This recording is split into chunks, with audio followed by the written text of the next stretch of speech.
Hey guys. This is SN What IF, how are you all? Please support to subscribe this channel for watching new interesting stories. So in this video, we will see what if Naruto mastered the forbidden seals of the 4th Hokage.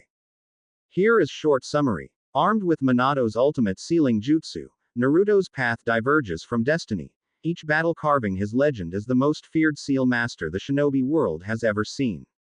But before we start, if you want more stuff like this, then be sure to subscribe and like this video. And if possible, share this video with your friends. Now let's start the story. The excitement in the air rang more clearly than the academy bell ever could have as countless students raced out from their first day, eager to tell parents and siblings about what they had and would learn under the tutelage of experienced Chunin instructors. At the front of this great mass, one boy stood out most prominently. His bright red hair reaching his shoulders was an oddity in the village of Konohagakure, shared by only one other inhabitant. Skin, more pale than the glowing moon, carried an ethereal quality that hinted at him being more a lost spirit than a being of flesh and blood. His eyes, however, were probably the feature that most took notice of, deep pools of amethyst that seemed to shine with the light of a million stars. He was well enough known in this village, a reminder of the great Kyuubi no Kistune's attack 8 years ago. He was one of only 2 children born that day and by far the one that seemed most unnatural.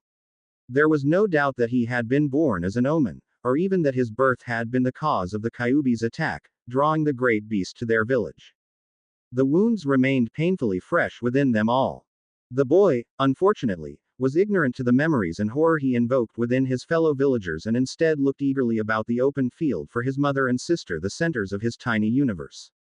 Confusion seeped into him as the seconds ticked by without any sign of them. Seconds turned to minutes, and minutes into nearly an hour. The field was long since emptied and he stood alone in the dying light of the evening sun. Naruto. He turned to whoever had called his name, only to be met with the sight of his instructor Yumino Iruka. The Chunin held within his hands a small stack of papers and had obviously just left the building to head home for the night. Frowning, the man looked down at Naruto in concern. "Where's your mother?" asked Iruka. "Are you a Hisan? Surely she'd have sent her old student to pick you up if she was unable to." I don't know. I thought they'd be here." It was barely a whisper, but Iruka heard the last part clearly enough. They promised. The sun had long since set, the full moon taking overthrowing it and taking the kingdom of heaven for itself. Sitting upon its midnight throne, it gazed down upon the young boy traversing the streets, bathing him in its illuminant radiance. What boy could have been wandering the streets of the clan district by the light of the moon?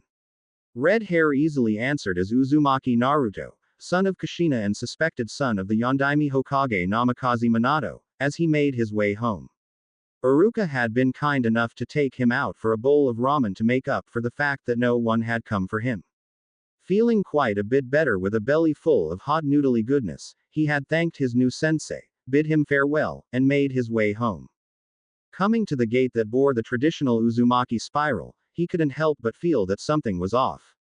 Shrugging away the uncomfortable feeling, he pressed onwards, placing his hand upon the door so that it could recognize his chakra. It didn't. Ice formed within his chest, a hollow horror that seeped into his entire being. He hoped he was wrong after a small jolt of pain had been sent up his arm, a warning to those who did not have permission to enter the compound. You would only ever receive one warning. Just as the seals stored signatures that were allowed onto the property, they also stored the signatures of those who tried to gain access without permission. If the small pulse of chakra it forcefully pushed back into your chakra system wasn't deterrent enough, it would unleash a much larger amount on any subsequent attempts. The larger pulse wasn't just plain chakra either. For years, both Mito and Kushina had siphoned off small amounts of the Kyuubi's chakra into the matrix. At this point in time, Naruto knew that there had to be at least 3 full tails of corrosive chakra stored, waiting to lash out the second it was given a target. 3 tails of the Kyuubi's chakra would probably be the equivalent to the Gobi instant death. Luckily for those like himself, looking to push their luck and hoping against hope that they would be recognized, it did not release it all at once. 1/10 of a tail, or approximately 1/7 of the Gobi, would be released. It was by no means safe, but it wasn't instant death, at least. Silver linings, right? Taking a deep breath, he prepared to test his Uzumaki luck. This was stupid. He knew it was stupid. But he really didn't have any other option. He didn't have any friends to stay with. He didn't know where Kurenai lived. The lights in the compound were out though suspiciously early at that, and he really didn't want to sleep out here during a cold autumn night. Steeling his resolve, he once more touched the gate. Pain flooded his small body. Like acid it spread, a ravenous beast that devoured everything it encountered as it coursed through his veins. He was aware of screaming his own, most likely, but he felt an odd detachment from the sound that failed to invoke any recognition within his heart. No, there was no time for such trivial things when he was busy feeling his innards liquefy and weakened bones shatter under the unexpected strain of melted muscle. The smell of burning flesh assaulted his nose as his skin shriveled away and the taste of his own blood filled his mouth. Perhaps he should have slept outside tonight instead, taking chances with the freezing temperature Hinokuni's autumn nights were known for. A slow death by freezing would have been preferable to this, as would have been the wild animals that prowled the edge of the village, such as the clan compounds during the night, a natural defense that had stopped its share of foreign shinobi attempting to sneak into the village. His head began to feel light as darkness grasped for him, numbing the fiery agony and leaving instead a biting cold that twisted at his struggling heart and threatened to smother his soul in oblivion. The last thing he was aware of before he sunk into the cold waters of nothingness's embrace was a seal on his right arm glowing an angry red and a single voice filled with distress echoing in his mind. Naruto. It's weird, he thought, staring at his right arm. To think I would only learn of their departure after lying alone in the hospital for a week. Indeed, it was only yesterday, his 7th day recovering from the rejection of the clan compound, that he had learned that both his mother and sister had left the village on clan business, for an indeterminate amount of time. He had tried many times to distract himself from thoughts of their departure, but it was futile. In the end, his thoughts always made their way to them, the two suns that sat in the center of his universe. No, had sat. They were gone now. Either the suns had left or while orbiting them he had shot off into the darkness of space, lost from their comforting light. He didn't know what explanation he would prefer. Well, that explains why Naruto didn't come with me to the academy today. I should have found that odd considering how much she wants to be a shinobi. Trying once again to rid his mind of such thoughts, he resumed his staring, trying to decipher the markings on his arm despite not having been trained in seals. No, that's what Ka-san's going to be going over with Naruto while they're gone. He let out a quick curse he had heard one of Kurenai's friends say as his mind was brought to them once more. It was slightly easier to distract himself with his next thought, but that did precious little to make himself feel better. Where is Kurenai anyway? Surely she'd have come to check on me at the very least, and I'd have expected my mother to leave me in her care if she knew she was leaving for what may prove to be several years. A deep sigh was let out. Even if she was assigned to watch me, I'm not sure she'd be happy about it. She's not all that fond of Naruto, but she doesn't really try to hide it when it comes to me. It wasn't hard to see that she hated him, and he really couldn't blame her. The red-eyed woman saw his mother as her own, and with the birth of him and his twin she had lost most of Kushina's attention. She disliked them for that, but made an effort to be polite with his sister, whom she hoped to mold into her own sister or perhaps even daughter. You really couldn't tell with that woman. It didn't help his case that not only did he have the facial features of his father, her own father figure, but he was, like his father, male. Kurenai had always had trouble with men, never feeling safe or comfortable in their presence, and to her he was no different, despite resembling his father to such a degree. She had only ever felt comfortable with Minato, and it probably wouldn't be too far off to assume she had harbored feelings for the older man. In fact, the fact that he reminded her of the love interest she lost wouldn't give him any points in her book either. Hell, with his absolute lack of Uzumaki luck, he wouldn't be surprised if she felt his very existence was mocking her, taking from her everything she held precious in her life. In that case, maybe it was better if they didn't interact, especially with his mother and sister gone. She really only ever tried for their sakes, without them their interactions could quickly sour. So, for both of their sakes, and the sakes of Naruto and Kushina, mutual avoidance should prove the best course of action. Using his left hand, he gently massaged the bridge of his nose. Thoughts like this were getting him nowhere. His arm captured his attention again, drawing a frown. The seal itself, evidently, had already been there, rather than being a result of the compound's gate. However, the gate had made it visible. It probably would have appeared had he ever focused on it, but he had been completely unaware of its existence. Channeling large amounts of chakra was almost guaranteed to reveal the presence of a seal, even those that sealed chakra. He had never actually tried channeling large amounts of chakra to his arms for any reason, so it was understandable that he hadn't come to know of it that way. The two questions left, then, were, what was it? And who knew of it? The acting Hokage, Sarutobi Hiruzen, had seemed surprised by it, saying it resembled something he had seen before and then proceeded to excuse himself, no doubt to try to figure out what it was that had appeared upon his flesh. At this point, all they knew was that it was somehow connected to the Shinigami's curse mark, which was on the left side of his chest. Considering that fact, it was likely related to the sealing of the Kyuubi no Kitsune, which currently resided within the 8 trigram seal on his sister's abdomen. Known to most within the village, his sister served as the cage for the mighty Biju. Known to far fewer, he was the warden. The seal on his sister was not so much a seal as it was a pocket dimension anchored to this world by her chakra system, keeping the Kyuubi somewhere they could watch over it. It was the curse mark on his chest that was the seal in this case, keeping the giant fox within that dimension using the power of the Shinigami who had branded him with its touch. But this new seal was somehow connected to it, and he wasn't sure why. His first thought had been that it was the key to the 8 trigram seal, but it was known to those fully informed about the sealing that Minato had trusted that to the toad summons of Myobokuzen. So with that option gone, his second guess had been that it would allow him to siphon some of the Kyuubi's chakra into himself. This would allow him to have a boost in combat, store extra energy for emergencies, or perhaps absorb any chakra his sister began leaking. It was a logical conclusion, especially considering that 2 days after the accident his healing had rapidly accelerated due to traces of the Kyuubi's chakra supercharging his Uzumaki healing. But even that felt off. The chakra, for one, did not seem to be originating from this new seal, but rather from the Shinigami's curse mark itself. There was also a calling, he felt, deep within him, a whispering voice he couldn't fully make out. But he did know that while it wasn't coming from the seal, his seal seemed to react to it. Come to think of it, the voice came from the curse mark, just like the Kyuubi's chakra. Could it have been the Kyuubi reaching out to its warden for some reason?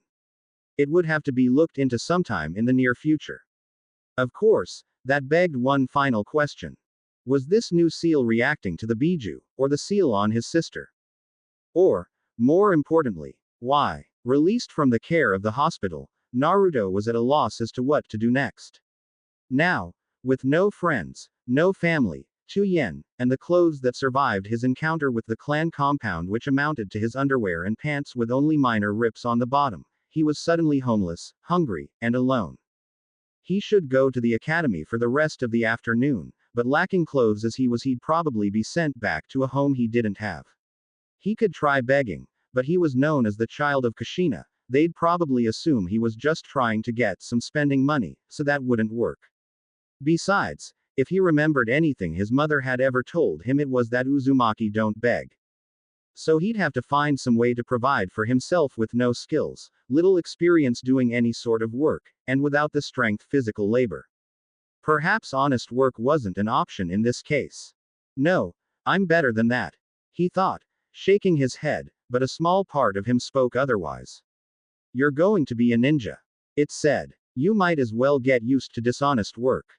That's just my hunger talking, Naruto assured himself. He'd figure something out for the short term, and when that was taken care of he'd look towards a long-term solution. Everything would be just fine. Too soon, perhaps, he had previously spoken. Now, cloaked in a rough brown piece of fabric with a makeshift scarf hiding his face, he searched for a target. I could go directly from the source, take what I need, mused the redhead. Or, I could acquire the means to obtain it elsewhere, reducing the chances of being found out. He sighed. I can't believe I only managed 2 days before being reduced to this, he thought in disgust. Shaking off his self-loathing, he continued to contemplate targets. Hidden as he was, it was unlikely that he would be spotted before he made his move. The shadow of a building covered him as he crouched atop a low roof. More rooms extended above him, meaning passing shinobi would cross right over him, and the roof extended far enough out onto the main road of the Konoha marketplace that people would be hard-pressed to make him out so long as they didn't know his location. A shinobi would have plenty of money on them, but chances of me obtaining it and getting away are slim to none. Civilians don't carry much due to the ninja, keeping it safe within banks until required, so I need to find someone who just withdrew from the bank, or someone arrogant enough to think themselves safe. 2.5 hours passed before he spotted a potential mark. The man was not small, a walking mountain of muscle, and he carried himself with confidence. Tattoos covered almost every inch of his visible skin and he seemed quite pleased with himself. A quick glance to the building he had left revealed a bar. Drinking. This early? No, not just drinking, must have been gambling in the back. Because shinobi liked to operate at night, those of ill repute tended to handle their vices during the day. Seeing as it was just before noon, this man was probably finished for the day and ready to enjoy his winnings for the next couple hours before retreating to his den for the night. Having made up his mind, he carefully stalked his chosen target, careful to stay between the rooftop world of returning shinobi and the occasional guard and the civilian crowds below. He was far too suspicious for either. The red light district, I'm not surprised. Despite the early time of day, the red light district was roaring with activity as the more seedy citizens conducted less than savory business. Seedy citizens like the one he was following and, considering what he was and was going to be doing, he probably fit into that category now too. F. King Fantastic. His mark approached one of the many provocative women on the street, no doubt looking to enjoy his winnings to the fullest. The woman took a single glance at the amount the man had in his bag before latching onto his arm, more than happy to relieve him of it. This made it a bit harder, but at the same time, his target's guard had dropped substantially. He was going to be a shinobi, he could work with this. After all, it was just a civilian and a soiled dove. What could go wrong? One kunai, an old one at that, was all he had to work with. It would have to suffice. He'd attempt to cut away the bag first, but if that didn't work, he'd stab him and bolt. Hopefully the pain would loosen the man's grip. With a silent prayer to Lady Luck for good fortune and another to death in hopes of being just as swift and silent, Naruto steeled his nerves and dropped down not 2 feet from the man as the pair made their way through an alley to a rundown motel located off the main road. The man proved more aware than he seemed, spinning to face the cloaked brat that had suddenly appeared. Consequently, the bag under his arm was now much more accessible. Lunging for it, Naruto attempted for the straps that had been looped over the man's left shoulder. The man had other plans and the boot Naruto took to the face made it well known.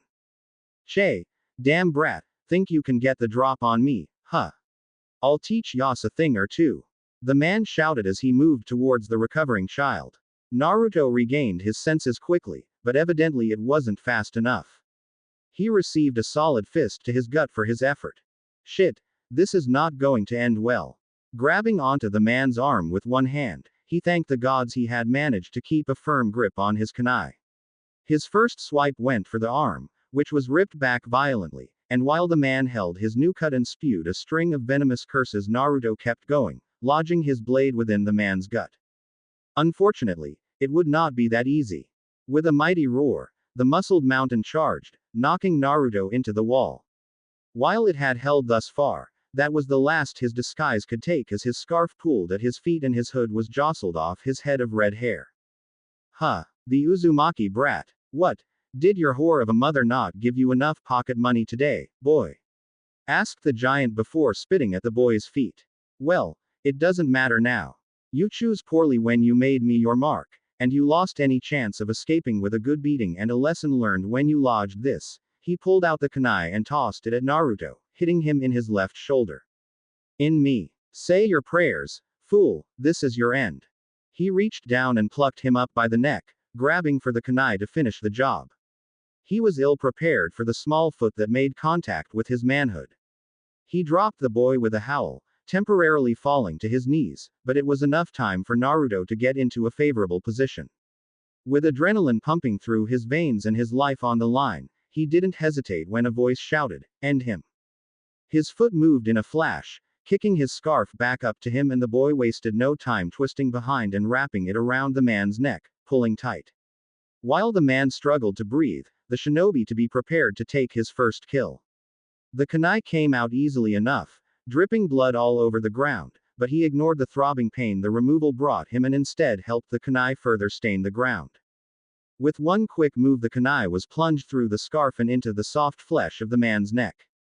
He died, unable to utter a sound, and a mentally exhausted Naruto momentarily collapsed onto his knees on the back of the corpse. His momentary respite was interrupted by a shocked, panicked sobbing. He let his eyes wander for the source, half on guard and half ready to fall asleep where he kneeled. Considering he was atop a corpse, that was a less than desirable course of action, but he really couldn't find it within him to care. Oh, yeah, forgot about her. The lady of the night, or, rather, in this case, the lady of the late morning, was backed against a wall, tears streaming down her face as she stared at him in fear. Giving a weary sigh, he pulled himself up and picked up his spoils. Is this really all that blood is worth? He wanted to feel bad about what he had just done, but he really couldn't find it within him. This world really is kill or be killed, he mused, turning away from the woman and starting down the alleyway. I need this money. Unfortunately, he was in the way. She needed that money too. Another part of him reminded him. He paused. Frowning, he looked over his shoulder at the terrified woman. She wasn't gorgeous, especially with the tears streaming down her cheeks and mud covering the clothes she had ripped when she had fallen, but she held a rather plain attractiveness that the 8-year-old really couldn't deny. She had owned hair cut short, probably to make it easier for her to maintain, and vibrant emerald eyes. Judging by the hair color alone, she was probably from the Yamanaka clan.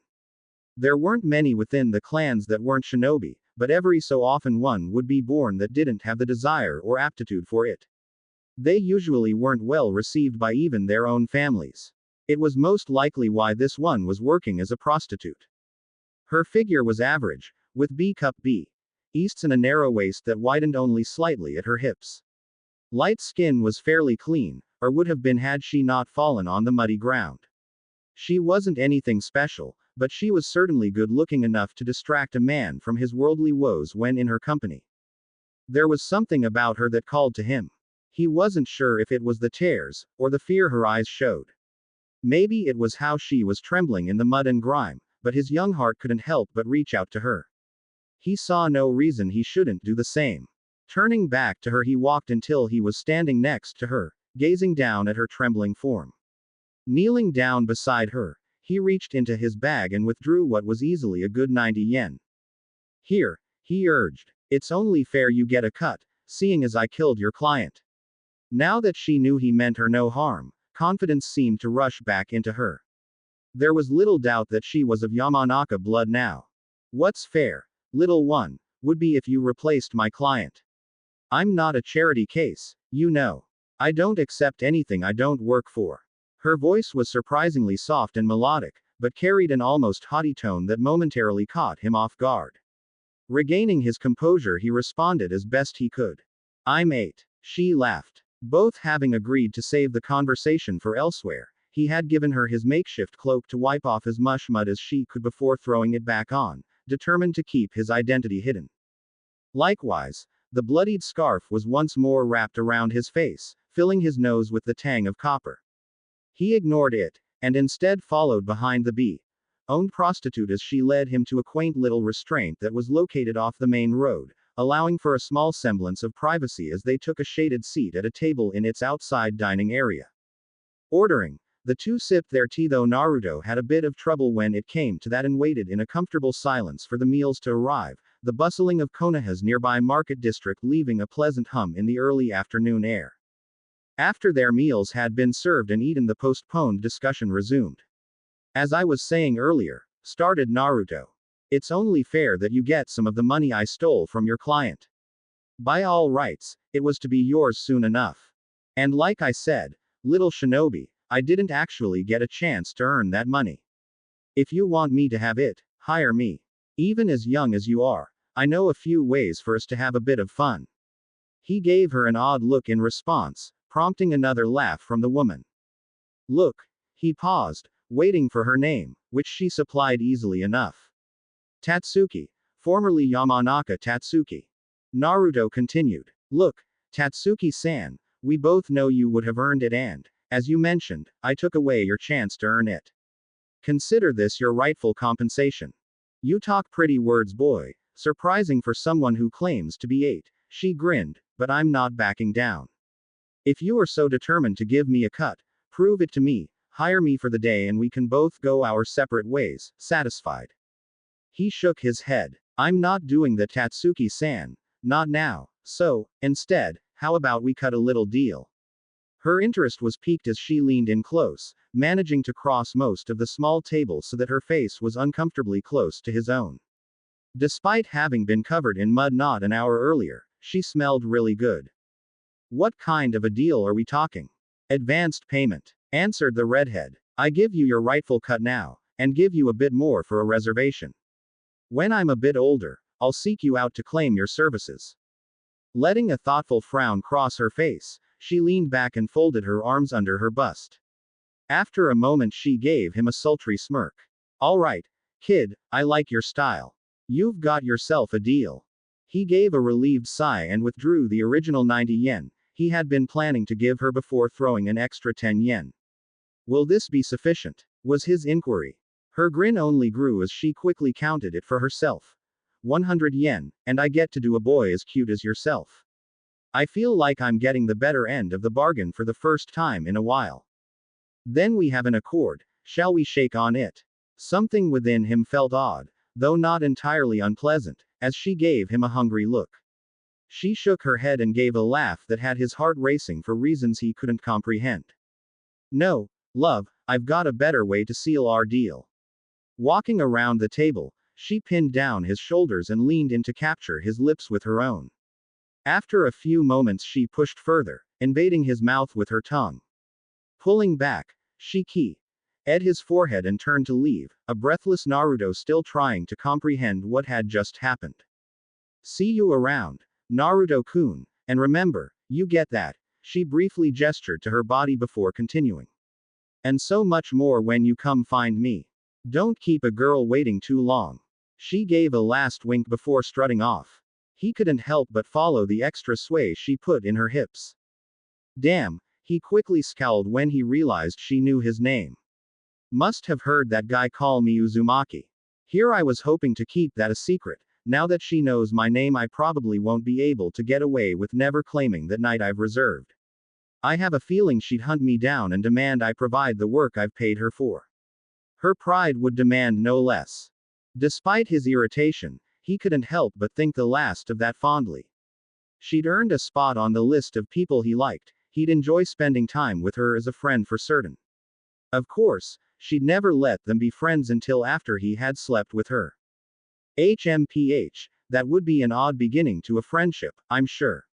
Then again, if getting her as a friend is the result of a night with her, he gave a grin to the space he had last seen her occupy. The thought of getting what I paid for doesn't seem too bad. The idea of spending a night with the woman didn't feel uncomfortable any longer, but his pants certainly did. The sweet relief that flooded his soul was indescribable, a peace so delicious that he couldn't help but release a short laugh. Not tonight. Thank the gods, not tonight. For 2 weeks his dreams had been plagued by a sky of 2 suns, glaring down on him as he sunk deep into an ocean of oblivion, but this was different. It was by no means pleasant, but he would take what he could get. He had, for this night alone, escaped the emerald and blue eyes, hair like sunset and hair like noon, skin as soft and pale as clouds. He had been hidden from their visage in this new sanctuary, and for that he was grateful. Cold, murky water of unsanitary gray splashed around his stationary feet, gently urging him further into this world. With a soft, sad smile, he followed it through the rooms of this flooded basement, along walls of crumbling yellow and under the occasional flickering light or hole to the surface, through which came the occasional scattered sunbeam. It shields me from them, but, undeniably, they are still there. Even that cursory thought was enough to drag up memories he'd rather not deal with, and in response the piercing sunlight increased in intensity, burning his flesh almost as soon as he passed each ray of light. With a hiss he dropped, splashing the icy water onto reddened flesh to help dull the pain. The smell of decay hit him hard, but it was drowned out by the quickly receding pain, leaving him gasping in the filth, clutching one arm, half melted, to his chest. Ka-san, Imouto, why do thoughts of you hurt so much? It had been 2 weeks since their departure and yet his heart still ached painfully in his chest. During the day it wasn't too bad, a million distractions and other worries serving as a buffer to reduce it to a dull throbbing more easily ignored. At night, however, there was no escape under that watchful stare of the moon, or within the bittersweet arms of Hypnos. His dreams were plagued with them, his 2 sons, his 2 angels, and even the sweetest smiles that graced their faces left his soul screaming in sorrowful agony, a wretched song of misery and despair, pain and loss, and, worst of all, an empty hopelessness that gnawed on his heart a little more each day. That was to say nothing for the nights in which their smiles would disappear, replaced by cruel smirks or scowls of disgust. Those looks would only remind him of the questions that still lingered, unanswered. Why did they leave? Why didn't they tell me? Why was I locked out of the house? Will they come back? Do they love me? Do they really hate me? He couldn't hold it in any longer as he released a wail that shook the foundations of this strange, memory-inducing world, before he was reduced to choking sobs that racked his tiny body. As he lay trembling in the freezing water, he couldn't help but think it would have been better for him had the Kyuubi's chakra ended him on that night. Another shudder racked her body, sorrow touching her in ways that, while unsettling, were not completely unpleasant. There was a bittersweet quality to his suffering, his pain, and with every second her disgust with herself grew just a bit more. A sigh passed through soft ruby lips, her head rested lazily against the cold bars of her prison. Her delicate fingers gripped the iron rods more tightly as another sob reached her pointed ears, her lips moving into a frown. For years she had resided within this new seal, growing used to the unique discomfort it provided. Unlike the previous 2, where she was painfully bound in her released form, now she was kept from releasing, trapped in this sewer-like basement in her default, human, form, when she and quite possibly the seal knew it would be much more bearable within her fox form. Once more, a sob made its way into her chamber, telling her that the boy had yet to move, and she found her mind drifting to thoughts of him. She had known of him. Of course, she was there when he had been conceived, had been with him as he grew from egg to tiny human, and she had been there when he and his sister had been brought into world. Should she be honest with herself, she didn't much like that part. She had gotten used to feeling those 2, and there was a certain camaraderie with the 3 of them being trapped within her current jailer, but then they had left. There was an emptiness that followed their departure, followed quickly by bitter jealousy. And then, like them, she was once again brought into the world. She had felt guilt for being so angered at the tiny, hairless apes that she had spent 9 months with. 2 red eyes had turned that guilt into new anger, and that anger into rage. Before she knew it, she had slaughtered thousands and wrecked a good portion of the village that had kept her imprisoned for the past decades. She had been quite pleased. And then she was, once again, sealed into an Uzumaki woman. There was more to that, of course, for the man who sealed her was not Uzumaki and was exhausted from his efforts to defend his beloved village. As such, he would not have been able to seal her entirely within the 8 trigram seal, even with aid from the being known as the Shinigami, there just wasn't enough room. Well, there was enough room, just not enough for him to be able to seal me within. Indeed, she had fit perfectly within the space, so perfectly that the gate to the seal would not have been able to move into place, left dangling before her within the seal. It'd have been child's play for her to get free. Namikaze Minato had been more clever than she had given him credit for. He had not attempted to use the seal to keep her locked away, but rather he had used it purely as a container to keep her in. The real lock had been placed around the entirety of the 8 trigram seal, to the point that should she somehow accomplish the miraculous feat of breaking through the first, she'd still be contained with the actual lock, a lock that was not left unguarded. She was present when he completed that part, watched as he had the Shinigami brand his son on the left side of the boy's chest, bore witness as a second seal was applied. Minato had actually gazed up into her eyes, pinned as she was by the great toad boss, and acknowledged her sentience as he smiled, and proudly proclaimed. A gift, you see, from father to son. I pass on to him my greatest legacy, my final masterpiece. Even as the cold dread has settled within her stomach, she had understood. She knew exactly what that was. To think he had actually managed to finish it had been stupefying. Such a thing shouldn't have even been possible, it had no right to exist, even within the hollow dreams of mankind. It was something that encroached upon the realm of the gods themselves, something only confirmed when the Shinigami bristled at the sight of such a seal, as small as it was to begin, being placed upon the child's right forearm. Look upon him, great Kitsune, Minato had begun. And bear witness unto he who shall be your warden. Feast your eyes on this fragile innocence and realize that with every simple breath he draws, he defies the very realms of heaven. To this day, she still couldn't decide if he was mocking her or simply speaking as a proud father. But she knew, regardless, that he had spoken the truth. So much so that she had not even attempted to break free from this place, it was beyond hopeless. That's what brought her here now, trapped within a cage beneath whatever this building was supposed to represent, sealed within a young girl, and listening to that girl's brother as he emptied the pain of his heart into her prison. I suppose that means there are now two of us who suffer in here. Suffering brought her mind back to the past years she had spent in here.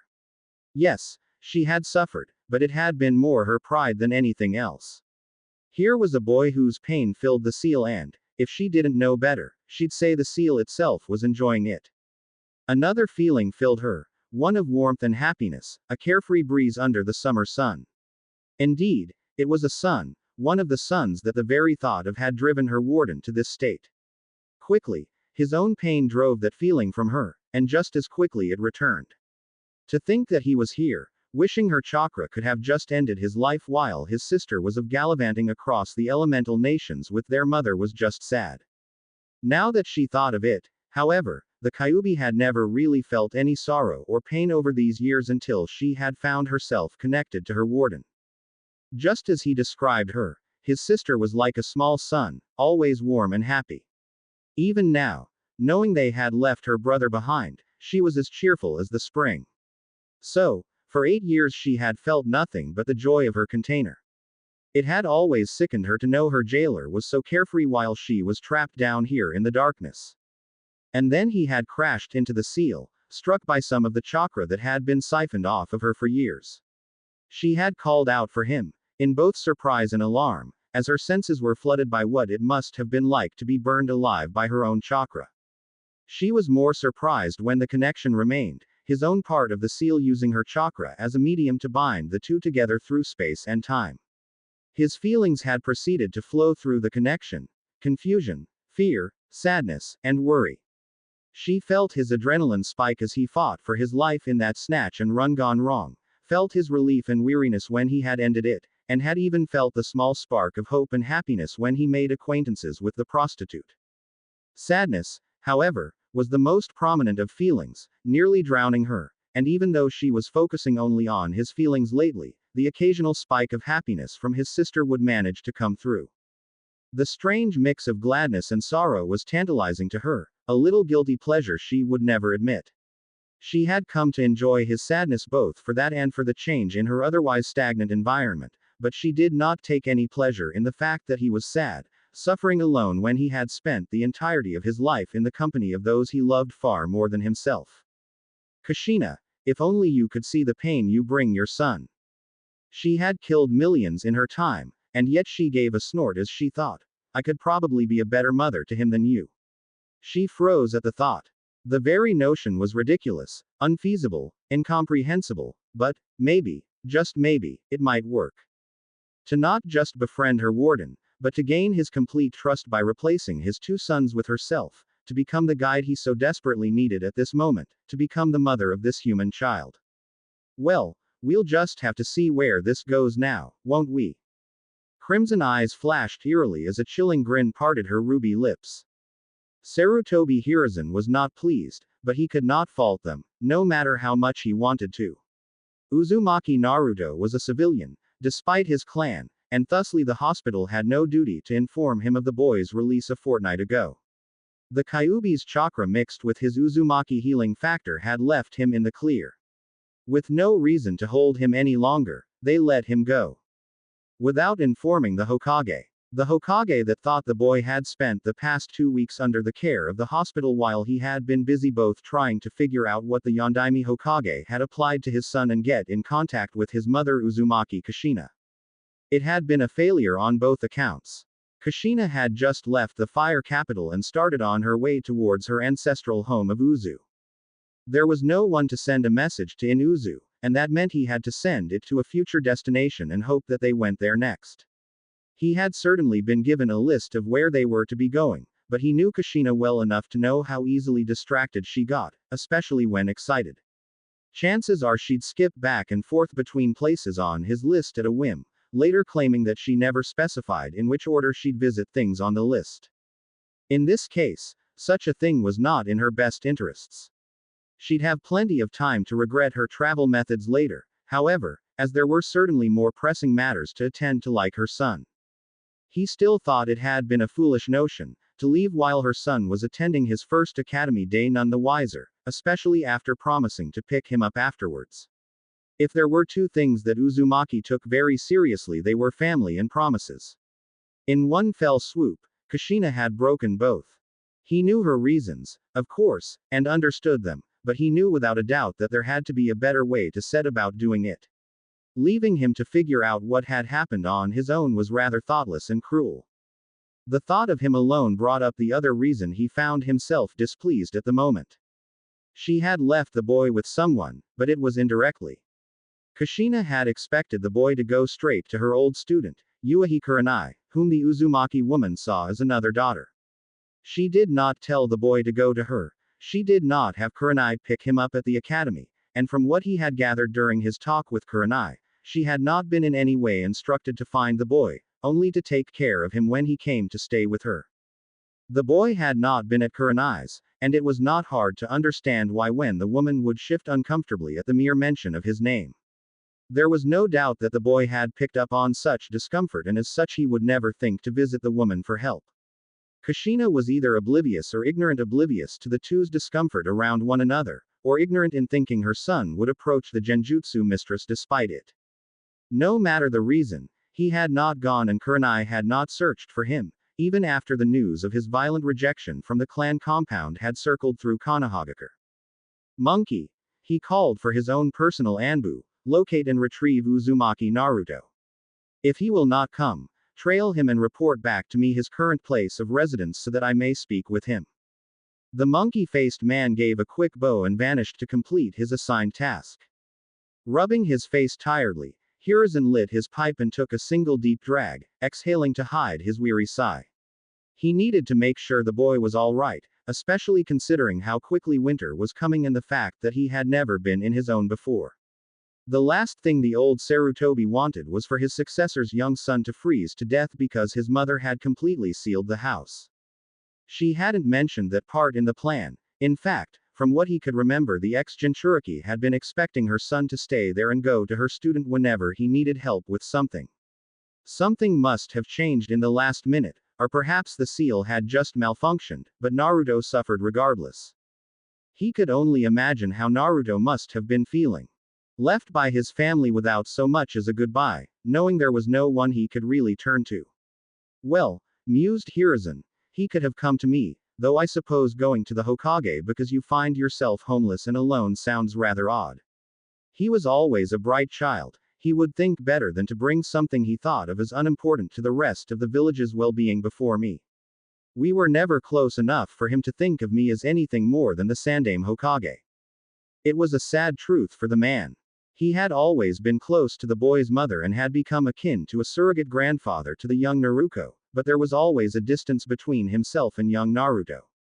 It may have stemmed from treating the boy in the same manner as his sister, like a child of his age instead of like the mature young man he was. It may have been because the boy really didn't reach out beyond his family, not needing anything else in life, but Hiruzen suspected the distance may have been caused because the boy did not see him as Sarutobi Jiji, like his mother and sister, but rather as his future commander. In his presence, Naruto would never meet his eyes, always kept them focused to the floor or, when addressed, the wall behind the Hokage's head, staring straight forward. The young boy bowed every time they met and saluted every time his name was called. The boy had an almost unsettling air of professionalism when within the presence of his cage, and while Hiruzen may have wished for more of that from his shinobi, it left a bad taste in his mouth for one so young to do so. Especially considering how close he considered himself to the child's family. He drove such thoughts from his mind with another deep inhalation of smoke. It's not the time to focus on that right now, all that matters is that he's safe and, if possible, happy. The boy wasn't much of a child before they left, probably trying to be the man of the house, but with them gone, I fear his childhood will be quick to follow. Hiruzen didn't want that, not in the slightest. He wanted all the children of his village to enjoy a happy upbringing, or at least one in which they could be the children they were. 8 years old would be far too young for a child to die, and as much too soon for a man to be born. Hiruzen prayed that some of the boy's already fading innocence might still be saved before a boy was lost and a man emerged. He did not have much faith in his prayers. He was never a child, just sheltered. Perhaps it would not be entirely a bad thing. With that thought in mind, he leaned back in his chair, unsure if the creaking was from the furniture or his old bones, and waited patiently for his Anbu to return. How hard could it be to locate one young boy, even if the sun had hidden itself beneath the horizon?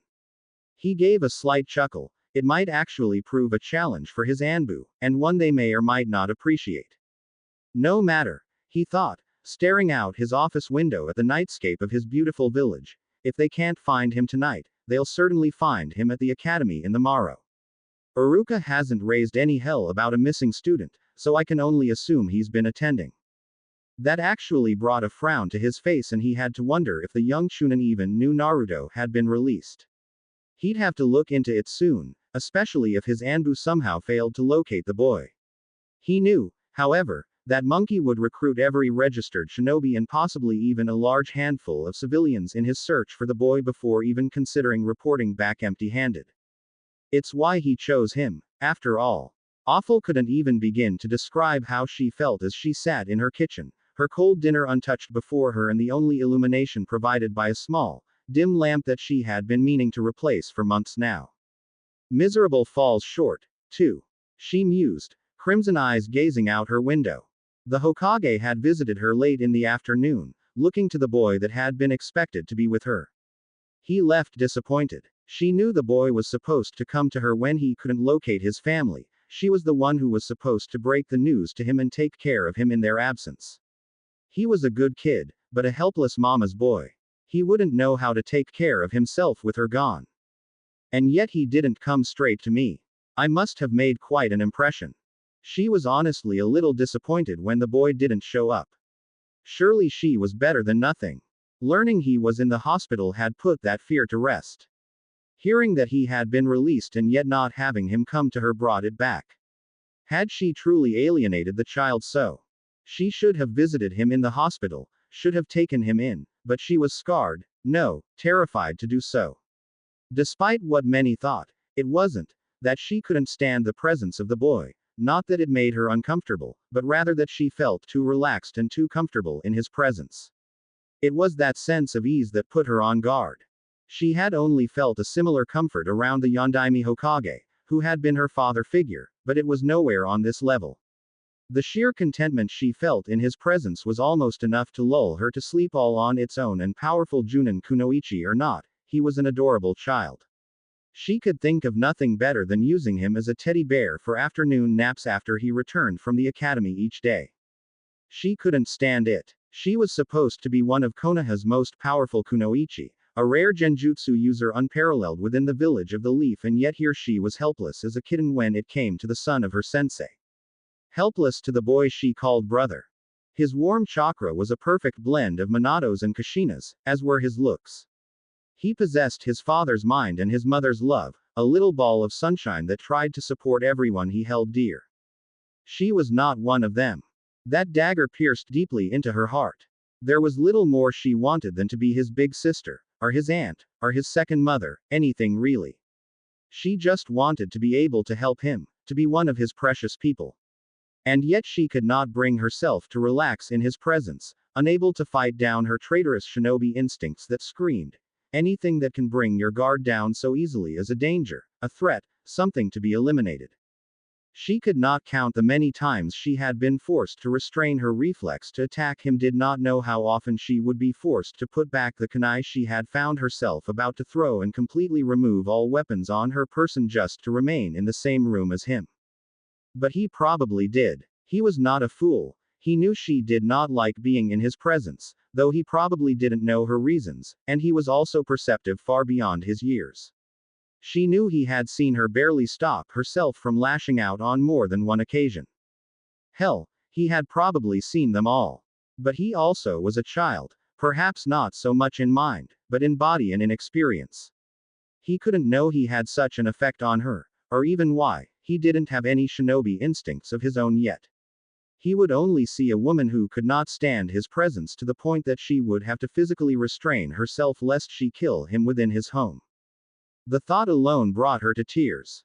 Why can't you see that I don't want to hurt you, that I don't hate you? I just want to be there for you, I want to help you, why won't you let me?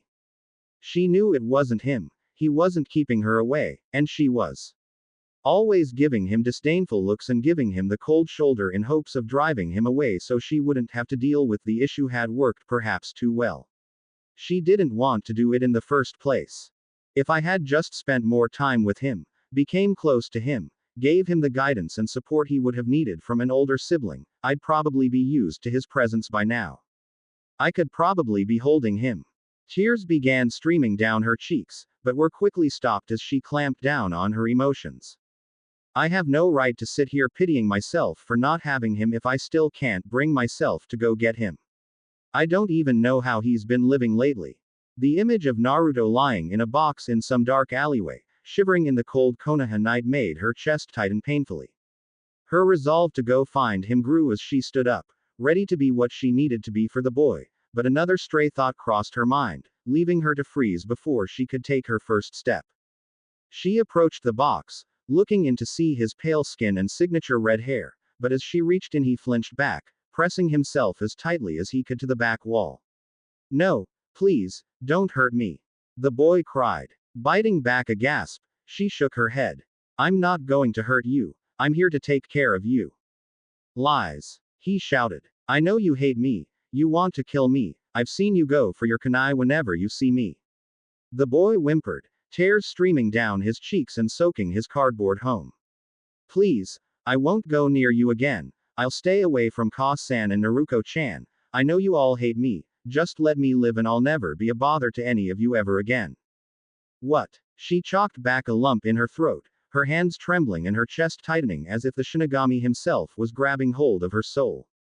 I promise, I won't hurt you, just come with me, please. When he made no move aside from frightened shivers and whimpers, she grabbed for him, gripping tightly his ripped shirt. No, no, please, let me go. She found herself getting frustrated as he squirmed and writhed in terror, desperate to get away. Couldn't he see she just wanted to help him? Why wouldn't he let her help him? Frustration grew to anger and her rage spilled over as he finally managed to escape her grasp. Fine, she shouted. If you want to stay away, it just makes it easier on me. She turned and began walking away with a huff before she heard him speak up softly. The low, gentle tone was almost solemn and instantly banished any anger within her. She turned and froze. So, if I was gone, it would be easier on people. Ka-san and Naruko-chan didn't want me, it'd probably be better if they didn't have to worry about running into me. No. She must have dropped a kunai in the struggle to remove him from his box, and it cheerfully reflected the pale light of the moon as he held it to his neck. No. He gave her a small smile, filled with such bittersweet sorrow she couldn't believe it was an 8-year-old boy standing before her. At least I'll be able to make you happy. I'm glad you'll be the last thing I see. No. Goodbye. It went in fast and hard. No hesitance as he jammed the tip through his neck and up into his head, his smile never leaving his face. It was not the smile that caught her eyes, however, as his amethyst gaze had completely captured her own ruby stare. She was unable to look away as those bright purple orbs grew dim and cold, all traces of light and life vanishing into the night. His body hit the ground with a thud. Cold horror took hold of her heart and soul, a feeling of such anguish that for a moment she forgot that she was standing in her apartment and staring into space. Gracelessly she fell back into her chair, placing her head in her hands as she quietly wept. She needed to help him, to reach out to him. Her imagination was betraying her. That wasn't about to happen, she knew it wouldn't. Her instincts knew it wouldn't. The gods themselves knew it wouldn't, but her heart still feared it might. Try as she might, she couldn't banish the image of his lifeless face from her mind, his eyes empty and his smile just as sorrowful as it had been before the kunai. It was a hard realization that hit her own cowardice, and she couldn't seem to overcome the horrors of her heart and mind born from fear of losing someone she had never had. The painful truth took hold, bringing with them even more salty tears. I can't do it. You sought my presence, Hokage-sama, asked the boy, one arm behind his back and the other held horizontally before him in the standard Konohagakure salute. The sandaime sadly gazed upon him, taking in the clothes he had purchased and the body language the namikaze air displayed. Gone was the white shirt and green cargo shorts combo, the boy's only remaining pairs of such an outfit locked within the Uzumaki compound. Black cargo pants covered his legs, pockets bulging with items unknown to the cage, tucked neatly into rather un-shinobi-like boots. The boots weren't new, probably found discarded or within a second-hand store around the village. A tight blue shirt hugged the boy's lithe frame, probably a good 3 sizes too small, but it did its job well enough. The sleeves were gone, and whether it had originally came without them or if Naruto had taken it upon himself to cut them off, the old Sarutobi couldn't discern.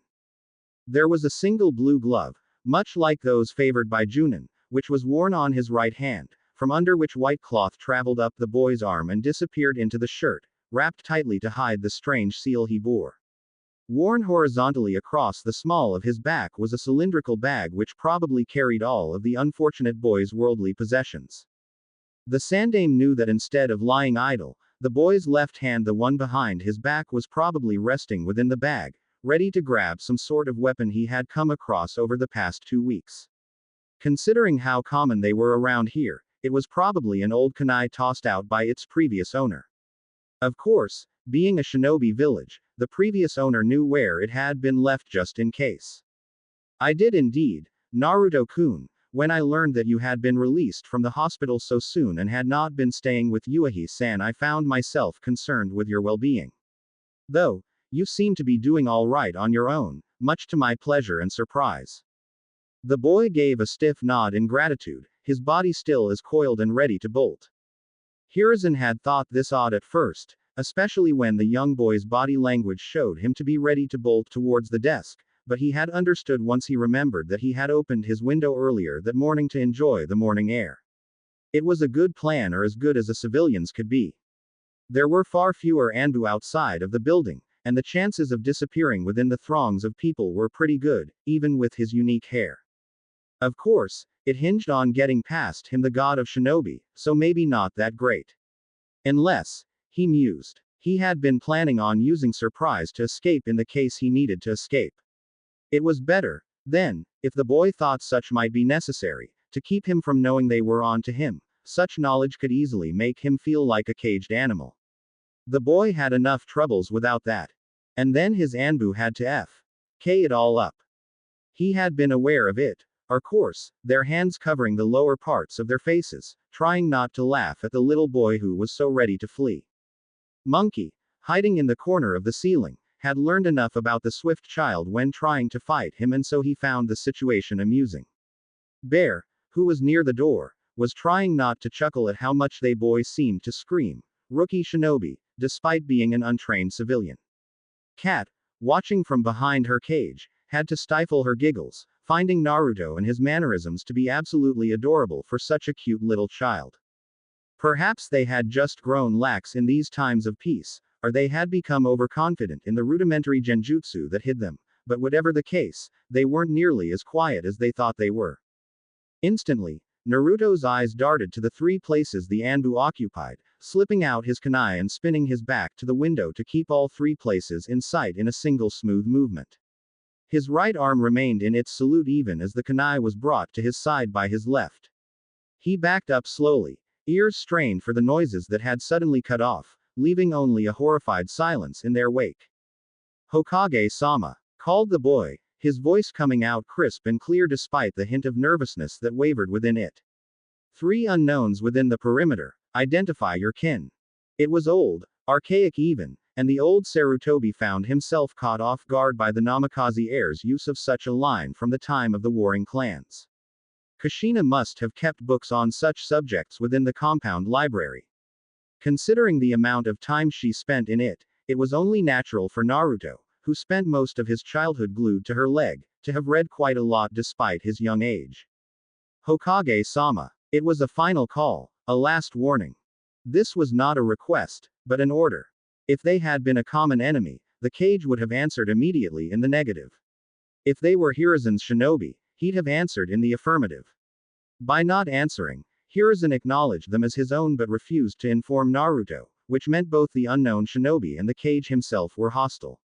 As it is, even answering after that warning would mean Naruto would remain especially wary of everyone else in the room. What a time to be stupefied by the actions of an 8-year-old boy. Holding up one hand, the Kage explained. It's all right, my boy, those are my personal guard. As it is, I'm rather disappointed that they were found out so easily. You have nothing to fear. The boy was still skeptical, rightly so, but responded properly regardless. I understand, Sarutobi-sama, I apologize for my reaction. Their unannounced presence startled me in ways unbecoming a member of the Uzumaki clan. I humbly request your forgiveness. Despite his words, his head remained high and he made no move to put away the kunai even as he returned to his previous position. Of course, Naruto, I understand completely. It is I who is at fault for neglecting to inform you of their presence during our meeting. While he said this with a smile on his face, internally the Kage winced. He knew the cold, dead tone that apology had been given in was simply because Naruto was quoting it from a book and trying to remain professional in the presence of his Kage, but it felt wrong to hear it from a boy so young. There was also the matter of how he had been addressed. No longer Hokage-sama, but as Sarutobi-sama, which meant the child wasn't seeing him as the Hokage, but as the head of the Sarutobi clan. That hesitance he had when he heard the boy say something so unexpected had just cost his entire clan the trust of Uzumaki Naruto, heir of the Namikaze. It truly was as if the young man was of those dark ages known as the clan wars. Had a child's will of fire been put out so quickly, breaking down the village into separate clan factions? Perhaps the hidden villages were a bad idea in the first place. The idea of peace and security was great, but because it was an entity made of smaller groups who had been together for generations, the ties of blood were far stronger than the ties made when they wrapped that plate of steel around their heads. For shinobi, it always had been clan over comrade. Giving a sigh, the old Sarutobi decided to make an effort to meet Naruto's mannerisms. It was a good thing he was known as the professor. I know that you and your clan are currently faced with difficult times, Naruto Dono. Is there some way your Konohagakure comrades, the Sarutobi clan, might be of assistance? My failure to inform you of my guard was shameful and I would hate for it to reflect upon the members of my clan. There, Naruto-kun, the ball is in your court, how can I help you? It might be considered a little underhanded, but this was the best way to help the young man before him. By making it a clan matter, he would have to choose something lest he slight a clan that was attempting to make amends. Such would bring shame to his own clan, or, it would have, back in those days. Now it wouldn't get more than the occasional rude gesture on the street that would be laughed off. Naruto seemed to be thinking about it, which meant he was well aware what was happening. Hiruzen really wanted to know just what the boy had been reading within that compound. It was fascinating to be reenacting the clan interactions from the wars that occurred nearly a century ago, especially when his political mock opponent was a young man no older than 8. The professor within him was almost giddy. Yours is a gracious offer, great monkey of Hino Kuni. Truly you bring pride to this strong tree which stands tall above all the forests in the world. Hiruzen couldn't hide his shock, or the grimace that came afterwards. The Anbu couldn't believe what they were seeing from their Kage, but he knew he had not been met, but raised one. To speak in such a manner incredible. How does this 8-year-old know pre-chakra customs? I have indeed underestimated both the Uzumaki library and this incredible mind. Another thought crossed his mind which caused him to grimace again. Danzo would just King loved to meet a boy who referred to Konoha as a strong tree, and acted as if he were in the times of the ancient clans. Hiruzen decided it would be best to keep them from meeting. Evidently taking Hiruzen's grimace as a sign to continue, Naruto went on. These forests and fields are well kept by your clan, Great Monkey, and I would be honored to help remove that which careless shinobi leave in their wake. I would ask only permission to access the fields so that I may do my part in maintaining this forest and the great tree which rules over it. It sounded fancy and good-natured, but Hiruzen knew what he was really asking. If it had been his sister Naruto asking the same thing, it would go something along the lines of, "Yo, Gigi, can I pick up all the gear people leave at the training grounds?" He may have told her no, but it wouldn't be so easy with her brother. He, Sarutobi Hiruzen, had offered the aid of his clan, and he knew that Naruto was most likely doing this in part to support himself and also to build up his own shinobi tools which he would need for practice and out in the field upon graduation. He couldn't, in good consciences or good faith, deny Naruto this opportunity. It was like he said, too, a lot of shinobi left old kunai, shuriken, wire, and a host of other things just because they couldn't be bothered to retrieve them. At least they would go to good use now. The old monkey nodded to the boy. It would be our pleasure to give you the opportunity to aid our clan in our duty to this sacred forest and the great tree which watches over it. You have our blessing to help as you feel proper, and we thank you for your dedication to this open home of living wood which shields us all within its eternal leaves.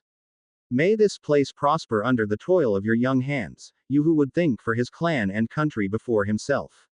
You bring greatness unto your clan that the forests shall whisper through the last sunset. Go with pride on the path that shall grow strong with your passing. Your words flatter me, Sarutobi-sama. I thank you and your clan for all they have done for me and mine. I shall take my leave now, as I would return to the academy before its conclusion for the day. With a bow he left, his words having returned to that of the clan wars and signaling the end of clan politics for now. Hiruzen managed to wait until the young man had left before releasing a large sigh. It was only peaceful a moment more before he turned a glare to his Anbu, all of which immediately appeared before his desk kneeling. I don't think I need to tell any of you how disappointed I am, do I? They remained silent and unmoving, but he could feel the shame from them. After a few more moments of silence, Kat spoke. It was cute. At first, a little boy pretending to be a shinobi before his cage, I couldn't stop myself. She looked especially uncomfortable, and it took a substantial amount of effort for her to continue. When he heard us and was able to immediately locate us, it was no longer funny or cute. I was ashamed of myself for being found out by a civilian child. And then he acted. She paused to shiver. That wasn't a child, it was a cornered animal flying by its instincts. Those instincts, they resembled too much of my own and those of my comrades, a trained shinobi that have worked hard to carve away parts of their humanity to access the raw primal knowledge within all animals.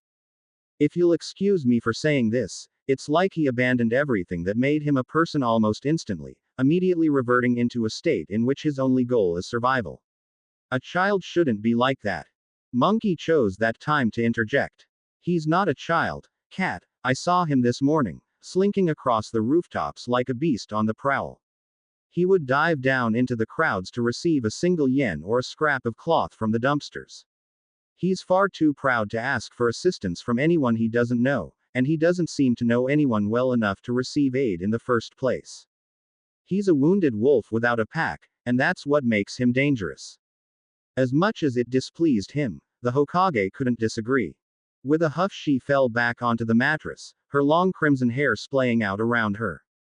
It had taken 2.5 weeks to make it to the fire capital to visit with the daimyo, and it was here, in a room within the palace, that she had just fallen onto her bed to rest from the journey. She wasn't all that tired, being a Junin who was nearing S rank, but taking care of Naruto while they slowly walked here had taken its toll. Her bed dipped down as her daughter flopped down next to her, utterly exhausted. Kushina couldn't help but give a small smile, which immediately had her daughter on the defensive. Hey. The girl pouted. It's not funny, I'm really tired. Not all of us can be super ninja like Yuka-chan. Kushina laughed in response. By the time I'm done with you, you will be my little sunflower. She had brought her out here with the intent of training her to be just as strong as her mother, and as an Uzumaki she'd be damned if she didn't meet her goal. Overkill was the equivalent of yes when it came to the Uzumaki clan. Naruko giggled, rolling atop her mother and straddling her stomach. Peering down, she asked, and Ni-kun too, right? Kushina laughed again and Naruko cheered at her response. Yes, your brother too. When we get back I'll give him the same training I'll be giving you. It will be difficult, but Dr. Uzumaki Kushina will be the first to create the Super Ninja Big Brother Model 1 with extra warm hugs at the request of the Sunflower Princess if it's the last thing I do. He always did have the best hugs. She had missed them on the first day away from him, the hugs and the smiles that seemed to brighten the Uzumaki household. His amethyst eyes had always sparkled with such joy and innocence when she looked at him. Her crimson hair and his father's personality had meshed well for the Uzumaki prince, and she had no doubt that by the time she got back she would have to have a stick ready to beat back the fangirls he would have received in the academy. I wonder if he'll have a girlfriend to introduce to me when I get back.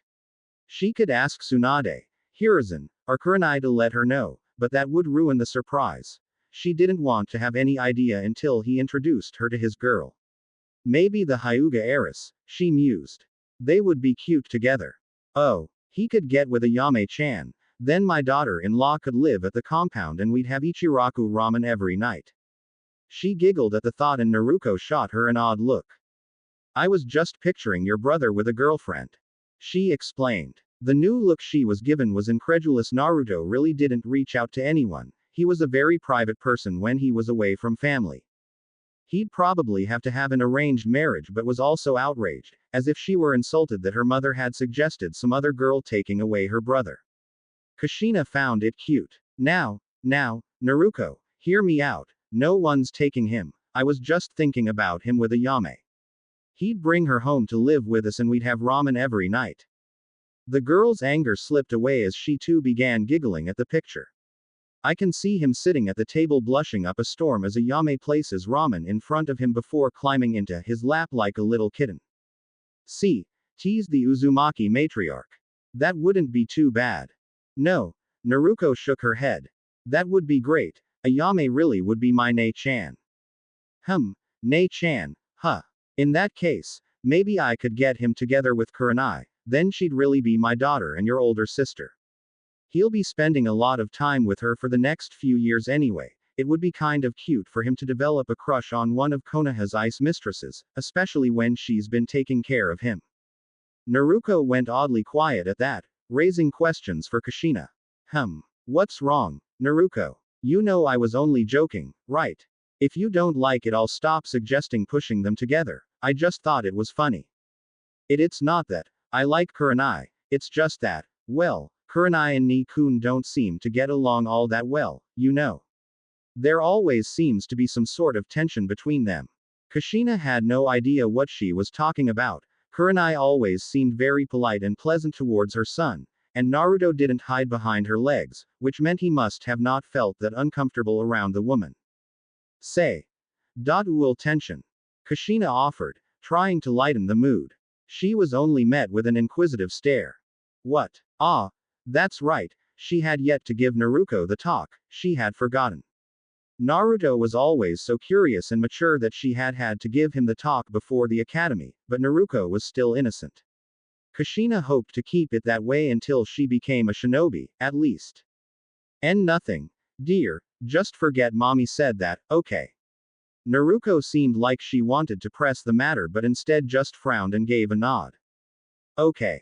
Bullet dodged. Say, Ka-chan? Asked Naruko after a few minutes of awkward silence. Yes, little sunflower. We're going to get Naruto presents while we're away, right? Of course. How will we carry them all? Her own daughter, an Uzumaki princess, didn't automatically turn to Fuinjutsu when faced with a problem. Kushina had failed as an Uzumaki. Sitting up, Kushina walked over to the bags, pulling out a scroll from which she unsealed yet another scroll. With this, honey, she answered, holding it up for Naruko to see. It was purple, much like the eyes she shared with her son, and either edge was white. Written in red was Naruto, which was pretty self-explanatory. Everything we get for him will go in here, that way we don't have to carry around all his presents for the next few years. Naruto frowned for a few moments, thinking, before giving a brilliant smile. I understand, Ka-chan, but it won't have his best present in it. Kushina humored the girl with a soft smile. And what would that be? Me. He. What? I'm coming back, and that's the best present he'll ever get. That's right, sweetie, I'm sure he'll be glad to have his sister back. Yep. I'm going to be Nikun's present. A bead of sweat dripped down the side of Kushina's head as she nervously chuckled. That's great, Naruto-chan, but you probably shouldn't say it like that. Huh, why not? The girl tilted her head to the side curiously, bright blue eyes blinking like an owl. I really don't want to have this talk right now, things will just get awkward for the both of us. Thought Kushina in dismay. Fortunately, which was actually rather unfortunately, Naruto simply shrugged and continued on with her train of thought. When we get back, I'm going to give myself to Nikun. We'll go up to his room and I'll grab his scroll. The girl paused to frown. We'll probably make a really big mess, it will be everywhere by the time we're done. She gave a megawatt smile towards her mortified mother. But I bet Nikun will be really happy with me once I empty his scroll of all his stuff. Then we'll clean it up together. She looked at her mother's shocked and appalled face for a moment before amending her previous statements. Oh, I'm sorry, Ka-chan, I'll let you help me empty his scroll if that's what you want. I probably won't be able to get it all out myself anyway, your help would be great. She flashed another grin to the woman who was nearly as red as her hair. Nikun would want to spend more time with you, too, so we can all do it together. It was decided. She couldn't put it off after that, it was time to give Naruto the talk. And Naruto, honey, I think it's time for our first lesson. Really? What is it? What is it? The girl was practically bouncing with excitement, which meant she'd be really disappointed by this lesson. This was not going to be fun, but at least she could draw comfort from the fact that Naruto would be following the instructions she left him while she was here giving her daughter the talk. His maturity really was a blessing. It's time for you to learn about the birds and the bees. For the next week, neither of the two Uzumaki women would be able to meet each other's eyes. Oh, I'm back. That was odd. Usually all his dreams were different despite being about the same two people each time. Just like last time, the scattered light increased in intensity. Unlike last time, the light did not melt his flesh. Stepping into the shadows that clung to the walls on either side of this flooded basement, he gazed down to his arm, noting the reddening like sunburn. A dull ache seemed to come from it, pulsing with agony in sync with his heart. There was a smothered feeling to it though, as if looking at something through foggy glass and only making out the general idea of what it was. He wanted to call it numbness, but he didn't feel numb, only weary. Like the taste of one's mouth, the pain was simply there. He knew of it, but it was familiar, he had grown used to it. Did it only take that one time for my heart to accept this? Is it really so eager to move past this pain? He focused his thoughts on his mother and sister, on his love for them, on how they had left him. The pain returned. He fell to his knees, clutching his chest as it contracted painfully, tightening into the frozen grip of death that offered so innocently to take away all his pain. Paying attention only to the pain, it slowly ebbed away, leaving him feeling hollow and cold. It is best, perhaps, that I simply continue on. I must keep pressing forward and focus only on my next breath, my next step, my next meal, my next target, my next sleeping place. What's next? Sufficiently distracted, he began walking. Some animals might lay in wait, but he didn't have the patience for it. He had to keep going, seeking out opportunity, staying ready to fight or flee. What is this place? He wondered as he began his trek down crumbling hallways. Most of his dreams happened in places he knew. As far as he was aware, he had never been to this place. Time felt strange here. In one moment it would go by normally, in the next it had slowed to a crawl, the gently flowing water becoming a perfectly motionless mirror. An instant later it was rushing past his legs as if some great and terrible demon chased towards it with unquenchable thirst. Looking down into the murky water that smelled only of rot and decay, He could understand why a demon might not be able to satisfy their thirst with such putrid water. He had thought originally that the water was simply flowing at a different speed. It was the logical conclusion, after all. But when he had splashed a handful of it from the still pool around him and it hung in the air until the rest of the water began moving, he knew it had to be time itself that bent and warped in this place. Time and space. The first thing that came to mind were storage seals in general, really, which operated by bending space-time, but that would make for a rather odd dream. Had he actually found himself within a seal of some sort, or was this dream simply his mind puzzling over the nature and existence of seals while he slept? Time once again sped up and he found himself curious of the water that passed him by. What if Before he had even finished his thought, he had acted upon it, surrendering himself unto the current as he fell into the water. He was carried swiftly, and as he floated on his back he couldn't help but release a chuckle. This would have made everything a lot easier if he had thought of this easier. It was a far more simple matter to focus on enjoying the ride than walking down a hallway trying not to think about those who had left him behind. After what could have been hours or mere seconds, something changed. He wasn't sure what it was that had changed. He didn't know why everything felt different, but something was wrong. No, something was new. There was no telling what was proper in this place, and he immediately kicked himself for becoming so relaxed. I'm such a fool, he thought, pulling himself upright. He froze. This was not a hallway. This was a cage. This was a humongous cage. And it was not empty. It was not those facts that made him so worried, but rather who stared out at him from within it. But she's dead. Indeed, Uzumaki Mito was dead, and yet, here she was, peering through at him from behind cage bars that were bigger than she was. In fact, based on size alone, she should be easily able to slip through them. That was probably what made him most hesitant about this situation. There was something more at work here. Cautiously, he approached her, much to her amusement based upon her facial expression alone. When he was no more than 3 yards away from the cage, he stopped, both figures staring at each other in silence. It was now that he was close that he could see the small differences between Uzumaki Mito and this woman before him. First was the hair. It wasn't red, but rather a dark orange with the occasional strand of crimson. The woman's eyes were a bright color with dark slits for pupils. He knew for a fact that Mito's eyes were nothing like that. Finally were the lips. Mito was known for being as stoic as a hyuga, and yet this woman was smirking at him with ruby lips. That had to be lipstick, which Mito supposedly never wore, or it was the woman's natural lip color, which would be wrong for the deceased Uzumaki. His observations complete, he finally inquired, "What shall I call you?" This seemed to amuse her only more. Most people would ask, "Who are you? You're already proving to be quite interesting." She gave a giggle which ceased at his blank stare. He continued to look at her in silence until she relented with a pout. "Well, you're no fun. I guess I was wrong about you. I don't tell my name to just anyone, but you can call me Mito." She gave another giggle. "I've become quite fond of the name. And her form, it would seem." She froze at this before a grin stretched across her face. "Oh, you know of her then. Color me impressed. You take upon yourself the name and form of the first Jinchuriki and refuse to give your true name. Tell me, Great Fox, why am I in this place? Wow, you catch on fast, don't, Cha.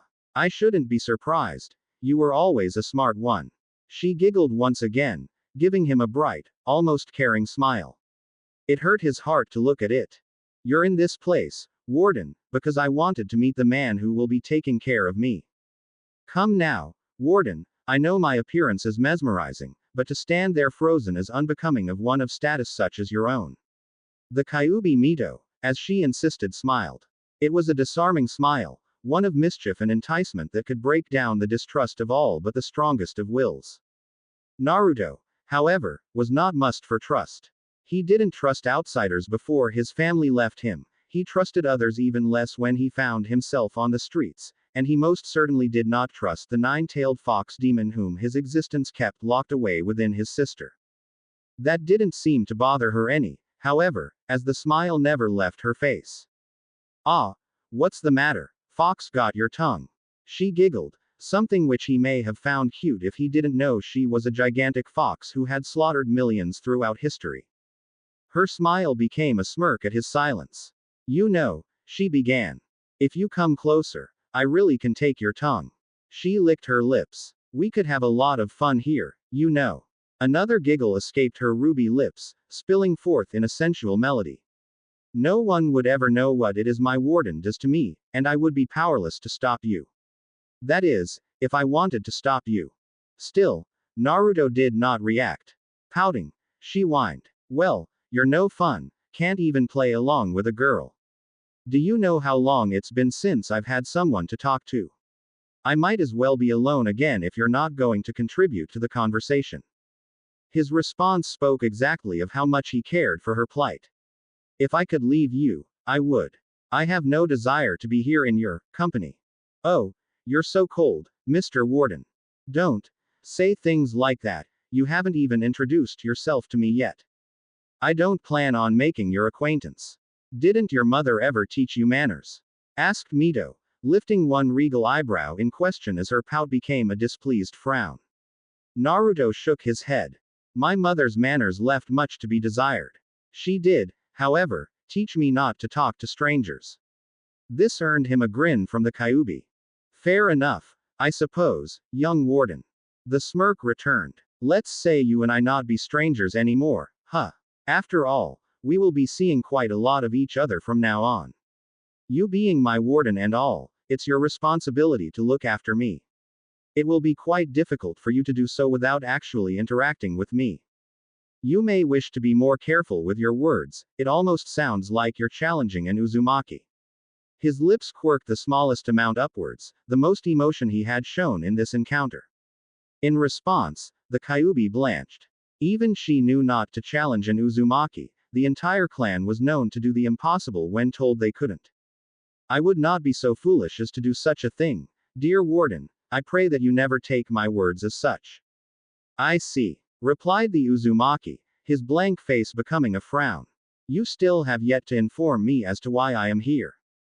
Didn't I? Questioned the fox. I could have sworn I told you I wanted to meet you. You did. He confirmed with a nod. And you have. Was there anything else or may I be on my way? Ruby Lips smirked as she gazed at him hungrily. My, are you asking permission from this lowly prisoner, Great Warden? I'm flattered. I was being polite, Mito. Do not mistake my manners as subservience. I answer to two people, you or neither. Oh, and here I was thinking your mother didn't teach you any manners, were you lying to me? Such a naughty little boy you are. He was getting used to that giggle. It may not have been attractive when you thought about who it was giggling, but it seemed to fit in some odd way. Perhaps then, Great Fox, my mother has shown me what not to do. Ooh, I may have formed an opinion of you too quickly, I'm starting to like you, Warden. She placed her arms on two of the cage's bars and leaned out as far as she could, her soft smile once again adorning those ruby lips. I have to wonder then, she mused. Is that why you won't introduce yourself? I know your mother likes to let everyone know who she is and how much strength she has. I have not introduced myself because I do not wish to introduce myself, Fox. You do not need my name for me to check up on you. Already you call me Warden. I see no reason you cannot continue to do so until my death. Still so cold, I was hoping you had begun to warm up a bit to me. It's hard not to enjoy the company of a woman as beautiful as myself. She was cut off by Naruto, who interjected. I'm sure Lady Mito was wondrous company. Frowning, the Kyuubi shot him a dirty look. As I was saying, she grumbled, much to his own amusement. I thought you would be a bit more welcome to spending time in my presence, my past notwithstanding. Oh well, it's no matter, I know enough about you as it is. Naruto raised a brow. And how, pray tell, is that? To the best of my knowledge, this is our first interaction. Oh, it is, dear Warden, but you have interacted with your sister, have you not? She gave a short, mirthful laugh. I've spent a lot of time with you, Ni-kun, surrounded by the memories your sister has of you. I get to experience some of her thoughts and can even view the world through her eyes, if I so wish. It takes a lot of effort, but it does get so terribly dull in here, you know. I'll have to take your word for it. However, this also means I have no need for me to introduce myself. While I may not have previously met you and still have no desire to meet you, you have met me. But this time it's face to face, the other times don't count. She countered. Then we are done here. You know of me, have seen me, and have now spoken to me face to face. Was there anything else? I grow weary of this place. She gave a bark of laughter. You, sick of this place? I've been here for years, how do you think I feel? Pausing, she frowned in thought, staring straight into his eyes. You know, Warden, it is your job to care for me. This prison, she gestured about their surroundings, is not really suitable for a prisoner, especially one of my standing. Surely you would not be opposed to a bit of remodeling. Nothing complex, just something basic would be a welcome change. A bed, perhaps, maybe even a square of concrete raised above the water so that I can be dry. You can't be so heartless as to leave a poor woman to rot within this filth. He gave his own thoughtful frown, mulling it over. If she spoke truthfully and he really couldn't find any deceit in her words, then he was her keeper. He knew that the seal on him kept her within, but he had always thought of his sister as the jailer. He was just the lock. Perhaps, then, he had been failing his duty for all of these years. She may have been a great beast of destruction, but she was also the most powerful being on the planet who had been imprisoned for years before getting a chance to lash out at her captors. More than that, though, she was his responsibility. She was his. He liked the sound of that. Here she was, powerless, helpless, needing someone to help her in her time of weakness. And he could help. He could take care of her. He had always been fussed over by others, but the prospect of looking out for someone else made him almost giddy with excitement. How would I go about changing things, Mito? He asked. His voice had softened, no longer the frigid, uncaring tone he had used for the entire encounter. Knowing that she had obtained this small victory, Mito smiled. You're the warden, will it so? Then she added, even if that doesn't work, that new seal of yours should have no problem changing this place. She instantly had his undivided attention when she said that. You know of this seal, Fox? He asked. Tell me, what does it do, what is its purpose? She wagged a finger at him. It's not my place to tell you. It can help you change this place, but that's all I'm giving up. You'll have to discover its secrets on your own. He frowned but nodded nonetheless. Very well. It is, after all, my responsibility to bear just as you are. With a thought, and a wave of his hand for dramatic effect, the world around them rippled in and out of existence, morphing to his desires. A large slab of black marble rose from the water, covering a large area on either side of the gate but allowing the water to flow freely along the wall. The room, once bright from an unknown source of light, dimmed considerably even as silver torches grew from the repairing walls and came to life with green flames.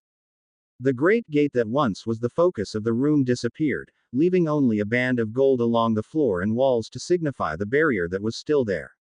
Over that gold band shimmered into existence a grand dining table of dark wood clothed with a length of crimson silk. A gold candelabra appeared dead center, casting faint light with its red flames. Only 2 chairs formed, one at either end with high backs and intricately carved arm rests. Taking a seat, Naruto ignored Mito's amused grin. He reached for a glass bottle before pouring it into 2 glasses, one of which he slid all the way down to her own seat, the physics of this world changing to ensure his desires were heeded. As he reached for his glass, his clothes melted away, reforming into a black suit that was more fitting for the atmosphere. Once Mito took her own seat, her attire likewise changed, going from a simple red kimono to an elegant red ball gown. All of this for little old me. She grinned. You shouldn't have. No, I shouldn't have. He agreed, taking a sip. But I figured this was fitting for one of your status. See, she teased. I knew you were warming up to me. He gave a snort in response, but did not disagree. She was indeed growing on him, and fast, too. Much like Tatsuki, now that he thought about it. What was it about these women that allowed them to worm their way into his heart so effortlessly? Satisfied that he didn't speak against her comment, she took a sip herself, only to pause at the flavor. Is this strawberry lemo? Inquired Mito in disbelief. It looked just like wine, but there was no mistaking the taste. I'm 8. I've never had any sort of wine. I wouldn't know how to create it here. He explained, finishing off his glass and pouring himself another. Huh, I keep forgetting how young you are, dear warden. It's hard to believe it with how you speak and act. He merely shrugged in reply. Looking distastefully down at her fruity drink, she peered down the table to meet Naruto's eyes. Say, you wouldn't have anything against me having a glass of blood now, would you? When he made no notice that he had heard her, she let out a sigh and took a sip, only to spit it out as soon as it hit her tongue. It's blood. When you asked for it. It is what you wanted, is it not? He raised a single eyebrow at her. No. Why on earth would you think I drank blood? I was joking. Once again he shrugged, waving a hand lazily to vanish the glass and the blood she had spit out over his table. Standing up, he spun his own glass down the table to her with a flick of his wrist. He couldn't help but grin when it moved so perfectly. You know, he mused aloud. I'm starting to like this place. Oh, so you wouldn't mind coming back to visit? She inquired, snatching up his glass and washing away the tang of blood that lingered in her mouth. No, he answered. I don't think I would. Naruto gave a grin as he gazed at the image of a dead woman who sat across the table, his first smile since his family left. There are stairs behind you, they lead to your bedroom. She turned and nearly squealed at the prospect of a bed as she took note of the two curved staircases that led up into the darkness above. It's been fun, Mito. As he willed himself out of this new world, he missed her victorious smirk. And how she gazed hungrily at the place he had just occupied. Soon, my dear warden, you will be mine, and I will be free. Maybe she'd keep him around after she escaped the seal on his sister. Uzumaki were known for their long lives and she wouldn't mind a bit of company for 100 years or so. It was certainly a tempting notion. Iruka gave a small sigh as his eyes roamed over his class. Like every other time he had gazed about the room, his eyes were inevitably drawn to the single chair that had remained empty for what was approaching dangerously close to 3 weeks now. Of course, that was not to say the absent occupant didn't observe the lessons, he simply didn't enter the classroom. Peering out the window and into the old tree that sat just outside the building, he could see his missing student sitting on a branch, jotting down notes that had been written on the board. Everyone in Konoha had heard about what had happened to the boy, so it was easy to see he was uncomfortable with the notion of sitting amongst classmates who would no doubt bring up his recent misfortunes, especially if they learned he was now homeless. That would be a nightmare. No, instead he arrived promptly each morning before the other students and would take notes until lunch. Then, he'd disappear for an hour or two before returning to watch the end of the practical lessons. When all the students had left for the day, the boy would practice what he had seen until confident that he understood, at which point he would disappear into the night. As a teacher, Iruka was proud to say that Naruto picked everything up very quickly. Of course, there was the matter of tests and examinations. As it was, he had been excused from those during the 2 weeks he was in the hospital, but another one was coming up soon. Naruto would have to come take it with his fellow students if he didn't want to fail or, worse, be dropped entirely from the shinobi program. Iruka really hoped it wouldn't come to that. Watching as Naruto packed up and took off, he turned back to his chatting students. All right, class, he called. We'll break for lunch now, you have an hour. Remember, practical when you get back, so eat first to give yourself plenty of time to digest. He was answered by a chorus of, "Hi, Iruka-sensei." Before they all stampeded out the door. Giving one last sigh, he turned back to the tree Naruto had only recently occupied. I don't know what it is you leave to do, but whatever it is, good luck. Hey, watch it, she yelled at the small figure that had darted in front of her, nearly knocking into her and making her spill all her groceries. The person either didn't care or had bigger things to worry about than some random woman's groceries, as he sped off without the slightest bit of remorse. Moments later, it was revealed as to why. Get back here, you little thief. I swear, when I find you. The man's threat went unfinished as he placed his hands on his knees, panting. It had obviously been quite a chase. Shizune frowned, looking in the direction the cloaked figure had vanished in. It was pretty obvious by their size that they were still a child, and while stealing was wrong even if she was a shinobi, what was more wrong was that a child needed to steal. The orphanages were overfilled with children from the Kyuubi attack still, and many lived on the streets, begging and scavenging. Theft, however, was pretty new. Most didn't have the guts to risk it in a shinobi village. Not only was there a high chance of your target being a shinobi, or at least trained as one, but there was an even greater chance of a shinobi being nearby.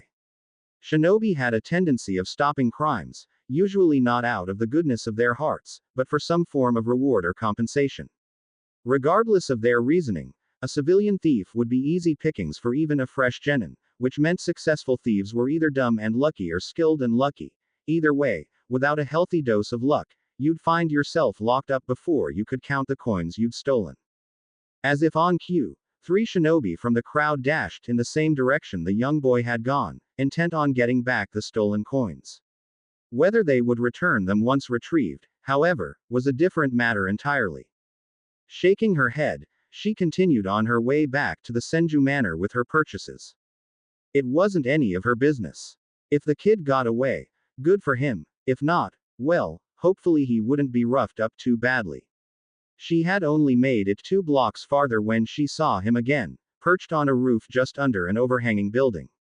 She almost missed him, shadowed as he was, but a flash of red when some of his hair fell out of his hood had drawn her attention. None too soon, either, as that strand was quickly tucked out of sight. Curious, she moved to a wall of a nearby building to observe the child. Something about him seemed familiar in some way, but she couldn't quite put her finger on it. Almost 5 minutes later, when she was considering leaving, he tensed. Her eyes found the large group that passed near him and couldn't help but wonder why he would wait for a larger group. Sure, he'd be well hidden, but the chances of shinobi were higher, as were the chances of being tangled within the limbs of bystanders. When he pulled out an old kunai, holding it in a reverse grip with his right hand, she furrowed her brows in concern. He wasn't aiming to kill one of them, was he? Before she could think more on the subject, he leapt, landing in a roll right behind the group and quickly making his way through it. When he emerged from the front, he held no less than 3 different coin purses. He slipped into an alley nearby with none in the crowd any the wiser of what had just taken place. Oh, he's pretty good. He must have been doing this for most of his life, she thought, somewhat amused by the young boy's skill. He'd make a fine shinobi one day. Within moments, he was back in her sight, having climbed up the alley wall. Crouching down, he emptied the 3 purses into his own bag, which he promptly placed into one of the pockets on the side of his pants. He turned back to the street and within a few minutes had his next group of targets. This group was no larger than the last one, and yet when he pulled away from the crowd he had managed to procure 5 coin purses, despite the jingling his pocket of coins must have been making. Was the number based on luck, or is he simply improving at such a rate? He could have done poorly the first time or exceptionally well this time, but Shizune's instincts told her that this boy was a very fast learner. Or, rather, her instincts told her that he was quick to adapt, which meant about the same thing in this situation. Wait, where'd he go? The instant she realized she had lost sight of him, she felt a weight settle within the kunai pouch she was wearing. Spinning around, she was met with the sight of the boy, his purple eyes gazing up to her with a cold seriousness that set her on edge. Silently, he brought a single finger to his lips. Is he bribing me? She thought in disbelief. Reaching a hand into her kunai pouch, she felt a sack of coins that she knew hadn't been there earlier. He's really attempting to buy my silence. It really was amazing, because the boy couldn't be more than 8 years old, and yet here he was operating in a manner most of Konoha's current shunin couldn't accomplish.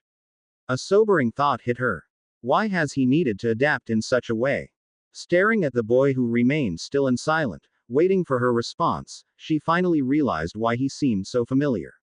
Red hair and purple eyes, living on the streets, he must be that boy I heard those women speaking of, the one who found himself without a family and locked out of his home. The 2 old women had spoken about the boy who was some sort of royalty, a prince, if Shizune was remembering correctly, who was without home or family. The women hadn't known why his family was gone, whether they had fled something or were dead, but they did know that the boy found himself locked out of the sealed compound.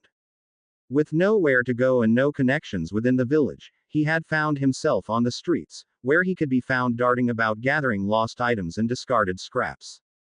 He was a scavenger, like a raccoon, one woman had joked, but the other was quick to speak against it, commenting on how he prowled like a wolf, despite the state he found himself in. She also mentioned that he was far too proud to ask for assistance even if he had someone to ask it from. That would explain the coins, thought Shizune. Of course the boy couldn't bring himself to ask her to keep quiet as he tried to scrounge up his next meal, but if he gave her part of his haul, he was paying for a service, in this case, the service of keeping one's lips closed. If he had noticed me watching him, he must have been able to figure out that I'm a shinobi. It's not common for a shinobi to turn down a job, no matter how odd, so long as they are paid and it doesn't put their village in danger. It must have been the case, as he was still here. He had to know if she accepted the job, otherwise he was in danger. Wait, she paused. Doesn't that make me a threat? Her instincts weren't alerting her to danger as he stood there, still but relaxed, but as she discreetly looked out of the corner of her eye, she could catch the glimpse of metal hidden slightly behind his leg. He's got his kunai out and ready. She realized. If I don't accept his payment, he plans to silence me through other means. She wouldn't be that easy to take down, being a high Chunin level ninja, but the fact that he was ready to do so was, honestly, a bit disturbing. What are we, the bloody mist? A child shouldn't act in this way, ever. She didn't care who they were, where they came from, or what their life story was. It was simply wrong to have a child acting so much like a, well, shinobi. Frowning at him, she couldn't help but feel pity for this homeless prince. Taking out the coin purse, she made a show of weighing it in her hand before nodding to him, signifying that she accepted the payment and would keep silent on this matter. He gave a grateful nod of his own before running into a nearby alley and out of sight. It would appear his work was over for the day. She didn't know his name, or why he was fending for himself, but she did know that he would go places as a shinobi. Hopefully, those places would be better than how he was living now. Good luck, little thief. Despite it being barely past noon, there was already a sizable pile of empty bottles laid about around her. The beep beep owned was far from drunk, however, having developed a rather large tolerance to alcohol over the years, much to her ire. Drinking helped her forget. The ability to drink such copious amounts without becoming drunk without being able to forget was not a skill she cherished. That is, in fact, why she had started at 9 in the morning. If she had waited any longer, she would not have grown inebriated enough to forget come evening, and if there was anything Senju Tsunade hated, it was being sober during the night. Because if she wasn't drunk she'd never fall asleep, instead she'd spend the night lying in her bed, tossing and turning as her past haunted her with thoughts and memories she'd rather not have. Drinking let her sleep, allowing her to wake up and start the process over again. It may have been pathetic, it might not be good enough to be considered a life, but it was all she could do, and she wouldn't be stopping anytime soon. Not only was she the greatest medic ever known, unable to accept any damage the alcohol might do to her body, but she also had Uzumaki blood, which helped her heal and would keep her alive for quite a bit longer yet, retired or no. She intended to keep up this routine until the day she died. If it weren't for Shizune, her apprentice, that day would have been long ago. It was for the girl's sake that she continued to draw breath each day. She couldn't bear the thought of leaving her deceased lover's niece all alone in the world, especially after dragging her all over the elemental nations. The poor medic had no friends or family besides the last Senju and their pet pig. To leave her would crush the girl. A fine way to honor the man she loved. No, she'd stay around for the girl, at least long enough for her to meet a nice man or woman and start a family. Then, perhaps, Senju Tsunade could die in her sleep. As the world's best medic, it would be child's play for her to shut down her body's vital functions, leading to what would no doubt appear to be a natural death. Konoha, however, had not been the plan. Sure, it would help her apprentice find friends, but she'd much rather die in some small town where no one knew who she was. Just another traveler who would be dug a simple grave and left to rest in peace. Konoha and the rest of the major hidden villages would never even know of her passing. And then came an Uzumaki. So there went all of her own plans. Uzumaki Kushina had always had a place in Tsunade's heart, even if the woman didn't show it, and she was unable to say no when the Uzumaki asked for her to come back to Konoha. For all the reasons, however, giving checkups to her son wasn't the best to call her back to Konoha for. It seemed almost lame. There were plenty of medics in Konoha who could monitor the boy's health, like whoever it was who told the red-headed woman that her son's chakra coils were having a strange reaction to the Kyuubi's chakra. Surely they already knew what was going on. There was no real need to have the last Senju come back to keep an eye on the boy's developing coils. Nevertheless, Kushina, being the overprotective mother she was, would accept nothing but the best for her son and proceeded to call for Tsunade's return. The Senju cursed that woman's ability to get her to do things she really didn't want to.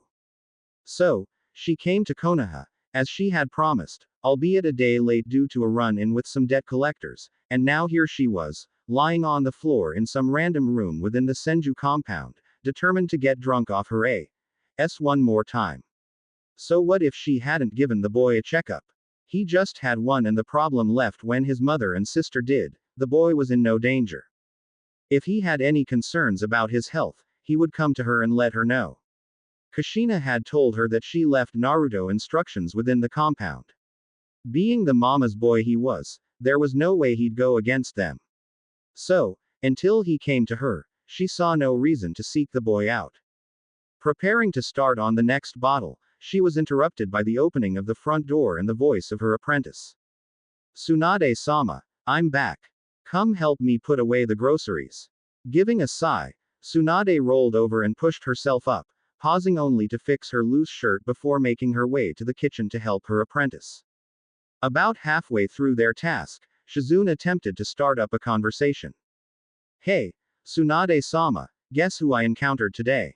Asked Shizune. Tsunade puzzled over this. Shizune didn't really know anyone here, so it must have been someone with quite the renown. It probably wasn't her old sensei, Sarutobi Hiruzen, the Sandaime Hokage, but that still left quite a few possibilities. I don't know, maybe Hatake Kakashi. You two start flirting or something. Shizune's cheeks immediately went red. And no, it was nothing like that, it was a little boy. Tsunade quirked a brow, giving her apprentice a curious stare before shrugging. Well, some girls like him young, I suppose. Tsunade-sama. Her apprentice huffed in indignation, pouting slightly as a teasing grin spread over Tsunade's face. It was that homeless prince that people have been talking about lately. A prince of the homeless. He didn't do anything inappropriate to you, did he? Asked the Senju. Before her apprentice could respond, she continued. Unless of course you wanted him to. It's good to see you care more for personality than wealth, Shizune, but I think you may be going a bit fast. You must be head over heels for him. Tsunade. Whined Shizune, crossing her arms over her chest. I'm being serious here, stop trying to make this about my love life. You mean your lack of one? Shizune shot her a dirty look. Anyway, you've heard the rumors, right? Tsunade shook her head in the negative. I haven't been out much, you know that. Ah, I thought you might have heard them the few times you left. Well, basically, there's supposed to be a young boy, a prince or something, whose family up and vanished. He tried to get into his home, only to be rejected by the security seals. A bad feeling began to well up within Tsunade as she listened to her apprentice. That sounded suspiciously like Kushina's son. But why would the security seals reject him? Had something gone wrong? Did he even know about the instructions Kushina had left him? Her apprentice, oblivious to the unease of her master, continued on. He spent 2 weeks in the hospital, but once he was released he didn't have anywhere to go, so he's been living in the streets. I watched him today, he was stealing from some of the civilians. He was good at it too, and got better as he worked. Her apprentice gave a small grin. Little troublemaker knew I was watching him and tried to bribe me. Shizune giggled. Well, I suppose he succeeded, I agreed not to turn him in. Shizune's small smile turned upside down. It was kind of sad, actually, that one so young lost everything and is now fighting to survive. I feel bad for the poor boy, though I suppose he's doing well enough for himself as it is. I swear, it's like he was born to be a shinobi, I wonder who his parents must be. Shizune, Tsunade's voice was slightly shaky as the woman hoped she was wrong. What did he look like? Ah, he wore an old brown cloak, so it was hard to see his features, but he had hair as red as a sunset and these cold, purple eyes that almost seemed to glow in the shadow of his hood. They were actually quite beautiful. I bet he'll grow up to be a handsome young man. When Shizune looked to her master, she found the last Senju frozen in terror, causing her to grow concerned. Tsunade-sama, is something wrong? Oh, gods, Naruto-kun. She kept her eyes peeled during her brisk walk, searching every rooftop, storefront, and face within the crowd for the crown of red hair or his brilliant purple eyes. The early morning traffic, as thick as it was, offered no resistance as she wadded through crowds that split before her. It was not wise to stand in the way of Senju Tsunade. It was even less wise to do so when she was as distraught as she currently was. Why the hell didn't anyone tell me he had been in the hospital for 2 weeks? He must have been so scared and confused as he laid there all alone. She knew there really wasn't anyone to blame for that. Few had known she was back in Konoha and she doubted anyone besides herself knew that she had returned at Kushina's behest to keep an eye on Naruto's health. Still, he's an Uzumaki prince and the heir to the Namikaze name. Hiruzen should have brought it to my attention just to ensure his health and safety, never mind the fact that he's my godson. She had to pause her train of thought at that. Did anyone outside the Uzumaki Namikaze family and the 3 Sennin even know she was the godmother of the 2 children? No, probably not. It wouldn't have brought any good to paint an even larger target on the kids. They were already Uzu royalty and suspected to be the children of the Yondaime Hokage.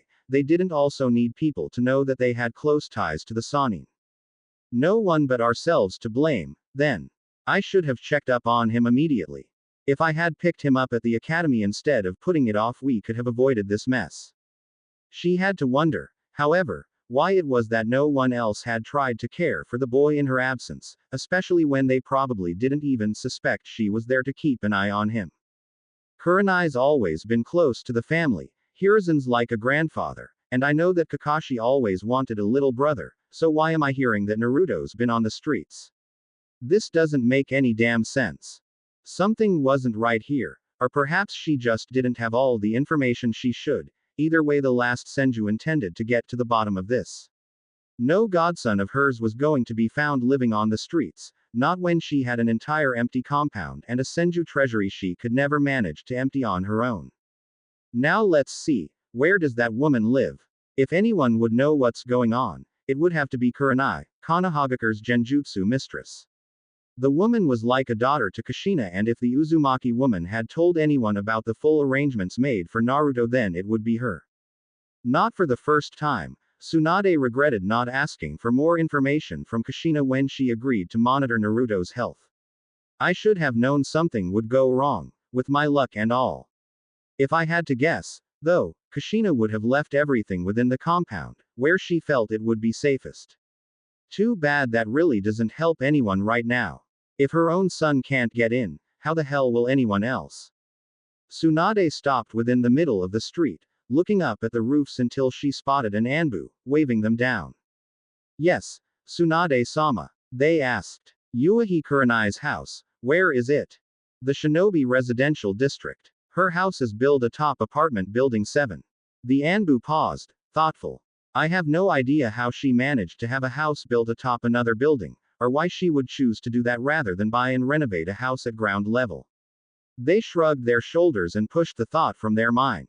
Was there anything else, Tsunade-sama? No, thank you for your help.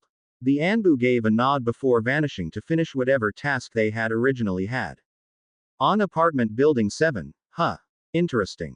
Though, I should expect no less of a skilled Junin who learned under Kushina. Both she and her husband managed to train an exceptional shinobi, but both turned out kind of odd.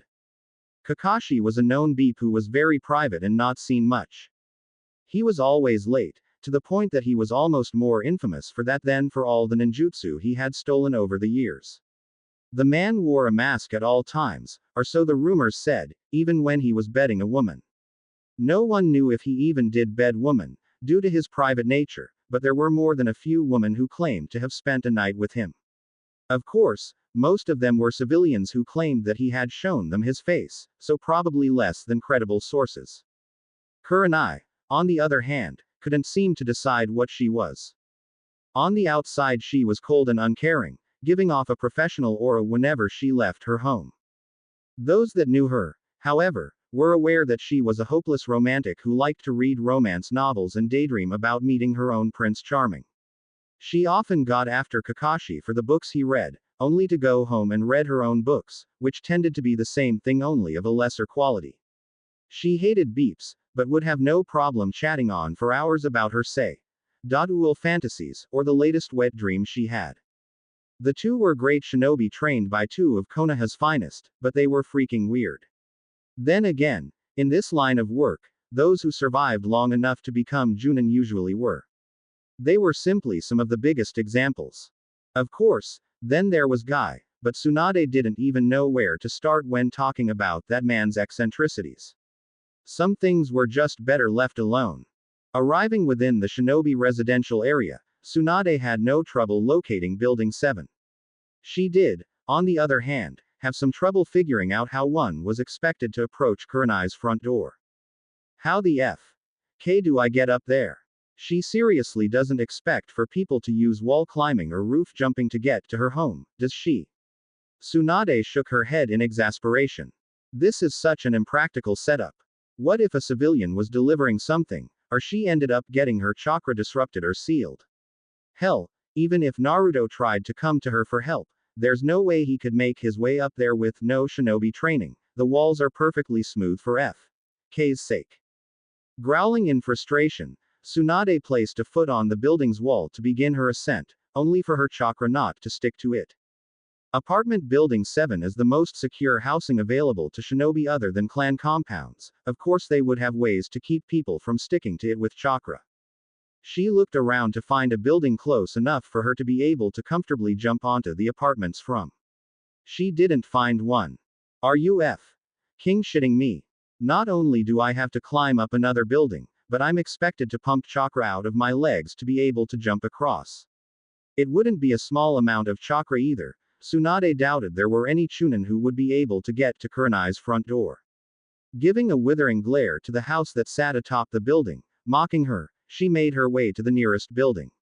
This is bullshit. Senju King Tsunade was sitting on her couch, in her home, with her, and she did not look happy. This is probably about Naruto-kun, but that glare looks a bit too irritated for him to be the source. That's more of the, what is wrong with your home, glare I tend to get. As much as she tried to hold it in, a small giggle escaped her lips. Giving a sly smile, she figured she may as well take this rare opportunity to tease the world's greatest medic. You know, Tsunade-sama, the apartment staircase has roof access. If anything, that little tidbit of information only served to irritate the powerful woman even further. That would have been nice to know. Ground out the Senju, making a mental note to find the Anbu who had left that out of his directions. It is very common knowledge within the shinobi ranks, she silently included, and amongst cheap civilian restaurants that deliver, but I doubt you came here to experience my unique housing. That's right, I didn't, nodded Tsunade. I came here because I recently came to learn something that was rather surprising. A feeling of imminent doom began to build up within Konoha's genjutsu mistress. Her stomach knotted up as her body became numb. She could feel beads of sweat forming upon her brow and had to force her breath to stay even. Hiding the shaking in her hands, she asked, and what might that be, Tsunade-sama? Shit, this has to be about Naruto-kun. Why couldn't I have just been wrong this once? Oh, it just seems as though my godson has been living on the streets even though both his mother's and father's students are here in Konoha. You wouldn't happen to know anything about that, now, would you, Kurenai? Accused the beep bee. Owned. She was doing a remarkable job at restraining herself, one almost wouldn't be able to tell how furious the woman was. Kurenai, unfortunately, knew exactly how angry the woman before her was. I had heard that the compound rejected him, began the red-eyed woman. But the last I saw him was a week before Kushina-sensei left, almost a month ago. And you haven't sought him out. If I did go look for him, and he came here for help, who would help him. I've been here, ready to help him the second he comes to me. Okay, so that was bullshit. She had gone out to take care of things plenty of times, but she knew she was one of Naruto's last resorts. As much as that fact hurt her, and considering the amount of people within the village, she wasn't going to be hearing him ask her for help anytime soon. As that's so, Kurenai was beginning to get angry at Tsunade's accusations. Where was she, the world's greatest medic, when Naruto-kun was suffering in the hospital? Why was she here, talking to her, when she could be out helping the boy who would accept her far more easily than he would herself? Why was she only now learning of these things, when Kushina had mentioned that Tsunade was coming to monitor her son's health? How dare she try to place all the blame on her? He wasn't her responsibility. And when, exactly, was the last time you saw him, Tsunade-sama? His birth. His second birthday party. The hospital where he was lying confused and alone. On the street. Safe within your own home. He doesn't even know you, and yet you were supposed to keep an eye on his health. Shot back Kurenai. Well, how's his health? Is he doing alright? You wouldn't even know. Don't you be trying to make me out to be at fault here. At least he knows who I am and where to find me. Then why hasn't he? Kurenai looked down to the floor, ashamed. We have a rather strained relationship. We get along for the sake of Kushina-sensei, but we're really not comfortable in one another's presence. Ha! Exclaimed Tsunade victoriously. You claim to be here for him, and yet you know he will never come. He might as well be alone. He might as well, Kurenai countered, be with his godmother who has been tasked with his well-being. I didn't know until last night. And why didn't you? You should have seen him on your first day back, not almost 3 weeks later. Kushina left him instructions, you know that. I was a day late. He would have made his way to me after the academy the next day. I was waiting for him to come to me. Kurenai scoffed. And you didn't get suspicious hen he never showed. I don't believe that for a second. I figured someone else was taking care of him. They'd bring him to me when he needed a checkup. So you simply assumed the best without checking, despite checking being the sole reason for your return. Hey, I was supposed to give him checkups, not be his mother. Aren't you supposed to be like his big sister? You should have gone to help him, uncomfortable or no. I agreed, defended Kurenai. To aid him if he needed it. He has yet to ask for aid, he obviously doesn't need it. Quite, came Tsunade's dry reply. I hear he's been doing well as a thief amongst the Konoha populace. I'm sure Kushina would be proud about how little help he needed from her eldest daughter when it came to obtaining his next meal by risking a nice meeting with the Uchiha police force. And yet here you are, trying to pin all the blame on me while he's still out there without any idea that you could be taking care of him. I'm not here to take care of him. I'm here to make sure his chakra coils develop properly now that he's separated from the residual chakra of the Kyuubi within Kushina and the chakra Naruto's seal is mixing with her own. If anyone should be looking after him, it's you. Kurenai raised an eyebrow. Me. Not Kakashi. Not Kushina's father figure Hiruzen. Not her best friend Makoto. Not, oh, I don't know, his King godmother. Tsunade took a deep, calming breath, trying to smother the fiery temper that was building within her. This was not a time to cast blame, this was a time to determine responsibility. Look, Kurenai, I'm here to help him, but I can't care for him. He knows you, even if you two have a strained relationship. He's far more likely to trust you than me. No, you don't know anything about it. He's sooner to trust an Iwa shinobi. I see, but to him I might as well be an Iwa shinobi. Tsunade, you need to understand, there's a reason the two of us don't get along well. It's not him, it's me, and my past. I'm not going to share it with you, but you have to believe me, you are the best choice for him right now. Kurenai, I'm not here to play mother to the boy. But you, his sister, this is a perfect chance for you to start fixing that distance between the two of you. Just because I see Kushina as my mother and she sees me as a daughter, doesn't mean I see him as a brother or that he would see me as his sister. Are you saying you don't see him as a brother? Kurenai looked down at the floor, contemplative. No, it's not that. I do see him as a little brother, but I can't be his older sister, I just can't. You have the best chance of entering his life. It doesn't have to be a constant care, but if you could simply offer him a spare room within the Senju compound, we'd both know he was safe. Tsunade thought about it for a minute before nodding. That would be doable, she agreed. But he would still need a constant source of guidance. There's you, isn't there? At Tsunade's glare, Kurenai hurriedly continued. And your student. And if you can convince him, he can always come to me. I might not be able to bring myself to go to him, but I won't turn him away. That could work. You'd be like a mentor instead of a caretaker, and I'd be more of a landlady. This is sounding good. I'll keep my eye out for the brat and ask the old monkey what he knows. Just remember, medic or not, I'm sending him to you if he asks about the birds and the bees. Kurenai flushed but nodded as Tsunade stood up and made her way to the door. Make sure you keep your eyes peeled too, Kurenai. If you see him, send him my way or let me know where you've seen him. We can't help the boy until we've found him. Yeah, I will, confirmed Kurenai as the door shut. The two had a plan now. Everything would be alright. Unfortunately for Naruto, their plan did nothing for him now. Until they could put it into effect, it would not help him find his next meal, it would not offer him guidance, and it would not shelter him from the cold. He was still alone, with no one to look after him but himself. He did not know of the two women's plans and wouldn't have been able to accept something that seemed so much like pity if he did.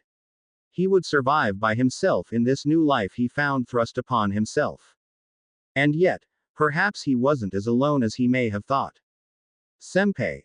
A raised hand cut the Anbu agent off. Don't worry about it. It will be taken care of. The Anbu seemed hesitant and unsure, but nodded anyway, acknowledging the word of his superior. Very well, Inu Senpai, we leave this in your capable hands. With that, he and his squad mates took off, leaving Hatake Kakashi, student of the Yondaime Hokage, to continue watching the streets. It was not truly the streets which he watched, however, but rather a single person on them.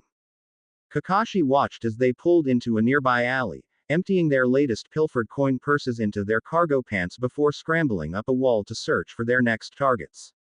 Behind his mask, Kakashi couldn't help but grin. He's growing up so fast, sensei. I'm sure you would be proud of his skills. Now, if only he was skilled enough not to need someone to keep the authorities off his back. All in good time, I suppose.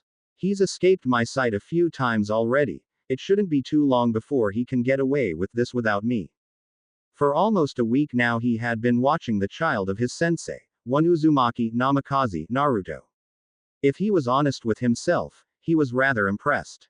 The child was not naturally talented, per se, but the rate at which he learned and fixed his mistakes was astonishing, leading him to adapt to his current state quite easily. Now, being homeless certainly wasn't the life Kakashi had envisioned for the son of his sensei, but, if nothing else, it was doing a fine job of teaching Naruto to take care of himself. It was for that reason Kakashi did not attempt to directly aid the young boy, choosing instead to look after him and correct issues out of the boy's sight. Kakashi had been keeping authorities away from the boy, making sure he visited the academy, and had been the one who disposed of Naruto's first kill. Kakashi was proud of that fact most of all. To have killed so early and already be embracing the stealth of true shinobi, this boy was going to be a refreshing change from the last few generations of Konohagakure shinobi. Of course, the fact that it was his only kill thus far was a bit disappointing, but it was probably for the best. After all, despite what activities they may be involved in, everyone within Konohagakure was a citizen of Fire Country. Both Naruto and Kakashi were actually rather lucky that no one had attempted to investigate the disappearance.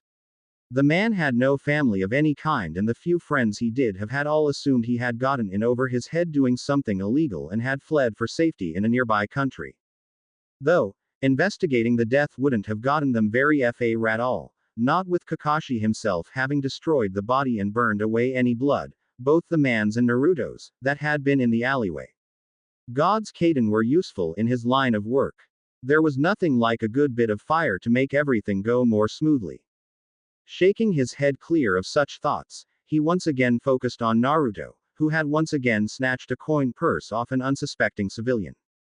You know, at this rate, someone's going to be bringing all this theft to the attention of the council soon. He really should take a break for a while, make them all think it was some visitor who had already left for their own home. Choosing his next course of action carefully, Kakashi gave a shrug. Whatever. The worst that would come out of this would be Naruto becoming more cautious, which was a good thing in his book. Ah, it's win-win for the kid. Focusing solely upon the boy, he began visualizing him as prey. The effect was instantaneous as the boy froze up, all his instincts screaming at him about a nearby predator. It only took the child a minute, which must have felt like hours, for the poor guy to locate the one who intended to hunt him. Once again, Kakashi found himself impressed. Locking eyes with the child. Though his own were shadowed by his mask, he gestured a low-hanging roof between the two of them. Getting the message, Naruto nodded once before making his way there. Kakashi, on the other hand, took his sweet time. Naruto seemed a bit tense, ready to flee, and was slowly twirling a kunai with one hand, but other than that he seemed rather at ease with the situation. There was no fear, but caution, no hate or malice, but frustration, probably aimed at himself. When Kakashi had made it to the roof, he did not begin a conversation, but rather stood tall and still, observing the young man up close. Despite his tenseness, Naruto stared right back, his shoulders apart and back straight. The boy removed his dirty brown hood and stared proudly into the empty eye holes in the dog mask that loomed over him. Even when faced with a vastly superior opponent, he would not back down. Kakashi knew it was not arrogance or even acceptance of his impending demise, but rather a matter of pride for the boy. One was not weak until they deemed their opponent too powerful to fight. If he were to cower under the glare of the porcelain canine before him, he would be admitting weakness and defeat, and to a survivor like this boy, that was unacceptable. He really was just like his father. Kakashi stayed silent a few moments longer before speaking. You're pretty good, kid, but just as you raise yourself higher than your targets, both the Anbu and Uchiha police force have a tendency to travel by roof, which is higher than you. In the future, I recommend keeping a better eye on your surroundings. Naruto nodded in acceptance of the advice, slipping his kunai away and pulling out a sack of coins. Kakashi wordlessly accepted the bag when it was tossed to him, having witnessed the same actions during Naruto's interaction with the apprentice of Tsunade. You know, I don't mind you practicing upon the Konoha populace, but at this rate people will start to become suspicious. You need to find another source of income. Thank you, Inu-san, for your advice. The boy checked a watch, one Kakashi noticed to be rather valuable. Seems like he's a bit better than I had suspected. It was one thing to cut away the coin purse many within Konoha wore at their waist, it was quite another entirely to remove someone's watch without them noticing. Making note of the current time, Naruto turned his attention back to the Anbu before him. I have managed to obtain permission from Sarutobi-sama to aid his clan in the keeping of Konohagakure's training grounds and the surrounding forests. I should be able to sell any equipment I recover for a solid price as second-hand or scrap. It won't be a large amount, but depending on how wasteful our shinobi are, I may be able to make a decent living as I support myself through the academy years. Kakashi nodded slowly. It was a good plan, especially when you had permission from the Hokage himself, and the dog-faced Anbu knew exactly how wasteful his comrades were. Years of prosperity made them take for granted the high-paying missions and the surplus of available tools. It wasn't like when he was growing up, when equipment was scarce and you were lucky to go to battle with a full holster of kunai. Hell, back then, getting a kunai lodged into your flesh was actually rather fortunate if it struck somewhere non-lethal. Free kunai were good kunai, after all. Well, that's good then. I would suggest you focus on that and only resort to purse cutting when the fields run dry. Give them some time to accumulate new weapons and all that. Now, isn't it about time you make your way to the academy? Lunch ended about an hour ago, and if you don't get there soon you'll miss the practical lessons. A sharp nod was his reply as the boy threw his hood over his head and vaulted over the side of the roof in one smooth movement. You know, that actually looked kind of cool, little thief. If you're not careful, you may find yourself with some fangirls of your own, especially if you grow fully into your parents' looks. They were, after all, two fine-looking shinobi. Kakashi was about to turn away when he saw Naruto's arm grabbed and his hood taken off by a beautiful woman in her early 20s. Curious, He watched as she gave the boy a hug before wrapping her arms around his own, pulling him to a nearby cafe. Well then, it seems I spoke too soon.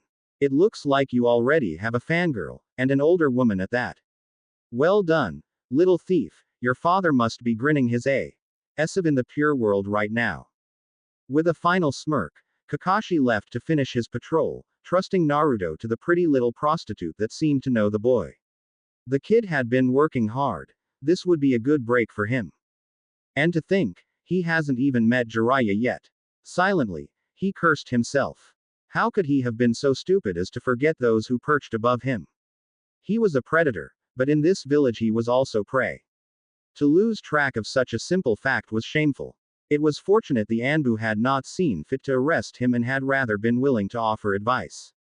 Naruto, of course, had always known that there were people on the rooftops, but in his confidence that those traveling directly above him were unaware as to his presence, he had forgotten that anyone else would see him as rather suspicious, sitting upon the lower roofs as he was.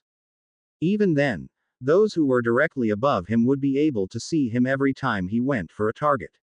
He had hoped that the crowds he operated in would be enough to shield him from anyone else's gaze, but it looks like he had been wrong. But that dog, he was strong. There was no denying the skill of the Anbu. Naruto could feel the power and confidence leaking off the shinobi. That had been a man who had gone through much only to return stronger than anything he had faced. But, if that was the kind of person who had caught him, he would just have to surpass them. The hound worked solo on the words of its master, so he would have to be something above the hound, something without a master. A wolf, I need to become a wolf. The wolf was strong, proud, and answered to no man. It prowled the forest, sought prey, and took it down with ruthless precision.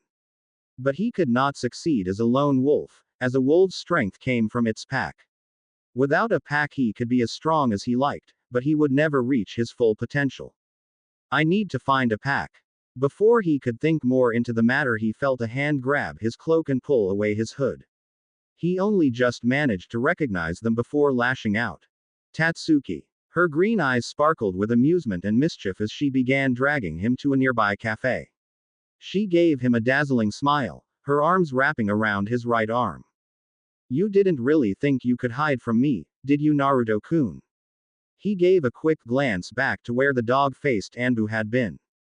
Seeing him take off, he turned his attention back to the woman who seemed intent on abducting him. Not at all, Tatsuki-san. Was there something you needed my help with? Nope, cheered the woman brightly. It seemed as though she didn't have a care in the world right now. Naruto checked his watch and raised an eyebrow at her. Shouldn't you be working about now? He asked. She stuck her tongue out at him. Shouldn't you be at the academy?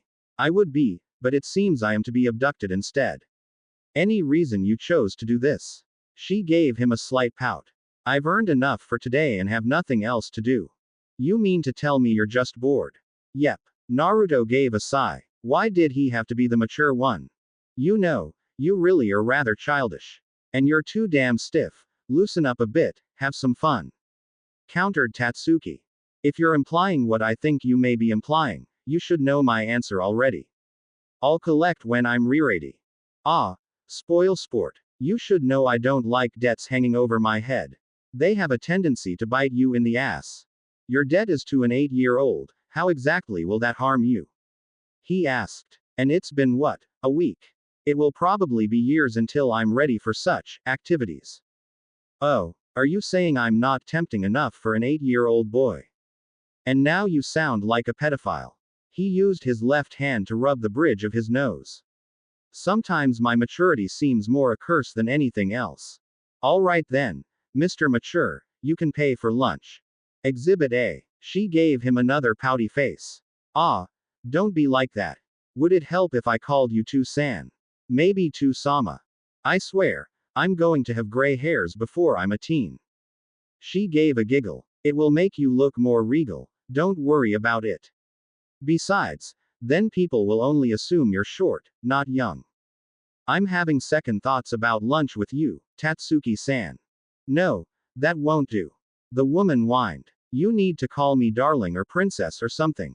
If you don't, I'm going to cry. You don't want me to start crying, do you, daddy? I preferred your flirtatious side. This childish side, while fitting, does not really become you, Tatsuki-san. She sent him a glare, but remained silent, halting their movement so that they were simply standing in the street. After a few moments of silence, he gave in and asked, "What?" Still, nothing. He gave a deep sigh. This childish behavior is not really becoming of you, Tatsuki Haim. Her eyes brightened in delight as she gave him the biggest grin he had ever seen. Sweeping him up into a hug, she spun him around once before putting him back down and patting the top of his head. Good boy, Naruto-kun. That wasn't too hard now, was it? I'm really not sure you're worth all this trouble. You think we could renegotiate so that I paid for you to stay away? A quick hit to his head was his response as she gave him a sultry smirk. Oh, it's far too late to turn back now, you have to man up and finish what you started. Besides, she paused to indicate her figure. You'll know exactly how worth it I am once you finally accept what's yours. She looked to him, only to find him searching through his hair. What are you doing? She asked, hands on her hips. Searching for my first gray hair. Came his even response. Wah, ah, found it. He pulled from his head a single gray hair, which he proudly presented to her. I hope you're happy, Tatsuki-san. At this rate I won't make 20. What? But, how, why, when? The poor girl was rather confused at this and Naruto couldn't help but chuckle at her dismay. It wasn't really his hair, but rather one from the Anbu agent he had just spoken to. It was only by chance that it had fallen off the taller man and landed on his own crimson nest of hair. He wouldn't, however, be admitting that to Tatsuki. Alright, now that we've confirmed that you're going to be the death of me, let's get something to eat. She simply trailed behind him, still trying to determine whether or not she had really started giving the boy gray hairs. Come on, keep up. He called. It's my treat. She instantly sped up to match him. Tatsuki was not one to turn down a free meal, especially when she would get to spend time with her little friend. She had spent much of her own life alone. This new sense of companionship was refreshing. He wasn't trying to get something out of her, he didn't pry about her past, and he didn't seem to judge her occupation. In the presence of this small boy, she could finally relax and be herself, and for that she was grateful. Wait up, I'm in heels. He just laughed, pausing to let her catch up and wrap one of her arms around his own. Is this what having a friend is like? He looked at her pleasant smile and couldn't help but give his own grin at the warmth and happiness that spread throughout his chest. I like it. Regardless of how powerful he would become or where his life might take him, Tatsuki would always hold a special place within his heart and mind as his very first friend. He would never imagine anyone else being better suited to it than the childish young woman on his arm. Deep within a seal, two crimson eyes narrowed. Sand, sand, and even more sand. Naruto gave a sigh as she cast her gaze over the horizon. This place is stupid. The land of wind was aptly named, but perhaps, barren wasteland of nothingness and sandy irritation, would have been a bit more fitting. As the wind one again tried to remove her hood to play with her long owned hair, she turned to watch as her mother received directions from the captain of the ship that had taken them here. Rather than go through Suna and crossing most of Kase no Kuni, the two Uzumaki women had headed north from the fire capital and hired a ship to take them to a port on the far northwestern part of Kase no Kuni. So as to not lose the natural defense of the desert, Wind Country's capital was not a port city, but rather 2 days' walk from the largest port Sandfish City. 2 days, however, was nothing compared to the month and a half they would have taken trying to get to the capital any other way. The distance itself should only take half that, but constant sandstorms and blistering heat effectively doubled the time it took to make the journey. Naruto shook sand out of her shoes as her mother approached, looking as comfortable as she might have if they were back in Konoha. The young girl had no idea how her mother was unaffected by this horrid place. Please tell me we're borrowing horses or something. Her mother's happy. Nope. Was far too cheerful for Naruto's tastes. Great. Groaned the girl. She already knew this was going to be a horrible experience. That's my girl, ever the optimist. Kushina had noticed the sarcasm but, like most negative things, she chose to ignore it. They were on a trip and by the gods they were going to enjoy it to the best of their ability. Yeah, optimism, yippee. It took 3 days for them to make it to the capital due to an unexpected sandstorm, but they both arrived healthy and safe, if not a bit grouchy. I swear, when we get out of here, I'm never going to want to see this damn sand ever again. Naruto was promptly bopped over the head by her mother, who was straining to keep a happy face. Language, dear, chided the woman. Now, where was that entrance? Naruto took her time to look up at what they had finally come to. She was rather disappointed. Before them was a large ring of mud that stretched in either direction until it faded into the horizon. The top of this mud wall seemed to curve back into itself, as if to discourage those who might try to scale it, but Naruto had a feeling that it had to be something more to it than that. Ah, there it is, we must have been set off course by that storm. Her mother proudly proclaimed, pointing to a small smudge in the distance. As minutes turned to hours, Naruto came to learn that the smudge was in truth two rectangular walls growing parallel to the mud ring. The two walls were almost impossible to see, however, as sand had built up on either side, probably from that recent storm. The two women were lucky that the great mass of sand had stuck out well enough for them to take note of it. There weren't too many trying to gain access to the city between the two walls, so the two quickly passed into the mud ring. Naruto froze at the sight. She had formed her opinion far too soon. The city must have extended for miles below her, carved painstakingly from sandstone. The walls were all smoothed down, engraved with great images of the land of wind's history. Everywhere her eyes could see, great bridges stretched from points that seemed random to connect every part of the city together. And then, there in the middle, was the palace. The Emerald Obelisk was well named, a giant tower of jade green that rose up from the black depths of the city. Vines of gold and silver grew upon the tower, ending periodically in great ivory flowers blooming proudly in the desert sun. Naruto was rendered speechless. It's great, isn't it? The girl could only nod in response. Kushina slapped her on the back with a laugh. Well, come on then. We can appreciate the sights starting tomorrow.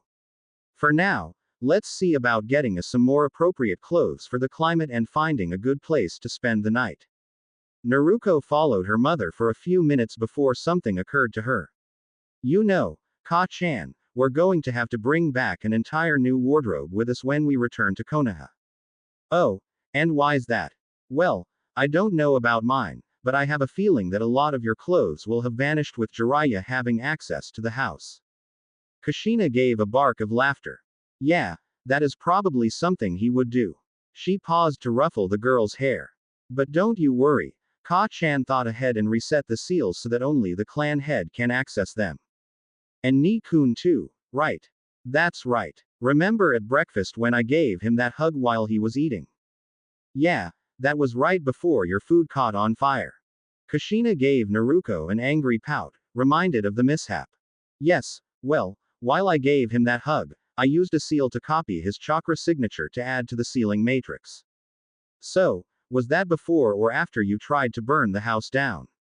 Why you little brat? Naruto raised her hands in surrender. With a sigh, Kushina crossed her arms over her chest. You know as well as I it had to be after.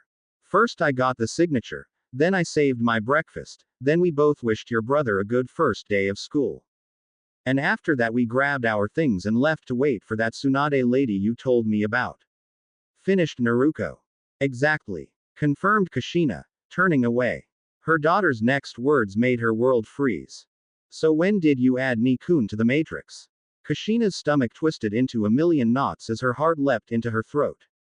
A feeling of cold despair and helplessness flooded her being, cloaking her fully in a blanket of shadow that threatened to drown her as it pulled her down into a never-ending abyss. Her legs couldn't hold her anymore as she collapsed to her knees upon the sandstone walkway. No, no, no, she mumbled, desperately trying to convince herself it wasn't true. I have to have added him. I know I added him. When did I add him? If he wasn't added, he couldn't get in.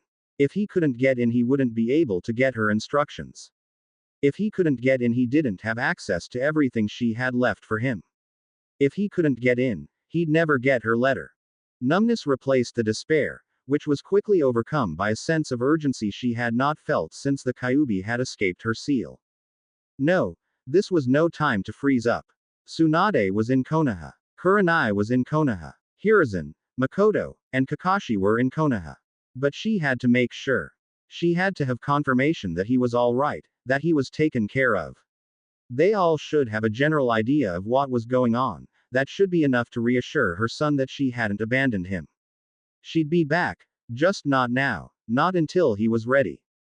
Not until she was sure he was safe from that. Launching herself onto her feet, she grabbed Naruto's arm and began to run. Ka-chan. Where are we going? We have to contact Hiruzen, now. The two made their way to the mail station with haste, but it would make little difference. To send a letter across the deserts of Kase no Kuni into Hai no Kuni by bird would take at least a week due to sandstorms, and sending it by boat to the fire capital for delivery would take twice that.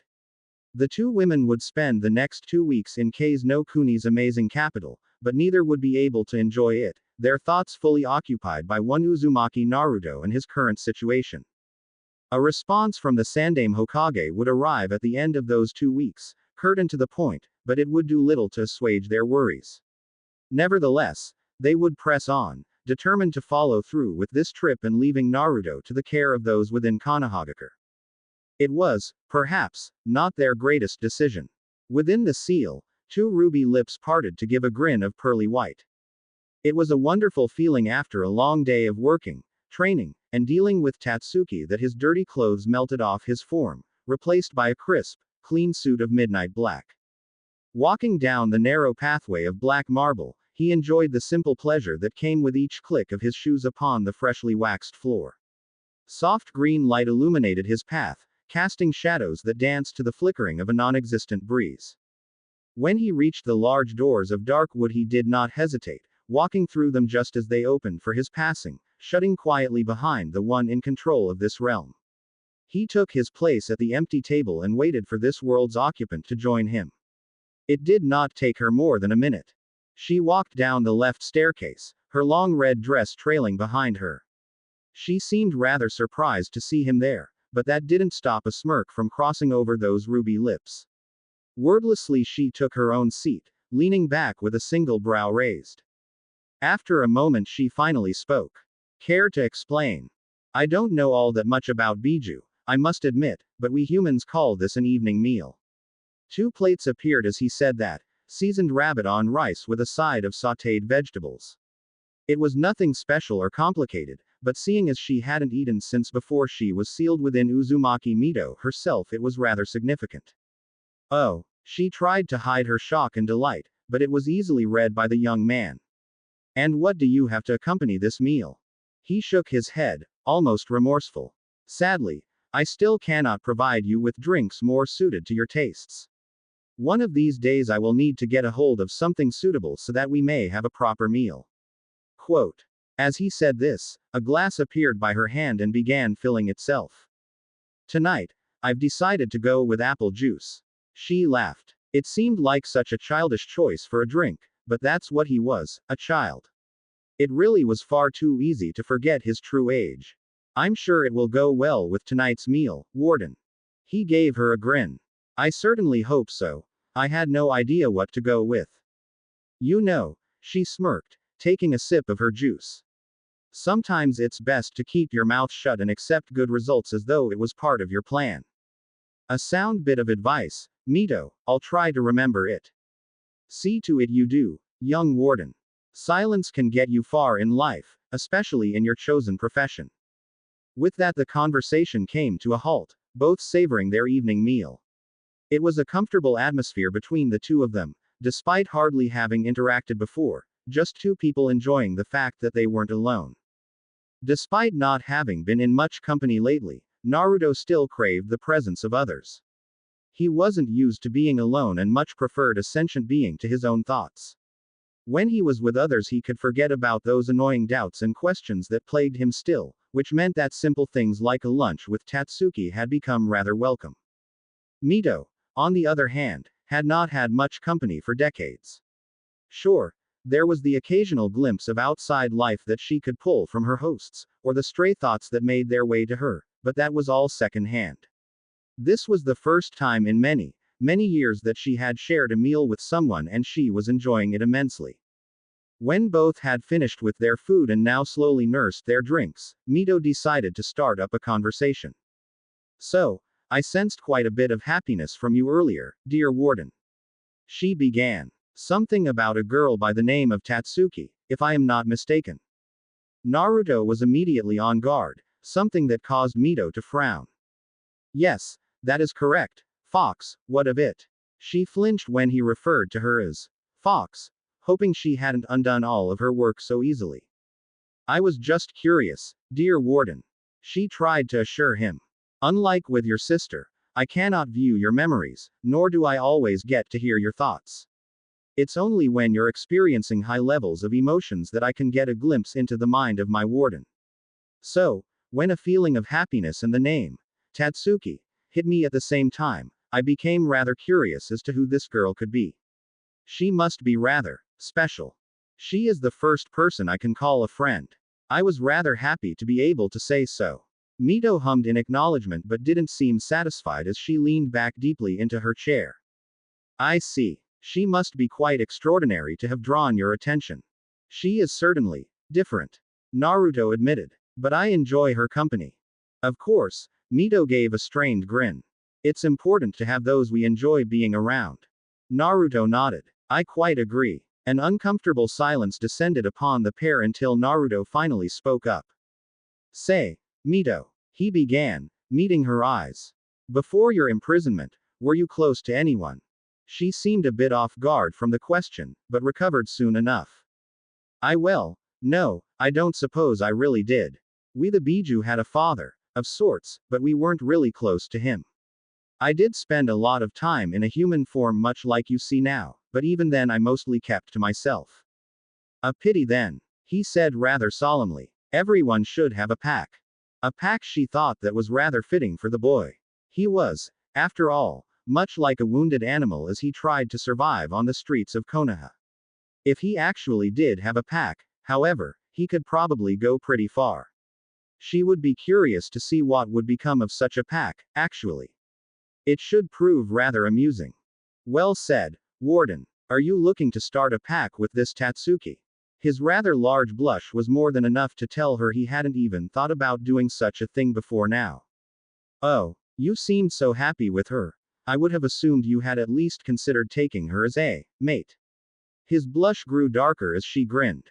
Well, he confessed. I will need to, partake in her services eventually. Services? The Kyuubi questioned. Yes. She's a prostitute. Mito began laughing. Oh, has the heart of the Uzumaki prince been stolen by the prostitute? It sounds like a forbidden romance novel. It's a bit more complicated than that, thankfully. I killed the one who was going to be her client and she refused to accept some of the money he had on him unless she earned it. Oh, so what happened? I offered her payment in advance, so that later when I'm, ready for such things, we can call it even. Why, that's an interesting story you have there, little warden. I'm interested in seeing how this ends. Yeah, me too, honestly. I have no idea if I'll ever be able to bring myself to accept her services for the night. She's my first friend, I'm not sure I could use her like that. I'm sure you'll figure out something. She assured him. Now, I do believe it's time for you to get some rest. You have to get up for the academy in the morning after all, do you not? He gave her a nod. I do. I'll see you tomorrow evening then, Mito. Standing up, he moved to the large doors behind him and disappeared into the darkness of the seal. He'd be back again tomorrow, and the next day, and every day after that to share a meal with his ward. She was, after all, his responsibility. A deep exhale of smoke came from his mouth as he removed his beloved pipe and set it down on his desk near his hat. It would appear locking him out really hadn't been a part of the plan, he had figured as much, but for her to simply have forgotten to add her son to the matrix. That was just shameful. Rubbing the bridge of his nose, Hiruzen scanned the letter once more. She had quite obviously written it in haste, as many of the questions and requests were repeated several times in this jumbled mess of words. It was almost as if Kushina herself was in the room trying to speak as she sobbed her head off. Grabbing a spare piece of parchment, he quickly wrote down his reply, covering what seemed to be her biggest questions. With any luck, his lack of detailed explanation might force her to return. He had never supported this little plan of hers, it was just too easy for things to go wrong. She had thought he was just being pessimistic and paranoid, the current evidence proved otherwise. Kushina, he wrote. We are aware that Naruto is not accepted by the clan compound, as it activated its defenses on him almost a month ago. He has fully recovered from his injuries. Tsunade did indeed return to the village and was here when the compound rejected him. He continues, to the best of my knowledge, attending the academy. I do not know the extent of your plans for his care in your absence and would recommend your immediate return to sort out everything else. Signing and dating the letter, he sent it back to the capital of Kase no Kuni, hoping that Kushina would see reason and return for his son. A week later, his hopes would be proven empty as her reply informed him that she trusted the plans she had in place and knew she wouldn't be able to leave again should she return. They would be continuing with their trip. Giving a sigh, Hiruzen would toss the letter into one of his desk drawers and hope that Kushina's preparations were as good as she believed them to be. Because it wasn't as if things hadn't gone wrong already. Iruka grinned as he looked at the graded test in his hands. He had been right about that kid, he was a damn fast learner. Considering the fact that he was only here for parts of class and observed the rest from the tree outside, it was rather impressive that he had scored full marks on his tests over the past 2 weeks. He had been concerned, of course, about the student who never entered the building, but those fears were put to rest when, on the day of the test, he had climbed up to the second-story window and slipped into an empty seat without any of his classmates noticing. The civilian who was sitting next to him nearly had a heart attack when he finally noticed him. Naturally, he had left once his test was done, but he had received full marks. The boy must have had some really good eyesight to see and understand what he wrote on the board from that distance, or Iruka really was as loud as people told him he was. He really hoped it was the former. The boy had come through again when it came to practical exams, quickly demonstrating the required technique and knowledge before disappearing to go do whatever it was he did. Unfortunately, his full marks in exams were countered by his lack of actual attendance and his refusal to appear for any of the quizzes. It was almost as if the boy didn't really care about schooling and only participated as much as he did to confirm he understood what he needed to be a shinobi. It reminded Iruka of back during the Third Shinobi War, when students were taught only what was deemed necessary to their survival and success before being shipped off to kill and die in the name of Konohagakure. No one cared what you scored on your quiz, or how many days you may have missed, they just wanted to see that you knew what you were doing. Naruto seemed to know what he was doing. And so, one could possibly say that Iruka had taken upon himself a Third Shinobi War mentality with the boy, allowing him to pass so long as he proved himself capable through the various examinations they had. He would be the lowest mark, of course, but at this point, he doubted the boy cared. Go on, Naruto, show them all what it is to be a shinobi. I look forward to seeing just how far you'll go. She breathed deeply the multitude of heavenly spices that saturated the small stand as she took a stool, idly scanning the large menu board posted behind the counter for a picture that looked the most appetizing. Welcome to Ichiraku's, what can I get for you today? Asked the waitress, a pretty young brunette that seemed rather happy to be able to interact with a customer. The stand had been empty despite the wonderful aroma that wafted from it. The poor girl must have been terribly bored.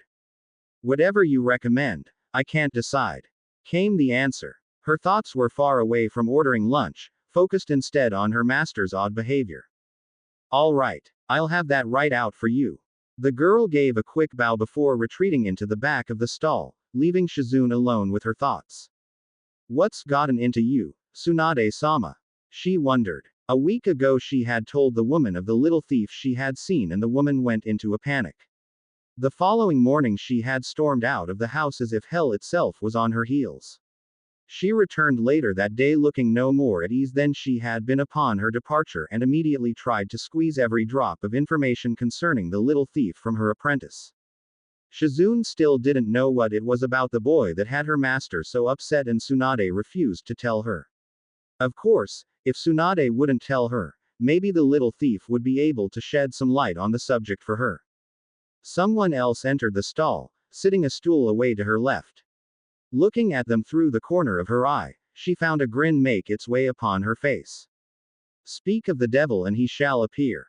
He was covered in his brown cloak like usual, but made no effort to return the red hair that was trying to escape back into the confines of his hood. His purple eyes locked with hers for only a moment before going to the menu board. Oh, welcome to Ichiraku Ramen. I hope you haven't been waiting too long.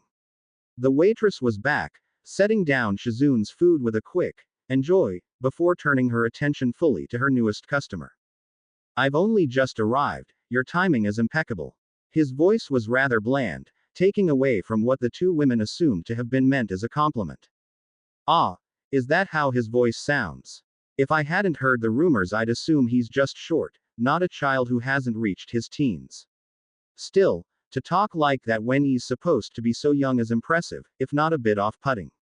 It's like talking to an adult trapped within the body of a child. I see. The waitress seemed a bit nervous at this point, and as she kept talking, it was easy for Shizun to figure out why. Well, I'm sorry to have to ask you this really, but you do have money, don't you? It's not like I think you might be trying to eat and run, but with your, appearance and all. The unfortunate girl was stopped from her rambling as he sat a pouch of coins on the counter and pushed them over to her.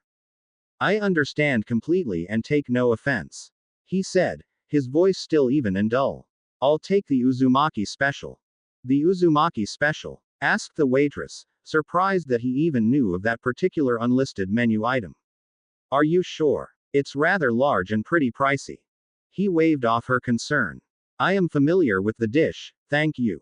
So, he's got some sort of connection to the Uzumaki. Could it be as easy as him being an Uzumaki prince? It would make sense, I guess, but the last Uzumaki I knew of was Uzumaki Kushina. It couldn't be her son, could it? Lost in thought as she was, Shizun didn't realize she was staring at the boy. He, however, was well aware. Is there something I can help you with? Broke her out of her thoughts, causing her to blush in slight embarrassment. Ah, sorry, I was lost in my thoughts. She paused. This was as good an opportunity as any to sat her curiosity. If it's not too much trouble, do you think you would be willing to answer some questions I have? She could barely make out the brow that rose within the confines of his hood. I do not see any harm in you asking. Well, it's just that I mentioned running into you, and the rumors that have been going around about you, to my master. Once I told her about your hair and eyes, she seemed rather distraught. I asked her about it, but she won't tell me. I was hoping you might be able to tell me about your connection to my master. I have very few connections outside my immediate family, and even those are rather strained at the moment. What is the name of your master? Senju Tsunade. The slug Sanin. He sounded just as confused as she was. I do not know of any personal connection I might have to the woman, but it is possible she knew one of my parents. I see. Frowned Shizun, slightly disappointed. That told her absolutely nothing. You mentioned your parents, you wouldn't happen to be an Uzumaki, would you? The question seemed to hurt him, as he flinched. I am of blood relation to the Uzumaki, yes. Ah, stupid Shizun, he mentioned his family relations were rather strained at the moment. Sorry, I didn't mean to bring up any painful memories. It's fine, I need to accept them anyway. Hiding from reality isn't going to help me any. Did you have any more questions? Just one, if you don't mind. I heard that you found yourself alone and locked out of your compound. Did your family really abandon you? Even as she asked it, she regretted it. What could have possibly driven her to ask such a question when he had already shown a bad reaction to the simple mention of his family? The boy stood up and turned to leave, pausing at the flaps of the stand. It was quiet and she almost missed it, but the emptiness seemed to echo within her very soul. I don't know. He stood a moment longer before speaking at a more audible tone. Your food's going cold. You should enjoy it before it does. And with that he left into the bustling streets of Konoha. Shizun felt like hitting her head against the counter. All right, here we have. The waitress paused, confused at her customer's disappearance and turned towards the only one in the stand. may have asked him some questions that made him uncomfortable. "Oh, so you scarred off my customer, did you? Shinobi or not?" Shizune found herself terrified at the irritated waitress before her.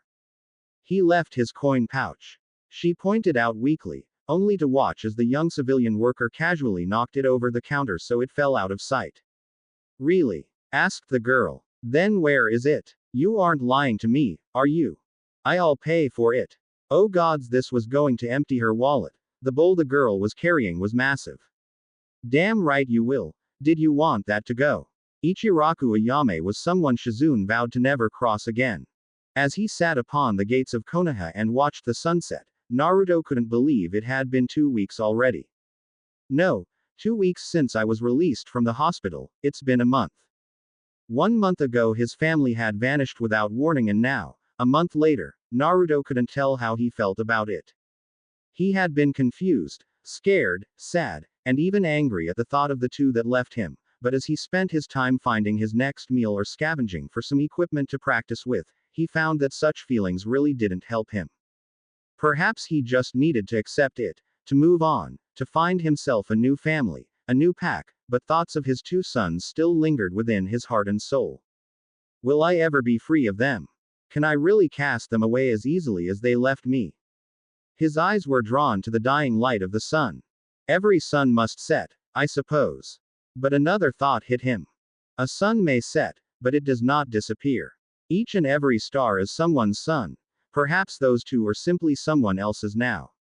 It was time for him to find a new sun, a new purpose, because whatever the reason, his sons had disappeared, and there was nothing he could do about it. They might rise again one day, appearing within his life without warning, but he'd deal with that day when it made itself known. Until then, there was nothing to do but keep moving forward. With a sigh he stood, determined to find a place to sleep for the night. Once he found it, it would be time for an evening meal with his ward. Mito had become a comforting constant in this new life of his, and he was grateful for it. She was a fixed point, unchanging, and that allowed him to center himself. Without her, all his days would blend together in a never-ending quest for his next meal or somewhere warm to sleep.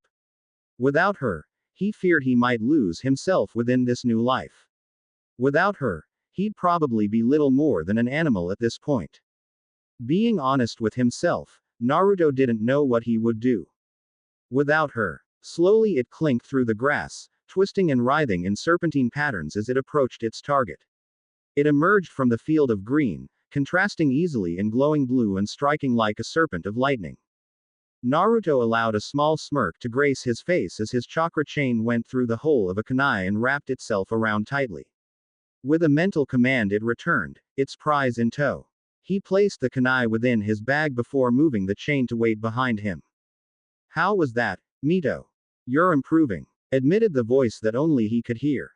"But you still need a lot of practice, your chains react slowly and you have trouble controlling more than 2 individually." "Yeah, I suppose you're right, I've got a long ways to go." Over the past year he had found himself growing rather fond of his ward, something only helped when she began teaching him the techniques of her original jailer Uzumaki Mito.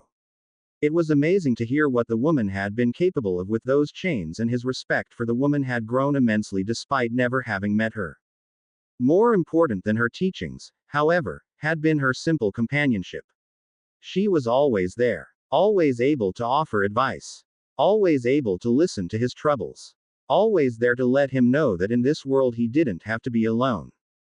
That was not to say he was always alone, but it was still a rather rare occurrence to run into those he knew, and for good reason. He was trying not to be seen by the inhabitants of Konohagakure. It wasn't that he had anything against them, but rather his own form of training. After all, if you could live as a ghost within the greatest shinobi village in the world, you were miles above the rest. He really wasn't much of a ghost when it came to the village's upper echelons, but he might have well been when it came to civilians and fresh chunin. He was rather proud of that. Of course, there was one civilian who always seemed to be able to find him, and she took every opportunity she could find to pester him. He really didn't mind all that much, though. Spending time with Tatsuki always seemed to lift his spirits. There was just something about the way she acted that never failed to bring a smile to his face. For the most part, those he encountered were shinobi. He often ran into Inu, who seemed to be keeping an eye on him, and various other Anbu, usually sent by the Hokage himself. The Great Monkey had been giving him plenty of space, but liked to check up on him from time to time. At first, Naruto had suspected that it had something to do with the Sarutobi head's closeness to his mother and sister, but these days it seemed more like curiosity than anything else. Naruto saw Iruka almost every day for class, but interacted with the man perhaps once a week for exams. His classmates seemed to have gotten used to his odd behavior and constant absence and were no longer surprised when he slipped into a seat from the window. That had actually taken 3 months, which was rather irritating. They were going to be ninja for F.K.'s sake. Why were you startled when the same person came through the same window to enter the same seat for the same reason each time? If anything, they should have taken advantage of it and used it to try to prank him. Fortunately for him and even more fortunately for any wannabe prankster, no one had tried anything yet. There was one other person he encountered rather regularly, and that was Kato Shizune, apprentice to Senju Tsunade. He didn't know what to think of her, honestly. She seemed an okay person, though one who didn't have much experience with people. Considering she had been following Tsunade around Fire Country, never staying in the same place for long, it was understandable. Other than her master, she probably didn't speak to many of the people she met more than once. She also seemed pretty restless, probably more so than normal. Before she had been traveling around, now she was just wasting time here in Konohagakure. If he had to guess, she probably joined Tsunade for the chance to see the world and experience all that she could. She just seemed like that kind of person. It must have been terribly disappointing to then spend the next decade of her life learning medical techniques in between running from debt collectors and watching the last Senju get drunk off her ass. He actually felt a great bit of pity for the poor girl. Then there was the matter of the girl's master. Apparently, she claimed to be his godmother, according to Sarutobi Hiruzen. The old monkey would neither confirm nor deny it, claiming to want to stay out of this, and Naruto was rather appreciative of that. He'd been living on his own thus far, he could make his own decisions. Hiruzen had admitted that Kushina and Tsunade had known each other, so it was a possibility, especially considering Tsunade's sudden return so close to Kushina's departure, but he also said that Kushina had been rather secretive about any and all arrangements involving her family ever since the Kyuubi incident 9 years ago. When Hiruzen had then asked if he would like to meet the woman who was looking for him, Naruto had quite politely declined. After hearing a drunk Shizune air all her grievances about the woman, he had no desire to meet her, godmother or no. Perhaps, if she came to him, he would be polite and make conversation, maybe even over a nice meal somewhere, but so far all she'd done was ask the Hokage to keep an eye out and send him her way. Obviously, she really didn't want to meet with him. This felt far too much like someone doing the absolute minimum to be able to say they did something, and he wouldn't be having any of that. He didn't know what obligations she might be trying to fulfill, but for all he cared she could choke on them. He had his own problems to worry about and some lazy old drunk sure as hell wasn't going to be one of them. Speaking of searching for him, though, Kurenai seemed to be trying to locate him. He could understand. She had always acted oddly around him, but there was always this sense of guilt that came afterwards, as if she was aware of her actions and regretted them despite not being able to change. There must have been something bigger going on, but whatever it was he did not know and probably never would. Avoiding her, then, was in her best interest. If she did meet with him she'd continue with her strange behavior and become guilty once more. It really was a vicious cycle, and seeing that he really didn't want to have to deal with her odd actions, it was something he was more than willing to help her with by staying as far away as he could. Nonsense. I only had a basic understanding of how these chains were supposed to work. The fact that you managed to use them at all is still impressive. You just need more practice still. It's easy to use a million chains in the same way, but controlling multiple chains in different ways is like suddenly finding yourself with new limbs, it's going to take some time to get used to. He could hear her giggle deep within the recesses of his mind. Just think, she teased. You still need to learn how to use them as you move. That should be fun. Naruto groaned at the thought.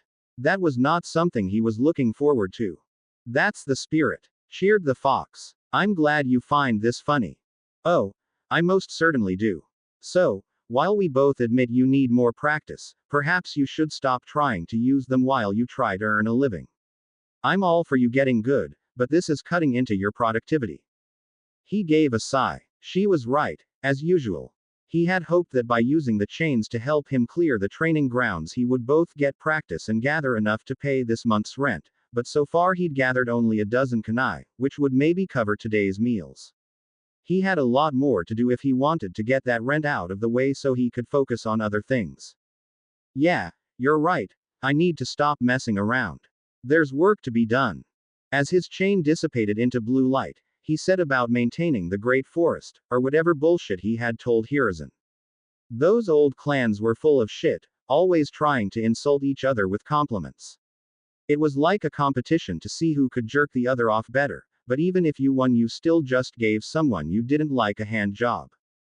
Honestly, she should have known how shit of a plan that was. It had been a year, an entire freaking year, and Naruto was still out there doing who knows what to survive. Every search was fruitless, none of the Anbu would tell her anything, and the Hokage was less than helpful, telling her something about giving the boy some space. He didn't need space, he needed help. More importantly, she needed to help him, to make up for all those years of being unable to bring herself to have any sort of positive relationship with him despite being so close to the rest of his family. Giving a sigh, Kurenai fell back onto her couch. This whole thing was just a giant mess. First Tsunade arrived a day late, then Naruto ends up in the hospital, the compound has Naruto homeless, Kushina decides to continue her trip, and now neither she nor Tsunade could find the boy. How hard is it to find the one person within all of Konoha with bright red hair? Something needed to be done to find him, but what? How could she possibly find the boy who seemed so intent to stay hidden? She really couldn't blame him, though. The world was scary, no wonder he was hiding. Maybe I could draw him out somehow. No, that wouldn't work. She hardly knew him, much less what would make him feel safe enough to emerge from wherever he was taking shelter. She could try to henge into Kushina and pretend she had come back, but that was already a horrible idea that could only go terribly wrong in a multitude of ways. There had to be somewhere he frequented. A store, or a friend's house, or... She slapped a hand to her head. He was going to the academy, for F.K.'s sake. Here she had been over the last year, wandering the streets of Konoha for signs of the boy, but he would have been in the academy learning to be a shinobi while she was out looking for him. No wonder all her searches had come out empty-handed. Never before had she felt like such a moron. If Anko ever learned, just the thought made her shudder. She'd never hear the end of it from the snake mistress. Considering she had recruited the woman for a few searches, she'd probably be at the end of the woman's ire too.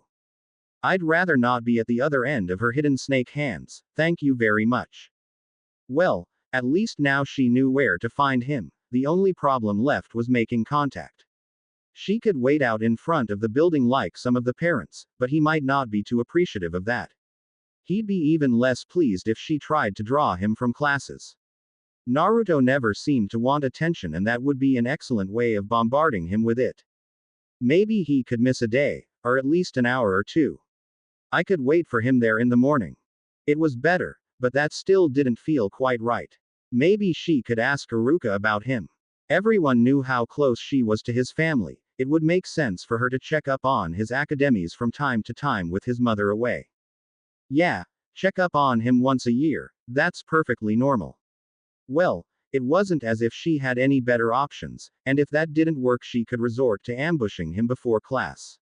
Better yet, if he walked in while she was speaking to Haruka, then she could pull him away, at least for a few minutes, to tell him about the arrangement she and Tsunade had come up with. Surely he'd appreciate being told that he had a room in the Senju compound ready for him. It was settled then, she'd stop by the academy first thing in the morning. Everything was going to be just fine. Again, she called, watching as the young bee-owned girl continued to train under the glaring sun. It was hard work, and she was proud of her, but it wasn't enough. The past year had been hard on Kushina. Thoughts and doubts about the well-being of her son had haunted her without end, but she couldn't go back, couldn't make sure he was okay, couldn't wrap her arms around him and tell him it was all right. But she wanted to. Gods, she was tempted, but she stayed strong. They couldn't go back. Not yet. And so, she made good use of the trip. Once more, Naruto would be trained to insane levels for a girl her age and would return ready to protect their home of Konoha as the new head of the Uzumaki. And then Kushina could devote all of her time and attention to Naruto, the next head of the Namikaze. And by the gods, she would train her son until he surpassed his father. She would make damn sure that she made up for leaving him behind, as necessary as it was. Until then, however, she would focus on Naruto and her training. Her basic shinobi skills were coming about wonderfully, but compared to what would need to be taken care of soon, this was nothing. It was not easy to control the chakra of the Kyuubi, but as its Jinchuriki, Naruto would need to learn how. That and that alone would take up the majority of this training trip, but once it was done, she could be confident in the safety of both Naruto and her brother. Alright, that's enough. Come take a seat and get some rest. The young girl didn't bother coming over, instead choosing to collapse right where she stood in the field of grass they had been training in. Or just stay over there, sighed Kushina as she walked over and dragged her daughter back to their little base camp. As Kushina looked down at her daughter, she couldn't help but smirk. She had fallen asleep, completely exhausted from the training. Just like a true Uzumaki, thought Kushina. Training until they collapse. Words may not have been able to express the pride she felt for her daughter, but her thoughts still lingered on her son. I haven't heard anything from Tsunade, but she really didn't want to do much in the first place. I suppose expecting regular updates was a bit much. It was a bit disappointing that she hadn't been told anything about her son's well-being, but at the same time no news was good news and she was confident she would be notified if anything bad happened. I still wish I knew how his health was. Tsunade hasn't given me her opinion on the matter. That was rather important, a key factor in ensuring his safety. But, until Tsunade told her otherwise, she'd have to trust the rather alarming theory given to her by the young medic she had met at the hospital. Chakra maturity happens around 12, which is why academy graduation is so young, so I have at least 3 years before I can be sure it's developed properly away from the influence of the Kyuubi's chakra. 1 year had been far too long to wait. Another 3 was going to be an unbearable torture, but she'd make it through, if not for herself, then for the sake of her children. As much as she wanted the family to be together, she had to do what was best for them all. No matter how much it hurt. The familiar sense of comfort and belonging filled his being as he took his first step on the black marble flooring of his world. It was not really his world, not truly, but with his control over it, it might have well been. The pale flickering light bathed him in its green glow as his footsteps echoed down the walkway. There was a scent in the air, like pine trees and spice, but there was something else that lingered in the air, an aroma he couldn't put his finger on, which was odd. This world became what he wanted, so why didn't he know that smell? With quick steps he continued into the main dining hall, only to raise a single brow at the fact that it was bigger than he remembered, grander. Instead of a room with just a long table, he had walked into an entire ballroom. The table, he idly noticed, had been moved along one of the walls. Like it, his attention was drawn towards Mito as she descended the stairs, her red dress trailing behind her. I have to admit, I'm a bit confused. I was unaware that you could change anything in this place. The woman giggled as she reached him, looping one arm through his own and leading him to the table. You've been giving me a lot of leeway recently, even if you don't realize it, so as long as my changes don't go against your own desires, they'll stay until you take the time to change them. He looked around, noting the brightness of the room. It was rather out of place in this world, so it was the first thing to go. As the lights dimmed and white and gold color scheme turned to red and black, Mito pouted. So I guess you don't like it. You could have just said something, you know. Say something about what? He questioned, gesturing around the room. I love what you did to the place. She hit him on the arm rather hard for that one, but he only grinned and turned them away from the table. What are you doing? She asked suspiciously, looking back to the table they were leaving behind. What we are doing is dancing. He answered with a grin. A piano replaced the table, filling the room with soft melodies. You went through all this trouble to make this lovely room. I thought it would be a pity not to put it to good use. And we can't eat first. We could, but I'm still trying to think of something to serve. This is mostly to buy me some time. She raised an eyebrow with a smirk. Were you lying to me about putting my hard work to good use? He scoffed. Absolutely not. He denied. I'm putting it to good use in buying myself some time. I see. Mito laughed. In that case, let's buy you some time, She turned to him and wrapped her arms around his neck. Instantly the two were reminded of their height difference. Perhaps, Naruto began. This was not the best thought out plan. Maybe we should go back to dinner. Oh no you're not, mister. Frowned Mito. You promised a girl a dance and by the gods you're going to give it to her. As much as I'd like to, I don't think this is going to work. Unless you have a plan of some sort, I'm not really comfortable dancing with my head between your beasts. Ah, trying to take away all my fun. Fine, I suppose if it makes you feel better, I can change. Just remember, I'm changing just for you. With a grin, her features melted away, leaving her as a 12-year-old girl. Naruto, being rather tall for his age, was just barely taller than her. At his inquisitive stare, she grinned again and gave his cheek a quick key. Just because this seal keeps me in a human form doesn't mean I can't change the appearance. And you didn't think to mention this earlier. You're far more easily flustered when I'm in my usual form, why would I ever give that up? Now, enough talk, let's dance.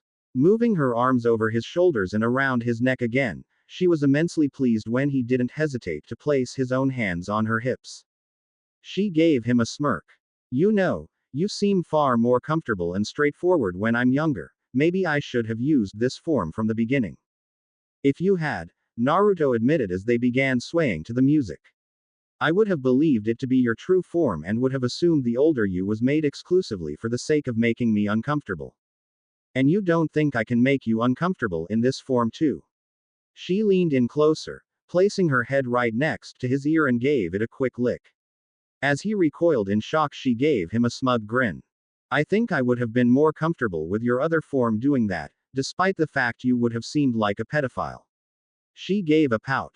Come on, don't say things like that, Naruto, you're only a pedophile if you like children. I don't like children, I like you. Still makes you a pedophile. She gave a quick giggle, one that he noticed fit far better with this form than when she was an adult. I'm a child right now, silly, that makes everything okay. You take entirely too much enjoyment from doing this. What can I say? She asked. I like to see you flustered. You and Tatsuki both, it would seem. At his mention of the Yamanaka prostitute, her countenance seemed to darken for a moment, but it quickly cheered back up before he could notice. What can I say? It's a lot of fun, and you just look so adorable when you're all red. Frowning, he took a quick glance about the room. I wonder if it would feel the same in a more public space. She shot him a questioning glance. I'll admit, I tend to get a bit nervous and uncomfortable when I'm alone with a beautiful woman. Maybe some company would make it easier to enjoy this. As soon as he had spoken, they appeared, 24 spectral figures that shimmered silver like the moonlight. They all gave a quick bow to the two true occupants of the seal before partnering up and beginning dances of their own. Mito could only stand there in amazement. How? You should know by now, Mito. I'm the master of this manner, whatever I say goes. So you said you needed guests. He gave her a smirk of his own, one remarkably similar to her own smirks. Indeed. Now, let us dance. Moving one hand from her hip to take hold of her own slender fingers, he began dancing properly with his partner in this court of spirits. The already dim lights vanished, leaving only the faint silver glow that came from his conjured guests, as if he had created dancing candles to surround him for the evening. I didn't even know you could dance, admitted Mito sometime later. He gave her a grin. I didn't know you could either. Truly, this is a night that should have happened long ago. I'm actually a bit surprised we didn't think of it earlier. Mito raised a delicate eyebrow. And who's to say we didn't? Maybe this has all been an elaborate scheme I put into place to give me the chance to dance with a young gentleman for an evening. Then I would have to apologize that instead you received a young boy. You're a gentleman enough for me. She rested her head on his shoulder as he held her tighter, the music slowing. Then I'm glad your scheme has come into fruition. He smiled. I'm more glad that I was the one you caught. Life just wouldn't be the same without you. Mito, I'm happy to be able to spend time with you like this. And I'm glad I received such a wonderful warden. As the guests faded away to give the two some privacy, leaving them bathed in the soft glow of a non-existent moon, a single tear made its way down her cheek unseen. Such a wonderful warden. Candles flickered within the room, dancing to the echoing screams that filled the darkness, but he paid the screams no mind. They were a constant here, deep beneath the earth. Here, in his den, in this land he ruled, he was not bothered by anything, because everything that happened was by his will. Truly this was as close to godhood as one could achieve. For now. That would change, in time, but for now he was content with his realm and his control. It was a refreshing change from his past, where everything he wished to do had restrictions and laws and ethics to stop him. There was none of that here. No, here there was only success, only progress. Hundreds of people worked as one towards a common set of goals. His goals. Just as it should be. Another scream tore itself from the throat of its unfortunate creator, the cost of knowledge, the price of power. He was more than willing to pay for it with the lives of others. After all, what other use did they have? Was he expected to leave them to live mundane lives that brought forth nothing when they could instead be used to advance himself and his people even further within this cruel world? He would scoff at such a foolish notion. Here in his world of darkness, only his continued survival mattered. Everything else was expendable. The world itself was expendable.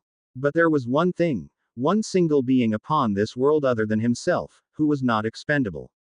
Someone protected by oaths and promises made years ago, long before he had left his village to create his own. Yellow eyes moved to gaze at the picture hanging upon the wall, flanked on either side by small candles that assured the painting was always visible. Bright purple eyes shone back at him, wisdom and maturity within that betrayed their age.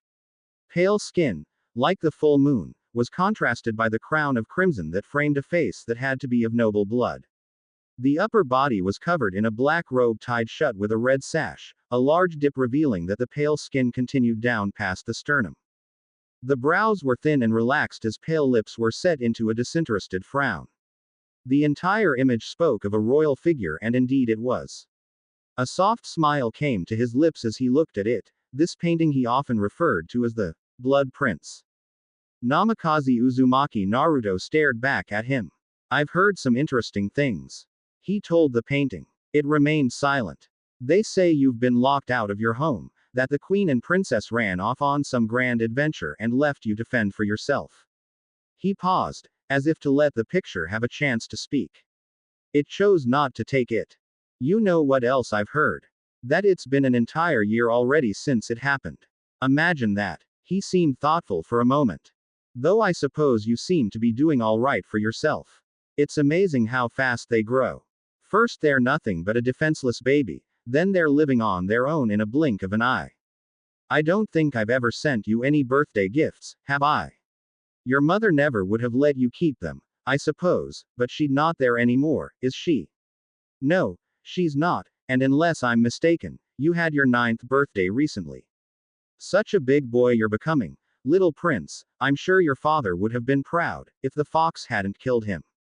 Yes, I quite agree. It was a tragic loss. He was a good man. Very powerful too. Then there were his looks. You'll probably inherit those. I'm sure you'll be a real lady killer when you've grown a bit. You know, you would make an excellent prince here in my den. I'm almost tempted to invite you to live here. Though I don't suppose many would take kindly to that, at least not before you claim your father's name at least. After that it's your choice, but they probably wouldn't like it any better. In fact, they'd probably hate me more because of it. What an interesting thought, them hating me more. I'm not entirely sure that's even possible. Time will tell, however, my little blood prince, but for now, I should see to getting you a gift to make up for all those I've missed. Now, what might you like? Weapons, money, power, women, avs, a palace of bones. Perhaps, before I get you this gift, I should first get to know you. I have enough people in Konoha, it wouldn't hurt to have one or two of them turn their attention to you. Just be a bit more patient, Naruto-kun, I'll have a gift for you soon enough. Yes, he mused. Soon enough. Deep within his den echoed the laughter of Orochimaru, the godfather of one Namikaze Uzumaki Naruto. The house was empty, and yet she could still feel the tension that seemed to saturate the air when her family was home. Sasuke was, thankfully, oblivious to what was going on, but unfortunately that didn't mean he would be unaffected. No, she doubted anyone would be unaffected by that which was going to come to pass. At least, no one from Konoha would remain untouched by the event that was so soon to be taking place. Regardless of the success or failure of the attempt, nothing would be the same afterwards, of that she was sure. Kneeling as she was before her table, she let her eyes be drawn outside the window where the last breath of fall still lingered like the voice of a lover. It would be winter by the time they went ahead with the plan. The cold, dead landscape would be painted masterfully with the blood of innocence and the flesh of those who hungered for that which was never theirs to take. It would not dissuade them from trying. Even now, as she sat in her home thinking, countless clanmates scurried about the compound to prepare. Meetings, which started out in secret once a month between a select group, were now nearly every day and between anyone old enough to lift a kunai. She did not want this and would have no part, and so she remained in her home, unable to leave due to the clan's fear that she may betray them to Konohagakure, the very village they themselves were looking to betray with their hostile takeover. It was a foolish idea, the both of them. There was no way they'd be able to take over, not with the Sandaime Hokage in charge and with Jiraiya so easily recalled. They would have to be swift if they wanted any chance of success, if they had not taken complete control by the time Jiraiya was notified and had the toads of Myobokuzen reverse summon him to the village, everyone bearing the fan crest of the Uchiha would be slaughtered. There was also no way she was about to approach Sarutobi Hiruzen, the god of shinobi, and tell him that her clan was planning to kill him and take Konohagakure for themselves. Her eldest son seemed to be doing a well enough job of that already. And that left her, a traitor to the clan, between her husband, the one who came up with this foolish idea, and her eldest son, who was a spy for the Konohagakure Council and was actively working against his own family. Uchiha Makoto was not liking this in the slightest. Almost as if the universe just wanted to add a cherry on top of all her troubles, Kushina, her best friend and probably the only one who could possibly help her out of this situation, had left Konoha on a trip with her daughter and had left those she knew with only the faintest idea as to what was going on. It was just like the woman. But, if that hadn't been good enough for her little cherry on this Sunday of misery and misfortune, Kushina had left her son to continue the academy, expecting him to live in the compound and be checked up regularly by those who she was close to. That was fine, a bit odd, but nothing too unusual for Kushina. And then everything seemed to have gone wrong. Naruto was locked out of the compound. No one who should have been checking up on him had any idea where he was or what he was doing, and she was stuck here in the compound, unable to help him in any way. Though, she supposed, her being trapped in the compound mattered very little, as even if she could leave, it would be too dangerous to drag him into the mess. The child seemed to have enough trouble in his life right now, he didn't need her and her clan adding to it. Of course, talk of him being seen on the streets had faded away, leading her to believe that even if someone hadn't taken him in, he had managed to find somewhere to live and a way to support himself. More power to him was her opinion. If he could make a life for himself by the age of 9 after finding himself with all his worldly possessions stripped away from him soon after his 8th birthday, then he was certainly something special. She was a bit impressed with her friend's son. And a bit jealous of her friend for having such a son. Though, if all this somehow managed to blow over a miracle, to be sure she would definitely see about bringing him into her family, even if only as a close friend. Sasuke could use the company of other people and she wouldn't mind having a third son to fuss over. That was all hopeful dreaming, however, as it was never going to happen. But at least it gave her something to occupy her time with. If she was stuck in here for too much longer, she'd probably go mad. She gave a deep sigh and turned to her tea. Noting the lack of heat, she frowned. Had she really been lost in thought for so long? Picking it up, she went to the kitchen and placed the cup in the sink to wash later. She really didn't feel like doing it right now. Instead of returning to her seat in the kitchen, Makoto walked into the living room, sinking deep into the light blue couch. Massaging her forehead with her fingers, she let out another sigh. This was all so frustrating. If only there was a way to fix this mess. She mumbled. She had not been expecting any sort of response. She received one. Oh, there is, it's why our master sent us. Startled, Makoto's gaze shot to the speaker. The image that greeted her was an odd one, a man who was half white and half black. A velvety maw of green flesh seemed to be trying to devour his head as if it were a Venus flytrap. In this strange world of shinobi, she could very well be looking at a plant with the face of a man. I am called Zetsu, and our master would very much like your assistance in fixing this mess. Cautious, she responded, fingering the kunai she always kept within her clothes. And who is this master of yours? The man grinned and even the plant around him seemed to open its maw further in imitation. I'm quite sure you know of him, Makoto-san. He is, arguably, the most famous of your ancestors. These people, they were so oblivious it actually hurt. Could they not feel it in the air, this wind of change? Something was coming. Something big, and it would be coming soon. Yet here they were, thousands of oblivious insects carrying on with their daily lives as if everything was just the same as it had always been. A distasteful frown pulled on his lips. This was supposed to be a shinobi village, so why were the civilians so ignorant as to the shinobi whose village they occupied? The genin may have been out of the loop, but even they could tell something was off by the tension they witnessed within their superiors. Did civilians simply not notice the chunin traveling in packs numbering no less than 3? Did they not see how genin were herded about the village in groups of 2 teams or more, both junin keeping a vigilant eye on their surroundings, ready for the tension to snap at any moment? Were anbu, swarming about like a hive of angry hornets, not a clear enough sign that something was going on? Apparently not, because nothing had changed for the civilians. It was pathetic. It was maddening. He couldn't stand it. Turning from the street's bellow, he began running over buildings, nods of acknowledgement given to each and every shinobi he passed. Most were not returned, the shinobi populace of Konohagakure wound too tightly for simple niceties. He continued until he reached the training grounds he frequented. In the past few years there had been no genin Team 13, and so this field lay empty, a perfect place for him to practice. And practice he did, every day, without fail. Removing his shirt, he stuffed it into his bag, which would stay on his person for the entirety of his training. Not only did it make things more difficult, but it would ensure his belongings remained where he could protect them. He had lost everything once. He was not keen on the idea of starting again.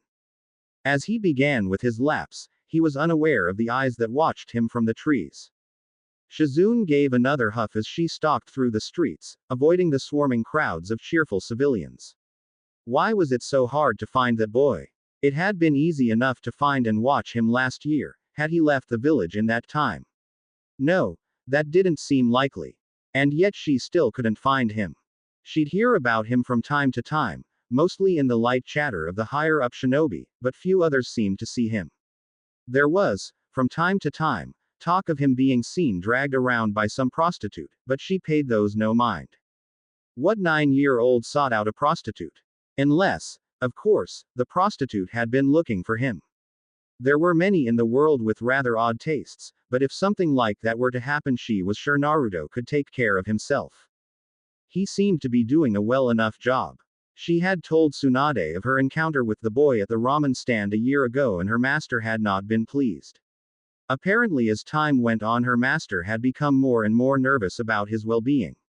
The fact that Shizune had been right there and able to bring the boy back with her but didn't only serve to make Tsunade more frustrated. Of course, Shizune had no idea why her master was so interested in the boy, and even to this day Tsunade refused to tell her any more than it was important to find him. They had no luck in that regard. It was almost as if he knew he was being looked for and purposely went out of his way to ensure he remained away from those who wished to find him. As rumor had it, however, a certain Anbu captain seemed to interact with him regularly. Maybe she should let Tsunade know. She was still looking for the Anbu who had failed to tell her fully about Kurenai's unique dwelling, after all. Two birds with one stone, and then Tsunade's ire wouldn't be directed at her anymore. So, three birds, even better. Okay. So she had put it off. Sue her. Standing just outside the classroom door, Kurenai looked around nervously. This was it. She was going to see Naruto. She was going to tell him about his room in the Senju compound. She was going to let him know that she was there for whatever it was he needed. Calm down, girl. You've got this. He may be a bit upset, but he'll understand. He'll be happy to know that these arrangements have been put in place. You can take him to the Senju compound personally, sit him down on the bed, and have a nice long talk explaining everything.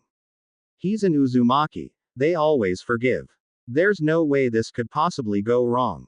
Well, technically, it already had. While she originally planned to come in early and be here when he first arrived, it had taken her until noon to get over her nervousness and make her way to the academy. Hopefully she could catch him as they were released for lunch. And, even if she couldn't catch him before he ran off, she could get some information from Iruka and lie in wait for Naruto's return. If he had been going to the academy for all this time, despite his lack of living arrangement, she was absolutely certain he'd come right back for class once lunch ended. As the sound of rushing children grew louder, she stepped to the side of the door and watched the mass of students that squeezed through the frame, keeping a sharp eye out for Naruto's messy crown of red hair. Oddly enough, it was not amongst the sea of children. Giving a slight frown, she hoped he was still in the classroom as she walked in. She was quick with her scan of the room, taking only a second to move her sight to Iruka, but still she could not locate the reason for her visit. She felt a deep weight settle in her stomach and a tightening in her chest. He had to be here, there was nowhere else to look. Ah, Yuahi-san, is there something I can help you with? Iruka's voice caught her attention and she tried to give the man a sincere smile despite the worry building within her.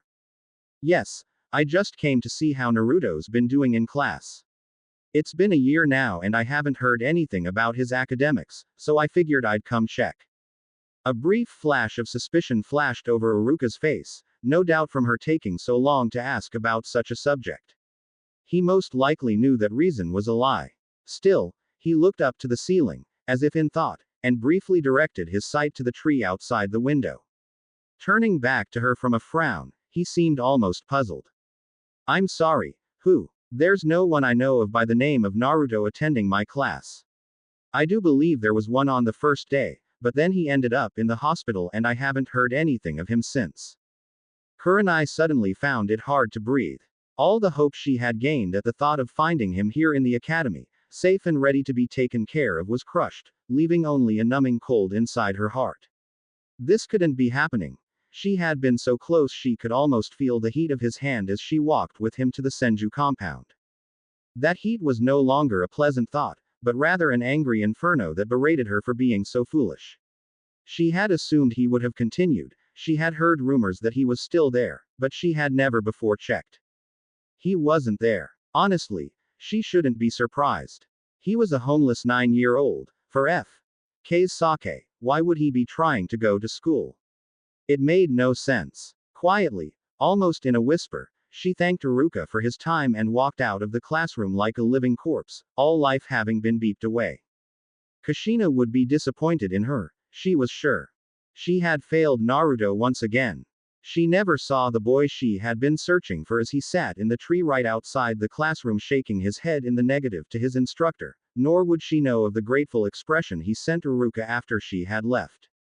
But the eyes that watched the boy did, and they made note of the interaction. Orochimaru-sama would want to know. This was getting out of hand. Hiruzen was beginning to fear there would be no way to erase the tension between the Uchiha and the rest of Konoha. It had been growing for years, all the elite shinobi knew so, but now it was beginning to get to be too much. Tensions were boiling over, but Hiruzen couldn't figure out a way to douse the flames of the Uchiha peacefully. It was probably a miracle that things had lasted peacefully thus far, but that would have to be attributed to one Uchiha Itachi, a spy within his own clan for the safety of Konohagakure and all its inhabitants, the Uchiha included. Whether or not they believed it, Hiruzen really did want to see everyone safe despite the fact that they threatened the safety of his village, but they wouldn't let him. The Uchiha pride, it would seem, was a hard thing to overcome. Luckily, Itachi had somehow managed, though that was probably because of his mother. Uchiha Makoto had never been all that prideful, caring far more about starting a family than the glory of her clan. It seemed to have rubbed off on Itachi, who saw all of Konoha as his family and was ready to sacrifice everything he knew to protect it. Such a man was a rare thing indeed, especially among shinobi. And now, it looked like they might be losing him. They didn't have a choice, however. This was for the good of Konohagakure no Sato and Hai no Kuni. He couldn't sacrifice everyone else for one clan, no matter how old or important they were. Looking before his desk, he could see Itachi kneeling before him in his Anbu gear, awaiting orders. It pained Hiruzen to give these orders, but that was the burden of his position. We'll give them a few days, Itachi, until the end of the week. If we haven't managed to work something out by that time, your mission will begin. He frowned sadly at the young man. For what it's worth, my boy, I'm truly sorry it may have to come to this. I understand, Hokage-sama, but we must protect the innocents my clan threatens. This is the only way. Giving a parting bow, the young Anbu agent disappeared in a murder of crows. Hiruzen sighed. No one should have to go through what Itachi was about to. It wasn't even something he'd wish upon his enemies. Not only would he have to slaughter his family, but he'd be marked a traitor to preserve the good name of the Uchiha and sent off to act as a spy in a growing organization of missing ninja. This world, Hiruzen thought, was far too cruel. He was not the first and certainly not the last person who would have that opinion. It was 3 days later that she found herself back in her home. The sink was still occupied by a single lonely cup filled with cold tea, which meant no one else had been home in that time. They didn't even know I was gone. It was a sad thought, but she already knew they were keeping as far away from her as they could. Sasuke had been spending his days at the academy and sleeping over every night at his cousin's house, Fugaku's way of keeping her from turning him against the rest of the clan. Couldn't her husband see that she had no intention of opposing the clan, she just didn't want to take part in the takeover? It would seem not. Fugaku himself had been spending all his time locked away in the sacred Uchiha shrine plotting with the elders. She hadn't seen him in nearly 3 weeks. Itachi had popped in a few times, but it was usually to ask about what his father was up to. It hurt to know that her son not only assumed she was ignorant of his actions, but would try to use her to spy on his father and the Uchiha clan. Moving to the window, she gazed out into the night. Oddly enough, there was no one outside at the moment and all the usual lanterns hung dead in the moonlight. That was strange, even with everyone on edge in anticipation of what was to be the Uchiha revolt. Never before had there been a night so eerily quiet. When she watched 2 shadows creep into a nearby house, she knew something was wrong. Hiruzen moved first. She realized. It wasn't really that much of a surprise. He was a kind old man who wanted nothing but the best for his village, but he was also the Kami no Shinobi, and he would do whatever necessary to protect it even from its own occupants. In this case, removing the threat so that the rest of Konoha might remain safe was the only real choice he had. Fugaku must have pushed him far to force his hand like this. Wasting no more time, Makoto quickly made her way upstairs to her room, tearing through her closet until she found her old shinobi gear that she had stashed in the back upon her retirement. Not willing to waste time she didn't have getting undressed, her favorite dress made quick acquaintance with one of her kunai and was tossed away. She had been in Anbu for 3 months before her retirement and had managed to keep her old uniform. Throwing it on with haste, she hoped it would be enough to throw off Hiruzen's men long enough for her to reach Sasuke and flee the village. If she knew anything about the Sandaime Hokage, however, it would be that when he did something he put his all into it. The streets were most likely crawling with Anbu, the village wall only more so.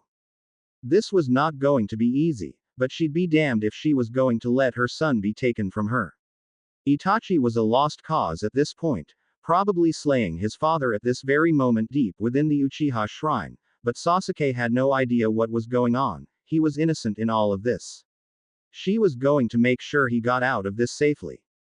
Luckily Naruto had not been dragged into this, otherwise she may not have been able to get both Kushina's and her own son out of the village.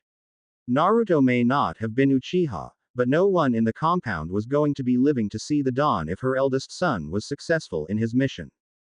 Makoto strapped her trusty Tonto to her back and pulled her old crow mask over her face. Stepping to the window, she perched, ready to take flight into the night. Look out, bitches, Mommy Crow is back. Having not used chakra in so long, her first burst of chakra to her legs was too much, causing her simple leap to become a large bound that fully cleared the house she had intended to land on. She held back the screech that wanted to tear itself from her lips with the sheer humor of the situation. It's been a bit since Mommy last flew. Landing in a crouch, she rolled forward and dashed over rooftops, now using far less chakra than she had before. She passed a single Anbu, but they didn't seem to realize who she was, allowing her to pass without incident, a fact for which Makoto was rather grateful. As her graceful launch from her house could attest to, her wings were covered in quite a bit of rust from all those years spent as a housewife. I really should have practiced from time to time, she thought. Gods above, I certainly had plenty of free time. I can't remember how many times I had no idea what to do with myself all day. Those thoughts might not be worth much now, but they served to keep her mind occupied on something other than the fact that all her family was being slaughtered around her. Landing on the roof of her brother-in-law, her heart sank when she noticed the various bodies scattered over the street below. They had already been here. Calming her breathing as much as possible, she listened for any sign of life, either Uchiha or Anbu. It seemed empty, but that would mean Sasuke was no. She couldn't be thinking like that, not at a time like this. Gods, no, please, not my son. Not Sasuke. She silently prayed, slipping into the window and beginning her search. The top floor was empty, save the corpses of a couple on the bed. It wasn't her in-laws, and she really didn't recognize them, so there must have been some guests over. Ah, that's right. Her niece was turning 15. This was probably her birthday celebration. Happy King birthday. Makoto thought cynically, moving on. The downstairs was filled with even more dead partygoers, but she still couldn't find her son among them. The front yard was full of dead lanterns and tables of food that had barely been touched. Her niece, the birthday girl, was near a pile of half-opened presents. Still, no Sasuke. He wasn't here. The thought brought both relief and horror to her. She was glad to not come across his corpse, but at the same time it meant he could be anywhere. With luck he was somewhere the Anbu hadn't gotten to yet, but that meant the Anbu would be going there. She couldn't risk that kind of heat. So, if he wasn't dead already, he would be soon enough. And you will be too if you try to find him. A voice in her head reminded her. It looked like this was it. Soon there would be only 3 Uchiha remaining. Itachi, herself, and him. He had been right. She knew, the Uchiha's attempt would be their undoing. She had believed him when he told her that, but now she really saw. Her clanmates hadn't even had a chance to try.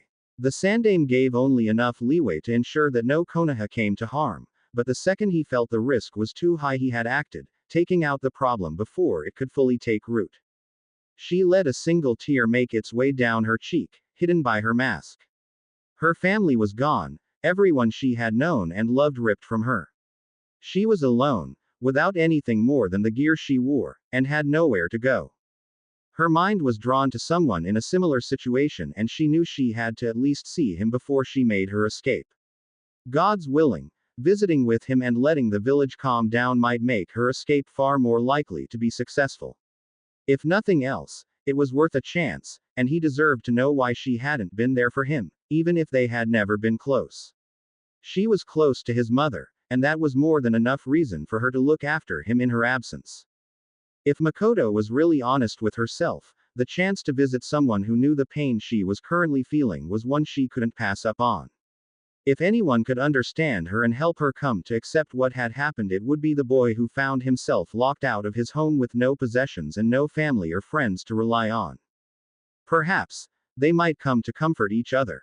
There was something strange in the air tonight. Something within him screamed not to ignore it, which was why he had taken perch upon a single-story building just outside his small apartment. The Anbu are moving strangely tonight, he noted. Their usual pattern had been abandoned as they seemed to swarm on every available surface. Something was up, and he didn't like it. Watching a nearby group of them bolt away, his frown deepened. Something was happening, and it was close.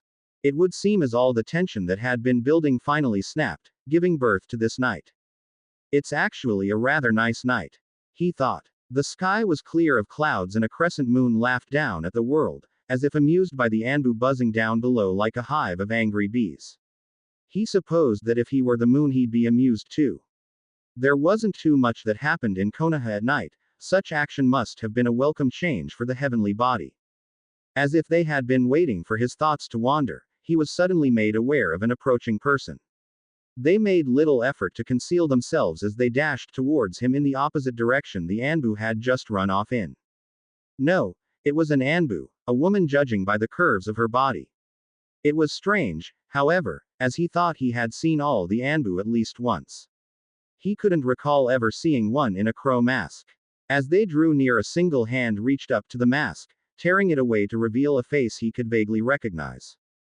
Ah, she's a friend of Kushina. An Uchiha, I think. The woman's eyes were red and puffy, she had obviously been crying as she raced across the rooftops.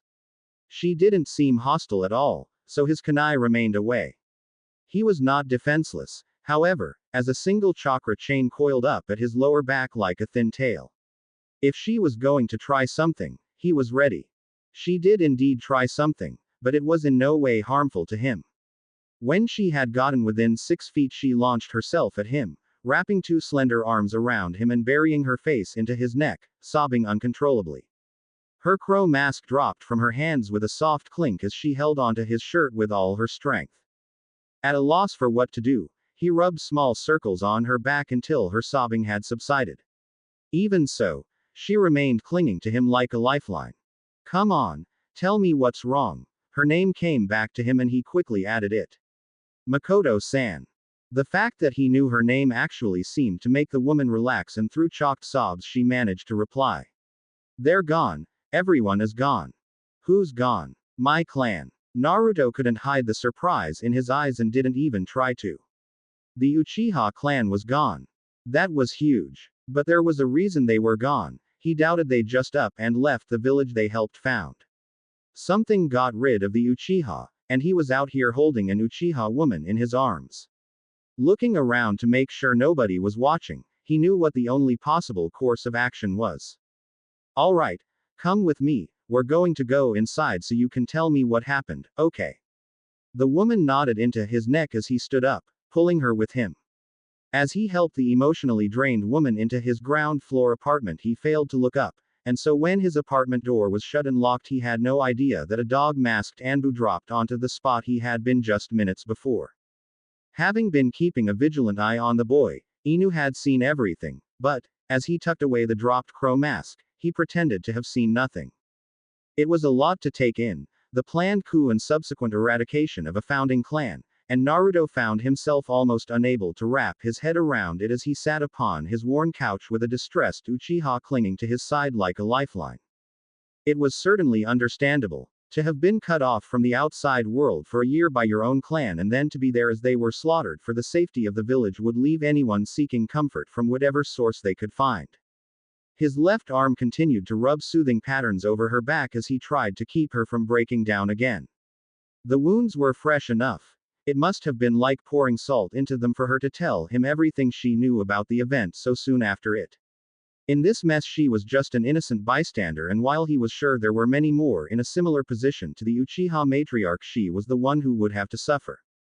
His gaze traveled over her porcelain skin and the midnight hair that cascaded down her back and over his arm. Here was a woman who resembled the night itself, once a shinobi of the highest caliber, but as she tried to burrow deeper into the warmth of his body he could only see a child awakened by a nightmare. He gave the woman a pitying frown. If only it were a nightmare, he thought, so that the light of the morning sun might wash away your suffering. Thank you. He almost didn't hear her whisper over his own thoughts. Turning back down to his guest, he found he gazing up at him, her eyes still marked by the tears that had escaped her midnight eyes. For what? He inquired. For listening. It hurt, but I needed to tell someone, I needed to accept it. She buried her head back into his side. I don't have the luxury of time to come to terms with this. It was a sad truth. Even now the regular Anbu were probably being made aware of the massacre, as if their own had not been behind it, and would no doubt be identifying all the bodies they could. Once they learned of her absence amongst the deceased, they would no doubt begin searching for her.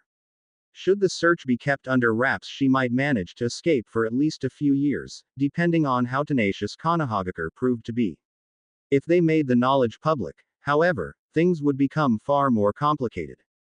They might try to find her just so that the Uchiha clan remained in Konoha, keeping her safe and trying their best to regain her favor, but that was far too optimistic for Naruto to believe for even a second. They could act as though they intended to go with the first course of action and then proceed to kill her, or they might impregnate her until she gave birth to a son who could be used to bring back the Uchiha, but that was assuming they even wanted the Uchiha back.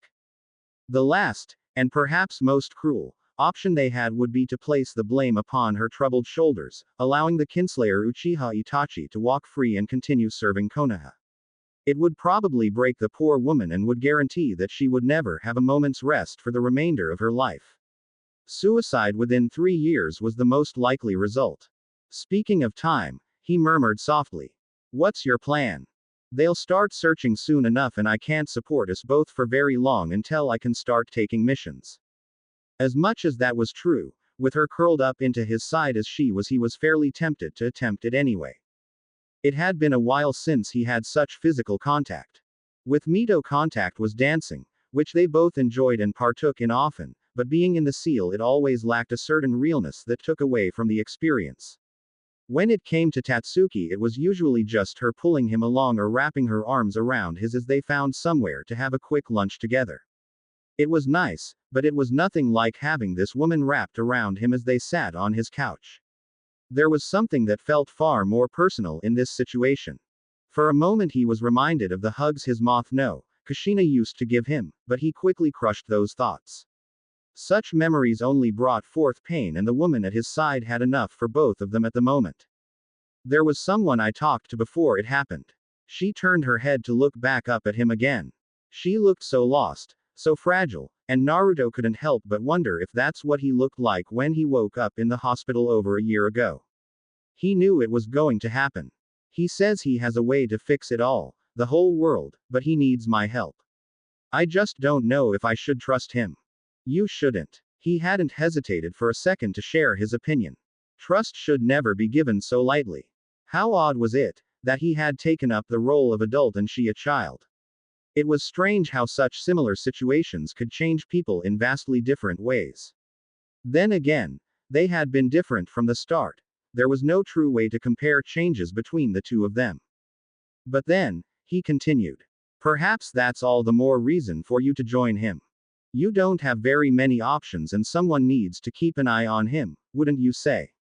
He could feel her nod into his side, and as much as he felt for her misfortune, he couldn't help but be thankful that it had given him this opportunity. Almost as when he saw Tatsuki after he had killed her client, there was a need to care for this woman. This, however, was far more strong. Something about her vulnerability and the fact that she had actually sought him out of all people stirred something within him. He didn't know what it was, but he liked it. I'll go then, she declared. And I'll do what I can to let you know what he's up to. There was something in her eyes now, not a fire, but perhaps a spark. She had purpose now, direction, which is far more than she'd had just an hour before. You don't have to tell me what he's up to. He tried to assure her. He really couldn't care what this man was trying to do, be it for good or ill, but it would hopefully place Makoto out of harm and give her something to do with herself. I have to tell someone, countered the woman. You're the only one I can trust right now, the only one I have left. That struck something within him. There was sadness, of course, pity for the misfortunate woman, but there was also a certain happiness and hope that came from those words, and a shameful guilt that came from letting her current situation give him such pleasant feelings. To feel good about being the only one a person had left to turn to was wrong. For you to have only met them a handful of times and not have any sort of relationship with them was horrible. You know, Kushina is out there somewhere. I'm sure she could offer you help if something goes wrong. He felt her tense up beside him. Just like she helped you. The acidic nature of her voice caught him by surprise, as did her defensiveness of him. I heard about what happened and I wanted to be able to help, but I wasn't allowed to leave my home. I know your mother made plans, but everyone who was a part of those plans should have known that they immediately crumbled the instant you were locked out of the compound. I know that Kurenai and Tsunade are still here, that they were a part of your mother's plan. I don't know why they weren't there for you in the beginning, but I know they still aren't. If either one of them had, people would have talked. Hiruzen must have known too. He probably sent word immediately to Kushina. For her to have not returned immediately, the woman shuddered, holding him with all her might. She must have had a reason for leaving you, but no reason is good enough for a mother to leave her child. I can't call a woman like that my friend, not when she didn't even try to inform everyone as to what was going on so that we could help you while she continued. I could have forgiven that, but not this, not abandoning such a wonderful child to plans that were already in tatters. Naruto found himself speechless. He had no idea what to say to that and most definitely had not been aware that she cared so deeply for him despite only meeting him a handful of times. Then again, she and Kushina were said to have been like sisters. It would not be hard to imagine her thinking of herself as his aunt. Come on, he said after a minute of silence. Let's get you to bed. You've had a long day, you need to rest. He couldn't explain the sudden protectiveness he felt for the woman when she spoke so strongly against this hand that fate had dealt him, but it was unlikely to go away anytime soon. Both Mito and Tatsuki had quickly found their way into his heart, but that was nothing compared to the speed at which Makoto had just crashed through like a train and established herself a part of. A deep sorrow washed over him as he helped her up. She would be gone, probably first thing in the morning, and he might never see her again. How cruel this hand to give him someone like Makoto only to immediately pull her away. It would seem that this was to be a reoccurring theme within his life, a boy fated to forever meet those who would be taken from him. Banishing such thoughts, he continued to the bedroom, helping Makoto onto his bed. There were more important things for him to focus on right now. He was not the only one with problems, and hers were far worse. He started with her weapon pouches, setting them in her tanto gently on the floor by the bed. Arm and leg guards were removed, placed neatly by her shinobi equipment. Next came her vest which, while embarrassing, was nowhere near as embarrassing as removing her skin-tight shirt. Averting his gaze, he removed her shoes. He was tempted, for a moment, to leave her in her pants, but when she began trying to remove them his choice was made for him. Folding the pants and lying them atop the rest of her uniform, he was going to look for a shirt for her to wear when he found himself grabbed and dragged into the bed. Slender arms snaked around his body and as he tried to remove himself they only tightened further. Don't go, she pleaded. It would seem that in such a short amount of time she had begun to see him as a source of comfort, one she was unwilling to part with after such an emotional night. I need to find you a shirt. It's fine like this, she insisted. We're just sleeping. I'm not sure I'm comfortable with this. Please don't go. I don't want to be alone, not yet.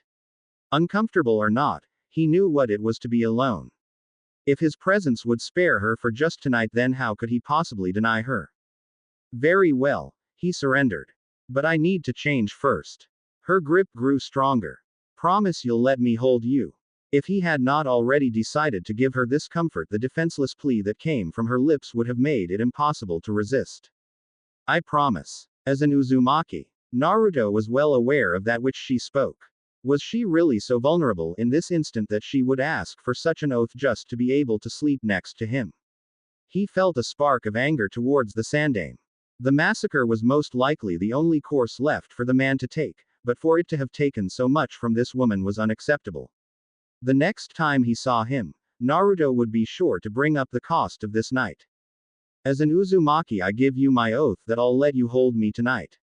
That seemed to satisfy her as she released her hold and let him slide off the bed. Quickly, he discarded his pants and shirt. His intent had been to grab at least a pair of shorts to sleep in, but a soft whimper from the broken woman in his bed made him abandon the thought. He slipped back into his bed and was immediately captured within her embrace. At first he didn't know how to react to his situation, but as time passed and her breathing grew soft he found himself relaxing into her touch. Safely cocooned within her arms, pressed tightly against the warmth of her soft body, Naruto quickly surrendered himself to the land of dreams. A lot of energy had returned to her by morning, Naruto had noticed as she prepared to leave. She had woken up around 10, late enough for most of the Anbu activity to have calmed down substantially. Everyone would be on high alert still, but that was likely to be the case for the next few weeks. This was the best chance she was going to get. After a quick shower, she had thrown back on her old Anbu uniform and made the two of them a small breakfast with what little was in his fridge. She had tried to leave immediately afterwards, but he wasn't about to have that.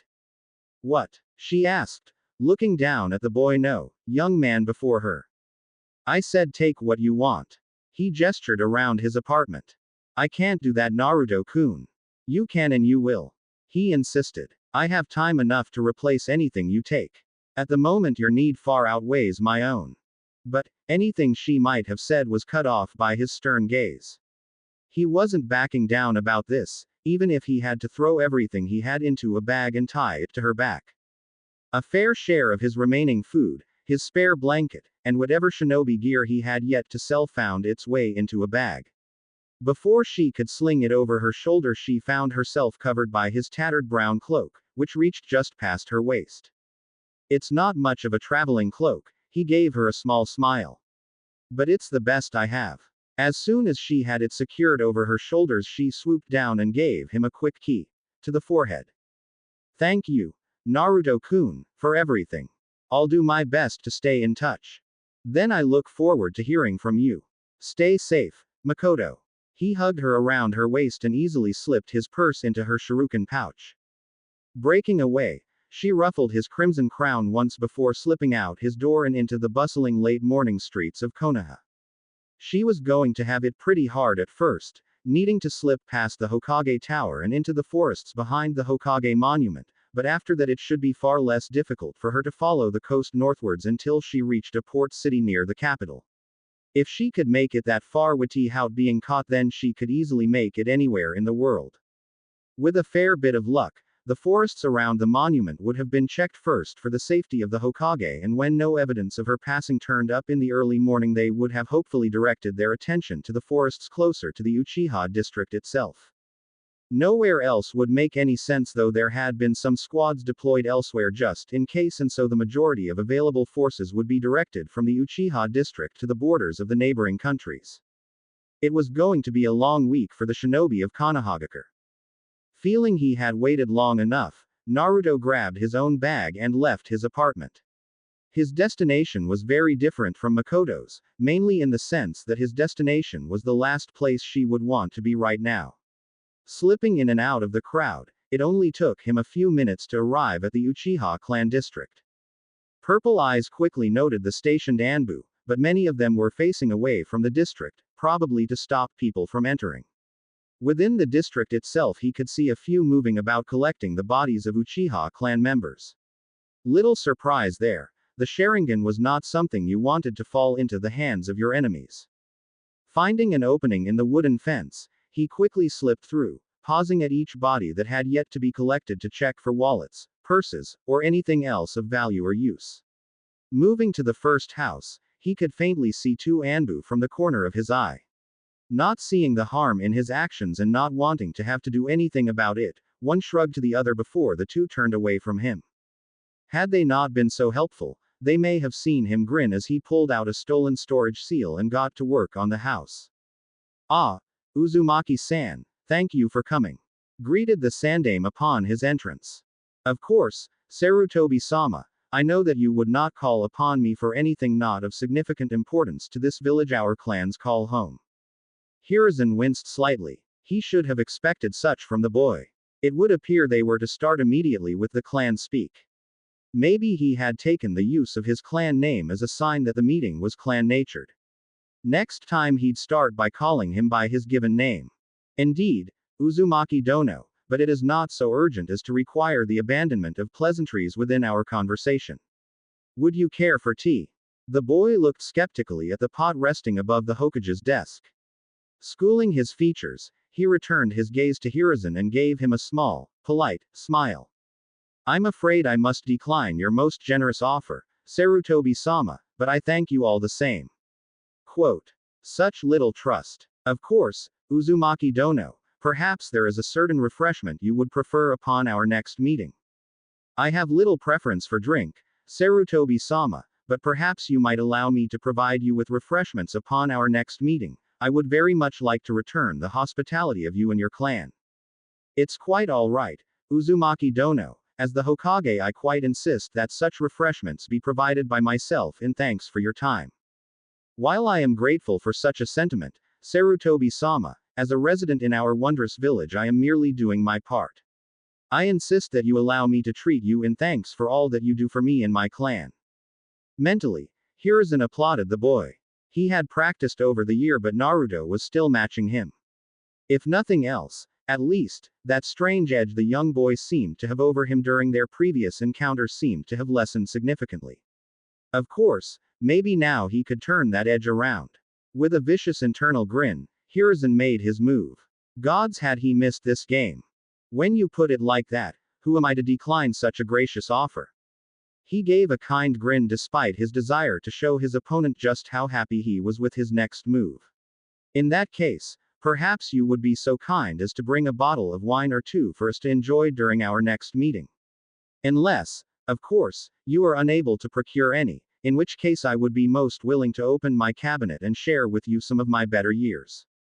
The calculating look in those amethyst eyes and the wolf-like grin that quickly grew over Naruto's face told him that Naruto knew exactly what he was trying to do. Hiruzen would have to give him props for that. Most of his chunin these days would have no idea and would instead see only a chance to try some expensive wines by the grace of their cage. My dear Sarutobi-sama, I do hope you are not suggesting that I might be unable to provide you with wine of high enough quality to thank you for your service to our village and the friendship you have shared with my clan over all these years. I assure you, my clan is quite capable of showing our gratitude to you and yours. A counter had been promised, but this could all be a bluff. Would Naruto really be able to get a hold of wine, let alone anything that the clans might partake in? And when might their next meeting be? Tomorrow? In a week? It would seem he would have to wait to see if he had truly lost the engagement. Sure, it was a simple matter, inconsequential in the end, but that wasn't the point. All of it was for the sake of the game, one that both he and the boy sitting before him could enjoy with few others. A pity, too. It was such a fun game. Not at all, Uzumaki Dono. I apologize if what I said was taken as such. Now, I do believe we have gotten severely off track before we have even had a chance to start. Now, where was I? He took a second to think, observing the tenseness of his guest. Oh, it would appear that he had forgotten something. No matter, this was the perfect chance to remedy that without making it seem out of place. It wouldn't do to forget like last time. Ah, yes. After offering you a drink, it had been my intention to inform you of my current guard. Monkey moved into the open from the shadows behind the Hokage's desk. Currently, only Monkey is present. Naruto visibly relaxed and gave the Anbu a curt nod. From now on, I'll try my best to keep my guard to one member when we meet, unless you manage to obtain some of your own. Naruto looked rather thoughtful about the idea. Thank you, Sarutobi-sama, I appreciate you informing me before we began. The cage gave him a quick nod. Now, if you do not mind my asking, why have you called for me on this day? The old cage's face became serious. The game was on hold, for now at least, it was time to deal with Konohagakure business. I have heard, from various sources, that you have been spending quite a lot of time within the Uchiha district over the past few days, despite it being off limits to all non-authorized personnel. As you may know, a great tragedy recently occurred there and as such it is still being treated as a crime zone. I'm afraid, Sarutobi-sama, that if you're asking some sort of question, I am not hearing it. I would not have been aware that the district was off limits, being a civilian, and not once was I stopped by any authorized personnel while there. Naruto's expression had taken upon itself a new hardness, one that reminded him far too much of his old teammate for his liking. A new game had started, but this one was far more dangerous than the last. While I am curious as to what you were doing there, I'm willing to overlook any less than acceptable activities and will instead inquire as to whether or not you have noticed anything odd or suspicious during your visits. The one behind these attacks may not have operated alone, or he may have had other objectives, and we could use all the clues we can get. 012110. Excuse me. You know exactly what I mean, Sarutobi. The formalities were gone, replaced by an ice that shook the old Sarutobi to the core. This was not the emotionless repeating of a book that he had heard last time. This was a frigid hostility that could only mean the boy before him knew far more than he should. 012110 Uchiha Itachi, codename Weasel.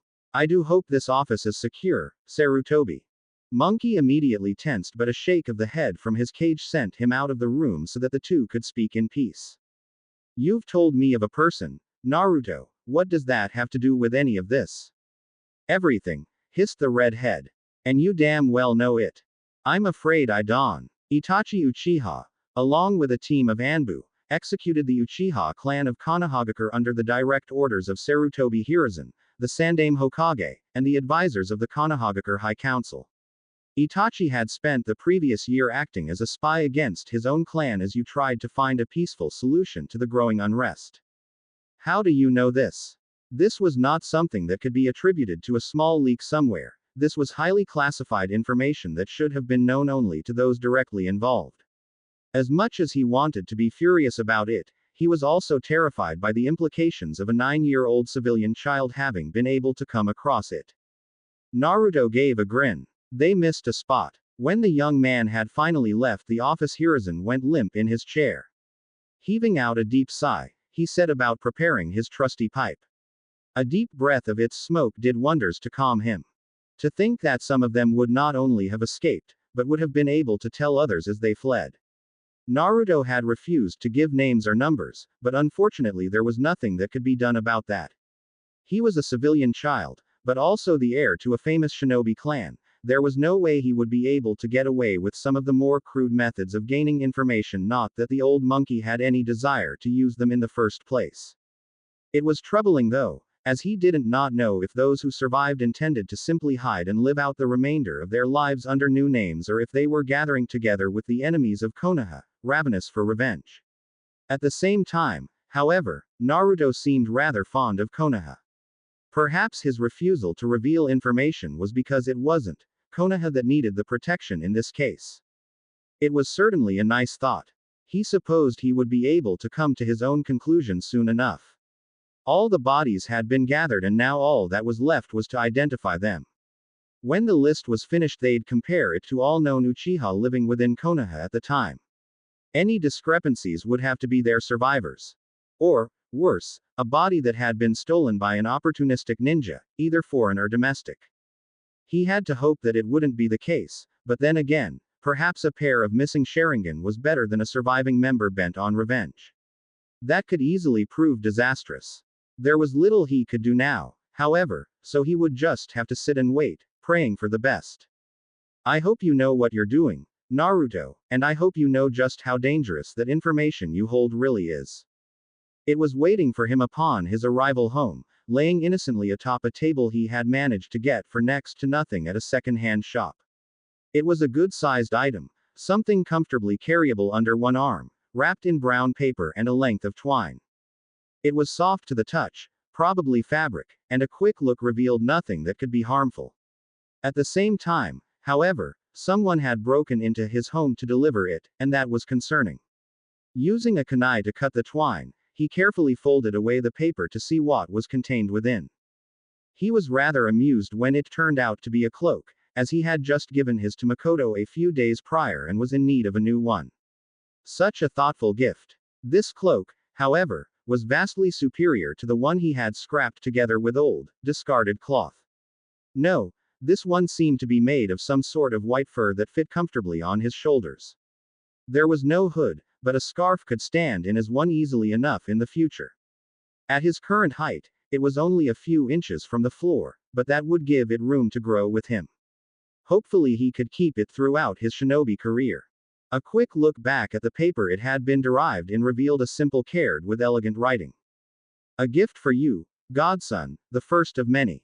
It read. There was no signature but there was a picture carefully painted onto the back. A white serpent with burning gold eyes. Back and forth she paced over carpets of lush crimson, leaving indents that Naruto was beginning to doubt would ever come out. With every passing second of every day she became more restless, never able to keep her mind off of that which troubled her for more than a few scant minutes at a time. With a shake of her head, Naruko returned to reading her scroll. She was worried about Naruto too, but her mother had been the one to tell her they couldn't go back yet, so what was the point in allowing such desperate thoughts of him distract them from the task at hand?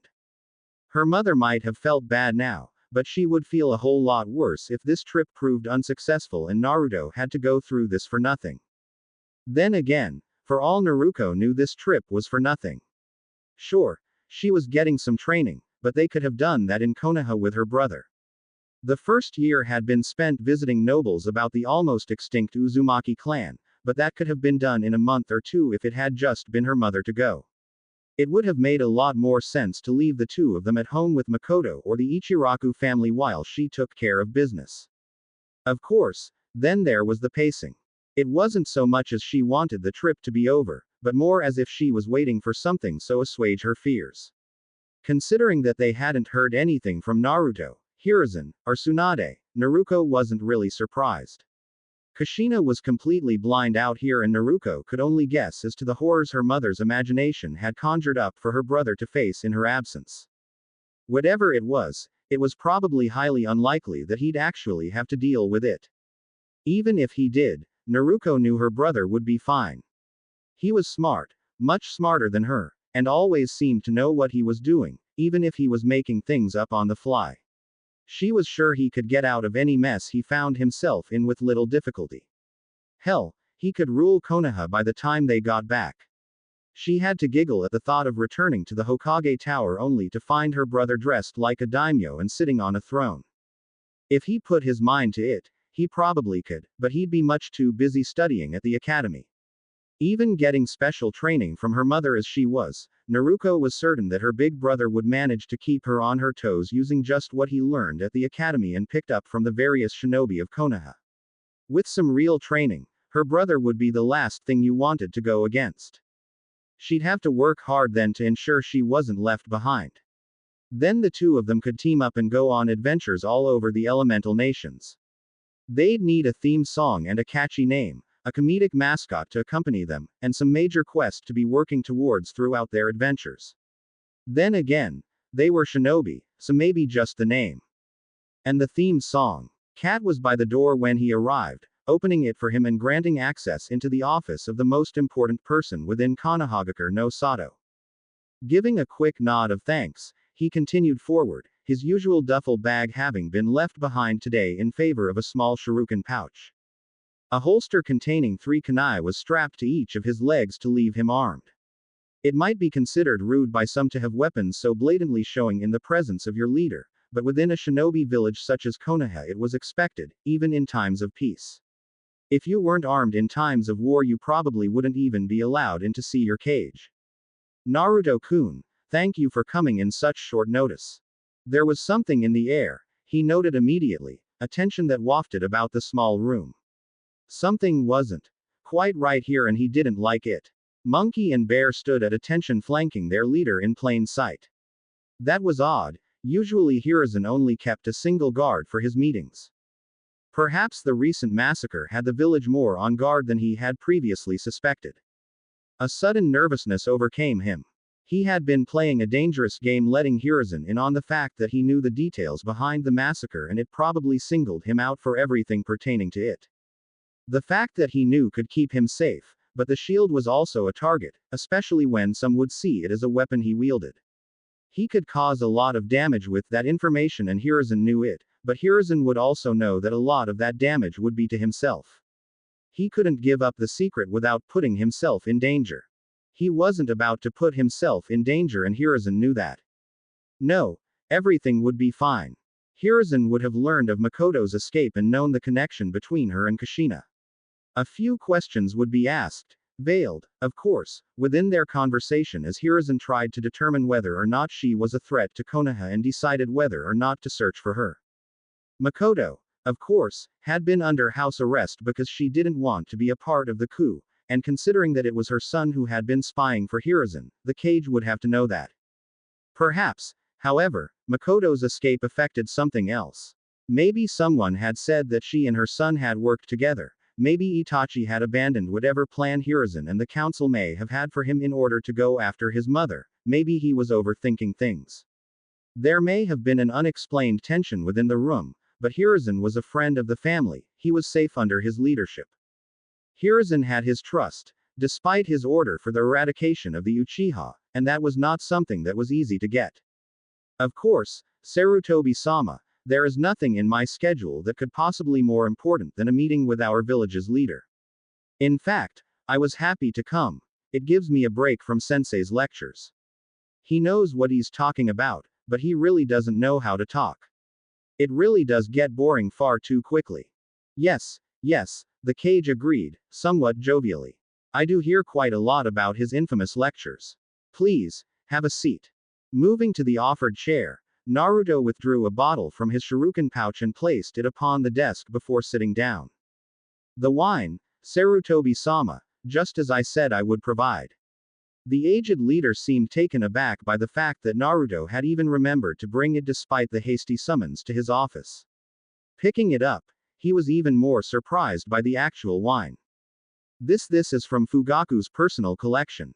Madara himself placed this and 10 other select bottles within his cellar upon the founding of Konohagakure no Sato. Only one bottle was known to have been opened, and that was because Madara shared it with Hashirama and Tobirama to celebrate Konoha's completion. It took Hiruzen nearly 5 minutes to compose himself.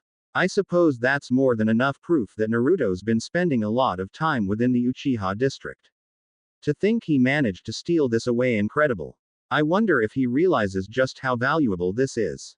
A feeling of guilt surged up within the head of the Sarutobi clan, but he quickly crushed it before anyone could notice. Naruto would have to have known its value to be so confident of its quality after their banter during their last meeting. That he would be willing to share it with him was huge, and Hiruzen couldn't help but take a quick glance at the files lying innocently on his desk.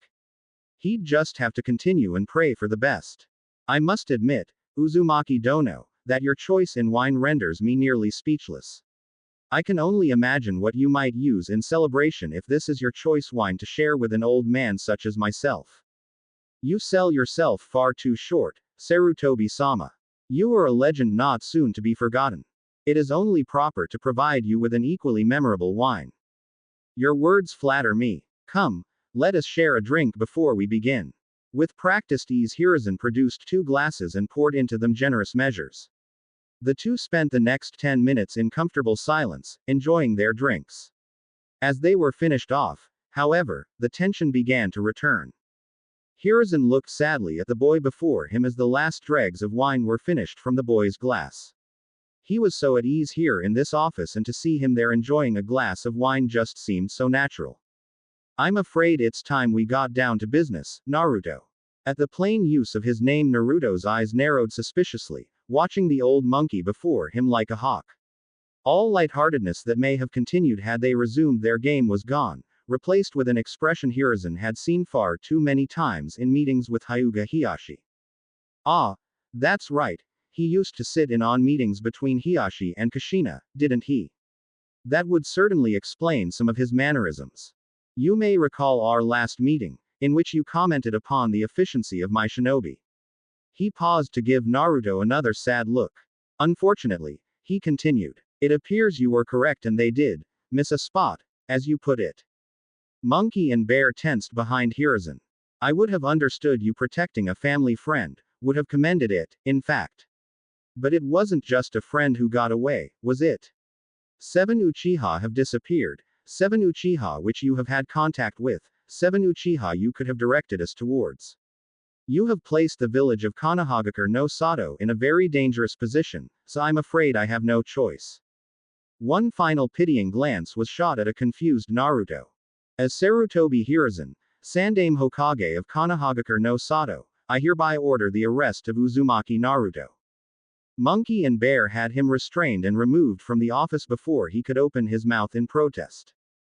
Giving a deep sigh, Hiruzen briefly considered pouring himself another drink.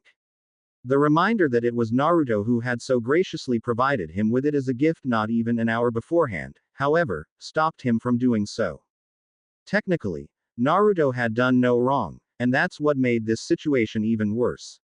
Traitors or not, the Konoha populace never knew and the Uchiha had never been publicly declared traitors. To have helped them was what any decent person would have done, but when you're the Hokage you have a lot more to be concerned about than how decent someone's actions were. With Makoto, the matriarch of the clan and an ex-Anbu agent, 2 civilian women, 2 civilian men, and 2 shinobi missing, there could be a vengeful army of Uchiha within 20 years, especially if they received aid from one of the major villages. Konoha was not ready for something like that, even with all the time they would have to prepare. They were still trying to recover from previous shinobi wars and the more recent Kyuubi attack. Were Iwa, Kumo, or even his wayward student Orochimaru to get their hands upon that group of survivors, the results would be catastrophic. Forgive me, Naruto, but for the good of the village this must be done. The scroll from earlier lay discarded upon the lush carpets of the hotel as she glared at the oblivious woman before her. Arms crossed over her chest, Naruto gave a huff. You know, if you wanted to pace back and forth, we have a perfectly good floor back home with Naruto. She wasn't sure if it was her voice breaking the monotonous silence or the mention of her brother's name that drew her mother's attention so quickly, but if she had to bet, she'd put her money on the latter. You know, we'd go back if we could, but we haven't finished what we came here to do yet. And what would that be? Shot back Naruto. We've spent the last week lazing about this hotel doing nothing. What? Is this supposed to be a 4-year vacation? Her mother frowned, moving over to sit on the edge of the bed they had been sharing. It's a training trip, Sunflower, you know that. Then why aren't we training? The sooner we've covered everything we need to, we can go back.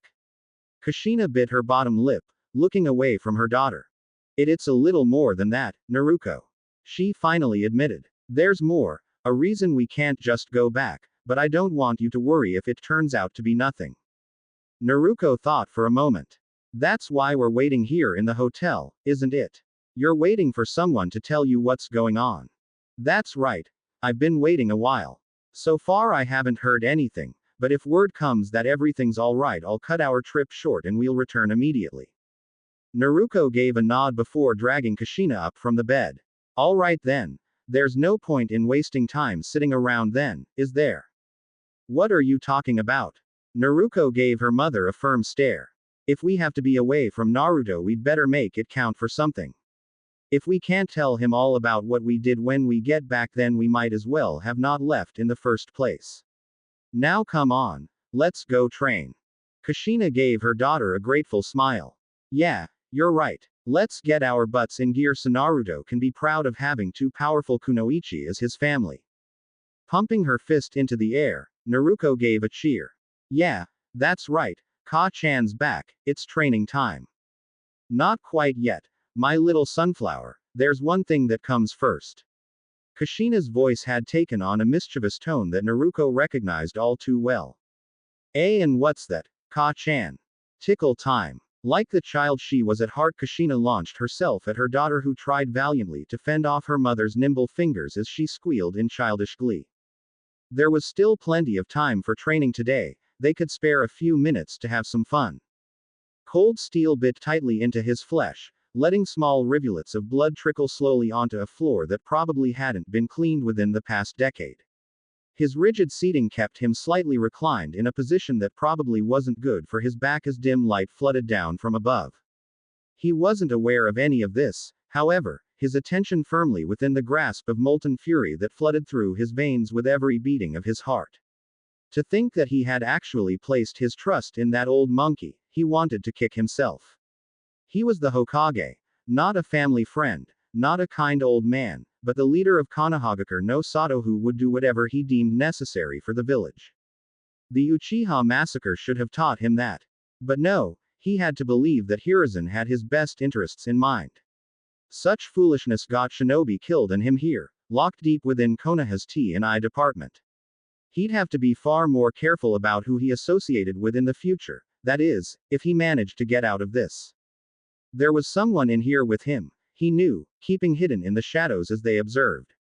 They were probably waiting for him to begin to panic, but that wasn't going to happen. He could hear their quiet intakes of breath, smell what was probably their lunch red bean soup, and he could make out a vague outline within the shifting shadows every time they moved to the side of him. He was a patient enough person, and knowing that someone was there with him only strengthened his resolve to outlast them. It could have been minutes that passed, maybe even hours, as he sat there hating himself for the vulnerable position he had put himself into by trusting his cage. Eventually, whoever was in the room with him grew restless. Her purple hair was the first thing to catch his attention, pulled back into a spiky bun. Next was the outfit, no doubt showing as much skin as possible to catch opponents off guard. Having been so recently surprised by the actions of Hiruzen, her short brown skirt and fishnet top did nothing to make him underestimate her. Of course, then there was her smile. This was a woman who enjoyed her job. Had he not been in this situation, he may have found that attractive. As it was, her enthusiasm wasn't a good sign for him. "So, you're our little leak, are you?" she asked, amused. "It would seem so." "Oh, you're not scared at all, that's no good. You really don't know who I am, do you?" "I can't say I've had the pleasure of making your acquaintance yet, no. Perhaps when you're done with me we can get to know one another over a nice dinner." She gave him an enormous, lecherous grin. "I just love it when my food plays back, if only you were a bit older and not in my special chair. I'm sure we could have plenty of fun in your special chair." She gave a hearty laugh in response. "Tempting. Very tempting. You know, I like you, kid, so it's fortunate that I'm just here to assist today. Like a nurse. I'm good with that. When do I get to see you in your uniform?" Such bravado. She shook her head with a smile. "You put on a great face, but I'm sure you're terrified inside." "I'm more angry at myself for getting into this situation than terrified," he admitted. "Though I won't deny that I'm a bit nervous and more than a little confused." "Well, you're doing a good job hiding it," praised the woman. "I'd almost think this isn't your first time." She was giving him this opportunity on purpose, so who was he to waste it? "Who said this was my first time? I just assumed, but can you prove to me otherwise?" The woman seemed pleased that he had taken the opportunity she had given to continue their banter. She was probably waiting for whoever it was who would be interrogating him, which must have been boring. Well, that or she was trying to get him to lower his guard. Maybe a combination of both.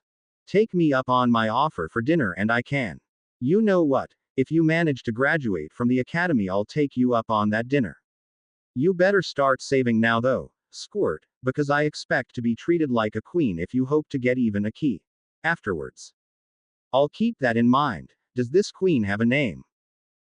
Anko, but you can just keep calling me a queen, little prince." "If I'm a prince and you're the queen, then this is getting a little weird." "Some say weird," she shrugged. "I prefer kinky. Don't you want to join mommy for a bath?" "As wrong as that should sound, coming from you it's actually rather arousing." "Of course it is," Anko scoffed. "I'm the say. Why in single Mitarashi Anko, everything about me is arousing." "I could help you be the say. Why in taken Mitarashi Anko, I promise I'll still find you arousing. You'll help me find a boyfriend." "That's adorable." She gave him a quick peck on the cheek before ruffling her hand through his hair. "If you're quite done touching little boys, Mitarashi," came another voice. "I would like to get this over with as quickly as possible." The newcomer was obviously a Yamanaka, judging by his long blonde ponytail and the simple fact that he was a T&I. 3/4 of the department had ties to the Yamanaka, most through blood, so there was a good chance that if you were interrogated within Konoha, it was by a Yamanaka. "Ah, Inoichi, about time you got here. I got so bored I was considering having a bit of fun without you." "You seem to be having plenty of fun already," came the dry response. She just gave a nervous chuckle. Turning to the young man in the chair, Inoichi gave him a frown that was far too similar to the one the Hokage had given him earlier for his tastes. Why did they all seem to pity him when it was their choice to do this? If they really didn't like it, it wouldn't be done. They were shinobi, weren't they? If you start something you damn well better finish. Naruto elected to give the man a snarl. "Come on then," he practically spat. "Show me what you've got." The man shook his head sadly. "I'm afraid it will be you showing me what you have." Performing the hand seals, Naruto's world went black. This was not normal. Being the head of the Yamanaka clan, Inoichi had been within plenty of minds, but none of them were anything like this. It was common for him to find himself before a large representation of a brain from which he could read memories like a scroll. It wasn't unusual to find yourself in a hallway of memories or libraries of varying levels of organization, but never had Inoichi found himself within the memories. Not in the sense that he was viewing them or was a part of them, but as if they had all been dumped together to form an ocean of thought that threatened to crush him from all sides as he struggled for breath. Within the currents flashed brief glimpses of memories in no discernible order, small looks into a life that Inoichi couldn't quite piece together from his current position. As his lungs began to burn and he feared he might have to cancel the technique, he suddenly found himself breaking through the surface of the water.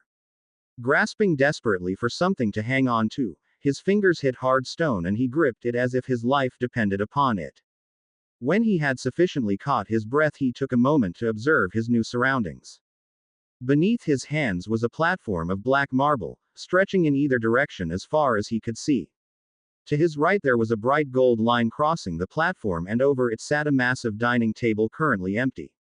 The walls surrounding him made him think of a tunnel, and he wondered ever so briefly if he might end up coming into contact with one of those new trains that Yuki no Kuni had created.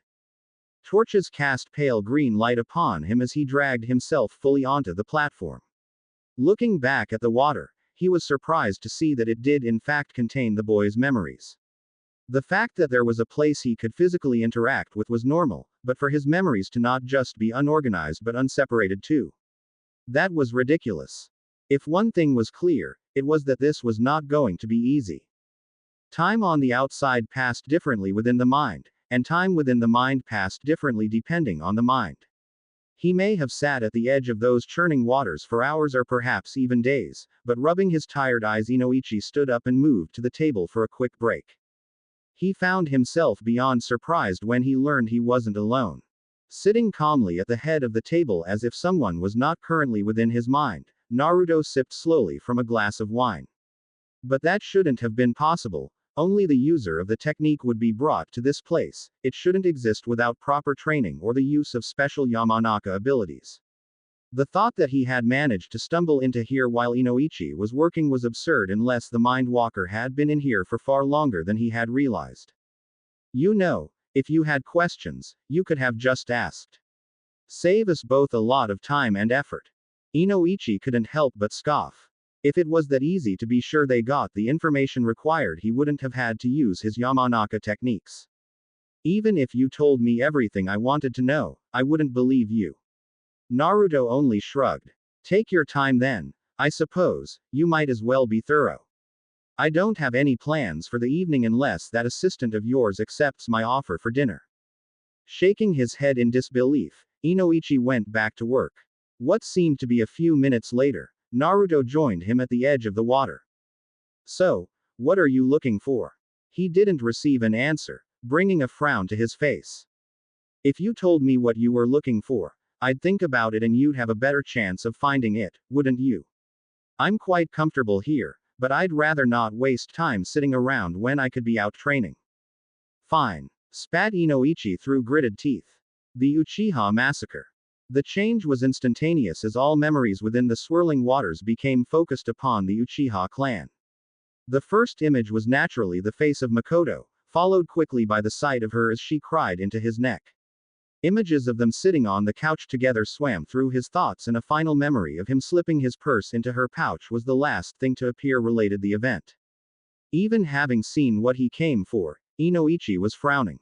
The slight glimpses these images provided were genuine, but they were a far cry from what he would usually be able to witness.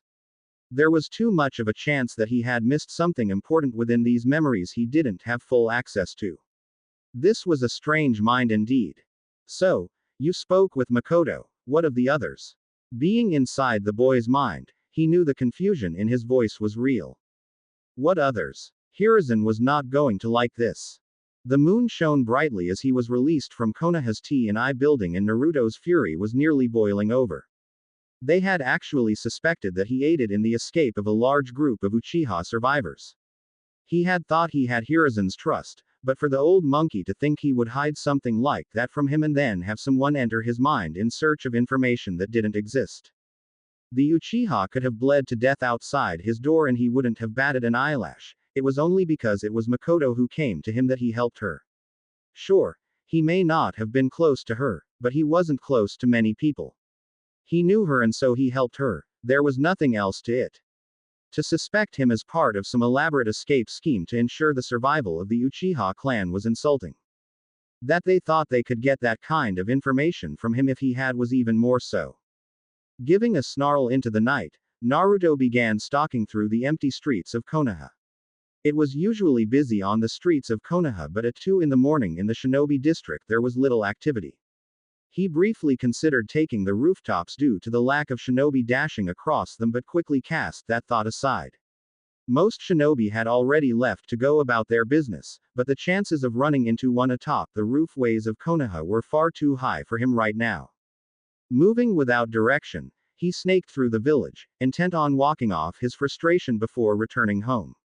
Actually, maybe returning home was a bad idea. Chances were that he'd be under surveillance and he really didn't feel like being watched right now. Perhaps he could stay with a friend. He laughed silently at his own little joke. He didn't have friends, just a few scattered acquaintances. Dog he knew in passing. He had spoken with Shizune a few times. Hiruzen was out of the question. Enko he just met. Kurenai couldn't stand him. Makoto was gone. Iruka was his teacher, and the rest of the Uzumaki clan had left him nearly 2 years ago. But then, there was one other option. Tatsuki was a pretty good acquaintance. She might let him crash at her place for the night. The thought made him frown. He was, admittedly, pretty close to Tatsuki, far closer than he was to most others. It almost didn't seem right to call her a mere acquaintance. No, Tatsuki was a friend, a very dear friend, and one he probably didn't spend enough time with. Perhaps it was time to fix that. Moving down familiar roads, he let his feet lead him to where he knew she lived. He heard her before he saw her. Let go of me, you bastard. Naruto's molten fury ignited instantly as he abandoned his walk for a mad dash. Ah, come on, love, you do this shit all the time, what's once more with me? Naruto's blood boiled at the sight. Her dress, one of the better ones she owned, was in tatters, barely covering her decency as she was pressed against a stone wall by a man who was at least 4 heads higher than her. Even from a distance Naruto could smell the alcohol the man must have bathed in. This was why Tatsuki never worked at night. Too many unsavory characters that had too much to drink never made good clientele. For her to be out at this time and wearing such an outfit meant she had been getting desperate. Her eyes met his with a single desperate plea and he reacted on instinct. Bursting through his shirt without concern for his clothing, tendrils of glowing blue chains snapped through the air like baying hounds. There was something different about these chains, however, something that made them feel heavy and sluggish, like a limb that had been overused the day before. Even as they changed from blue to a deep purple, he commanded them forward, links of chakra reluctant to follow his orders. Gritting his teeth, he directed them to strike from the side as he rushed towards the man. They struck like a serpent, quick and without mercy, and in a flash of red it was over. But they did not strike from the side. Violet chains hummed red as if pleased that they pierced cleanly through Tatsuki's assailant. And Tatsuki. He was aware of his pulse as it increased. He could feel as his stomach attempted to strangle itself and his lungs burned in refusal to draw breath. He watched as his chains dissipated in wisps of purple and heard as the man collapsed to the ground, but none of that registered within his conscious mind. As horror took hold of his entire being and his world seemed to crash down around him, he was unaware of the smiling crimson eyes that watched it all with glee. Because the only thing he could truly see was an image that would haunt him until the day he died. As her torn body fell into the bloodied street, he was only vaguely aware of the tears that streamed down his face. And still the moon shone brightly. Even as yet another sun lost its light. He was at her side before he knew he had moved, cradling her bloodied flesh to his chest. Had he not, he may have missed her voice. Naruto. Hope, relief, and other poisonous devils attempted to take root within his heart, but the harsh reality of her situation beat them back into the growing emptiness that was threatening to overtake him. His chains had pierced straight through her torso, striking a host of organs that she wouldn't survive long enough without to receive proper medical attention. This was it then. Her final moments, her last gasping breaths. The cold tightness within his chest seemed to spread numbness throughout his body. Oh gods, Tatsuki, I'm so. He was cut off when she weakly raised a finger to his lips. Hush, she whispered, remarkably calm considering her current situation. Perhaps when you're so close to death's door it doesn't seem so daunting. She continued with a serene smile. We don't have time for that. She gave a hacking cough that splattered blood across his torso, the warm liquid running down in rivulets that went almost unnoticed by the boy. Hey, we really don't have much time at all. Tatsuki. Her finger went over his lips once more. If I get a grave you can come talk to me all you like, but for now, listen. This is my last chance to talk to you, your last chance to hear my voice. She gave it a weak laugh. I hope you can remember it fondly even long after your hair has drained of its color. You know, I really had looked forward to that night with you, and not just because of the debt. You were my only friend, as odd as that sounds. It was so nice having someone who saw me for who I was. I wanted to be able to express just how much I appreciated having you in my life. She smiled sadly. I guess that's out of the question now, but there's still one thing I can do. Pulling herself up, she brought her lips to his own for a quick key, leaving the tang of copper in his mouth. I suppose that will have to suffice.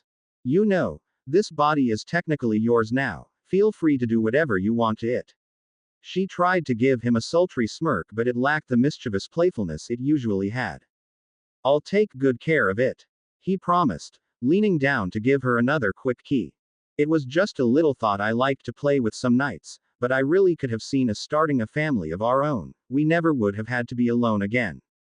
Tears began to leak from her green eyes as she thought about the future she would never have. His own tears fell upon her as he held her tighter. Please don't leave me, he begged. Don't leave me alone again. She continued as if she hadn't heard his pleas. Perhaps we could pretend, just for these last few moments, that we belong to each other, that we had finally found happiness in this horrid world. Anything, Tatsuki Haim, we can do anything you want, just don't go. I'm glad I was finally able to find a husband before I died, it's just a shame I won't be able to help with the children. You make sure to have lots for us, okay?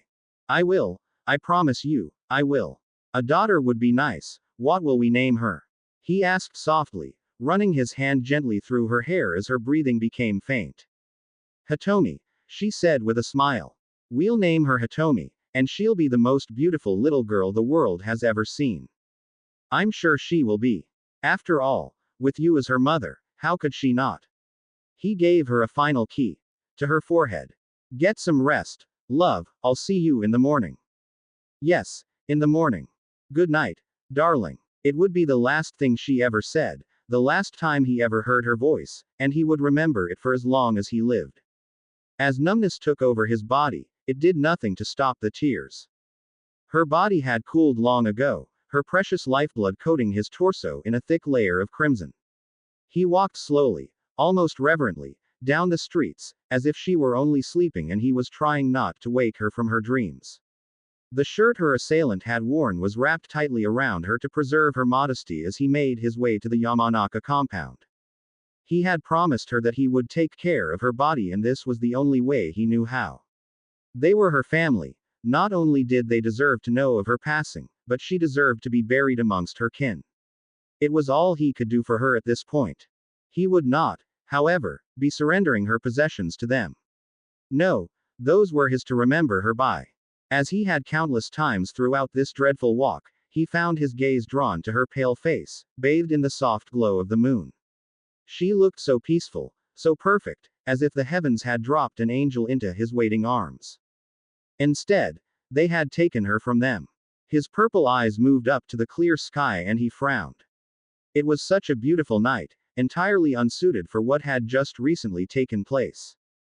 Can the sky not spare a single tear for the loss of such a brilliant sun? It should have been raining, the pouring rain and howling wind a song of the world's mourning at the passing of his first friend. But it was not to be. No, the sky remained cloudless, a grinning moon leering down upon the both of them as stars twinkled in ignorant joy. It was as if the world around him mocked him for his loss, or perhaps it felt he didn't deserve to see what misery he had inflicted upon it.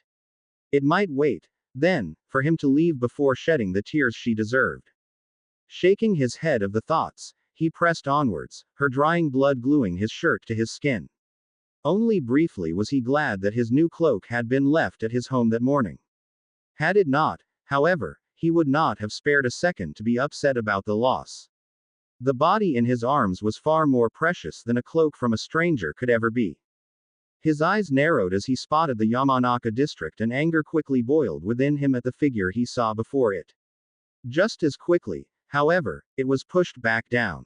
It wasn't his fault. Not only had he been following orders, but even if none of it had happened, he wouldn't have been able to save Tatsuki. He might not have injured her himself, but she would have been at the mercy of the drunkard who had taken an interest in her. Neither ending was pretty, but a small seed of doubt within his heart wondered if it would not have been better for the drunkard to get her so that she might live longer. She would have been hurt, but he could have been there to help her heal. Shoving painful memories to the side, he focused on his task. It was too late to back out now. Inoichi had seen him. And so with solemn steps he approached the head of the Yamanaka clan, one of his kin lying dead in his arms. There was confusion at first, followed quickly by recognition and shock, as the body was handed to Konoha's most skilled mindwalker, but Naruto attempted to share no words with the man.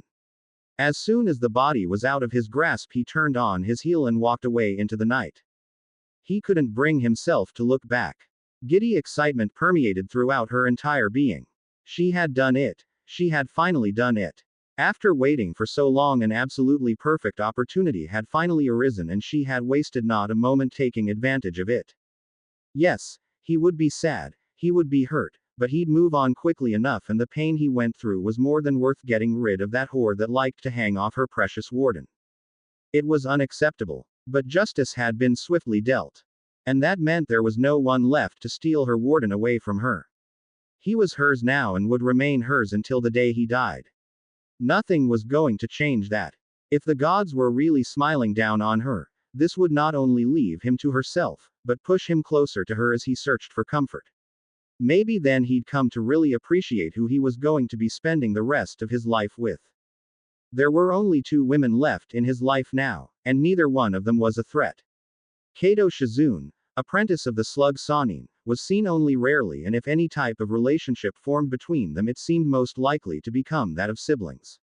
Siblings was fine. There were no romantic feelings, no pleasures of the flesh, just 2 people who were close. She could accept that for her warden. The other woman she wasn't fond of due to her blood, but Uchiha Makoto was also a non-issue. Sure, she had slept almost BPD with her warden, but she was gone now. Hopefully far, far, far away. She was a potential threat, to be sure, but one whose chances of stealing away Naruto were nullified by the simple fact that she couldn't spend any time with him. Ever. And that pleased her greatly. Giving a smirk, she lounged within her seat as she reveled in the sweet euphoria of victory. It had been a very long time since she had felt so wondrous, and it would be quite some time before this feeling faded. Conjuring a glass from the seal, she sipped delicately the Uchiha's prized wine. It tasted like success, like a perfect plan that had come together and would continue to give favorable results long into the future. It was just a matter of time now before Naruto finally came to her, finally saw what he had all this time, but until then she would wait patiently. He had just lost someone close to him, he needed some time to himself. Time to mourn, grieve, and with a bit of luck for her, get over the prostitute that had been sinking her claws into him. And if he didn't succeed, well, that's what she was here for. She'd help him forget about the little skank. He deserved a real woman, and she'd be happy to provide him with one. Her warden, like her, deserved nothing but the best. Mito would be happy to crush anyone who thought they were better for her warden than she was. He was hers, and no one was going to take him away. What was she doing? Staring blankly at her table, Kurenai rested her forehead in one of her hands. It had been almost 2 years since her mother figure had left on a training trip with her biological daughter, and it had been at least 2 years since she had last seen Naruto. For 2 years she had kept an eye out for the young boy that gossiping housewives and chatty old women seemed to have far better luck spotting than she. The stories had decreased drastically after the first 6 months, but they were still there. Talk about seeing him at a local store, or dashing across rooftops on his way to the training grounds. And yet she, a skilled Junin, could not find him. She had asked the Hokage, of course, but he refused to release such information. He had claimed something about it being a security precaution considering Naruto's status, but they both knew it was because Naruto wouldn't be happy with the Sandaime giving out his address. Though did the Sandaime know that Naruto hadn't been showing up to the academy? It would be strange if he knew and allowed such a thing. It was exceedingly rare for the offspring of a shinobi and kunoichi not to become a shinobi simply because they grew up in an environment that encouraged it and their chakra systems were better than those born to civilians. Then of course was his heritage. How could the son of Uzumaki Kushina and Namikaze Minato not become a shinobi? Not only was it a waste, but it drastically lowered their chances of survival. A target like that would need to be able to protect themselves if something happened, otherwise you'd lose them completely, and that was an even greater loss than them not becoming a shinobi in the first place. Then again, it was also possible that Iruka had lied, which begged the question of why. Naruto hadn't told his teacher to keep her away from him, had he? It was not a pleasant thought, and she much preferred the idea that Iruka had lied because he was suspicious of her, which was understandable. It had been over a year and she was just checking on Naruto then. She would have been suspicious too in his position. She could almost look at it as the teacher protecting Naruto, for which she was grateful. He needed all the help he could get. Help or no help, however, did little to change the fact that she was still uncertain as to his well-being. He could have made powerful friends and be living the high life with them, safe as can be, or he could be scraping by within the red light district, piecing himself together a life from the discarded trash of Konoha's less than savory inhabitants. And here she was, doing nothing. She couldn't stand it. Kurenai could only imagine how Naruto might see her should she finally manage to encounter the elusive boy. He would pity her at best, be disgusted at the worst, and this was someone who knew her. If she was so pathetic in her uselessness that it warranted pity from the person who thought she wanted to kill him, there was something wrong. How can I call myself a kunoichi, let alone someone who wants to help him with whatever he needs? Gods, I can't even help myself. A most curious thought hit her then, one that made her rethink her actions for the past 2 years. If I can't find him to give him aid, at least I can turn myself into someone he would be willing to come to when he needs help. Yes, this was a plan, a real plan, something she could do, something she would be able to see the progress of. If he was so against seeing her as she was now, she'd just have to become someone he would be proud to call a comrade. He's going to be a shinobi, I can be the superior he looks up to, his senpai. And, just maybe, I can convince Sandaime-sama to let me lead his genin team. With renewed hope and a smile on her face, Kurenai grabbed her gear and set out to train. She would be there for him when he needed her. For now though, she needed to become someone worth going to for help. Don't worry, Naruto-kun, I'll be part of your life soon enough. I will become someone you can be proud of, or I'll die trying. With a determined fire burning in her heart, it finally felt as though everything was going to be alright. It had been 3 days since Naruto had been last seen. That in itself wasn't too strange, as the boy tried very hard to be a ghost within the village he called home. What made it strange, however, was the fact that he was supposed to be under surveillance on the orders of the Hokage. How had they lost him? How was it they were incapable of locating him? Naruto had not left. Kakashi knew that for a fact because Iechi had been in charge of the patrols along Konoha's wall for the past week. What Kakashi did know, however, was that Naruto hadn't been home either. That is, apparently, where they lost him. Someone up the ranks of security personnel had the brilliant plan of assigning all of the boy's watchers to his house. Once he returned, he would be kept under constant surveillance and followed as necessary. Of course, that plan went to shit when Naruto decided not to return home. Whoever gave those orders probably enjoyed a nice chewing from an enraged Sarutobi for that little mistake. Well, if you looked at it from another angle, whoever had been assigned to watch him never failed in their mission, as the boy never showed up to allow them to begin.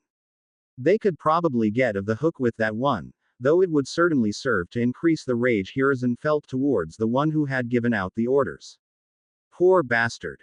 Kakashi supposed that they knew where he wasn't, and that was something, at least, but it really wasn't very useful information. Then again, when it came to Naruto, there was very little useful information to be found. Gods, that boy was going to grow up into a fine shinobi one day. That is, if he passed the academy. Seeing as they had someone watching it right now in case he showed up, it was obvious he wasn't doing any of his normal things. But where could he be? And, more importantly, why? Naruto had kept the same rough schedule for almost 2 years now. What had changed that? Something must have come up, something that was far more important than anything else he usually did. The only question then was what? Giving a sigh, Kakashi shook his head. They had scoured all of Konoha without sight of the boy, but he knew that he was still within the walls. He could be underground, perhaps in a bunker or a basement, but that was unlikely. For a day, maybe, but 3. An enclosed space like that would probably make the boy rather nervous. There would be perhaps a single exit, and that was never favorable. So, where else could he be? His single exposed eye surveyed the horizon, lazily gazing over rooftops as he made a half-hearted sweep of his surroundings. Naruto wasn't about to just pop up screaming, "Here I am, you can stop looking." Hell, if anything, should the boy be aware of their search, he would keep low even after returning just to make things harder for them. He'd probably consider it training. Training, huh? Kakashi's gaze found itself drawn to the training grounds near the edge of the village. Had anyone checked there yet, or had all the searching been directed towards the village proper? Having a sneaking suspicion that it had probably been neglected, Kakashi slinked off to check. If Naruto was there, great, if not, he could claim to be searching after he spent an hour or two reading Jiraiya's newest book. It was win-win, really. The house was quiet, far too quiet for her liking. Sprawled across her bed, Shizune wondered, not for the first time, if she should start taking missions. Even a routine C rank would be a welcome break from this monotonous life she had found herself living. Of course, as Tsunade's apprentice, the slug Sanin would have to approve her for missions, and if the last Senju was stuck here in Konoha, then there was no way she'd let her assistant escape, even for a few days. She could always mention to her master how bored she was here in the Senju compound, but that would simply lead to her being told to go out and search for Naruto. Even after 2 years, Shizune had no idea why Tsunade wanted to meet the boy, nor did she know why the Sandaime Hokage was keeping all his information such a secret. Surely there was little harm in letting Tsunade of the Sanin know where the boy lived so that she could speak with him. Unless, perhaps, Tsunade was upset with him over something. It was unlikely, but it would certainly be cause to keep the woman as far away from the boy as possible. If Shizune did know where he was, however, she wouldn't be telling her master. If the woman refused to tell her what was going on, then there was no reason she should help her track down a boy who had never met her.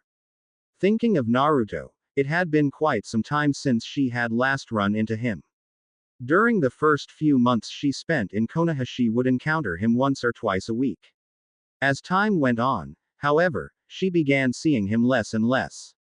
Over the last 6 months, encounters with him had been especially scarce. In fact, it had been nearly 8 since she last saw him. They weren't anything close, probably not even friends, but he was one of the few people she knew here in Konoha, despite having lived here for the past 2 years. Shizune really wasn't very good at meeting people. Actually, that was untrue. She was good at meeting people once. She had no idea how to maintain any sort of relations with them after that. During her travels, it hadn't been necessary. She would meet someone, be polite, take care of whatever business she needed to complete, and that was the end. Chances are she wouldn't see the same person twice, or if she did, they, and often she, would not remember. So, now that she was in one place, it was proving difficult to remember who people were and what they had talked about the last time they met. She just wasn't used to it. Admittedly, she had become familiar with the Ichiraku family, as their ramen stand had become one of her favorite places to eat. When you spend over a decade living in hotels, your cooking skills have a tendency to get rusty. Very rusty. Suffice to say, neither she nor Tsunade could cook very well. Sure, they managed some simple meals and would practice from time to time, but the go-to choice was always a restaurant, be it takeout or dine-in. More often than not it was takeout, as the many containers in the fridge could attest to. It certainly hadn't been the result of traveling with the slug Sonin that she had been expecting, that was for sure. No, she had been expecting adventures and excitement. The only adventures she ever got to go on were Tsunade hunts when her drunken master had wandered off into the town and had to be brought back to whatever hotel they were staying in. Fun. It was pretty sad, and while she had learned a lot, she kind of regretted her decision to join the last Senju on her extended vacation from Konoha. Naruto, the little thief, probably had more adventures in a day than she had during her entire apprenticeship. In fact, she would bet on it, and that was a bet even Tsunade could win. Shizune's thought began to wander as she started imagining all the things he might have done over the past 2 years. It wasn't long until she began picturing herself beside him for those events. It would certainly be fun to actually do something for a change. Having a familiar face beside her while she did it would make it even better. I wonder if Hiruzen would let me lead a team of genin. Teaching Naruto and 2 others what she had learned from Tsunade as the 4 of them did missions all across the elemental nations sounded like a lot of fun. Sure, it would be a big responsibility, but she had been caring for a Sannin for over a decade. She doubted 3 preteens could be much more trouble than a drunk Senju. Team Shizune, specializing in stealth and infiltration, spending weeks behind enemy lines and leaving without a trace. She giggled at the thought. It's got a nice ring to it. Now if only she could convince the Hokage. Come on, Ka-san, we have to find Ni-kun a present. Kushina laughed at Naruto's energy, watching as the smiling girl darted to the first shop they came across. Following at a far more sedate pace, Kushina caught up with her daughter, who was staring intently at a red fox plush. Do you think Ni-kun would like this, Ka-san? Asked the girl. I don't know, answered Kushina. He might, but you have to remember that he won't be getting his gifts for another 2 years. He may like it now, but he might not be interested after he graduates from the academy. The young girl frowned thoughtfully before putting down the fox and moving deeper into the store on her quest. You know, you don't have to search for a gift right now. We can just keep our eyes peeled for anything Naruto might like over the next 2 years and get it for him. Naruto turned to her, crossing her arms with a pout. We can't do that, Ka-san, that's like forgetting his birthday. Declared the bee. Owned. We have to get him gifts every time so that when we finally give them to him he knows that we were thinking of him during the trip. We can't say, oh, we found this one on our way back and thought it would be a good gift for your 9th birthday. Or, we found fewer gifts suited to you than we would have liked on our trip, but don't worry, we found some here in Konoha before we stopped by the compound. Well, we could. Naruto shot her mother the most heated glare she could. Alright, surrendered Kushina, holding up her hands. I was just kidding. I'm just making sure you know that we might not find something for him by his 9th birthday. I'm sure he'd rather have a late present that he likes than one on time that he stuffs in the back of his closet to be polite. I guess you're right, conceded Naruto. I just really want to make sure we have gifts for Ni-kun. We've been training a lot and I'm afraid we might be so busy that we forget to find him presents if we don't do it now. You think of him every day, don't you? Questioned the Uzumaki matriarch. Yeah, of course, don't you? Kushina gave her daughter a smile. Every day, and that's how I know we won't forget. If we find a gift today, great. This week, still good. Right before we head back. I'm sure he'll still appreciate it, especially if his cute little sister gives it to him. Ka-san. Ned the girl, her cheeks flushing red in remembrance of her rather embarrassing word choice within the Fire Daimyo's palace. Oh, you don't like that. How about his beautiful sister? Please stop. His say. Why sister? That just makes it worse. Groaned Naruto in frustration. Kushina rubbed her daughter's head affectionately. It's my right. No, my duty, as your mother to tease you relentlessly. That goes double when it comes to boys, even if he is your brother. Naruto hung her head in defeat as Kushina let loose a hearty laugh. What was the point in being a parent if you couldn't mess with your children? He had F. Ked up. By the gods, he had F. Ked up. Using his fingers, he massaged the bridge of his nose, the pipe of tobacco that usually served so well to set him at ease, doing nothing for him today. He had been too hasty in his actions, of this he was certain. He should have waited longer, should have made absolutely sure, and even then he should have properly fished for information from the young man he had so quickly shipped off for a visit with Inoichi. That was another one of the problems surrounding the boy. Apparently, not even an hour after being released from custody, Naruto had brought the Yamanaka clan head the bloodied corpse of a civilian who had left the clan. Inoichi was, understandably, upset by this. He saw it as retribution for invading the boy's mind, but Hiruzen knew better. Despite his poor decision when he made the mistake of not trusting in the young Namikaze heir, the Sarutobi knew that Naruto wasn't that kind of person. At least, not yet. The shinobi world was a cruel one and had a tendency of changing people rapidly. Hopefully, it would not turn Naruto into a monster. At this rate, however, Hiruzen was more worried about the actions of himself and those who claimed to be friends of the Uzumaki clan turning the boy into something cruel and inhuman. He certainly wouldn't be the first person to be driven into such darkness. So, while Hiruzen doubted that Naruto had just gone out and killed the woman in a fit of rage, the fact remained that he had brought her corpse to the very same man who had forced himself into the boy's mind less than an hour earlier. It certainly didn't cast him in a favorable light with the clan of Mindwalkers. The Sandaime Hokage may have been able to learn what really happened from Naruto, but no one had been able to locate him in the past few days. Then again, the chance of the boy cooperating with him were exceedingly low. In fact, there was a far greater chance of Naruto trying to stab him. That would be a bad idea, but people were known to do stupid things when enraged. Poisoned wine, however, was also quite likely. Sandaime-sama. Hiruzen looked across his desk to the Anbu agent standing at attention. Ah, lemur, what is it? Sir, dog has wandered off during the search. We are unsure as to his whereabouts. Kakashi was known for his laziness and laid-back attitude, but for him to go missing during a mission, especially one concerning his sensei's son, was strange. Thinking for a moment, Hiruzen turned his attention back to Lemur. Chances are that you can't find him because you haven't found Naruto. It's likely that he located the boy and is keeping an eye on him. In case he hasn't, however, you are to continue your search. The Anbu snapped a salute and vanished, leaving the old Sarutobi within his office. Cat. She was standing at attention before his desk before the word had finished coming out of his mouth. She had been on edge since Monkey and Bear arrested Naruto and had been quite vocal in letting him know her displeasure with his actions towards a civilian child. She was right, of course, and they both knew it.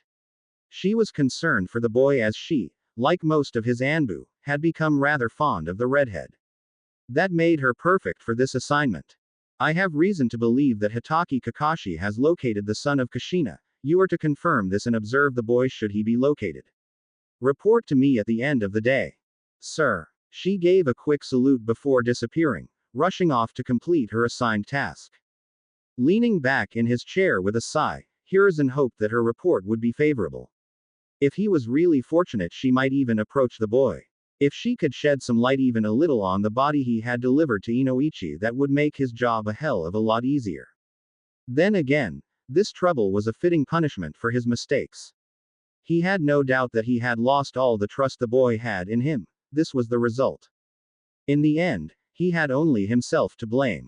The other Anbu might not have been able to find him, but Cat was able to find Kakashi without any trouble at all. To be fair, the other Anbu probably hadn't even looked, simply reporting his absence and continuing on with the real search. She almost couldn't believe that the adorable young boy who first walked into the Hokage's office and acted like a little shinobi had ended up here. The search for him rivaled the one only a week prior for Uchiha Itachi, and that F. Kerr had slaughtered his entire clan, one of the founding clans of Konohagakure no Sato, no less. It was insane. Then again, this was an Uzumaki. Insane was part of the everyday. At the same time, this was an Uzumaki. They didn't found Konoha. No, they had just ruled AF. King country. Maybe the size of the search wasn't all that strange. Now that she thought about it, didn't that make him a prince? There wasn't a country to rule over anymore, but still, royalty was royalty, and when it came to coffers, the Uzumaki clan was matched by few. The Uzumaki treasury was enough to let them hold on to royal status. People with that much money were kings and queens, regardless of blood. Of course, if he was a prince, why the hell weren't people rushing to be the one to aid him? Surely there would be those who tried to get in his good graces for the chance to enjoy his clan's riches. Perhaps it was the knowledge that Kushina was clan head and was still around that dissuaded them from trying anything. That woman was scary when she was angry, and learning that people were trying to take advantage of her son would certainly piss her off.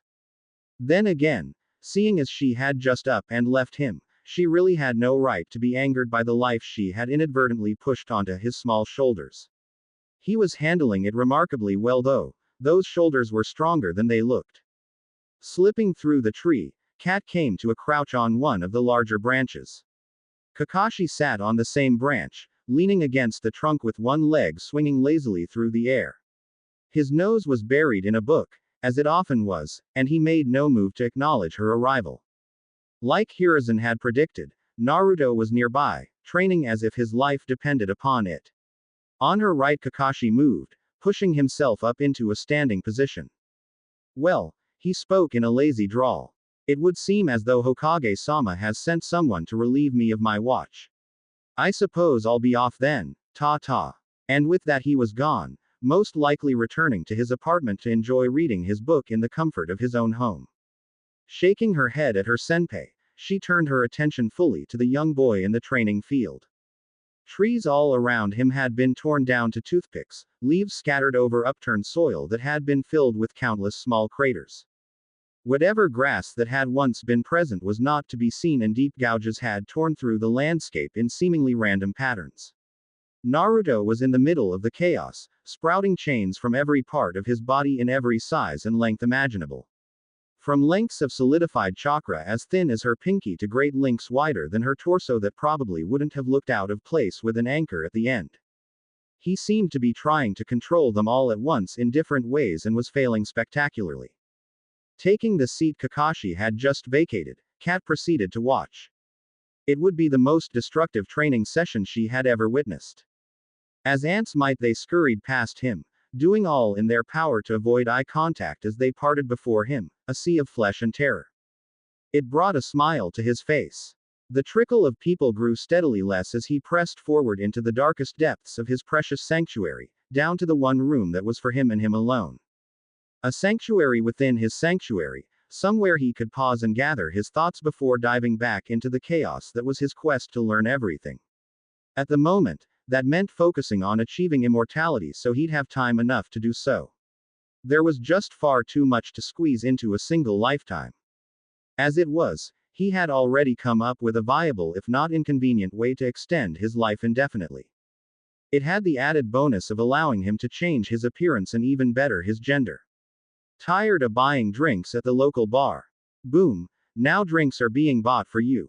He'd probably end up wasting a lot of time trying a lot of the things he had already done again as a woman, just for curiosity's sake.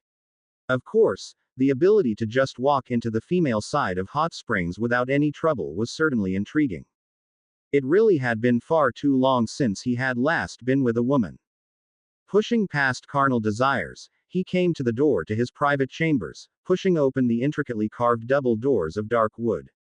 Stepping into the comforting darkness of his room, he allowed his posture to relax, a soft grin spreading over his lips.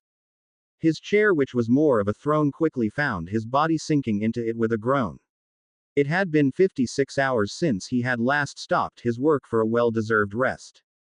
As much as he would have liked to continue, he knew that the self came first. All his work would be for naught if he ground himself into dust to complete it. Closing his eyes for only a moment, they opened again to see the painting of his godson. With a grin splitting his face, he recalled the latest news he had received concerning the boy. To think the boy would be capable of such a thing, a shiver of delight tingled through his spine. It was absolutely incredible how effortlessly Konohagakure no Sato was able to create monsters such as himself. Uzumaki Naruto, son of Uzumaki Kushina and Namikaze Minato, had taken a life. Oh, but that wasn't the best part. The boy had not only taken two with the same attack, but of the two had been a close friend of his. The chakra chains originally created by Uzumaki Mito had torn through the young Yamanaka woman without mercy, caring nothing for the agony such a death would inflict upon its victim. It was delicious. From what he understood, the woman had been at the mercy of some civilian thug. He would have never imagined that his godson would strike her down for her weakness. It reminded him of himself so much that he couldn't help the feelings of nostalgia and pride that swelled up within him. The thug had been killed too, of course, for the crime of threatening that which belonged to the young man, but that was to be expected. It was still the woman's death that he just couldn't get over. His godson was growing up so quickly. Had he been capable of shedding them, that thought might have brought a joyous tear to his eye. That wasn't all either, for the boy, even after such a tough execution of one of the few people he had been close to, had not been satisfied. Even now, he was certain the young Uzumaki was still training to perfect his chakra chains. It had been an excellent kill, but for him to want to improve upon it at the age of 9. This child would grow up to be a monster rivaling even himself. Perhaps that's why it was called Godfather, for he truly was feeling as thought the boy was his son. Of course, he would have remembered sleeping with a woman like Kushina, and he was absolutely sure that hadn't happened. Then again, he certainly didn't have the alcohol tolerance of Tsunade, or even Jiraiya for that matter. It was possible. He hoped, however much the thought of Naruto being his own son pleased him, that such was not the case. To have slept with the Uzumaki princess and yet not remember it. That would indeed be a cruel fate. He erased such thoughts from his mind. Perhaps the first thing he needed to do once he had a new body was go out on a date or something. If that didn't work out, he could always find a hooker or something. These thoughts really were far too distracting for him to be having while working towards true immortality. Focusing on more important things than his libido, his attention turned to today's date. It would be Naruto's birthday soon. What could he get him? The curse seal had almost been perfected. It would no doubt increase the power of his chakra chains, though it might cost him control. Control seemed to be what the boy was working on, however, so perhaps that should be saved for later. Naruto's friend had been a prostitute, so maybe he could replace her as a gift. No, that wouldn't last long enough. Perhaps a South Avenue in her place.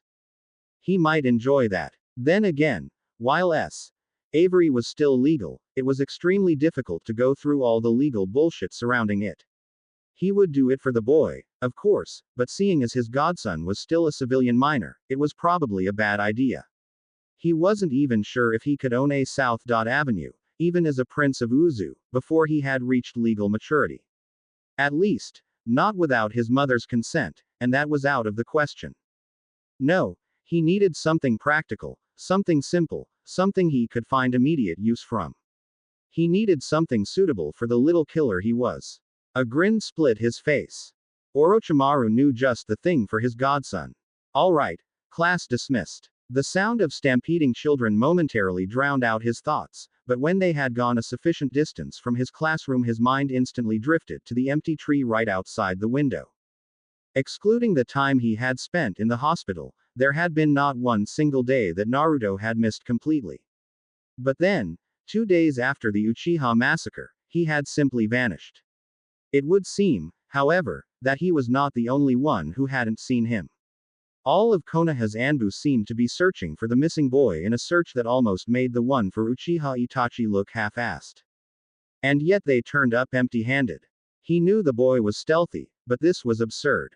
Either Naruto was no longer in the village, unlikely, or they weren't searching in the right places. Then again, who knew the right places when it came to the boy? The Hokage might have, but this search showed otherwise. No, the boy was not one to broadcast anything about him. Even if he was in Konoha, he was likely to have a multitude of places to hide should something happen. It only begged the question of why he had chosen to disappear. He had been here the day of the Uchiha massacre and the day after and even the day after that, so it couldn't have been caused by that, but other than that there were no events that Iruka was aware of. He had, however, heard one Yamanaka Ino saying something about her father going to the Hokage about the boy. Had something happened between the two of them? He would have to ask the girl at the next opportunity. As far as he could tell, any interaction between the young Uzumaki and the Yamanaka head would have been the last known sighting of the boy. Whatever the case might be, if he didn't show up soon, his grades would plummet drastically. He would be dangerously close to not just failing but actually being kicked from the shinobi program entirely. Iruka couldn't stand the idea of such wasted potential if that were to happen. Then again, he doubted even that would keep the Uzumaki from his chosen profession. Iruka wouldn't be surprised if he went straight to the fire capital to register as a shinobi of fire country residing within Konohagakure no Sato. The Imperial Fire Court would probably love to have someone who answered to them within the walls of Konoha. It would make it much easier for them to keep an eye on the village and communicate their desires to the Hokage. Iruka gave a slight shiver at the thought. It would be good for the boy, certainly, and for Hino Kuni as a whole, but he was certain to make plenty of enemies within the village if that's what he ended up doing. It wasn't as if he really connected with a lot of people, and it wouldn't have surprised the academy instructor if Naruto actually viewed most of Konoha's populace as hostiles or unknowns, but there was a big difference between him seeing them as such and the shinobi of Konoha actually having it out for him because he answered to someone higher than their Kage. It would not be something he should have to deal with so young, not just to become a shinobi. It was, however, still a viable option for the boy, whether he passed the academy or not. Perhaps the young man would prefer being able to spend a bit more time traveling the forests between the fire capital and Konoha, rather than staying cooped up in the village when not on missions. Either way, Iruka hoped he'd show up again soon. He still had plenty to teach the aspiring shinobi. Link after link, chain after chain, chakra poured from his body in such masses that it was visible, coating his form in an ethereal blue glow. Some formed atop his clothing, some from his skin, and some from beneath even that, tearing out of his body in a spray of blood that shimmered like 1,000 gems in the light of the setting sun. What little off his clothing remained hung onto his body in tatters, glued to his flesh by drying blood and sweat. His form was in remarkably good shape for a boy his age, especially considering his living conditions, but that changed with the bloody birth of every chain that had formed within him, leaving his skin a patchwork of skin and bare muscle. In several places yellow bones stood out proudly within the splotches of bare flesh that writhed as his body flexed from one position to the next, never stopping, never resting, never concerned for his own health. There was just one thing that mattered, and that was mastering these chains. Uzumaki Mito had been the first to use such chains and was famed for having bound the Kyuubi no Kitsune with them after Uchiha Madara summoned the Biju at the Valley of the End. She never used many at a time, but those she did use were nigh unbreakable and could exert enough force to crush a mountain. She was not to be trifled with. Over a lifetime she mastered the chains, using them whenever possible. She eventually had enough control over them that she wouldn't have needed to move her flesh ever again in her life. Truly a sign of one well versed with their technique. Kushina Uzumaki was taught the chakra chain technique by an aged Uzumaki Mito not long before the woman's death. She, like Mito, reached a very high level of mastery over the chains. Unlike Mito's, however, Kushina's chains were fast and numerous to complement her swordsmanship.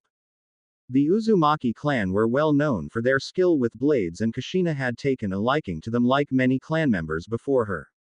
Preferring it to her chains, she used them to supplement her style, making her a terribly dangerous foe to face on the field of battle. As her use of the chains differed greatly from that of Mito, she never obtained the same level of precision as the woman, choosing instead to swing them like swords or, as some might say, tails. Both were masters of their chosen style, but to Naruto, that wasn't enough. He could not allow his chains to just be fast or only be strong. He needed them precise. He needed to be able to control a million just as well as he controlled one. He needed to master not a use of the chains, but the very chains themselves. He wanted to be able to use them as chains, as rope, as snakes, as anything he wished to form them into. Why did they have to be chains? Why couldn't they be plates of solidified chakra? Why did they have to come from his body? Why did they have to be pure chakra opposed to being made out of a readily available element such as wind or earth? He would master these chains in ways that his predecessors couldn't even fathom, or he would kill himself trying. As chains around him began to disperse in blue mist and his chakra reserves began to scrape the bottom, he grit his teeth and formed more, biting down harder every time they tore through his flesh. It was a glaring mark of how far he had to go to master this technique to the degree he sought. Chains around him of all sizes tore through air and dirt alike, spearing trees and swiping through bushes and any animal unfortunate enough to approach these training grounds like a blade of the gods. Some danced around him like serpents while others buried through the earth like the roots of a great tree. They clashed together, a tangle of limbs he was still learning to control, with the ring of metal on metal and a shower of purple sparks. As chain after chain destroyed its siblings, he continued to form more to take their place. His chakra was dangerously low now, so far that one might say he hadn't any chakra left, but still, he pressed forward, tearing through his skin with chains formed from chakra he did not have. He would not stop. He would not rest. He would not fail. Until his bones were ground to dust and his flesh withered away, he would continue to improve himself beyond anything anyone had ever heard of. And, when his bones were dust and his flesh had withered, he would tear himself from the grasp of the Shinigami and resume his work. He would master these terrible chains that had taken her from the world. He owed her that much. She felt another of his wounds steam shut as his body drew upon her chakra to heal itself. He was tearing himself apart with this training, and deep within her heart, she began to question whether or not she had done the right thing. He wasn't meant to react like this. He was supposed to be sad for a bit, maybe come to her seeking comfort, and then move on. He got over his family's disappearance, hadn't he? What made this situation so different? Was it simply because he knew he had been the reason for this loss? She didn't need to ask that question, she already knew the answer. She knew exactly what he felt right now, probably better than even himself. While he had to deal with a flurry of emotions and thoughts that swarmed through his head as he drowned in guilt and sorrow, she could make sense of things even he didn't realize. Every chain that tore through his flesh did so because he willed it, even if he hadn't realized it yet. He needed the pain, the punishment, to atone for his actions. His chakra responded to that need, inflicting pain on the body to match the pain in his heart. And it was all her fault. Had removing the girl been worth the pain she caused her warden? Should her own desires cause him such agony? Never before had she cared for someone, and never could she have imagined that she might have such affection towards a human child, but he had become her world.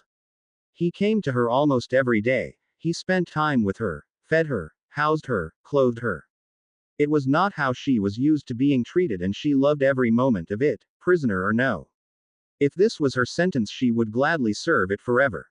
But then that little strumpet had to start getting close to him, started taking up his time and occupying some of the thoughts that should have been hers. She couldn't stand it. When the opportunity to take back what was hers revealed itself, she hadn't hesitated to take it. The cost was proving to be more than she could have ever predicted. Why couldn't he see that this was a good thing? He didn't need to waste his precious time on such a woman when she was here for him, willing to do whatever it took to make him happy. But no, he had to get close to the prostitute, so close that by trying to help him she had ended up hurting her precious warden. It only increased the hate she felt for the damn Yamanaka whore. She hated to see him suffer, but this suffering had been necessary, he'd see soon enough. Before long he would realize that he was better off without the girl. He would move on with his life and come to thank her for what she had done. She could only fantasize about how he might reward her. The sun had hidden itself from the world 2 hours prior, and yet he was still going at it as if he had just started. Kat had to hand it to the Uzumaki clan, their stamina and determination was inhuman. She was honestly a bit envious. She couldn't even begin to list all the things she could do with that sort of drive and the energy to follow through. It was insane. Of course, seeing as she didn't have that kind of stamina, it was probably time to call it a night. Sure, Hiruzen had wanted her to watch him, but he also wanted a report. If she stopped by his office to inform him, then the search for Naruto could be called off and other Anbu could be assigned to watch over this incredibly long training session of his. Giving one last look to check for any issues other than the fact that his blood was coating the ground around him and his skin was shredded as it desperately clung to his flesh, she dashed off to report to the Hokage as quickly as possible. Maybe she could get a medic assigned to watch him. Tsunade had been back for 2 years now, and while she might be against spending her time babysitting a young man who seemed intent to kill himself training, her apprentice might appreciate having something to occupy her time now that she wasn't spending it keeping her master out of trouble. It took only a few minutes to make it to the Hokage Tower, and she was admitted without pause. The Hokage must have informed everyone there about the importance her mission held to him. Hokage-sama, Kat reporting in. He seemed pleased to see her, having most likely been eagerly awaiting word on the boy he had always seen as a grandson. Ah, Kat, am I to assume due to the time of your report that you managed to locate young Naruto? I did, Hokage-sama. She answered. She volunteered nothing else, waiting to see what it was her leader deemed the most important piece of information. Did he want his location? His well-being? What he had been doing? She'd let the old Sarutobi ask the questions that had been burning in him all day. I see, and how is he doing? Well-being it was, then. In that case, she'd keep it simple and blunt. He's tearing himself up, sir. I see, I knew there must have been more to what Inoichi had told me. He could probably use some familiar company right now. I should see who I can find that can help him deal with this. With all due respect, Hokage-sama, I believe you misunderstood. I was being quite literal when I said he was tearing himself up. He seems intent on training until he collapses. Seeing as he's an Uzumaki, that's quite a bit longer than he should be allowed to. The Kage looked concerned by her report, but after thinking it over a few more moments he seemed even more alarmed than before. The way you said that, you don't mean to tell me he's still at it, do you?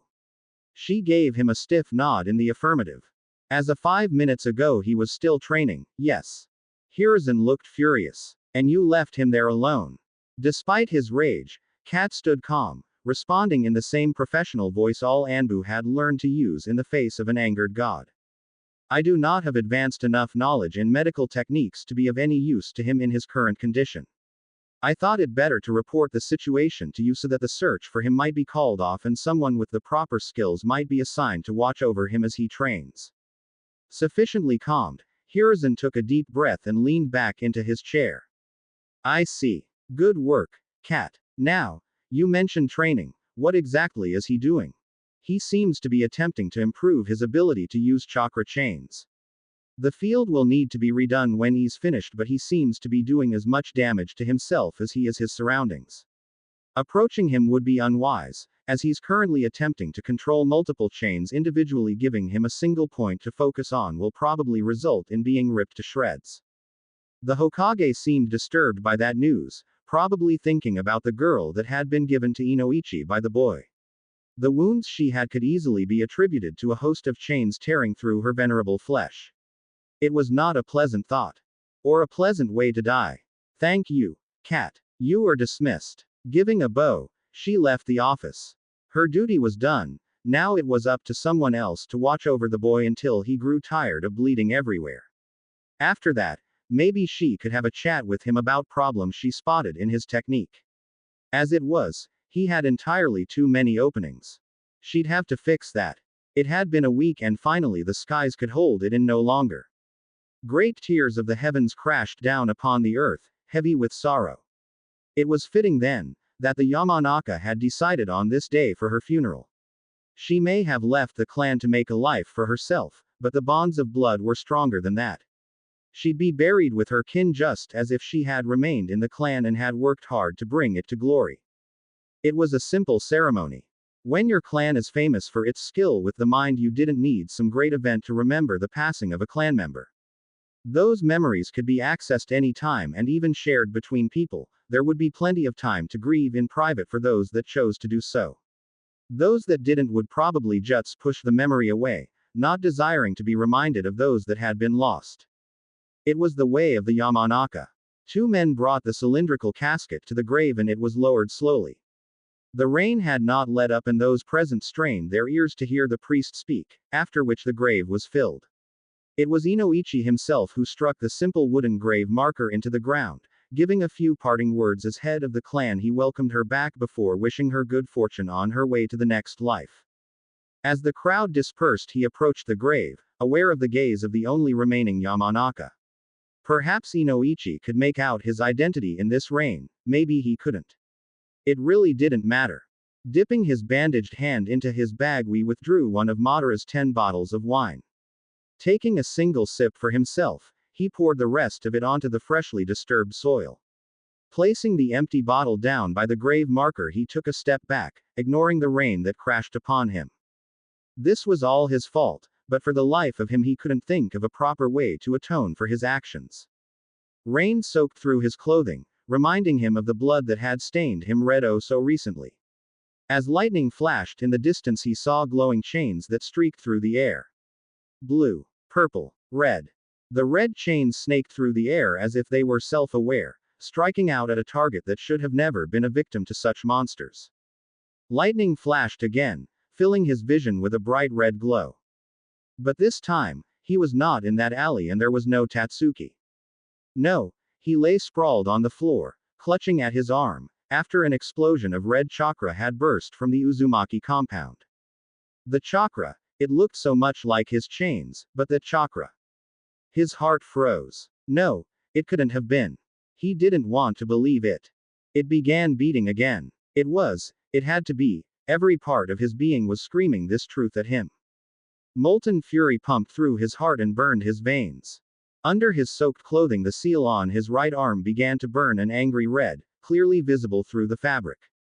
He still didn't know what it did, but it had glowed that night too, hadn't it? Infused with the chakra of the Kyuubi no Kitsune, it had established the connection between him and the seal on his sister. It still contained that accursed red chakra. And its source, was why he had lost control. She was why he had lost control. His anger skyrocketed and a red haze came into existence around his arm as the chakra of the Kyuubi reacted to his emotions. Clenching his fists until they bled, he spared one last look at the Yamanaka staring at him, unaware of the way his purple eyes glowed angrily in the darkness, before he dashed away. He had to know. Now. The double doors didn't open gently this time, blown off their hinges at his passing. With every step he took, the black marble floor cracked and shattered. Every lantern he passed lost its sickly green light and plunged the world deeper into darkness. She was sitting at the end of the table, as usual, and didn't seem concerned with the violence that followed in his wake. His steps were swift and within moments her throat was in his hands, pressed tightly to the chair she sat in. You're pretty forceful today, Warden, I like it. His grip tightened. Leaning in, he hissed a single, venomous question. What did you do? She just grinned, as if this was one big game. You know exactly what I did, Warden. I got rid of that damn whore for you. Was that pride he heard? She was proud of what she had done. His grip tightened even further, completely cutting of all air. How could she be happy with what she had done, with what she had stolen from him? Did she not know how much Tatsuki had meant to him? His first friend was gone, and she was King proud that she was the reason. Why? He demanded. Why would you take her from me? He released his grip enough for her to take grasping breaths under his burning gaze. Because, Mito finally answered. You're mine. His blood boiled. Hers. She thought he was hers. He did not answer to her. She had no power over his choices. What gave her the right to declare him hers and dictate who he was allowed to spend time with? He had once been proud to think of her of his own, now that same thought just left a bad taste in his mouth. He let a growl slip past snarling lips, looking very much like the wolf he was so often likened unto. I answer to one man, and you are not he. One? She questioned with a raised brow. I thought it was two. It was, but then one of them lost my trust. He threw her through the chair, sending her to land sprawled over the stairs that led to her personal chambers. Just like you. He made no effort to disguise the disgust in his voice. He turned to leave as she began to push herself up, a growl of her own escaping her throat. Your trust. I lost your trust. You're the one who left me in here alone in favor of that slut. She spat at him, eyes glowing red in fury. He turned and made to say something but was cut off as she continued. Every day I was here for you, ready to do anything to make you happy, but that wasn't good enough for you, was it? No, you had to have another, had to spend your time with her because you knew I wasn't going anywhere. Faint traces of red chakra became visible, flowing towards her from deep within his side of this sealscape. Fine. If you want her, you can have her. Maybe while you sit before her grave you'll realize what you've taken for granted, but when you come back to me begging, don't expect me to care. The tendrils of chakra increased in size and speed, rushing out from his seal and into his sisters. The golden band that represented the gate that caged her began to shimmer, and Naruto was quick to step onto his side. He did so not a moment too soon, as the gate reverted to its original form. Staring at her between the bars, his last glimpse of her was her snarling face, and her last words echoed within his heart. "You don't deserve me in your life," she hissed. "You don't deserve anyone."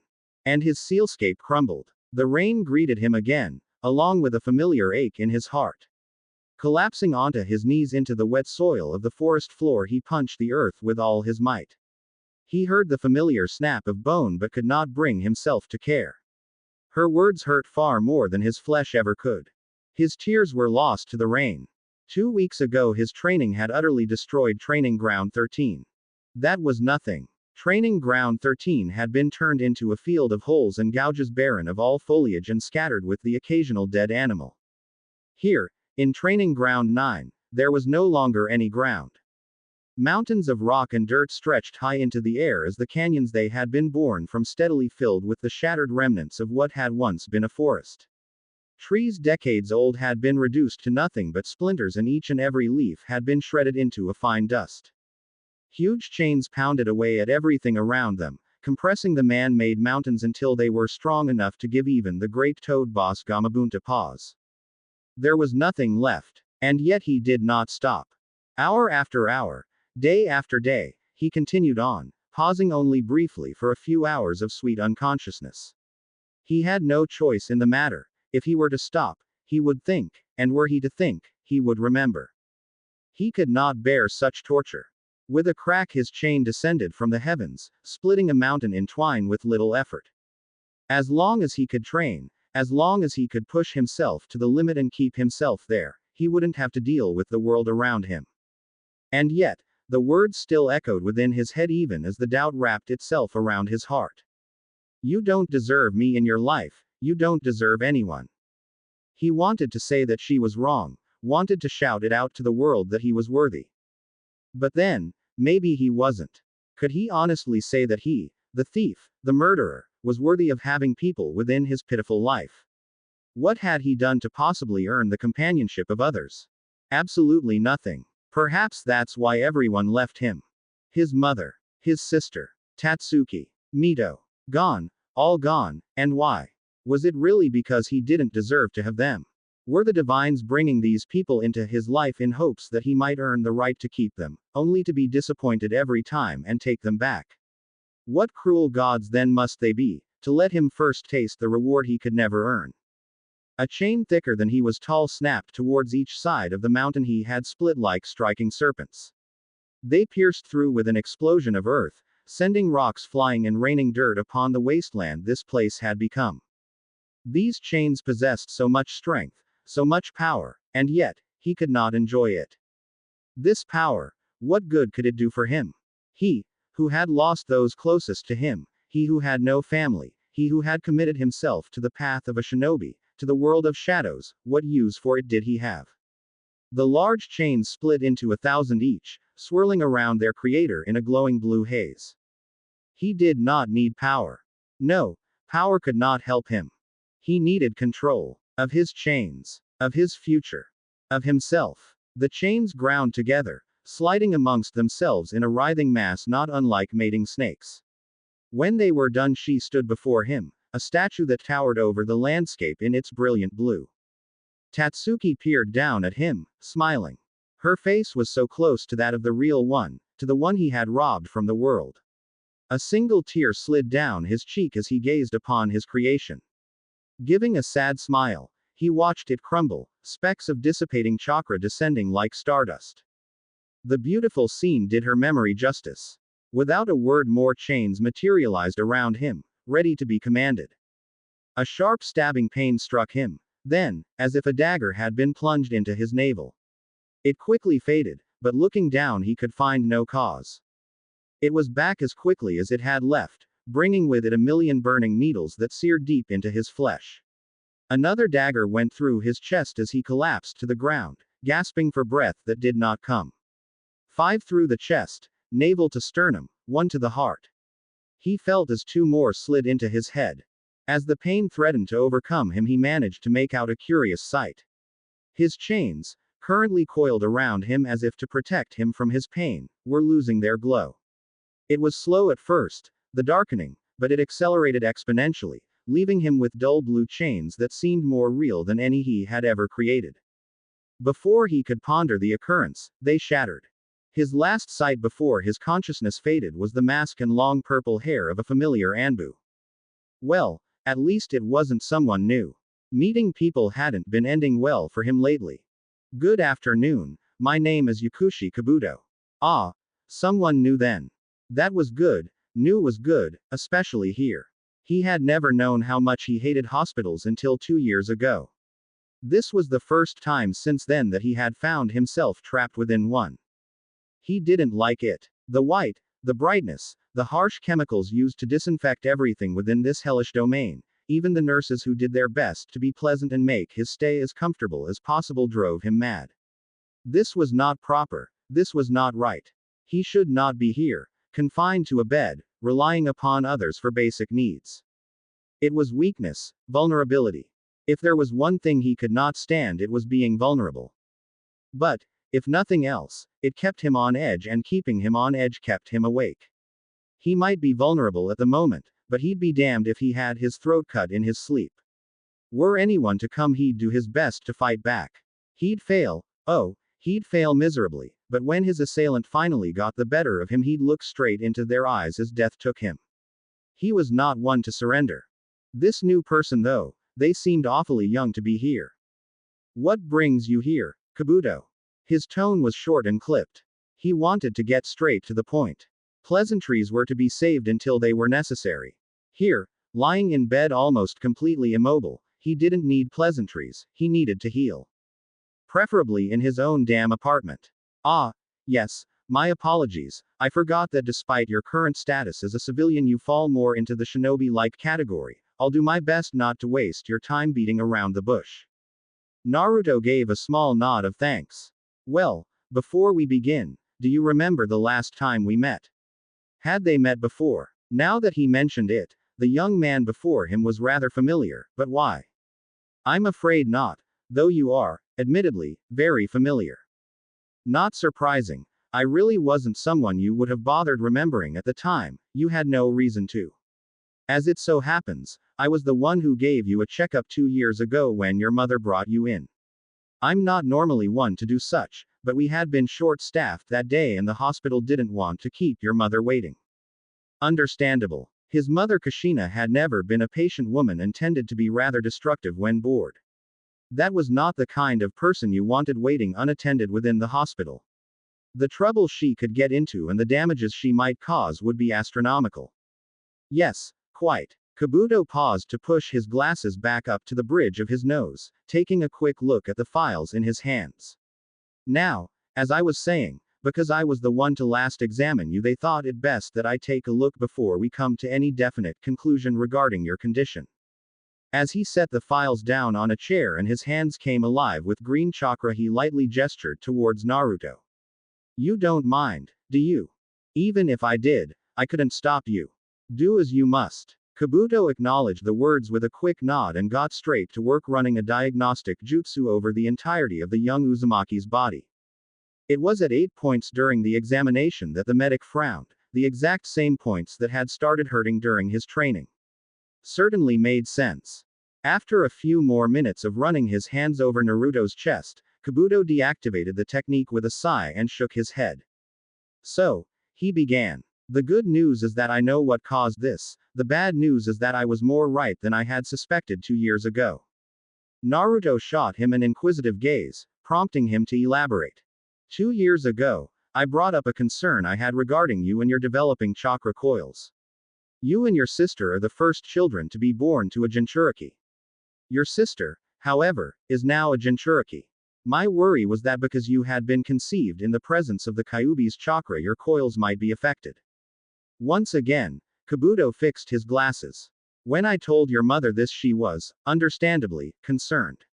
I prompted her to seek the opinion of a proper medic, as at the time I was still training, but I am unsure if she ever did so. Judging by what I've seen, however, I would have to assume she did not. They probably would have been able to tell at that point, even if I couldn't detect any problems with your chakra network. Naruto chose that moment to interrupt. So you're saying I have problems with my network? He asked. Kabuto gave a nod. Yes, it would seem that your conception, paired with the amount of time you spent in the presence of your mother and sister throughout your early years, has led to your body developing a dependency upon the Kyuubi's chakra to properly function. Though I am unsure as to why it took so long for it to show. I hope you'll excuse me for this, but did your mother and sister not leave 2 years ago? The symptoms should have been obvious soon after. For you to have such a delayed reaction is absolutely baffling. They were gone. The Kyuubi's chakra wasn't. Oh. Kabuto raised a brow. What do you mean? There's a seal on my arm. I don't know the function, but when I attempted to enter the Uzumaki compound, I was attacked by stored chakra of the 9 tails. Some of it lingered within the seal.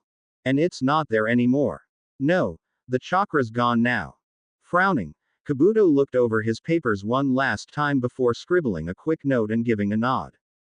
All right then, I'll let the doctors know so we can begin treatment for chakra withdrawal. You should be up and about within the next few weeks, though I don't expect you to be ready to train for at least a month.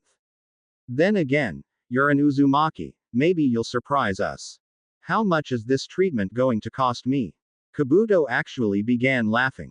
Look at it this way, said the young medic with a smirk. You're damn lucky we can take directly from your clan's accounts. He was back on his feet, more or less, within the week. It was painful and he had been advised against it, but he could not stand being bedridden. While he had not been fully released from the hospital, he had been granted permission to leave the grounds to visit a nearby park. So here he was, taking one hobbled step at a time over well-worn paths under the shade of a verdant canopy. The park was beautiful, of that there was no denying, and it represented the connection Konohagakure no Sato had to the surrounding forests. Blankets of thick grass covered the ground, scattered with flowers of every color, and the birds sung happily within the trees.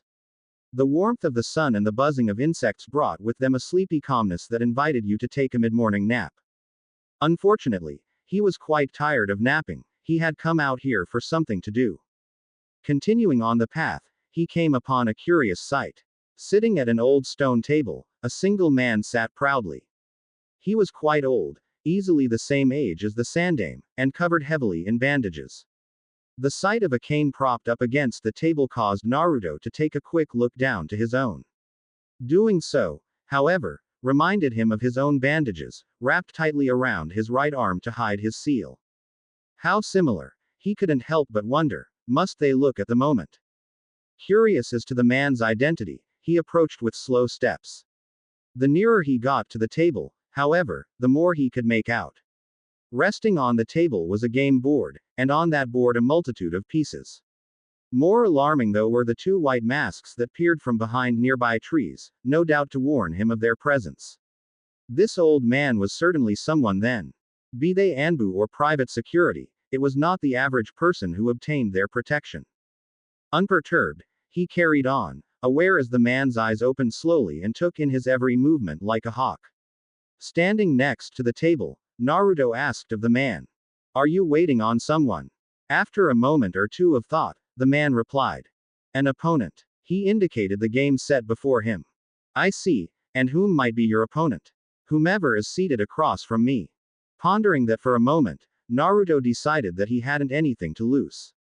Taking the seat across from the man, he set his own cane against the table. Though it was hard to tell, the man seemed almost amused. "It is not wise to make enemies so easily, child," he advised. "At least I know this enemy sight before me. Better that than pretending I have none. And you have enemies. Every man has enemies, whether he knows it or not. Conflict is human nature. There will always come an opponent." The man nodded to that. "Well spoken. For someone so young, you seem to have a rather solid grasp upon the nature of the world." "I am learning, slowly, from my mistakes." With every one I make my eyes open just a bit more to the reality of this world I live in. Admitted Naruto. They have not yet killed you then, that is fortunate. The world is not often so forgiving. Sometimes death is preferable, I am fortunate only that it has not yet tempted me. The man stared at him in silence for some time before next he spoke. You are an interesting one.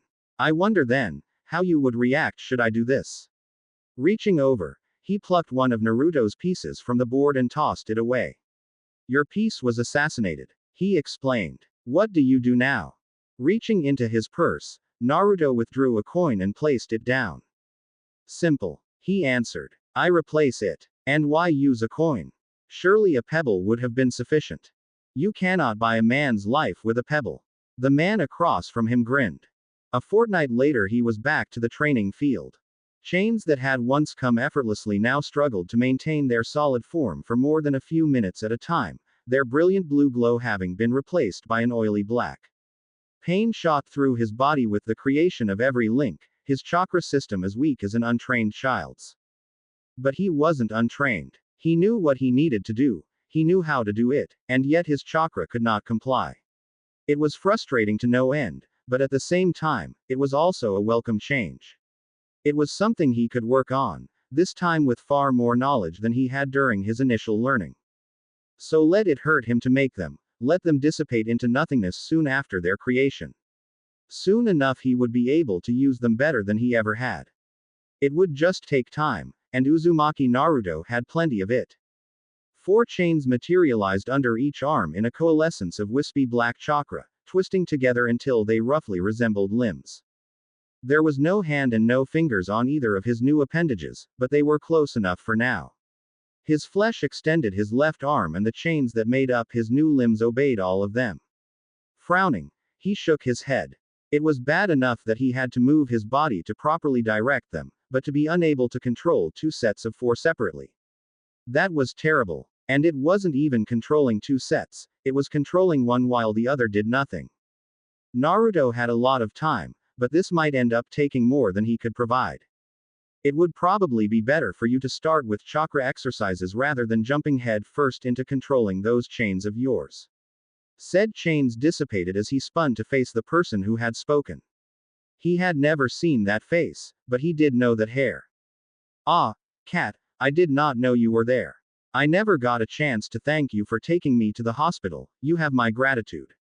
She waved him off. Don't worry about it, we Anbu have taken a liking to you, and word of a civilian destroying training ground 9 had brought you a small audience.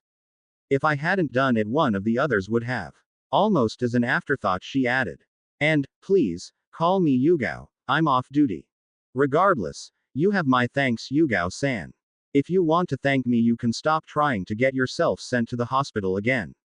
This is not how you should be training after suffering chakra withdrawal. And what would you recommend? Like I said, chakra exercises. You know them, don't you? He shook his head in the negative. I'm afraid I've never heard of such things. That gave her momentary pause. Had he really managed to achieve what he had using those chakra chains without ever learning chakra exercises? This kid could become a chakra monster in the future. Then again, he didn't seem all that inclined to frontline combat. That was a pity. His chains could probably make entire armies hesitate if he used them as he did in Training Ground 9. It was no real wonder they were wiped out, the potential for each and every child was terrifying. Well, then, you might as well start calling me Yugao Sensei, because I'm going to teach you. As much as he'd rather train alone, being taught something by an Anbu was not an opportunity passed up lightly. Alright Yugao Sensei, where do we start? He wondered if this was going to become a reoccurring thing. Another mystery item, just like the last, lay wrapped in brown paper atop his table. Of course, this one had a rather defined shape, being long and thin opposed to the almost box-shaped parcel he had last received. Taking just as much care opening this one as he had the last, he was rewarded with the sight of a black handle emerging from a sheath of black leather. What was most peculiar upon first inspection had to be the seal of Oni no Kuni proudly engraved into the sheath. As far as he was aware from Iruka's lectures, Oni no Kuni was not known for its weapons and had all of theirs made in Tetsu no Kuni. Why then, was he receiving a blade that originated from that land? Unsheathing his new blade showed the same black metal as the handle. In fact, it was all made of one piece. The blade was single-sided and just over a foot long. While the unsharpened side remained the same from the tip down to the grip, the blade itself moved out slightly as it continued up and curved back near the tip. Save for the tiny edge that gleamed silver, no other part of the weapon reflected any light. Sheathing it, he found a note within the paper it had been wrapped in. Morio's tooth, it read. Supposedly made in Tetsu no Kuni using the blood of the demon Morio, it was named and blessed by 7 priestesses of Oni no Kuni who bathed it within a pool of Ayu no Mizu they had been gifted upon Takigakure's creation. It was to be housed within a shrine within Oni no Kuni to be used should Morio ever return, but was stolen and used to slaughter the 7 priestesses who had decided to escort it themselves.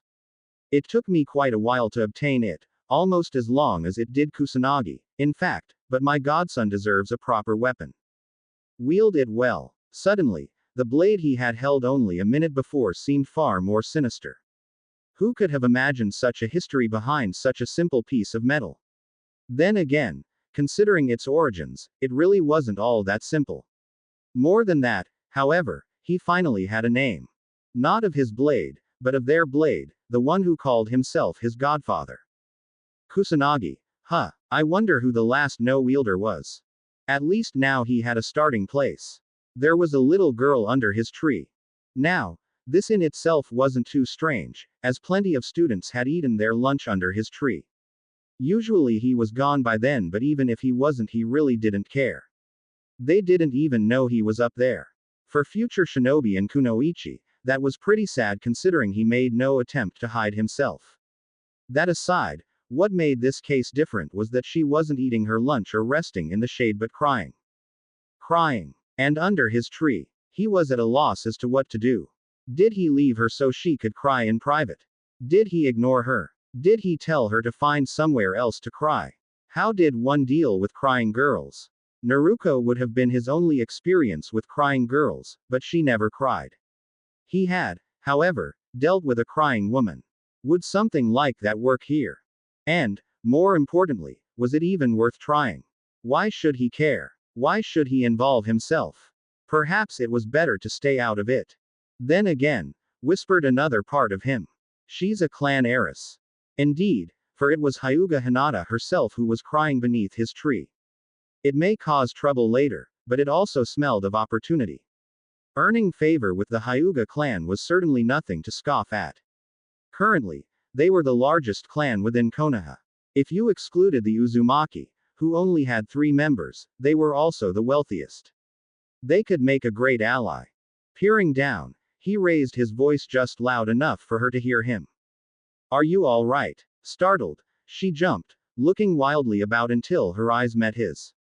He peered down lazily from his branch in a manner that probably would have made Dog proud. Well, the poor girl began stuttering nervously, telling him absolutely nothing. Come on them, out with it. Are you okay? Apparently that was the wrong thing to say, as she fell onto her butt and began crying again, hugging her legs tightly. Naruto gave a deep sigh. He really wasn't a people person. Jumping down, he crouched next to her.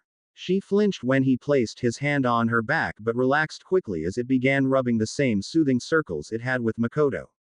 It was not much longer before she was clutching onto him as she sobbed. Yeah, he thought, shaking his head. It's exactly like dealing with Makoto. Shish. Hush now. He continued to comfort her for another 5 minutes before her sobbing ceased. All right, feeling better. Timidly she nodded into his shirt, too embarrassed to look him in the face. Good. Now, tell me, what's wrong? It took a minute for her to choke it out. They branded me. Branded. Like cattle. Who did? Her family. Was that some sort of punishment within the Hyuga clan? You're going to have to explain that to me, I don't know what you mean. Slowly she reached for the white cloth that had been tied across her head, removing it to show him a large green cross. Hooked lines came from either side to meet it in the middle. It really wasn't something that looked good across the forehead. Maybe over the sternum, or across the back, but not on someone's face. One thing was obvious, however, and that was the fact that this brand was a seal of some sort. It marks us as branch members. My father named Hanabi heiress. Well shit, so much for gaining favor with the Hyuga. At the same time, it made his blood boil to see family treat each other in such a way. Branch and main. Fine, he was okay with that. But to brand the members of the branch members like cattle, that was going too far. What was worse was that he didn't even know the function of the seal. Hopefully it was nothing harmful, otherwise he'd probably end up swearing the Hyuga clan as his enemies. What else does it do? He asked. When we die, it seals away our bloodline so it can't be stolen. She answered. He gave a small sigh of relief. Sure, it looked stupid, but that was a perfectly good function for the seal to have. Others may have questioned why the main family didn't wear it, but if Hinata was kicked out of the main family because her sister was named heiress, that meant that the main family was a direct line of the clan heads. Not the kind of person that takes a lot of dangerous missions. They have a clan to run, after all. It's also used by the main family to control branch members. What? He had never studied the art, but as an Uzumaki he knew that was an absolute abomination. Through clenched jaw he managed to growl out, "How?" Frightened by his anger, she quickly continued. Members of the main family can use a special hand seal to cause pain to anyone bearing the mark. So that would be your father and sister then, yes. And the elders. Wait, what? How could there possibly be elders? Was there a technical third part of the family that allowed them to be free like the head family even though they should be marked? Something was wrong in this clan, really wrong, but there was nothing he could do. Nothing he would do, not for them. But, for the young girl who had just cried into his shirt, he wished there was some way to free her from such a clan. He was actually surprised a clan like that was allowed to exist, though he knew he shouldn't be. This was the shinobi world, shrouded in darkness, devoured by shadows. But this girl should at least have the chance to see the light. Lifting her chin up with his left hand, he gently ran the fingers of his right hand over the seal. If only there was a way for me to set you free. He mumbled. Much to his surprise, as his fingers touched the seal it rippled like water. As soon as he removed them it returned to normal. Trying again with his left hand resulted in nothing. Was that, then, the result of his seal? Placing his index finger to the center of her seal it trembled like a reflection in a turbulent pond. He didn't want it trembling, he wanted it gone. And so it melted away. Was this why Mito had refused to tell him what his seal really was? Had she hoped that he might accidentally remove the seal that kept her locked within his sister? His surprise must have shown on his face as Hinata asked, "Is everything okay?" He gave her a strained smile. "Yeah, everything's fine. I removed the seal." She didn't believe him until he let her view her reflection in one of his kunai. "Thank you, thank you, thank you." She gave him a crushing hug, which he weakly returned. When she finally pulled away and made to leave he managed to stop her. "Wait, you can't let them know." He reminded her. "I'm sure they'll be displeased should they learn." Tying her white cloth around her head again she gave him a cheerful wave and a beaming smile before she ran off. Shaking his head, Naruto was left to ponder how his seal truly worked. Displeased was an understatement. She found him in training ground 2 days later, her eyes red and tears streaming down her cheeks. After calming her in the same manner he had last time he was able to find out what happened. One of the elders was teaching Hanabi to use the seal. She sobbed. "When he had her try it on me and nothing happened they called for my father who removed the cloth." Her hands moved to the white band around her head, revealing a new seal. "I was rebranded and then they had Hanabi practice activating the seal for the rest of the afternoon." Words could not describe the rage that consumed him. Never before had he been so furious at anyone or anything. To do something like this to your own family was unacceptable. And as much as he felt anger, so too did he feel guilt. It was his fault she had suffered, he needed to set this right. He had spent quite some time thinking about the function of his seal. At first, it would simply remove other seals, but how would that work? The only real way was to remove the chakra it was formed with, but that wouldn't cause seals to ripple, would it? No, it had to be something else, something far more complex than he could possibly imagine. And now he had a way to figure it out. Removing his glove and unwrapping his hand to the wrist, He placed his middle and index finger upon the seal. Like last time, the seal trembled under his touch. Unlike last time, he didn't want it to disappear. No, this time he just didn't want it to work. The seal on his arm glowed a faint red and was soon copied by the seal upon her forehead. As both seals stopped, he knew that it had to have worked. It was a gut feeling, purely instinctual, but Uzumaki Naruto. He trusted his instincts. She was surrounded by darkness, cloaked in it, covered in it, drowning in it. Gone were the pale green flames that flickered upon the cold stone walls or the candelabra that had sat elegantly upon the center of the table. Now there was only darkness, darkness and silence. The world he had created around them was reduced to a pile of rubble slowly sinking into the murky waters that covered the floors. The table, once the center of what had been the dining hall in which they shared countless meals, was no more than large slabs of jagged wood, covered by the tattered red cloth that had graced it as they ate. Stairs which had led to a luxurious bedroom and a bathroom fit for a goddess had crumbled to the floor in small mountains of rubble. The doors that had granted access to her rooms had vanished as soon as the stairs had collapsed, leaving no escape for her. Trapped in this horrid prison, she could do but one thing, the one thing she wished more than anything not to do. Remember, you don't deserve me in your life. Even now the words were acid to her ears. You don't deserve anyone. Her stomach twisted and knotted as her words played back to her over and over again, each one bringing a wrenching pain to her chest that she had never felt before. She had no words to describe the pain that tore at her soul, nothing to compare it to. Never before had she suffered a wound that was not physical. She longed to be able to claim such still. But this torture, brought on by her vicious, heated words, were nothing in comparison with what her eyes still saw. Were she to live for another 10,000 years, she would never be able to unsee the face of her precious warden, twisted with hopeless despair as she left him. The pain in his eyes as he lost one of the few he had close to her, despite the fact that he was angered by her hand in taking away his first friend, would haunt her every waking moment. It was still preferable to the dreams.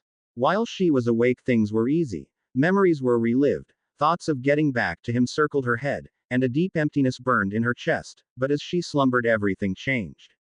No longer did she suffer memories, but possibilities, a million scenarios running through her mind. Not one of them ever ended well. From him having been the one to cast her aside to sneers and violent reactions when she attempted to re-enter his life, her horrors played out before her in vivid detail every time she closed her eyes. And yet not a single torture she endured in those dreams was as crushing as seeing his face, perfectly calm, as he looked down upon her. He was not happy to see her. He was not angered by what she had done. He simply looked down at her as if she was just another person. There was no recognition in his eyes, no memories, and he didn't even bother speaking.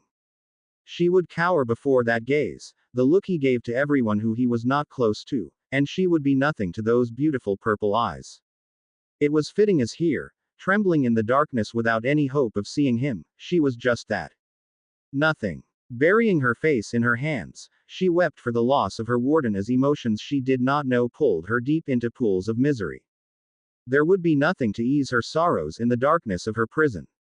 It had been sitting there for almost 2 years now, that sheet of paper, and even now it stared at her from across the room, blank space filled with accusation. It was just paper. It had no awareness, but she could have sworn it judged her for every second she did not write on it. It was a letter, was supposed to be a letter. And yet here it sat, unwritten. But what was there to write? She had come back to Konoha at the behest of Kushina and still had yet to see the woman's son. He was the entire reason she was here and not enjoying herself gambling throughout Hino Kuni, and yet he couldn't be bothered to show up. Then again, the boy had never met her and probably didn't even know she was supposed to take a look at his chakra coils to ensure they had not and would not be damaged by the Kyuubi's chakra. Hiruzen had been less than helpful finding him, too. Yes, she understood that the boy might want his privacy, but at the very least he could have sent him here. She was Tsunade of the Sanin, for F.K.'s sake. Who wouldn't want to meet her, even if it was only to stare in wonder at the size of her rack? Wasn't he around the start of puberty? Such an opportunity should have drawn him like a moth to a flame. Perhaps, then, he was not a moth. That or she wasn't a No, she wasn't even going to finish that thought. As experienced as she was in the world, she still looked damn fine. She wasn't going to let anyone, including herself, tell her otherwise. He was probably just intimidated by her beauty. Moving past those thoughts, her apprentice had been acting kind of strange as of late. Before, she had spent her time around the compound reading or out taking walks in one of Konoha's many parks, but now she had been spending almost all her free time training. Tsunade couldn't remember the last time Shizune had trained. When asked about it, her apprentice had simply made a comment about removing the rust that left the Sannin puzzled. Surely the girl didn't think she'd be going on missions anytime soon, did she? If Tsunade was stuck here in Konoha looking for the ever-elusive red-furred ghost, you could bet your ass her apprentice was staying here too. At the same time, however, perhaps a mission or two would be good for her. Let her stretch her legs a bit, interact with new teammates, and get a change of scenery. Trees were nice and all, but they got boring pretty quickly. Maybe when they were done in Konoha they could go on a vacation and visit a beach or something. It certainly sounded nice. Sparing one last look at the paper that still sat untouched on her desk, Tsunade left the room, escaping its judgmental glare. Kushina was waiting desperately for word on her son, but for now, the paper would remain as it was. Covered in as little as she had done for Naruto. Those eyes still haunted him, pools of ethereal purple that glowed deep in the blackness of that stormy afternoon. Shadows had clung to that figure like the arms of lovers begging him back to bed, but his arm had been left unclaimed by the grasp of Night's daughters, burning an angry red as if it were attempting to burst into flame. And he knew who it had been. By the gods, he had known. There could be no other. The simple fact that he had been present gave it away, but those eyes belonged to only one person within the walls of Konoha. Uzumaki Naruto. He had been there to witness her funeral, but why? What could have driven the young man to watch as the woman he had lashed out against in retribution was put to rest? Was it guilt, respect, or was there something more, something that Inoichi could not see? He looked down into his hands and the bottle held carefully in them. He knew this wine, all the clan heads did. To think that the boy not only managed to get his hands on it, but would waste it all on a dead woman left the Yamanaka with a strange feeling. Something wasn't right. But he didn't have time to figure out what it was. Even now his clan was seething in rage, demanding the head of the Uzumaki prince. To them it was a message, a threat, and despite them not knowing what part he may have played in the young man's ire, they knew the body had been brought to him. It was enough. It was also foolish. Were anyone to attempt to harm the boy, they were likely to end up like the unfortunate Tatsuki, with a large hole torn through them. He knew from experience that any attempt to use family techniques would probably end up backfiring as they drowned forever in his mind. And politically, Inoichi shivered at the thought attacking him would be disastrous. The Uzumaki had always had friends in high places, and it was rumored that the daimyo of Hai no Kuni himself favored their clan. As its prince, Naruto could probably turn many of their allies against the Yamanaka clan. That was something Inoichi would rather not risk. And there was still something that didn't sit right with the man. If Naruto was upset enough to kill, why go after a clanmate who had distanced herself from the shinobi clan? Was it in an effort to somehow avoid backlash, claiming that while they were of blood they were not of his clan? But those eyes had burned with such hatred. Did he still harbor a grudge? Was he angered by her death? Did the boy somehow blame Inoichi himself for her death? It sounded preposterous, but Inoichi dealt in the mind. It was entirely possible for the boy to feel that way. And it scared him. If anger drove him to act in a way that only brought about more anger, where would this vicious cycle end? He was only a boy, but he had already proved himself dangerous. Dangerous and unpredictable. For a clan that prided themselves on reading opponents, unpredictability was every Yamanaka's worst nightmare. He did not want this boy as an enemy to his clan. His clan seemed to have different ideas. Inoichi could only pray that no one would be stupid enough to anger the prince. It was too soon for another funeral. He had only just buried his sister. The silence was only broken by soft breaths from beside her as her daughter slept peacefully through the night. Such rest would not find Kushina. She sat upright in the hotel bed she shared with her daughter, gazing out through the window at the night life of the town they were currently staying in. Crimson sheets matched her hair and splayed over her lap, leaving her bare torso exposed to the cool breeze that slithered in through the barely open window. Plagued, as every day, were her thoughts, filled with worry and anticipation in equal measures, hope and worry leaving her constantly on edge as she waited. Days had passed, turned to weeks and then months. It had been 2 years. Something was wrong. Her letter to Kurenai had gotten lost in delivery, or her former student was refusing to respond to her inquiry to her son. Her daughter's words about the two not getting along seemed more plausible with every day her letter went unanswered. Hiruzen had been sent a dozen letters, but he had not sent another after he initially suggested she return from her trip. He knew she couldn't do that, and he knew why. Couldn't he see that she just wanted to hear how her son was doing in her absence? How were his grades? Did he make any friends yet? Meet any girls? She couldn't stand this, being completely cut off from his life. She needed something, anything, desperately to show that he was still doing okay despite her missing presence. And then there was Tsunade, the person she needed to hear from more than anyone else. It had proven difficult enough to convince the woman to return to Konoha to look after her son's health, but after hearing that the Kyuubi's chakra might be irreparably harming her son, Kushina made sure to get the best. Now all there was to do was wait. Tsunade would come through, eventually. She had faith in the woman despite her silence concerning her son. Either the Sanin would inform her that the young medic had been wrong and it was safe for her to return, or she would be informed that the medic was right and his coils had been damaged. If he was wrong, then the trip would be cancelled immediately and she'd return to Konoha at once. If he was right, then she'd be forced to continue waiting, either until Tsunade had fixed any damage, her son's coils were strong enough to resist any effects of the Kyuubi's chakra, or he reached chakra maturity and his coils were done forming. If his coils were done, then his Uzumaki healing could make up for any damages the Kyuubi's chakra might cause, but if the coils were damaged before chakra maturity, his healing factor would work against any attempt to fix the damage his chakra network had taken. Whatever the case, she would not know it, not until someone sent word she was desperate to receive. She was worried sick, but there was nothing she could do. Nothing but wait. Sliding gracefully out of bed, she took up residence on a chair by the window. Sleep would escape her this night, as it had many before. And it would for countless more. Once again, there was something beneath his tree. This time, it wore a pretty little bow. 2 chains cautiously retrieved the small box and 2 more opened it. There was a pastry inside, a roll covered in icing, and a small note that had only a picture. Chibi Hinata smiled up at him. When he turned to the window of the classroom, Hinata smiled and waved. She was a strange girl. While she was still as shy and timid as she had always been, she seemed to interact with him whenever she could. It was almost as if she didn't have anyone else. The more he thought about it, the more it seemed true. It was somewhat saddening, but it also reminded him that he was not the only one in this world who suffered. And still there were those whose suffering made all that he had experienced and all that he had ever heard seem as paradise.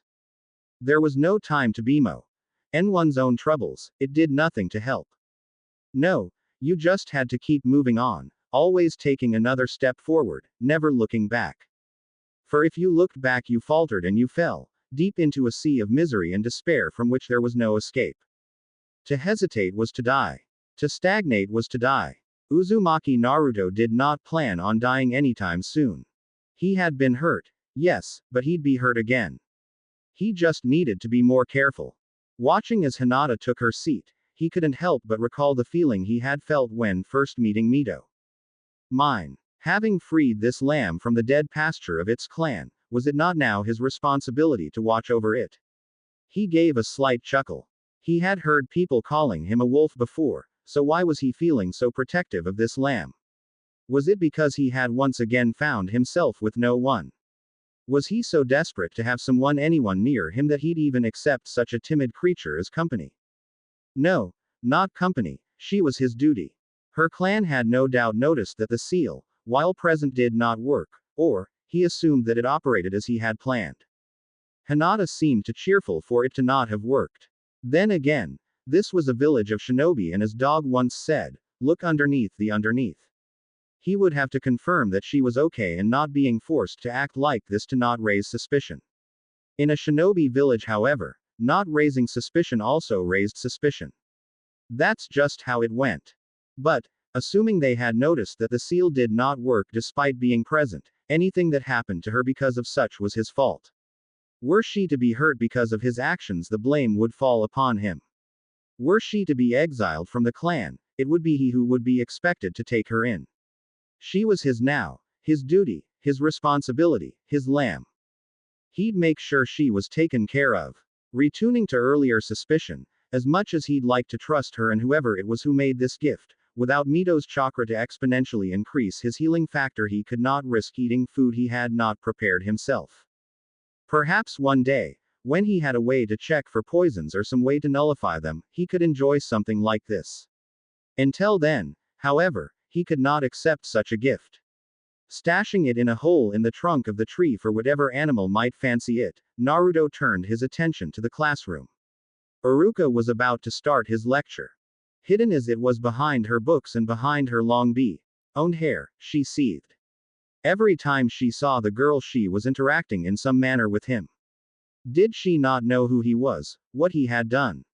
This was not someone you tried to make your friend, this was someone you dragged off to prison, or, better, the headman's block. Not only had this bastard murdered her aunt, but he had the gall to drag her corpse to her father. Her dad had mentioned to her mother and herself something about having entered the boy's mind on orders of the Hokage, and that made it quite obvious even to her why he had done such a monstrous thing. It was revenge, retribution, a message, warning, and threat all in one. She wasn't going to stand for it, and most of her clan felt the same. So for this girl to be friendly to him, for her to want to be close to him, it sickened her. It needed to stop, now, and if no one else would do it, then it fell to her.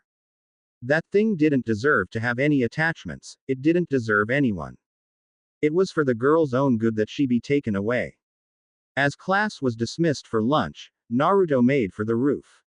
Rent was due soon and he needed to collect the last of it.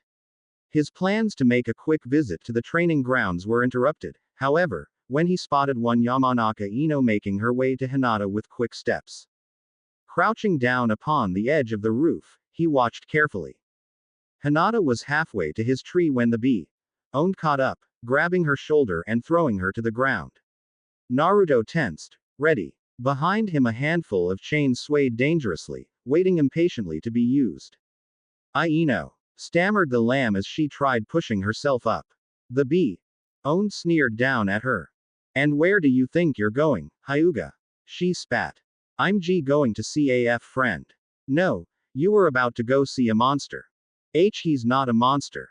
The timid girl responded. Naruto was slightly surprised she was standing up to someone, let alone for his sake. Then again, were their lives switched, he'd probably do the same. She had found someone who didn't treat her like her clan, he was probably pretty important to the young girl.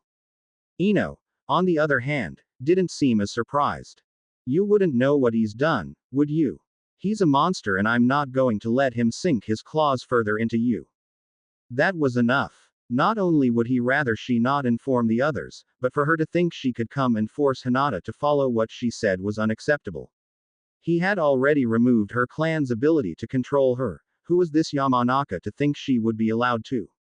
It was insulting. He had taken upon himself the well-being of Hinata by defying the biggest clan left within Konoha's walls. A mindwalker wasn't about to undo his work.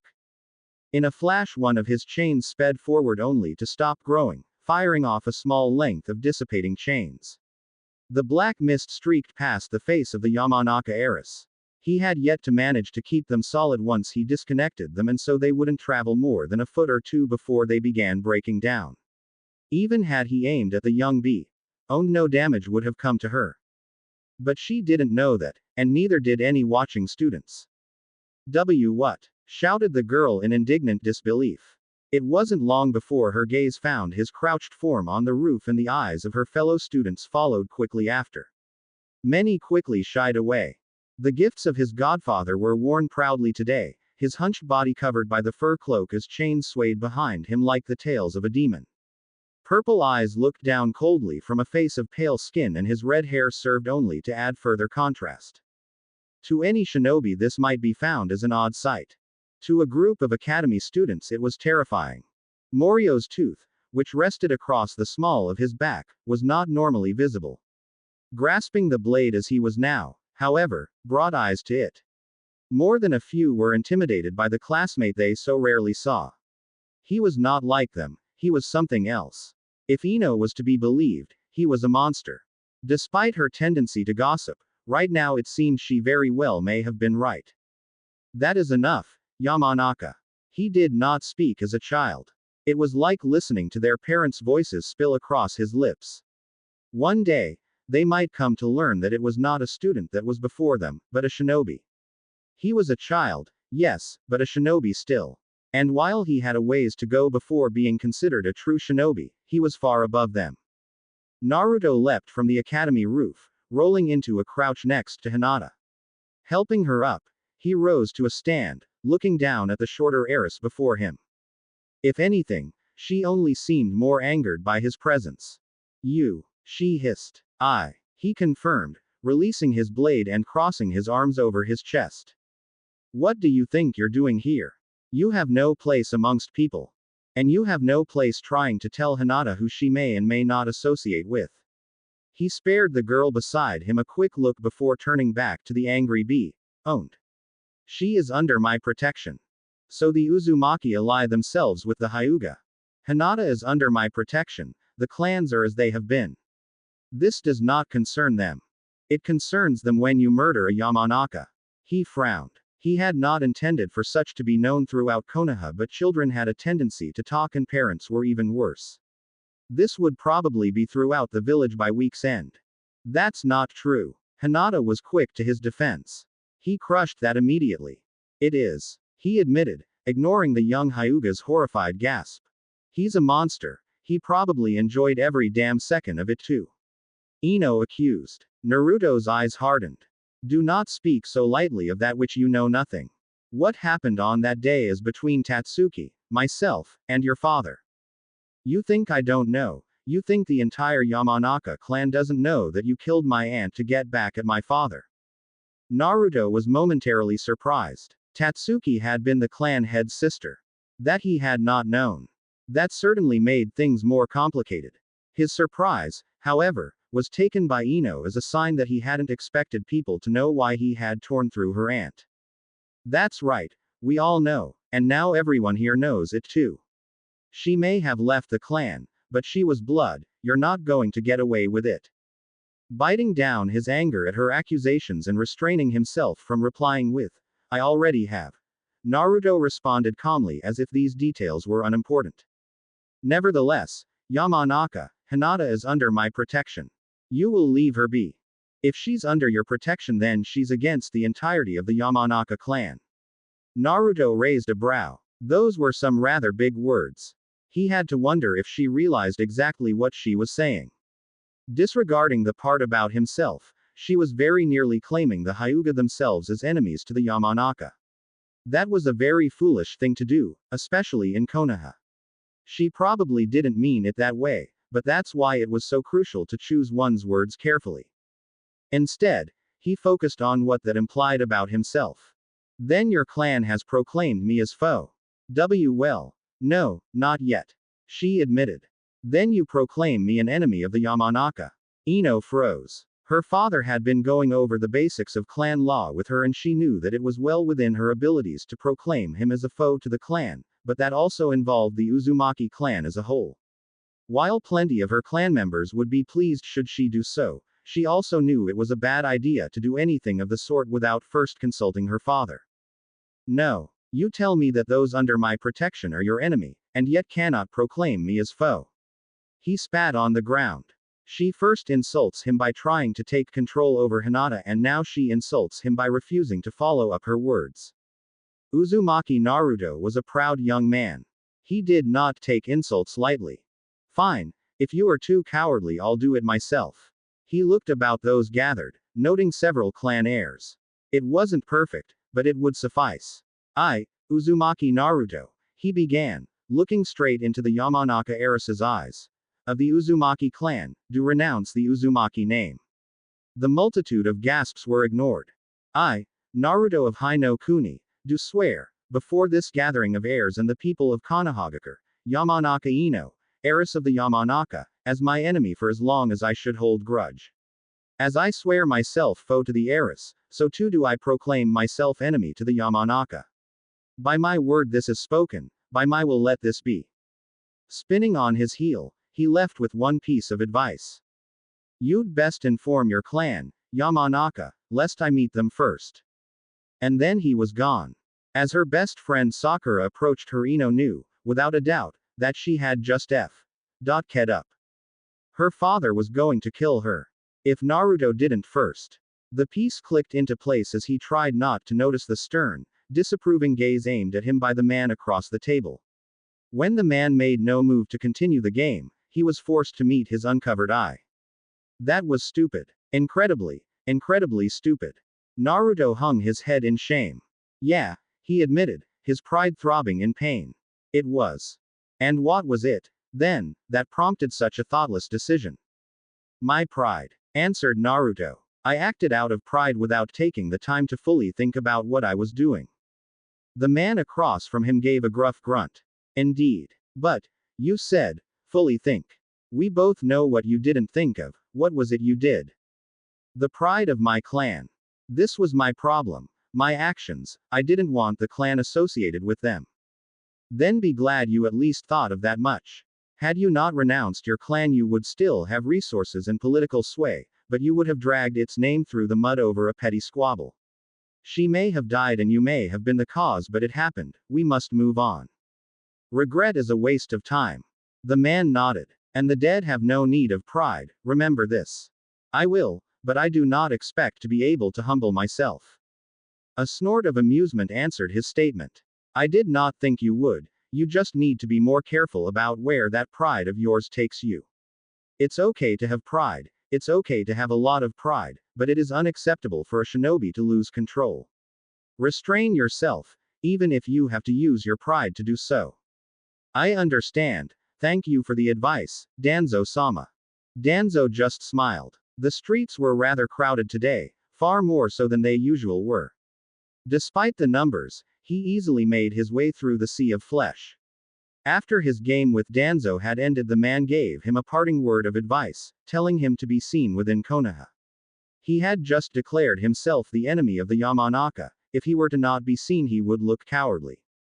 While it was good to remain in the shadows, it was equally important to back up your words. No promise broken, no threat idle, and everything spoken said with absolute confidence. Anything less would damage your reputation, and reputation was rather important when it came to influence and dealing with the clans.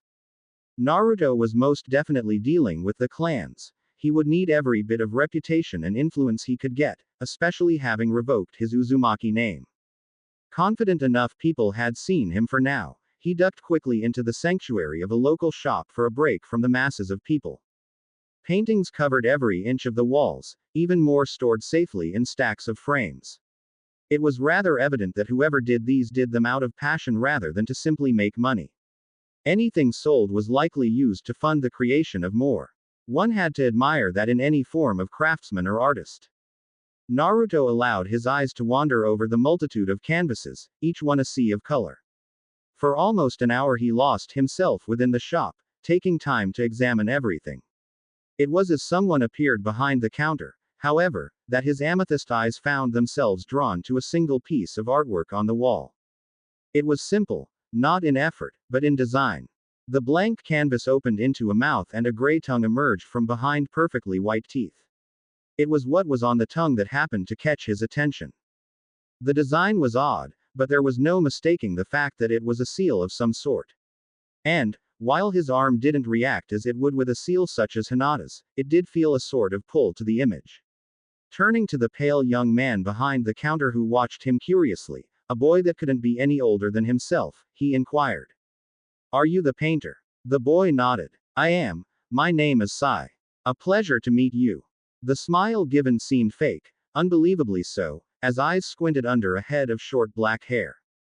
Then tell me, Sai, where did you see this seal? The change was instantaneous. Eyes snapped open with a seriousness Naruto had not expected to see in another his age. "My!" called the boy. Within 5 seconds, a young woman with skin just as pale as Sai's emerged from a room behind the counter, long black hair flowing down her back and a disinterested frown gracing her face. "Watch the counter," he instructed her. "This gentleman was interested in the root of silence. I'm taking him to see our special selection." Just as the boys had done, her eyes hardened as they looked over him carefully. She gave a silent nod as Sai motioned Naruto to the stairway. Following up the pale young man, Naruto was brought to a small, empty room. As soon as he had closed the door behind him, he had to block the tanto that went for his neck as Sai lunged at him. His chains wrapped around the blade when it made it within a foot, and Sai was quick to surrender it to put some space between the two of them. Considering Naruto's chains had a good bit of range to them, that was probably not a good idea. Then again, neither was staying close. Taking hold of the tanto, he tossed it back to Sai's feet. The boy warily retrieved it, never taking his eyes off of Naruto's chains. "I suppose I wasn't supposed to ask about the seal then. There are only two types of people who know about it. Considering I don't know you, it means you must be a new rootagent." "Root. Can't say I've heard of it, can't say I want to. What I want to hear about, however, is that seal and where I can find it." "And why would you want to know that?"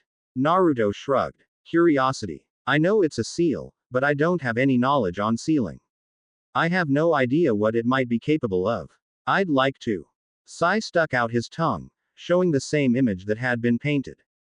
"Oh." Naruto quirked a brow. "Now that's interesting. What does it do?" "It keeps us silent." A grin found its way to Naruto's face. He was certainly glad he had entered this store. "I'm sure there's more to it than that, but you couldn't tell me if you wanted to, could you?" Sai shook his head in the negative. "And if I could let you?" The young man narrowed his eyes in suspicion. "You said you had no knowledge of seals." "I don't." Naruto quickly removed his glove and unwrapped his arm to the elbow. But with this, he made a fist and showed Sai the seal that covered his right arm. "I don't need any." He had been wanting to try this on another seal ever since he had changed Hinata's, and this was probably the best opportunity he could get. Not only was there a seal, but secrets. In the shinobi world, there was little more valuable than secrets. These secrets were far more valuable than he could have ever hoped. The seal rippled and glowed as his finger brushed over pink flesh. Naruto could only imagine how much of a pain in the ass it must have been to first apply the seal upon such sensitive flesh. As the glow faded and he pulled back his hand, Sai looked at him quizzically. "It's done," claimed Naruto, much to the other boy's disbelief. "What? Don't believe me? Try saying something you would have never been able to say before. I don't know what else the seal does, but you should be able to talk now. We can change everything else later." Shooting Naruto a suspicious look, Sai complied. Taking a deep breath, he tentatively spoke. "Shimura Danzo has been conducting business with Orochimaru." Dark eyes widened as the words spilled easily from his lips. "You did it," he muttered. "You actually changed his seal." Sai looked at Naruto with odd wonder, as if he were gazing upon a legendary shinobi of old come back from the grave. "I told you I could." As confident as he sounded, Naruto was relieved that it had actually worked as he had wanted it to, which meant he really had figured out in the simplest of senses how this seal of his worked. To think, he possessed the ability to change seals however he wished within his hand. It was actually a bit terrifying. Seals could do absolutely anything if one had proper knowledge, so how much did his seal know and how? He'd have to test the limits ladder to see exactly what he could accomplish. "And the other parts, you can change them too." "I can, if I know what they are. Whether I will or not, however, still has yet to be decided." Sai nodded in acceptance. Yes, of course. You still know nothing about me, about us." He had to stop when Naruto raised a brow. "Ah, you don't even know how many bear that seal, do you? Come, let's go somewhere we can talk about this more comfortably." "After you." Naruto gestured to the door as he stepped aside. It would seem he had not forgotten that the young man he was in the room with had recently tried to kill him. He heard the girl's voice as Sai stepped into her view. About time you got back. How long does it take to dispatch a single? She froze as she saw him follow the boy down the last few steps. Why you didn't kill him? She whispered in disbelief, her dispassionate frown slipping to show her shock. Sai took a quick glance around the shop before answering, making sure no one was there to overhear what he was about to let slip from his tongue. Shimura Danzo has been meeting Orochimaru and assisting him in the creation of Otogaku. A sharp intake of breath was her reaction. It would seem a very valuable ally has wandered into our humble shop this day. Was the pale boy's way of explaining the matter. There is much to be discussed. We'll be in the main room. Make sure no one else enters. She gave a nod and Naruto once again found himself following Sai into unfamiliar territory. His hand rested itself upon Morio's tooth, just in case. Behind the counter was a small room, empty save for a table with 2 chairs and a small bookcase, atop which rested a small potted plant. Sai didn't stop here, however, and moved towards what Naruto could only assume was a storage closet. Unlike the shop entrance and upstairs room, this door slid open to show a space completely filled with unmarked boxes. Without pause, the boxes were slid aside just as the door had been moments before. A quick look to the floor of the closet revealed tracks, and when he looked back up, Sai shot him a small grin that looked far more genuine than his earlier attempts at smiling. There was another door at the back of the closet, hinged like the first 2, and the boy was quick to usher him down the stairway it opened to as he closed the doors and slid the boxes back into place. Waiting for Sai to finish and pass, Naruto fell into step behind him, still not willing to show the boy his back after that little stunt upstairs. The pale young man seemed to understand and made no mention of it as they moved down into a large sitting room. Tables were scattered about, some covered in books, others in maps. Against one wall was a basic cooking area, and posted on a different wall was a large board covered in slips of paper. 4 couches circled a coffee table in the center of the room. Indicating to one of the plush blue couches, Sai proceeded to prepare drinks for the 2 of them. Naturally, Naruto had to decline. You said you needed to know the entirety of the seal's function in order to fully change it, yes? Naruto held up a hand to pause him. Yes, but first I need to know who exactly it is I'm dealing with. You've mentioned a man by the name Shimura Danzo. I happen to know someone by the name of Danzo. Tell me about the one you know. Shimura Danzo was the teammate and rival of our Sandaime Hokage, Sarutobi Hiruzen, and is the leader of Root, a private army that takes upon itself the village's dirty work, regardless of whether the village approves of it or not. I see. He wouldn't happen to have a bandaged right arm and be missing an eye, would he? Sai stiffened at the description. Yes, that's him. You must have met him then. I have. Naruto nodded. You say his private army is called Root. What can you tell me about them? They are the shadows that protect the great tree of Konoha. Each one is trained and conditioned to serve without question, and they answer only to Danzo himself. They have no emotion, no thoughts that do not pertain to the mission. Compared to the average shinobi within Konoha's employ, they are far superior, having been trained like Anbu from the age of 6 onwards. They are, in a way, Danzu's equivalent of Hiruzen's Anbu, and serve much the same purpose. Earlier you claimed not to recognize me, and that must have made me Root. What is it you and your compatriots have against the organization? Sai looked down at the coffee table for a few moments to gather his thoughts. They took everything from us. Our families, our identities, our very lives, and when they realized that some of us were of no use to them, they tossed us away. Naruto's brows rose dramatically. From the way he was talking, had Sai been one of those Root operatives? This had the potential to become an extremely beneficial opportunity for him. A group of biter warriors trained for most of their lives before being tossed out, possessing seals they didn't seem too fond of and that he could remove without effort. Naruto had mused the thought of having himself a pack, but this might be the perfect chance to make one. It was difficult for him to keep the pleased smile that threatened to form from crossing his lips. It wasn't time for that, not yet. He could revel in his victory later, when it was secured. For now, he had more to learn about those who were so spiteful towards the shadows that guarded the great tree. As Sai had yet to volunteer any more information, it was up to Naruto to keep it flowing. From the way you speak of it, am I to assume that you were, at one point, part of Root? The pale boy nodded. Yes, I was, we all were. We trained for years, doing everything we could to perfect our skills, but it didn't matter. Emotional conditioning is the final step in the training process. We failed. As hard as they tried, we could not let go of the emotions that kept us human, not fully, and so we were considered failures and removed from the program. He was not worried about you betraying. The seal was the first thing given to us. It prevents us from speaking of anything that could harm the organization or Danzo and keeps us from disobeying any of his orders. He has a seal that complex. He had help. Orochimaru of the Sannin is not renowned for his sealing knowledge, but his genius easily makes up for what he does not know. He had been at one time the rival to Namikaze Minato, who is well known to be one of the greatest seal masters in generations. Orochimaru no doubt picked some of it up just being around our Yondaime Hokage. Even so, to be able to stop you from disobeying someone, I can't help but wonder how it functions. You can't tell. Naruto shook his head. The seal on my arm tells me nothing. I simply think about what I want and it changes the seal accordingly. He looked down at his covered arm. I don't even know what it's called or who it was who placed it upon me. Something that advanced would have had to come from someone at least as skilled with seals as the Yondaime himself, but I'm not sure even his knowledge would have been enough to create such a thing.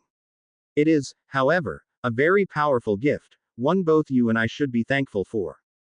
A small smile split Naruto's lips. Of course the boy was still focused on changing his seal, who would want to be bound to someone they hated? Well spoken. So, if the seal keeps you loyal, why would he throw you out? For the good of Konoha. Sai grudgingly admitted. We cannot fit into Root due to our emotions and the way they affect our thoughts during missions, but we are all trained as shinobi despite having civilian status. Should there be an invasion or other such crisis, we would be able to help protect evacuating civilians and assist Konoha's forces. Naruto's respect for the old man increased greatly hearing that. Others may have disposed of failures, but to have found such a use for them was impressive. They didn't seem too pleased by it, if Sai's words were anything to go by, but even they had to admit it was probably the best way for Danzo to make use of the shinobi he had trained. A sound idea, but you do not seem happy about it. We're not. We were trained for more than protecting civilians in the case of an emergency. Some of us have done a decent job readjusting into society, but many of us have not. We shouldn't be here, hiding, waiting, we should be doing something. Covert ops, delivery of sensitive material, tipping the balance between factions, anything would be welcome at this point. Anything. Something about the way he said it made Sai pause. After a moment he met Naruto's eyes and nodded in the affirmative. Anything. We can't continue like this.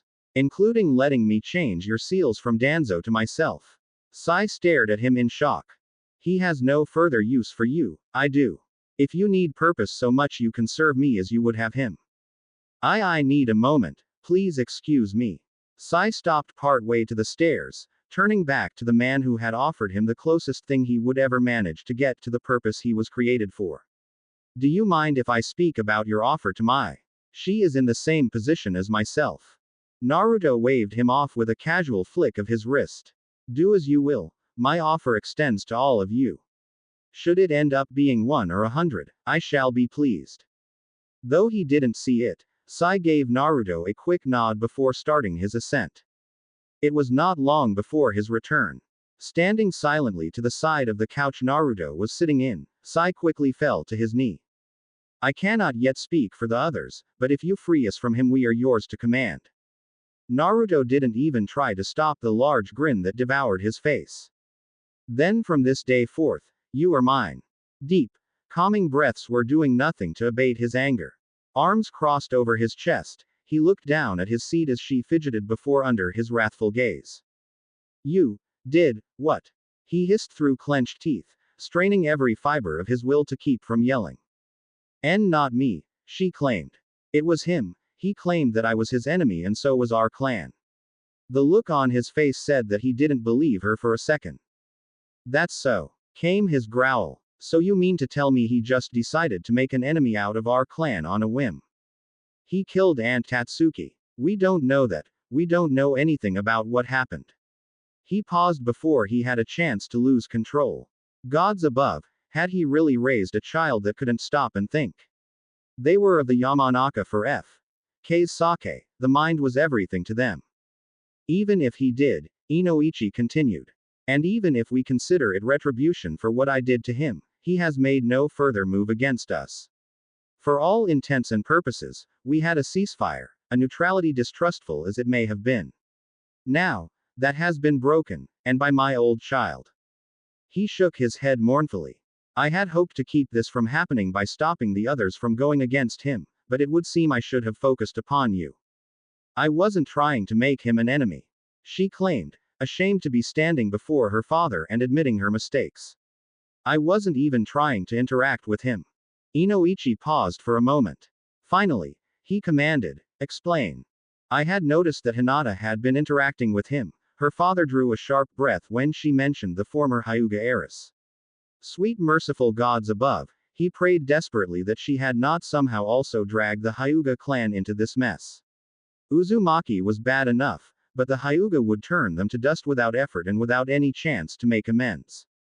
I couldn't stand someone trying to be friendly to that monster, she continued, off-put when her father growled at what she had called the boy. So I tried to convince her to stay away from him during lunch. And he didn't like that.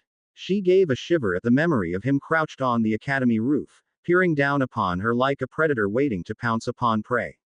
He claimed that she was under his protection and that I was to leave her alone. Inoichi's fists clenched. He had no doubt figured out where this was going. I asked him if the Uzumaki had joined with the Hyuga and he said that the clans had nothing to do with it. She stopped, hesitant to tell her father of her next words. You brought her up, didn't you? I did. Ino nodded, never meeting her father's gaze. He got angry and told me not to talk about things I knew nothing about. He said the matter was between you, Auntie, and himself. Inoichi nodded. It was a truth he wished more of his own clan could comprehend. If he wasn't so busy trying to keep them from doing something stupid, he might have the chance to actually speak with the boy and sort the mess out. Or he would have, had his daughter not driven the young man to start this feud between clans. Indeed it is, continue. He then told me it had nothing to do with the matter at hand. Hinata was under his protection and that was final. Having thought about her words the whole way home in order to make her father see that it wasn't as bad as it seemed, she knew that it was even worse than she had previously believed. She took a deep breath and pressed forward. I said that if she was under his protection then she was an enemy to the Yamanaka. I had hoped he would back off. Inoichi scoffed. The last time he had spoken to the Sandaime he learned that Naruto was a proud boy, even when he had nothing for him to be proud of. That was foolish and shameful, he admonished. As a Yamanaka you should have been able to see that he is a proud creature. Trying to intimidate him into backing off by threatening someone he claimed to be protecting would do nothing but spur him on. Not only that, but you also threatened a Hyuga. He would have gained quick allies with them if they wished for retribution. I know, I didn't think out my words properly. He responded by asking if the clan had declared him an enemy. And how did you respond? I told him that he wasn't, not yet. He asked me if I had declared him an enemy. I remembered then what you had been teaching me about clan law, so I froze. I knew I needed to consult with you about something like this first, but he didn't like my hesitation. She admitted. I think he was insulted that I could not answer. Well, at least she wasn't completely hopeless as a Yamanaka. Someone as prideful as Naruto would indeed be insulted by such. As he should have been. It meant you didn't have the strength to back up your words and that you hadn't taken things seriously enough to know what was going on before you opened your mouth. I would be insulted too. I take it this was the moment he declared us his enemy. His daughter nodded. At least the Hyuga haven't been pulled into this, having the Uzumaki as our enemy is bad enough. This was her chance to escape, but she knew she had to tell him everything lest he try to tackle this challenge without all the facts. To-san. Yes, Ino. His voice conveyed the weariness he felt at the moment. She hopped. This might make it better. The Uzumaki aren't our enemies, it's just Naruto. He shook his head. It doesn't matter. As an Uzumaki any feud he has is a feud of his clan. Well, that's just it. Right before he declared as his enemy, he renounced his clan name. It made it worse. Inoichi tensed immediately, going completely stiff. Are you absolutely sure that's what he did? His face had gone pale and there was a trembling in his hands. Why, yes, Daddy. Inoichi took a seat and stared out at space for a few moments before meeting her eyes. Then there is nothing holding him back. Even a day later he couldn't help the small grin resting upon his lips. He may not have many yet, but it was a start, his start. No longer was he relying upon the name of his clan or the political influence they held, but rather he had started to create his own. Yes, he was currently a small fish floundering within shallow water and bringing unwanted attention to it, but he would make himself one of the great sharks that lived within the dark of Konoha's political sea. Then again, why stop at Konoha? Sai had given him approximate numbers, and with that many he may be able to start expanding far sooner than he had thought possible. Of course, it would also mean expanding far too soon. He would need to establish a solid foundation before his tower could start piercing the sky. Mai was tending to the shop today as Sai notified as many ex-agents as he could find. With just 2 of them there was little he could do, but that would change in time. He'd just have to be patient. From his usual perch Naruto could see Hinata through the windows. She had switched seats, moving to sit by the window closest to him and keeping the Yamanaka heiress within her sights at all times. And while the Bee-owned may have glanced in Hinata's direction a handful of times, she had made no move to approach and shown no signs of hostility. No doubt her father told her how foolish she was to go after a Hyuga. The results could have been catastrophic for her clan. Turning his attention to the form of his teacher as the man stood up from his desk, ready to start today's lessons, he was mildly surprised when the door to the classroom opened and someone else entered. The black hair looked familiar, but the defeated slump was not. It took a moment for Naruto to place him. Uchiha Sasuke. So it would seem another Uchiha had managed to survive. Curious. He had to wonder exactly how much the young man actually knew. But, more importantly, he had to wonder, what might your relationship to Makoto be? Naruto. She called as she entered their usual training ground. The young man was quick to cease his practice with his chakra chains and make his way over to her. Yes, Yugao-sensei. She had to admit, she really liked the sound of that.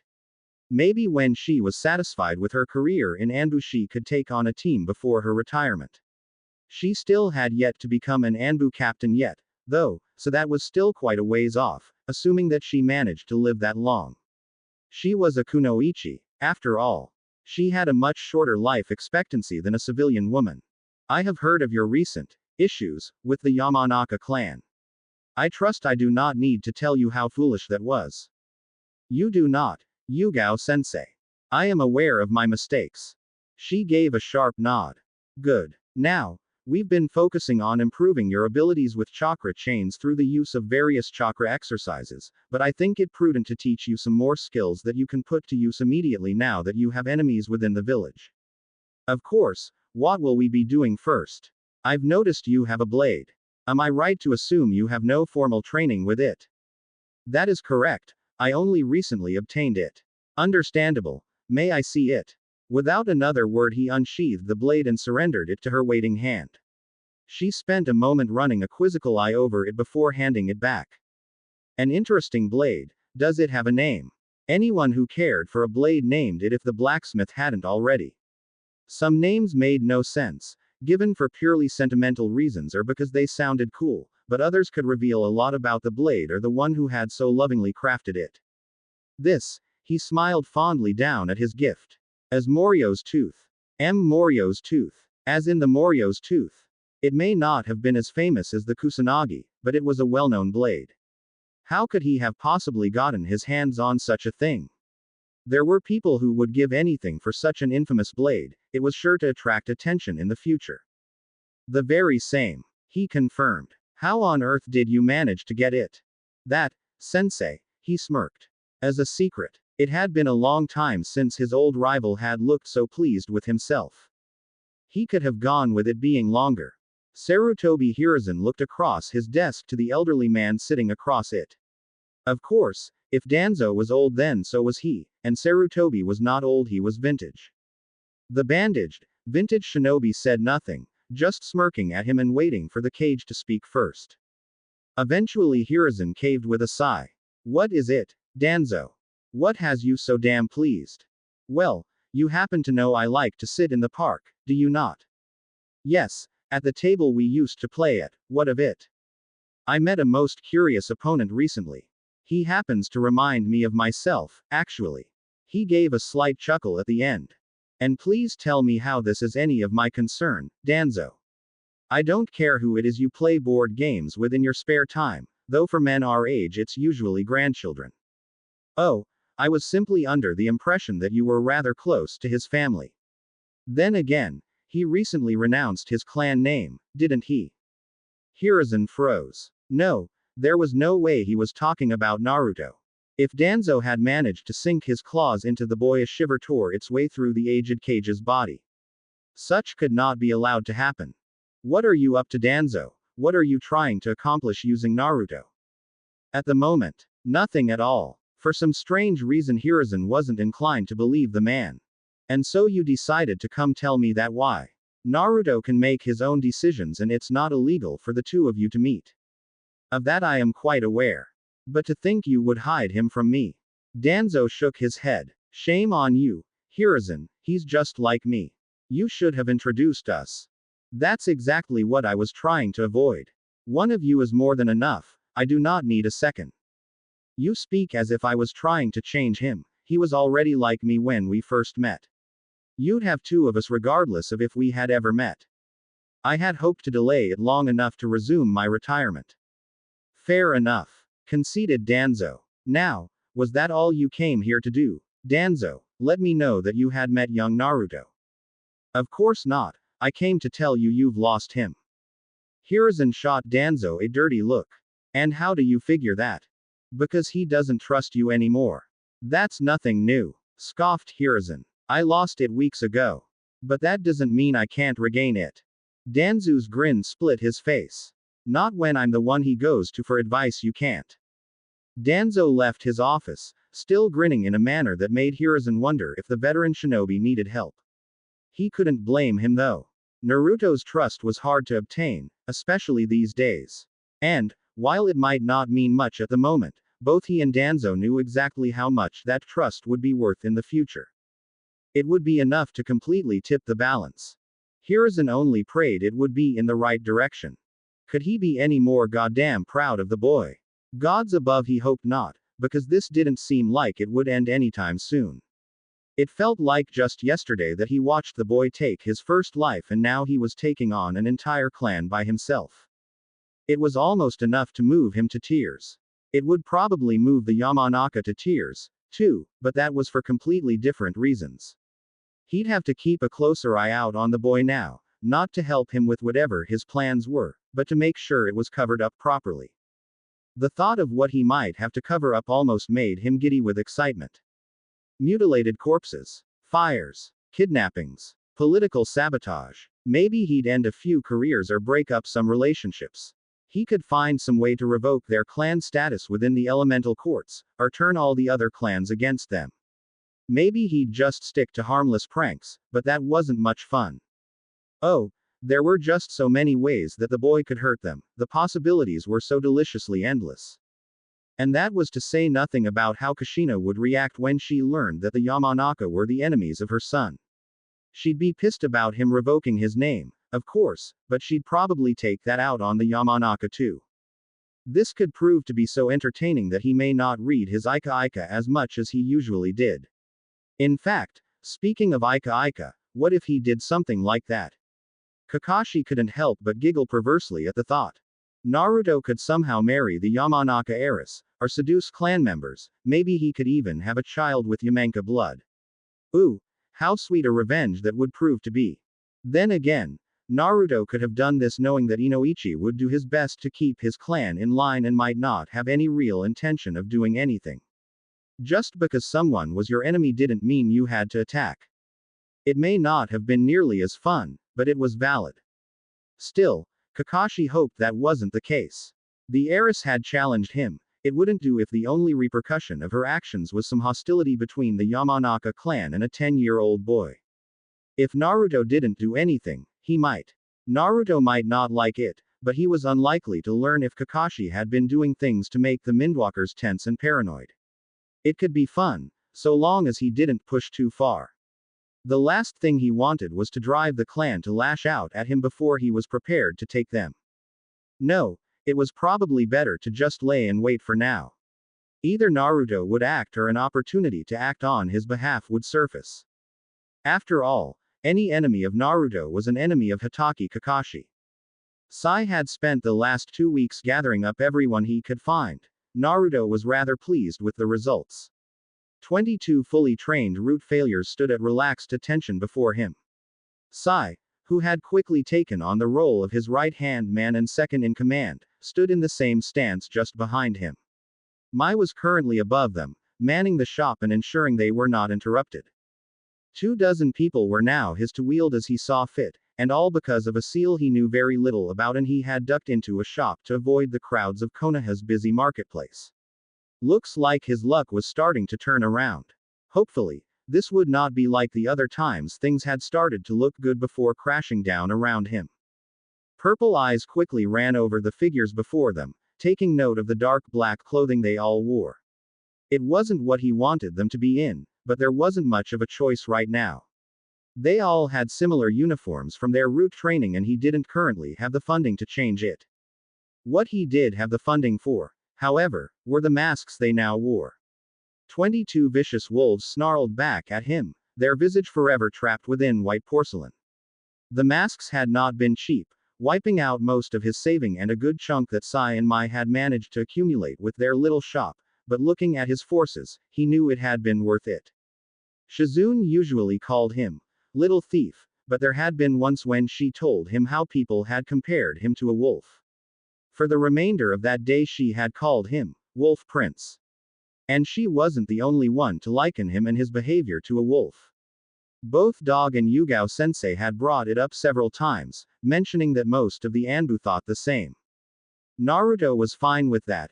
Being called a wolf was actually rather flattering, and now he had himself a pack to further cement the views of those around him. He was a wolf, this was his pack, and they would be legendary. But the time for that was not now, not when they were still so new, so vulnerable. For now they would stick to the safety of the shadows, growing within the concealing darkness until they were strong enough to stand in the light and under the harsh glare of the sun. It could be months from now, but it could just as easily be years. It mattered little. Naruto had patience enough to see this through to fruition. Even if it took him the next century, his pack would make a mark upon history. Depending on the whims of the gods, he may even have the opportunity to write some of it. It had been a very long time since he had last worn something like this. Tattered brown cloth clung tightly around him, rough and dirty. His original cloak had been given to Makoto when she had fled the village, but it was unlikely that anyone would have been able to tell the difference. He wasn't a fan of this cloak, much preferring the one his mysterious godfather had sent him, but that was far too identifying for his current task.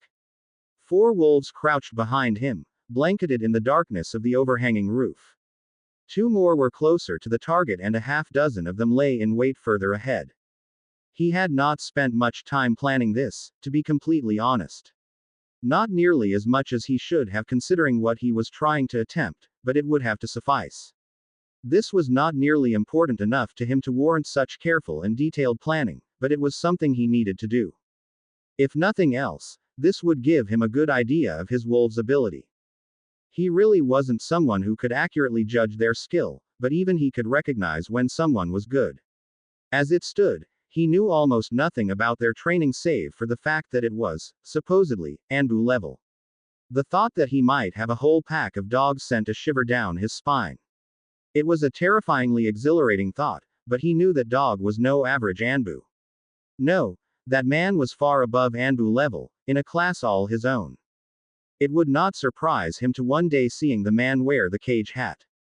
Taking one last look at his wolves, he prepared to make his move only to freeze mid-launch. He had not planned on her being here. It took him a moment to remember that he had originally seen his target visiting that woman. It was a wonder he had forgotten when he had learned most of his more favored choice words by listening to the woman speak. But when he had last met her, she seemed to have no recollection of him either, so perhaps it was not so odd that he had forgotten. She sat down next to the target, both chatting happily, and Naruto found himself with a problem. Not only was she going to make this more difficult, but he had been trying to avoid her for both their sakes. Going after her friend was bound to cause trouble he would rather avoid. He could call it all off easily, losing only the ability to see his forces in action, but was that what he wanted to do? He could always see how they worked later. This opportunity was nothing and he really gained very little from it aside some good karma. Karma that, he regretfully admitted, he was probably in dire need of if he wanted any hope in his luck not turning completely around yet again. This was, after all, more for her good than his own. Sure, he may get an ally in her, but the chances were kind of slim. This wasn't the same case as his wolves, but far closer to the situation Hinata had been in. Of course, his target evidently had friends, which Hinata had sorely lacked. Maybe it wouldn't be so bad to call this all off and leave her the way she was. Sure, he had heard about how much she hated it, though he still had no idea as to why, but she had friends and a good career going for her. She'd lived with it this long, too, she was most likely perfectly capable of coping with its presence. So, did he do a good deed and potentially gain an ally, or did he back of and save himself a lot of trouble? Ah, who was he kidding? Trouble always seemed to find him, it was best he not try to avoid it. Turning to the wolves, he beckoned one closer. Yes, my lord. From the voice alone it was a young woman, probably 16 at the oldest. We're sticking to the plan, but there's been a complication. He jerked his head to the table his target was sitting at. His young soldier peered down to the table for a moment before turning back to his face, staring from behind the safety of her mask. I understand, we'll keep her from interfering. Naruto nodded. See to it you do. Remember, non-lethal and avoid being seen by the populace of Konoha. If she ends up seeing you, so be it, but I would prefer not to be exposed to so many people so soon. From her crouched position she snapped a fist over her heart. By your command, my liege. Retreating back to her comrades, she relayed his orders, the three others turning from her and giving him a nod to show they understood. If that hadn't been enough, the three gave him the same salute she had and whispered quietly, "We hear and obey, Naruto-sama." Satisfied, he turned his attention back to the two women having lunch below them, waiting for the most opportune moment to strike. For the next hour and a half the sun beat down upon them, a world of activity swirling beneath their feet, but Naruto and his wolves did not move. Cold wind had blown about them, manipulating what few leaves remained in a dance like some master puppeteer. The sharp contrast between the cold air and hot sun had not been pleasant, but the two kunoichi seemed comfortable enough. At long last, an opportunity presented itself. They had not moved more than a yard from the outdoor table before Naruto had launched himself off the roof and into the crowd below, ducking and weaving amongst the sea of people as he zeroed in on the two unsuspecting women. Takeout boxes had been precariously stacked within his target's arms and quickly found their way to the ground as he quite purposely ran into her. He offered no word of apology as he turned to face them, never slowing, the upper half of his face covered by his makeshift cloak. His uncaring frown had turned into an aggravating smirk before he turned away from them and continued on his way as if nothing had happened. He did not see the fury that crossed the woman's face, or the surprised look that crossed her friend's, but he did hear her outraged cry. Hey, that was my food, you little shit. Get the F.K. back here. He didn't have to look behind him to know she had given chase. The fearful looks on the faces of the people in front of him as they scrambled away said more than enough. However, that didn't mean he didn't look back anyway, shooting her a smug grin and casually flipping her off. If she wasn't enraged before, she was now. Through half of Konoha he ran, relying on his smaller size to slip through crowds and around obstacles, making sure she was always close enough to see him. He wouldn't have had to worry about her giving up, for with every second he evaded her she grew increasingly infuriated. They were nearing the training grounds when she had become angry enough to start throwing kunai. The sharp pieces of metal whizzed past his face at speeds he wasn't entirely comfortable with. He was fast enough to throw off her aim, but he was nowhere near fast enough to catch the flying instruments of shabby death or have any chance of blocking them. Luckily, she still had enough common sense not to go throwing around jutsu against an unknown within Konoha's walls. Though rude, it was not illegal to run into someone, nor were they then forced to make amends.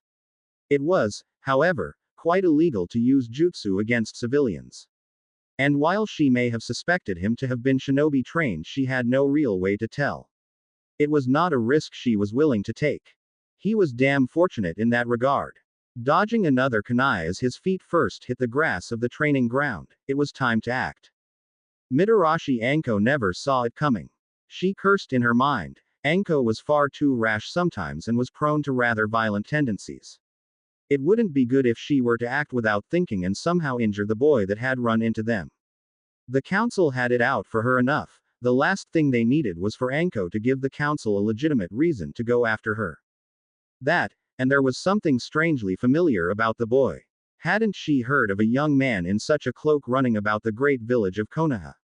She couldn't quite remember, and it was driving her mad as she raced to catch up to the two. She had just reached the end of the tree line that encircled the training ground when she found a knife to her throat and a hand over her mouth. She was aware of a second presence pushing a blade against her right side. She managed to just make out the white mask before her movement was halted by the second presence pulling her head back by her hair, making it far easier for the first assailant to keep his blade to her neck. Looking down her nose, she could, albeit with some difficulty, make out the cloaked boy being chased by Anko. He had gone straight for the middle of the grounds despite having a better chance to lose the Tokubetsu Junin in the forests that surrounded it. It was then that she realized the boy had no intention of escaping his pursuer. No, he was leading her here, and Kurenai wasn't in a position to warn her best friend about the danger. Her fears were confirmed when the young man lifted up his arm, bent at the elbow, and fingers splayed. The boy wasn't alone, and seeing that the two holding her didn't move in the slightest as he prepared to signal meant there were even more than those holding her captive. She had to wonder if perhaps the council had finally gotten tired of trying to do things legitimately and had swooped to hiring a group to take care of Anko once and for all. A fist clenched in the air, and her best friend was suddenly on the ground, pinned by 5 individuals wearing the same black clothing and porcelain wolf masks. A sixth stood next to the boy, much like a guard. It would seem as though they had used some rather valuable bait. She realized as soon as he tossed off his hood, revealing a crown of crimson hair. Naruto. What was he doing with these people? Why were they after Anko? She'd have loved to ask, but her captors didn't seem like the chatty type, if the blades they kept to her were any indication. 2 more figures emerged then, one from either side of her. So there had been 4 behind her then. They must have been there the whole time with the sole purpose of keeping her away. They had failed or were unconcerned with her bearing witness to their activities so long as she was unable to interrupt them. The boy in the middle of the field didn't speak, or at least didn't appear to, as he kneeled down in the grass next to her friend. Almost gently he pulled her clothes from her neck, showing the world the accursed symbol that branded her as the discarded protege of Orochimaru. There was nothing, save Orochimaru himself, that Mitarashi Anko hated more. But with a simple touch, it was gone. I grant you freedom from your seal, Mitarashi-san. Live well. The voice was soft, but it carried well enough to Kurenai's ears. She couldn't believe what she had witnessed, but there was no denying that the seal had been removed. The two holding her loosened their grip ever so slightly, removing their blades but keeping her arms secure. We suggest you take her home, Yuahi. She is bound to be confused. With that, the 4 surrounding her disappeared, as did the 5 atop her best friend. Naruto and his guard stayed only long enough for Kurenai to draw close. Giving her a look devoid of any sort of emotion, he turned his amethyst eyes from her and was whisked away by the masked man by his side. Falling in the same spot Naruto had so recently occupied, she was quick to examine her friend for any other damage. Is it really gone?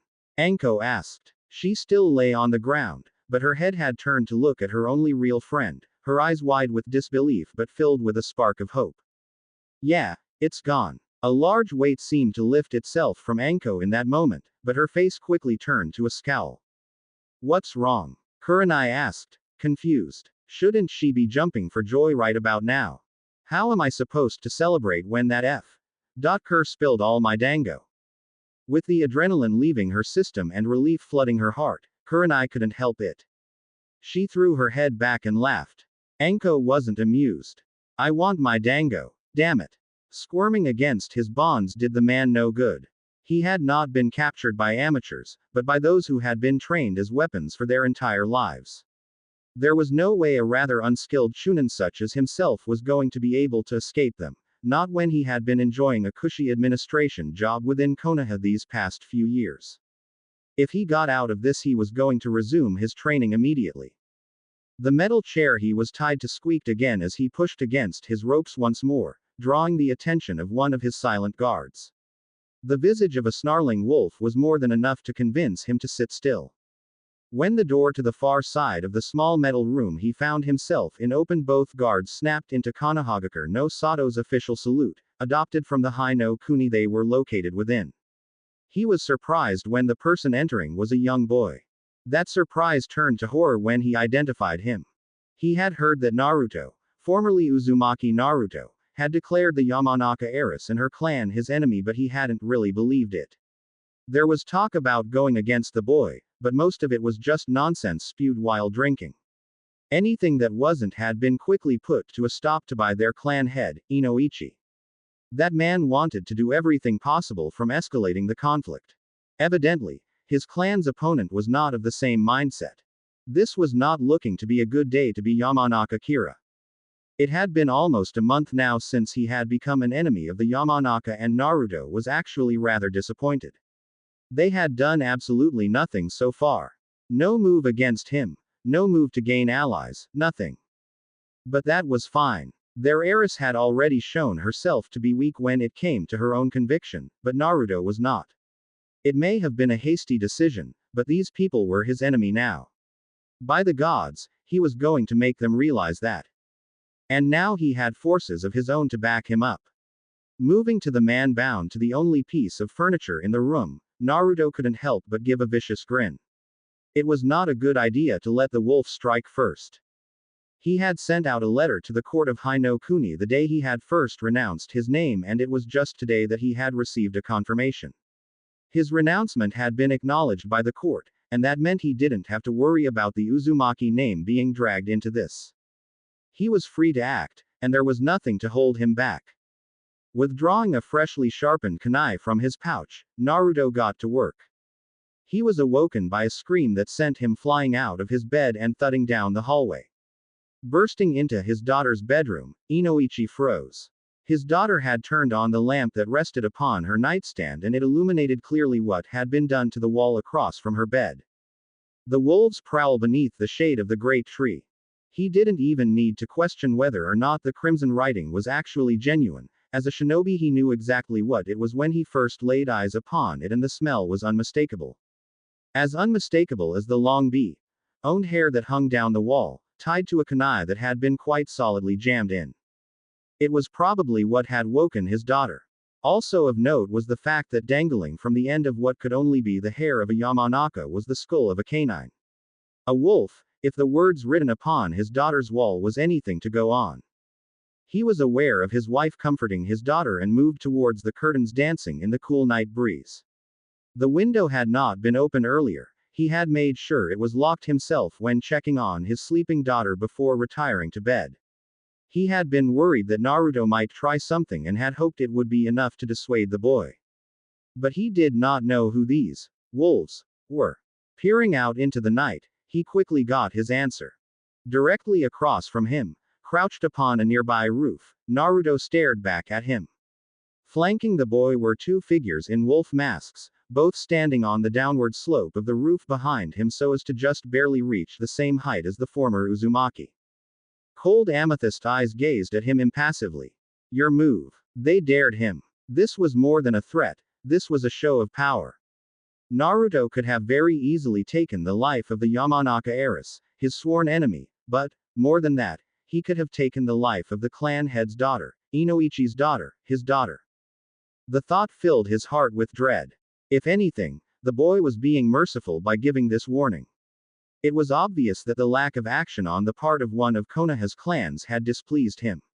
They were a large group of trained family members and he was, or had been, a single boy, and yet they had not moved against him. He must have assumed that they thought little of him to ignore the fact that they were enemies. This was his way of reminding them exactly who they were dealing with.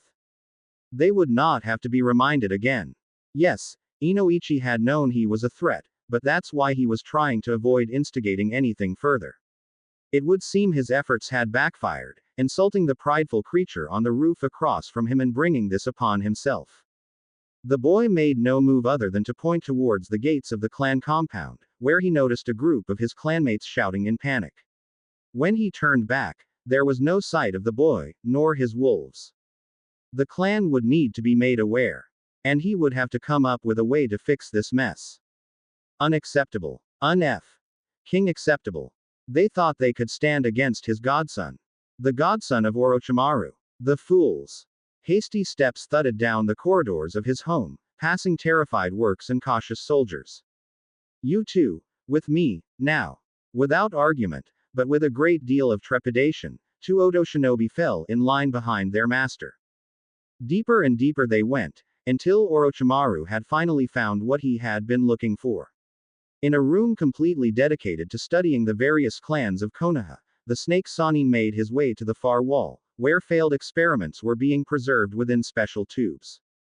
Bloated bodies twisted into inhuman shapes cried out in agony at his approach, their minds having been driven to almost nothing by his cruel experiments in an effort to understand the mind powers of the Yamanaka.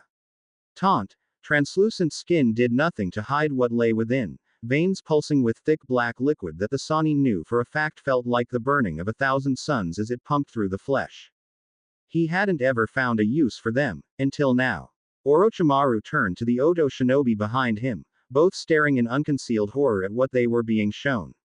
They had seen a lot working for him, but nothing like this. Gesturing the bodies that, while deformed, were unmistakably of Yamanaka blood, the pale man gave his orders. Take them to Konoha, all of them, and place them all around the Yamanaka compound. I want some nailed to the walls, I want some pierced on spikes in public spaces, I want people to wake up to them in their beds. Let them know that their loved ones have returned and that they'll share the same fate if they think they can go against the godson of Orochimaru of the Sannin. Why yes, Orochimaru-sama. Orochimaru went to walk away before he paused, turning to look over his shoulder. Cut a few of them open, he commanded, and fill them with explosive notes. I don't want them to ever forget what it means to cross my Crimson Prince. Kurenai gave a sigh as she followed around her best friend. Well, followed wasn't all that accurate. As she was dragged around, was more like it, the Tokubetsu Junin refusing to release her hand as they searched for the elusive purple-eyed wolf. 2 weeks after she had been released from Orochimaru's Ten no Juin, she decided that she probably needed to meet the boy and thank him. She mentioned something about it being the proper thing to do, but Anko was never proper, as her choice in clothing could attest to. But whatever reasons the woman had for wanting to thank the boy so much easily attributed to how significant this was to her, she had dragged Kurenai along. Quite literally. But the Genjutsu mistress had searched for the better part of 2 years. What made Anko think she was going to find him in just one afternoon? Hey, Kakashi. Anko waved down a dog-masked Anbu who lazily dropped down to approach them. I'm on duty, Mitarashi, you can't be giving out my name like that. The woman just shrugged, uncaring. You know Naruto, right? I do. He offered no more than that. Then where is it he lives? Even hidden behind his mask, Kurenai could see Kakashi's brow raise questioningly. And why exactly do you need to know something like that? Instead of answering immediately, Anko proudly pulled her shirt away from her neck, revealing unblemished skin. I need to thank the brat for getting rid of it for me. Only Kurenai heard the growl he gave when Anko called the boy a brat. If you show him the proper respect as the one who had the capabilities of doing something like that, I'll take you to his apartment. Kakashi actually knew where he lived. Kurenai nearly smacked herself. Of course he did. As distanced as he had always been fond of his sensei's children. She really should have asked him near the beginning of this mess, but at the same time there was no guarantee that he would have actually given up Naruto's location. Deal. Now let's go get this over with. Despite trying to sound like this was the last thing she wanted to be doing, it was easy to hear the excitement in the woman's voice. With a shrug, Kakashi grabbed their shoulders and a moment later they were before a rather plain residence. Have fun, you two, I don't do anything I wouldn't. Kakashi paused. Except little boys, I suppose. I might not do them, but if you really want to show your gratitude, he trailed off with a shrug, disappearing before the kunai Kurenai threw at him had a chance to make contact. Damn beep. The red-eyed woman muttered, shaking her head. Knocking gently on the door, they were surprised when it was opened a moment later by a young girl with long black hair. She seemed just as surprised to see people knocking on the door. Naruto. The girl called back into the apartment, there are two women here to see you. She gave Anko a quick once-over before adding, and I think one of them's a hooker. Kurenai had to hold back the fuming woman before she attacked the girl who couldn't be older than 12. I'll see you tomorrow, alright.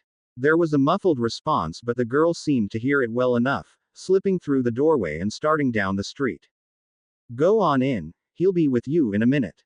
She called back without looking.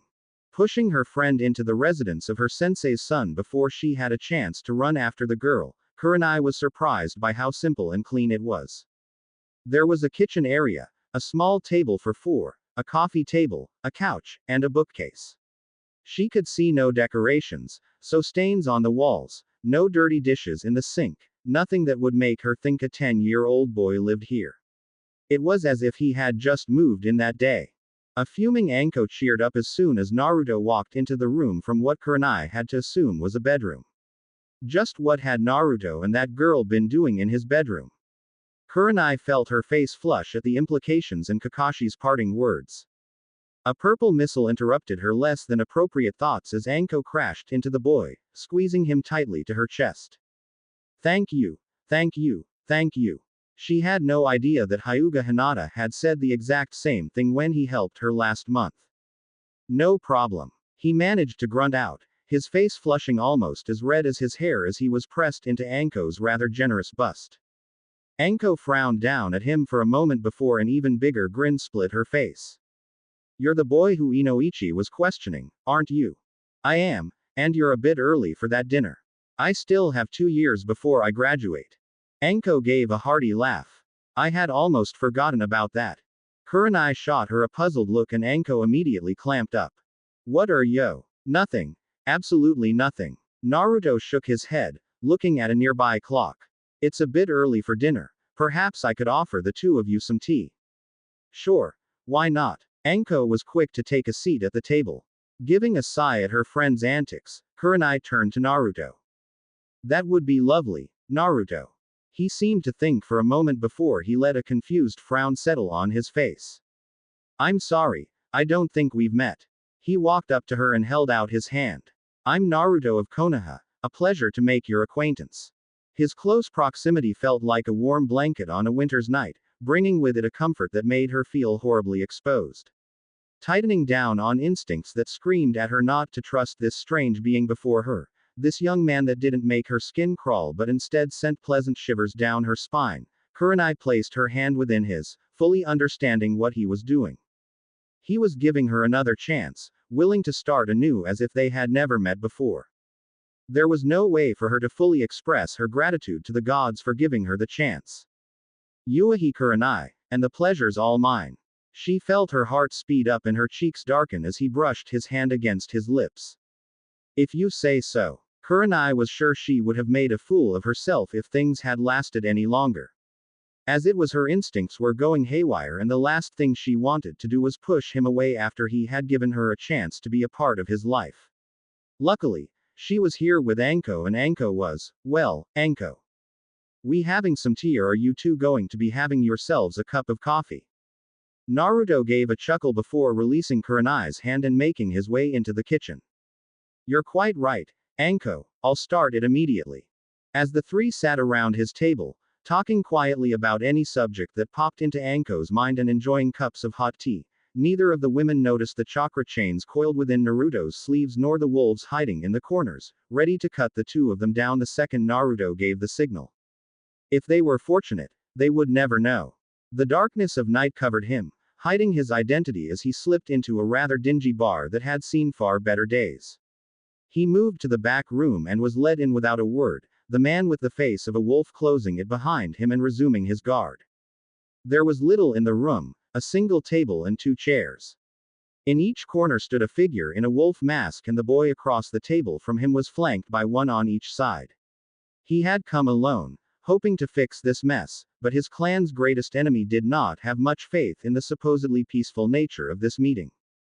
Naruto greeted the head of the Yamanaka, meeting that purple gaze that was far too cold to belong to a boy so young. Then again, no boy that young should have a small army at his disposal. Naruto was no mere boy, he was a very, very dangerous young man, and it still amazed Inoichi that the son of Kushina had turned into this. Had he ever met the boy before his mother had left, he probably would have been able to predict something like this. Naruto had a far greater future than most children even dared to dream. Yamanaka. Inoichi winced. Not even by his given name, but as if he were just another clan member. Sitting down, he intertwined his fingers and gave a sigh. Look, let's cut through any bullshit and get right down to it. Naruto raised a brow, but stayed silent. My family F. Ked up, big time, trying to take you on. They might not know it, but I do. I thought you'd stop at the first threat, at least for a while, but then you sent the bodies. Bodies. Naruto seemed genuinely confused. Bodies from missing Yamanaka turned back up, mutilated and proudly displayed throughout the compound. Some of them were filled with explosive notes. The former Uzumaki gave a concerned frown. The only body was that of Yamanaka Kira, who I shaved bald and carved the head of a wolf into his flesh. His limbs were broken by my wolves, and we removed his finger and toenails before taking enough of his blood to write upon your heiress's wall. That is all we have done thus far. So you don't have any idea who may have done this? No, I have an idea. I simply did not realize they would be so quick to my aid without contacting me. An ally of yours then? Something similar. Yes. Inoichi frowned but said no more. Had Naruto done it, he would have been quick to claim credit. I see. Well, that aside, I realize that things are beginning rather dangerous. Even if it wasn't you, the clan thinks you're behind it. Some, wisely, are quite terrified and see how foolish it was to challenge someone who has nothing to hold him back, but the others are simply using this as a reason to take action. It's harder for me to keep my clan members under control, and you've shown just how seriously you're taking this. Inoichi gave a deep sigh. I know it was my daughter that made things this bad, my clan knows it too, and they love her for it. They want revenge for Tatsuki and feel Ino has given them the perfect opportunity. The Yamanaka head didn't miss how Naruto had flinched when he spoke his sister's name. I know you won't back down, and there's no chance my clan will. I don't want any bloodshed, but my clan needs to learn when to back down. What are you proposing? If you swear to keep things non-lethal, I'm willing to step back and let Ino direct the clan for the duration of this feud. Naruto stared at him, disbelief written clearly over his face. She may have managed to keep the clan afloat in times of peace, but against an enemy. Your clan will be brought to ruin. And if this continues, there's a good chance the clan won't survive to see the next Hokage. Naruto nodded. A fair point, but I find it hard to believe you'd be willing to let this happen. If rebuilding our clan from ruinous ashes is what it takes for my clan to learn, so be it. You're in a far too advantageous position at the moment. We have no real way to fight back. If I let them try, at least they will understand exactly why I wished to avoid this. The redhead thought for a moment, pondering this, before sighing with a nod. So be it, Inoichi, I will play along. I did not wish to weaken this great forest anyway. I will fight them, then, from the shadows, and bring them to their knees. Just make sure you are prepared to pick your clan back up. The two clasped hands in a firm shake, and Inoichi turned to leave.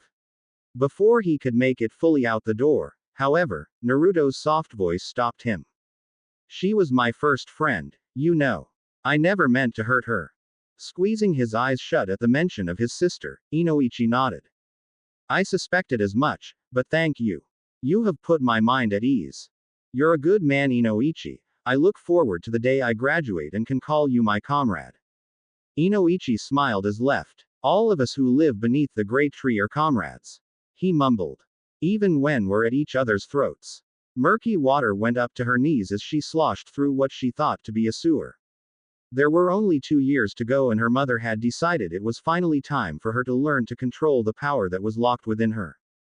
Now, if she could only find that stupid fox, she'd punch it straight in the nose and demand that it give her its power.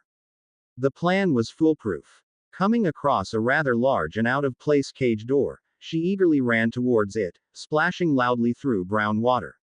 When no fox appeared to greet her, she became rather curious. Her mother had warned her about getting close, but she couldn't even see where it was. Surely it would do no harm to get a bit closer so she could see, right? Walking all the way up to the cage with confidence that flowed thicker within her than her Uzumaki blood, she still couldn't see the fox. Looking both ways, as if afraid her mother might be watching, she scrambled over the gate. The inside was nothing like the outside. The outside was empty and plain, but this was a war zone. Giant pillars of rubble littered the area, surrounded by the murky water she had sloshed through to get here, which made them seem like islands. Chunks of wood were scattered about, and every so often she could see bits of metal shining in the darkness. Walking deeper, she eventually heard sobbing. Glad to finally find something of interest, she went towards the sound as quickly as she could, all caution thrown aside. What she found was not at all what she had been expecting. A woman looking much like Uzumaki Mito was collapsed upon a pile of rubble, small waves of murky water lapping at her tattered dress. Her skin, pale as the moon, clung tightly to a body that was almost withering away. Hair as orange as a sunset was a tangled mess behind her, dirty and uncared for. When the woman heard her approach, her head shot up, dull red eyes, puffy from crying, darted towards her. Naruto. The woman helplessly cried, as if desperate for her brother. But wasn't this supposed to be the Kyuubi? How did she know her brother? No, I'm his sister, Naruto. Before she knew it, the nine-tailed fox was clutching her like a lifeline. Please, begged the fox. Oh gods, please, you have to take me to him. You have to bring me back to him. Wah, I'll do anything. Anything at all, just get me to him. Naruto didn't know why the fox was so desperate for her brother, but she had heard what the woman had said. An almost wicked smirk grew on the young Uzumaki's face. Her mother was going to be damn shocked when she found out. Anything. One almost couldn't hear the eternal rain as it cascaded from the heavens. It always rained in this place so aptly named Amegakure no Sato. The rain hid this place, and it hid it well. It was the perfect location for people such as these, for people like her. The silk of her cloak was cool against her bare skin, sending small tingles down her spine. Her shirt had not survived her travels, reduced to tatters by the time she had arrived under the ever-gray skies. Her pants had not fared better, but they had been salvageable and now hugged her hips as a pair of shorts that only went to mid-thigh. Still, it had been better than nothing. She had started her journey with very little and had not yet had a chance to gain things of her own. It had been 2 months now, but it took 3 weeks just for her to get here. There had been no opportunities as of this moment for her to obtain some money to spend on a new wardrobe. Luckily, she had been given a generous amount of cloaks which she would be able to use well enough until proper clothing could be procured. What little she had on her upon her departure was spent getting her here, and that which she had found slipped into her shuriken pouch by a redhead that apparently couldn't take no as an answer when it came to helping her in her time of need was promptly spent on spare changes of undergarments. She would definitely be giving the young man a piece of her mind for slipping the money into her pouch when she had already been hesitant to take from him, but he would also be getting a great big hug for the help it had been. Thinking of the boy brought a warmth to her chest, despite the cold fabric that rubbed across it with every breath. He had known of her only through his mother, a woman who had abandoned him, and yet he had not hesitated to aid her that night. Admittedly, she did not know much about the young man. She had seen him a handful of times when visiting Kushina, but never had she actually spoken to him. It was a thought that brought with it pangs of regrets. Would she have gotten closer to him had they spent time together? Would she have been an aunt or even a second mother to the boy? It was a missed opportunity now. He was no longer the little boy who hid behind his mother's legs and yet refused to leave in fear of her safety. No, while he had always been quiet and reserved much like her own son Itachi, the Naruto that comforted her that night had matured greatly. Considering the maturity that he had already displayed not long before Kushina had taken his sister and left Konohagakure no Sato, that was saying quite a bit. Of course, he had good reason for his maturity. He was, after all, the man of the house. It fell to him to make sure his mother and sister were taken care of, even if he really wasn't ready for such a task and his mother had been perfectly capable of taking care of the household. In the end, it hadn't been those actions, but that mentality, that view of the world already so burdened by duty and responsibility, that had brought such changes to the boy originally. Or, that's what Kushina had once told her as they sat in the back garden one lazy Sunday afternoon, watching as little Naruto ran about chasing butterflies. Naruto had instead been sitting nearby, close enough to be present but far enough not to overhear the adults' conversation. He had several books strewn about him that day, but his gaze rarely fell to them. No, he had not distracted himself with his reading but rather watched carefully over his sister as she enjoyed herself. His lips did not raise as he watched her, but were drawn down into a small frown by the burden he had placed upon himself. She could still remember clearly the look in his eyes, the longing to join her in her carefree afternoon, but he had remained sitting near the table. The boy had practically lived for the sake of his family and wouldn't hesitate even a second before sacrificing his desires for the happiness and well-being of the two women in his life. And that fact only served to make her more upset with Kushina. There were two things above all else that the Uzumaki treasured, their word and their family. And yet Uzumaki Kushina, head of the Uzumaki clan, had seen it fit to leave behind her son as she and her daughter gallivanted about the elemental nations. Would it really have been so hard to bring him to the Uchiha compound to stay with her for a few years? She really didn't want to have to drag Naruto into her clan problems then, but Kushina would have noticed that something was wrong and may have been able to get her and her son out of there.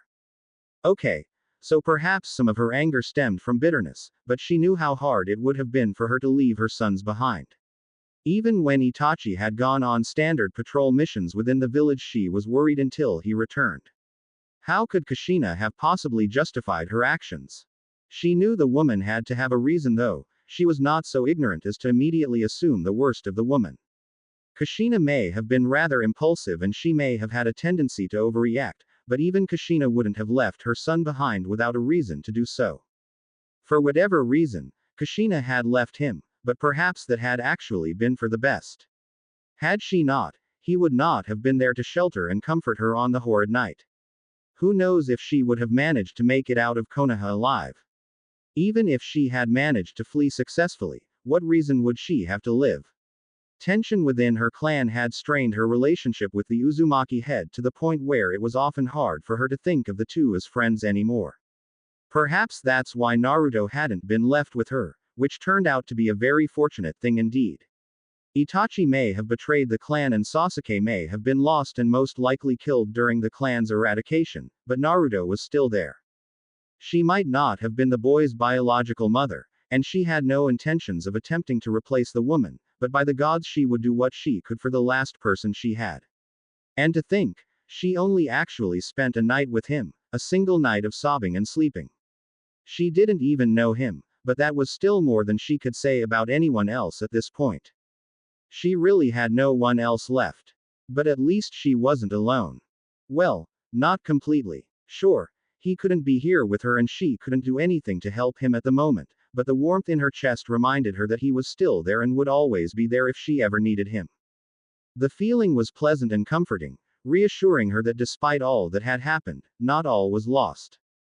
The feeling, this affection, reminded her much of what she had felt for her sons, what she had once felt for Kushina, and what she had felt for Fugaku before the stress and pressure of being the clan head of the Uchiha had broken the fun-loving man and left him as nothing but a cold, power-hungry monster.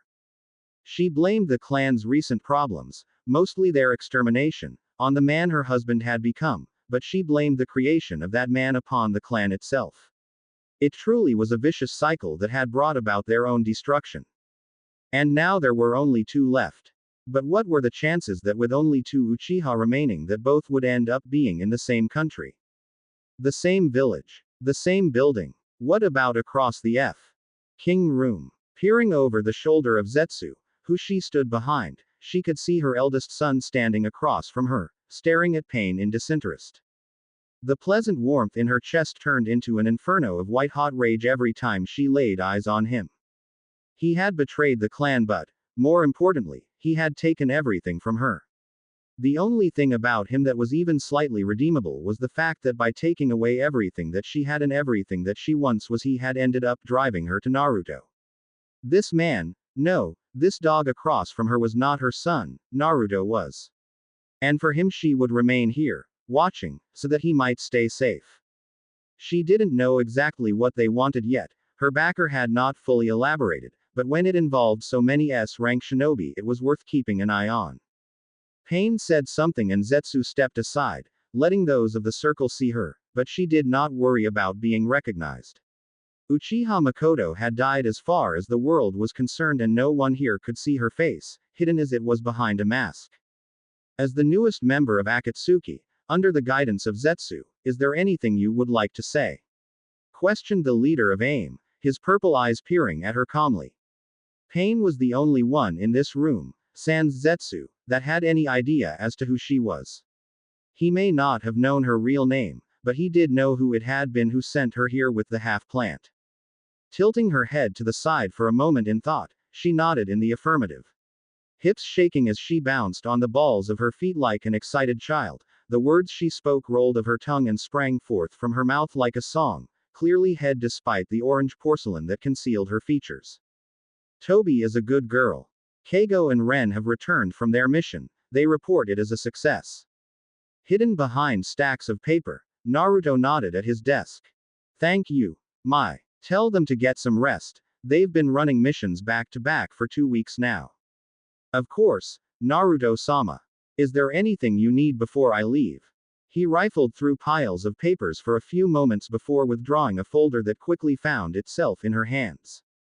It's the updated mission list, posted in the assignment office. If you see Sai, let him know that he's absolutely horrible with money and that I need to talk to him about going over budget again. Yes, Naruto-sama. Is that all? He thought for a moment before giving her a charming smile. Would you mind having some food sent up? I've been stuck in here all day trying to fix Sai's mess. The young man was a highly skilled shinobi and had a way with the troops, but he didn't understand money in the slightest. Had I not been running the shop with him, it would have no doubt gone out of business within the first week. From a dispassionate frown, the young girl's lips quirked upwards into a small smile. Don't worry, I'll make sure you're fed. Next time, however, I expect you to take a break by telling me we're going out for some lunch. Helplessly, Naruto looked up to the clock 4:30 and back at the stacks before him. Struggling to make the decision for a minute, he eventually hung his head with a defeated sigh. There was just too much to be done at the moment. Yeah, next time. He nodded mournfully. She stifled a laugh behind her hand and went for the door. I'll be back in an hour or so, Naruto-sama. Good luck with your work. Closing the door behind her, Naruto was left alone in his makeshift office. Giving another deep sigh, Naruto let his eyes wander over the room. Unfortunately, there was little to see. The walls were plain, barren of everything save a single clock, and there were no windows to gaze out of. A bookshelf was tucked into a corner next to which was a filing cabinet. The only light in the room was from a lamp near the door and one on his desk, casting most of his office into rather risky shadows. He'd have to see about fixing that, but they were already contemplating the merits of a proper building to house the pack. Maybe he'd hold off on that for now. It wasn't like they had a lot of money to throw around in whatever manner might strike their fancy. They needed to use what little resources they had sparingly, which was the reason he was so irritated by Sai's inability to keep to the rather generous budget he had provided. Well, no use crying over spilt milk, he'd just have to make sure it didn't happen again and send Sai on a few missions to cover the extra expenses. Of course, saying that sounded far more simple than it actually was. They were trying to keep a low profile at the moment, which means they didn't have requests pouring in. No, they had to find the requests themselves, making cautious contact with those who were having troubles and contemplating going to a hidden village for help. One might even say that they were intercepting missions, and that was proving to be no easy task. It was also paying far less than Naruto would have liked. Yes, the missions were being taken by shinobi, but they were not of any village. That placed them below a village which could send backup and above a group of mercenaries. So, while the pay wasn't all that bad, they should have been getting a lot more, which would have made everything much easier. Well, there was nothing he could do at the moment, not until they had firmly established themselves and were ready to defend against any would-be aggressors. Considering this was the shinobi world, they would come crawling out from all around the second they got wind of another group trying to get a start. They were easy pickings right now, no point in tempting those who could rip out their throats. It would be at least another year before they could really start anything, but that was fine. It would take some time to get used to this and properly arrange everything anyway. He was going to be a shinobi, he wouldn't be able to have such an active role when he was focusing on his career. He did not have the luxury of being retired as Danzo did. Though, in all fairness, the Warhawk had certainly earned it. Fortunately, Naruto had people he could leave most of the managing to in his absence. Sai was horrible with money, but he was a competent leader when it came to the wolves and had a talent for knowing which missions would go well and which would end up requiring more shinobi or ready backup. They typically avoided those. Mai, on the other hand, was brilliant at managing the budget and keeping track of everything that was going on. Sai was great, and he was glad that he had met the pale young man, but he appreciated Mai a hell of a lot more. If not for her, they wouldn't be doing nearly as well as they had been. That's not to say they'd be in serious trouble without her, but her presence had helped them progress at a tremendous rate. They had both grown on him, showing themselves to be reliable and competent, but he could not deny that he favored Mai over Sai. She had become something of a personal assistant to him ever since he had formed this pack and he greatly enjoyed her company. This did not feel like Tatsuki or Mito had, but rather a friendly companionship in which two individuals simply shared the pleasant feeling of not being alone. And while like Hinata he felt a need to protect her, partly out of duty as her leader, he also knew that she was perfectly capable of looking after not only herself, but his pack in his absence. It was a refreshing change, one that helped him greatly. For two people to be close and yet remain so separate made every conversation a relaxed affair in which he didn't have to tell her what thoughts might be bothering him and she didn't tell him of what bothered her. Just two people escaping their problems with some pleasant company, like cleansing the palate for a quick respite before life presented you with the next dish of problems to deal with. Should she leave, as those he had grown close to before had, he would miss her, but he also felt as though it would be far easier for him to accept. There were no heavy emotions associated with her, just cheerful memories, and for that he was grateful. He didn't know if he could go through all of that again. Of course, he also knew he wouldn't have to. His wolves were loyal, some almost to the point of fanaticism, and they would not leave his side. He would never have to worry about them betraying him, their seals had been modified to ensure such. It was unnecessary, but the precaution helped put his mind to ease.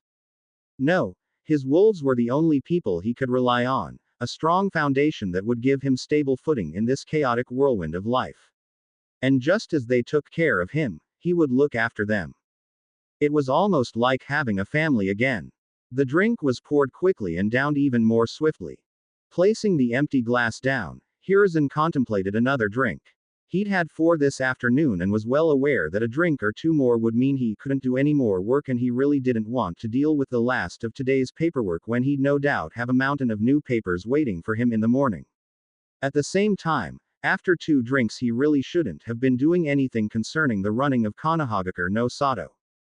Not that he'd been doing much of his work anyway, too lost in thought. He hadn't actually touched any of his work since after his lunch break, instead he had chosen to stare out at the village he loved so dearly. It offered no answers to his problems.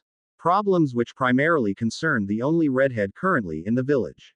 Sure, most of them were technically with the Yamanaka clan and their mysterious assailants who identified themselves with the image of the wolf, but he was no fool. Had he made mistakes before? Lapses of judgment at crucial times? Absolutely, who hadn't? But he was old, not blind. Even he could see that the Yamanaka were perfectly fine even after Naruto had delivered the cold corpse of Inoichi's sister to the man. It had not been until Naruto had renounced his Uzumaki name and declared the Yamanaka heiress his enemy that these wolves had started wreaking havoc upon the clan of Mindwalkers. Could it be coincidence? Yes, it could be. Coincidence, poor timing, great timing, it could be all manner of things. He would not rule out the possibility that this group was taking advantage of the boy's declaration to keep people believing he was behind it, but he likewise couldn't rule out the idea that Naruto may have found himself some rather skilled allies to aid him in his little war against the Yamanaka. He knew how foolish it was to underestimate Naruto's capabilities. Something along the lines of starting his own private army was not something Hiruzen needed to be convinced the boy could do. He was well aware that the boy had remarkable potential and something so basic was well within his capabilities. He had learned the dark truth of one of Konoha's biggest secrets within a few hours of its happening for F.K.'s sake. Underestimating him, civilian or not, was not to be done. Then there was the matter of his Anbu, all of which seemed rather fond of the boy. Some might even say too fond, considering they had allowed him entrance and free reign within the Uchiha district despite Hiruzen's direct order that no one was to enter. Gods above, they had defied his orders in a time of crisis because they approved of the young man's rather shinobi mentality. That wasn't the end of it either. Ever since Naruto had become the sworn enemy of the Yamanaka, the clan had been receiving hostility from the Anbu. You did not want to be the subject of ire when it came to Konohagakure no Sato's Ansatsu Senjutsu Tokushu Butai. Luckily, things had remained rather mild. Well, mild in the sense that no one had been grievously injured. There had been a few suspicious accidents during training, but there was no way for Hiruzen to know if some of them had been legitimate accidents or if Anbu agents were lashing out. There were other ways they were lashing out, though, such as surprise reevaluations that more often than not ended careers and removed Yamanaka clan members from the Anbu forces. Passively, they had taken upon a blind eye policy to anything that happened around the clan compound or even involved one of their blood. In most cases they favored any non-Yamanaka involved, which usually resulted in a lot of Yamanaka receiving disciplinary action or even being forced to retire early. The Mindwalkers were not pleased, but there was little Hiruzen could do about it. Usually situations such as these would have been taken care of by the Mindwalkers themselves, and therein laid the problem. Not only would the Mindwalker performing the interrogation be suspect of answering in favor of the clan, but even if they got one who was honest, they wouldn't know if the one being interrogated was hiding things. And because of that, he had to take the word of the Anbu agents, all of them would. It had not gone unnoticed, either. The civilian populace was well aware of the tension and seemed to side with the Anbu for the most part, straining the Yamanaka clan's ties to the village in a manner eerily reminiscent of the events leading up to the Uchiha massacre. Hiruzen would have to see if Itachi's Black Ops team was behind this. He wouldn't be surprised if they were directing it in such a way. Then again, it could be Naruto himself behind the similarities. Hiruzen shuddered at the thought. He knew Naruto was extremely capable, but the idea that he might be directing and maneuvering Hiruzen's forces in such a way that recreated the events of one of Konoha's great tragedies and risked letting the secret out was not a pleasant one. In fact, it was downright King terrifying. That was just his Anbu, too. It said absolutely about what the wolves had been doing. It started rather harmlessly with members going missing for a few days before showing up again, completely unharmed. It had done little to disrupt their lives, but it had left all clan members rather paranoid and wondering if the next person to be taken would return injured, if they returned at all. It was rather fortunate that Inoichi had explained everything to him, otherwise he may have become worried about such an outcome. But just because Naruto had given his word that things would be kept non-lethal didn't mean he couldn't cause some major damage. The clan treasury, for example, had been completely emptied.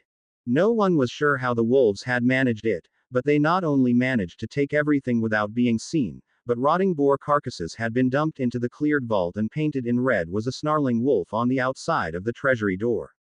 Had it not been for that picture and the rather copious amounts of blood the wolves had poured over the boars seeping through under the door, the Yamanaka would likely have never known. As it was, the village as a whole still didn't. In fact, most of the things the wolves did to the Yamanaka clan went unknown. The Mindwalkers were not about to admit what was happening to them and show weakness. Shinobi found it difficult to resist vulnerability. Ally or not, they would take advantage of you for as long as they possibly could. And, were anyone to learn that the Yamanaka clan was currently fighting and losing against a civilian child of Kushina or no, their reputation would be crushed. They were having trouble enough getting missions as it was and now had no treasury to fall back on. Were they to lose the few missions they managed to obtain, they would have absolutely no income and the clan would become destitute. It was already well on its way, and the fact that it was being run by a 10-year-old girl wasn't helping. Inoichi had mentioned it being part of his deal with Naruto, who may or may not have been in league with the wolves, that she would lead the clan so that all his quarrel could be with her through the Yamanaka. There was something else about being a life lesson, but Hiruzen had been too occupied at the time by the fact that a 10-year-old was in charge of one of Konoha's prominent clans to pay much attention after that. But aside from those events and the occasional sabotaged utility, there was only one last event worth note known as the Renji Beep. Rather ingeniously, the wolves abducted several women, knocked them out, stripped them nude and left them chained up within the basement of one Yamanaka Renji. They were found 3 days later after an anonymous tip was given to the Anbu. Naturally, the women had no recollection of him doing anything to them or even of meeting him, but that was the beauty of it. Because the Yamanaka were so well known for the mind arts, it was easy for people to believe that their memories had just been altered. Because it was a Yamanaka in question, they couldn't have anything checked or, rather, could not believe anything any of the Mindwalkers claimed. This event had not managed to stay within the clan, not when the women were Konoha civilians and the Yamanaka no longer had the funds to buy their silence on the matter. The only reason Hiruzen knew what had happened was because Yamanaka Ino, the clan heiress, had found a box in her room containing the undergarments of the women along with a rather detailed painting of a pack of wolves beneath the moon, each one glaring at the observer with wrathful red eyes. Of course, that also helped put Hiruzen's mind at ease. While there was no definite proof, Renji had not BP'd the women and the wolves seemed to have no interest in such acts, more concerned with ruining what remained of the Yamanaka clan. And while Inoichi, and Hiruzen himself knew the truth, no one else would believe them. Even the Yamanaka clan believed Renji had done it and blamed him for the great loss of reputation that had befallen them. The Nara and Akamichi, who had thus far been aiding the Yamanaka as discreetly as possibly as to avoid becoming targets, had promptly withdrawn support after that incident. There was no way they could let themselves be associated with such a thing. And so the Yamanaka were left with nothing and no one. There was only one way direction for them to go now, and that direction was, unfortunately, downwards. There was no way for things to improve at the moment, which meant things would just get worse until they could no longer call themselves a shinobi clan. He had to wonder if that had been the plan all along or just a pleasant bonus for the wolves. If Naruto truly was involved, he suspected it had indeed been planned. And to think, this all may have been avoided if Hiruzen hadn't been so hasty when it came to retrieving the information he believed Naruto was in possession of. He had been in possession in some rather dangerous secrets, but it was not what they were looking for, and Inoichi couldn't even properly make out the true extent of Naruto's classified knowledge. It was for that reason that he blamed himself for this entire mess. They gained nothing from his actions and succeeded only in pushing Naruto away. He had been fostering a pretty good relationship with the boy before the event, and now all of it was lost. No, not lost, just relocated. To Danzo.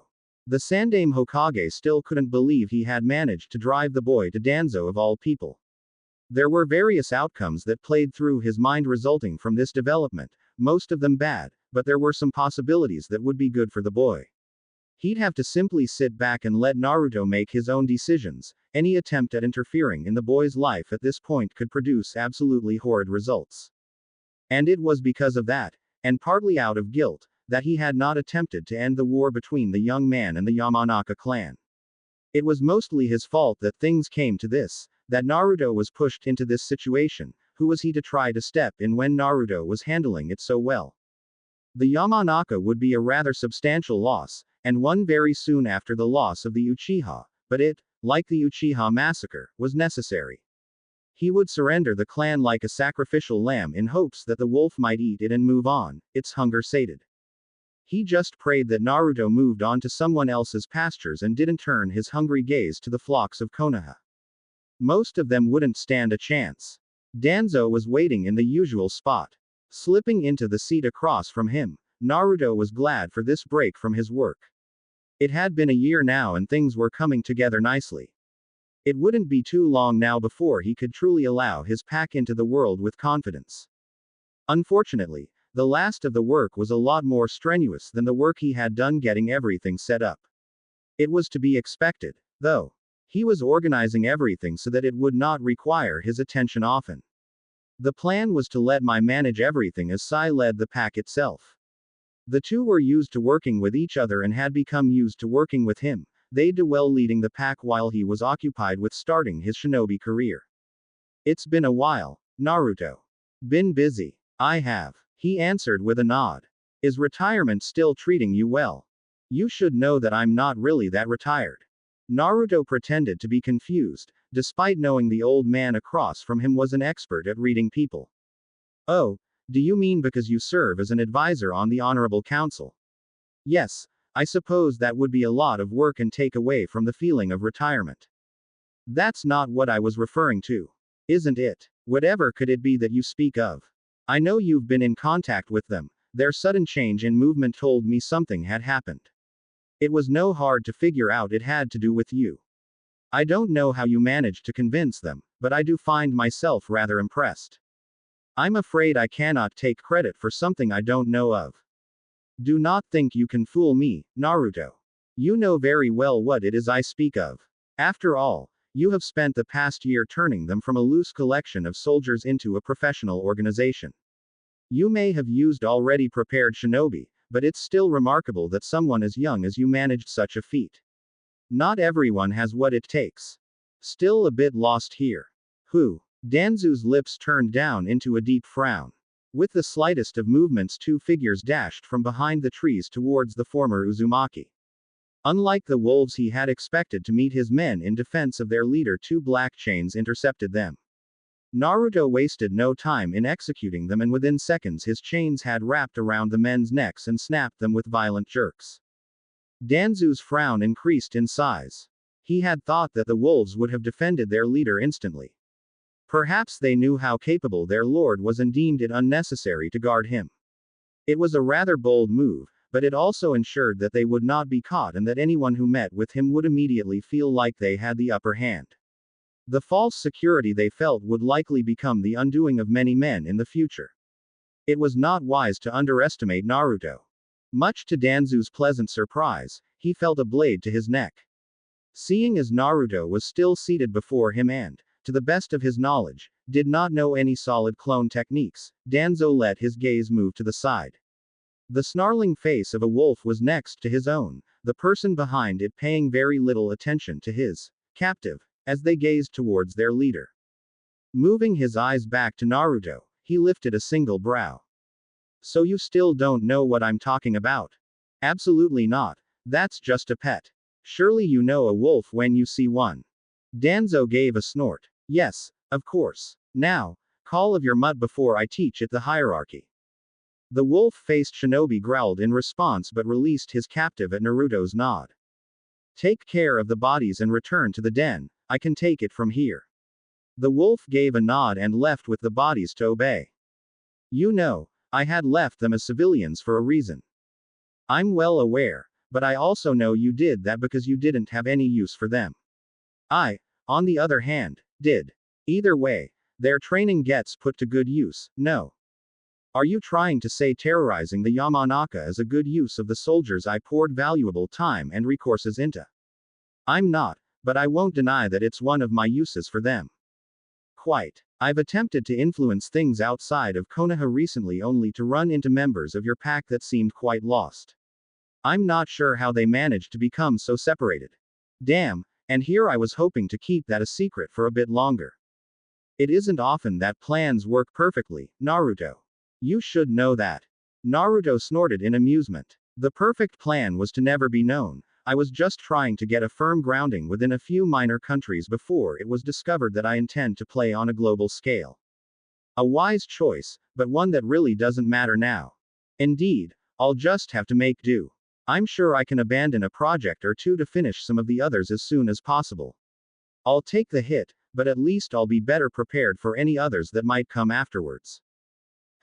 Tell me, Naruto, how does your pack fit into Konoha? By prowling within the shade of the great tree, of course. And yet you have members of your pack far from the tree. Shrugging, Naruto gave a grin. What can I say? From time to time we like to lie in the sun. The sun is no place for men like us. The disapproval within his voice was obvious.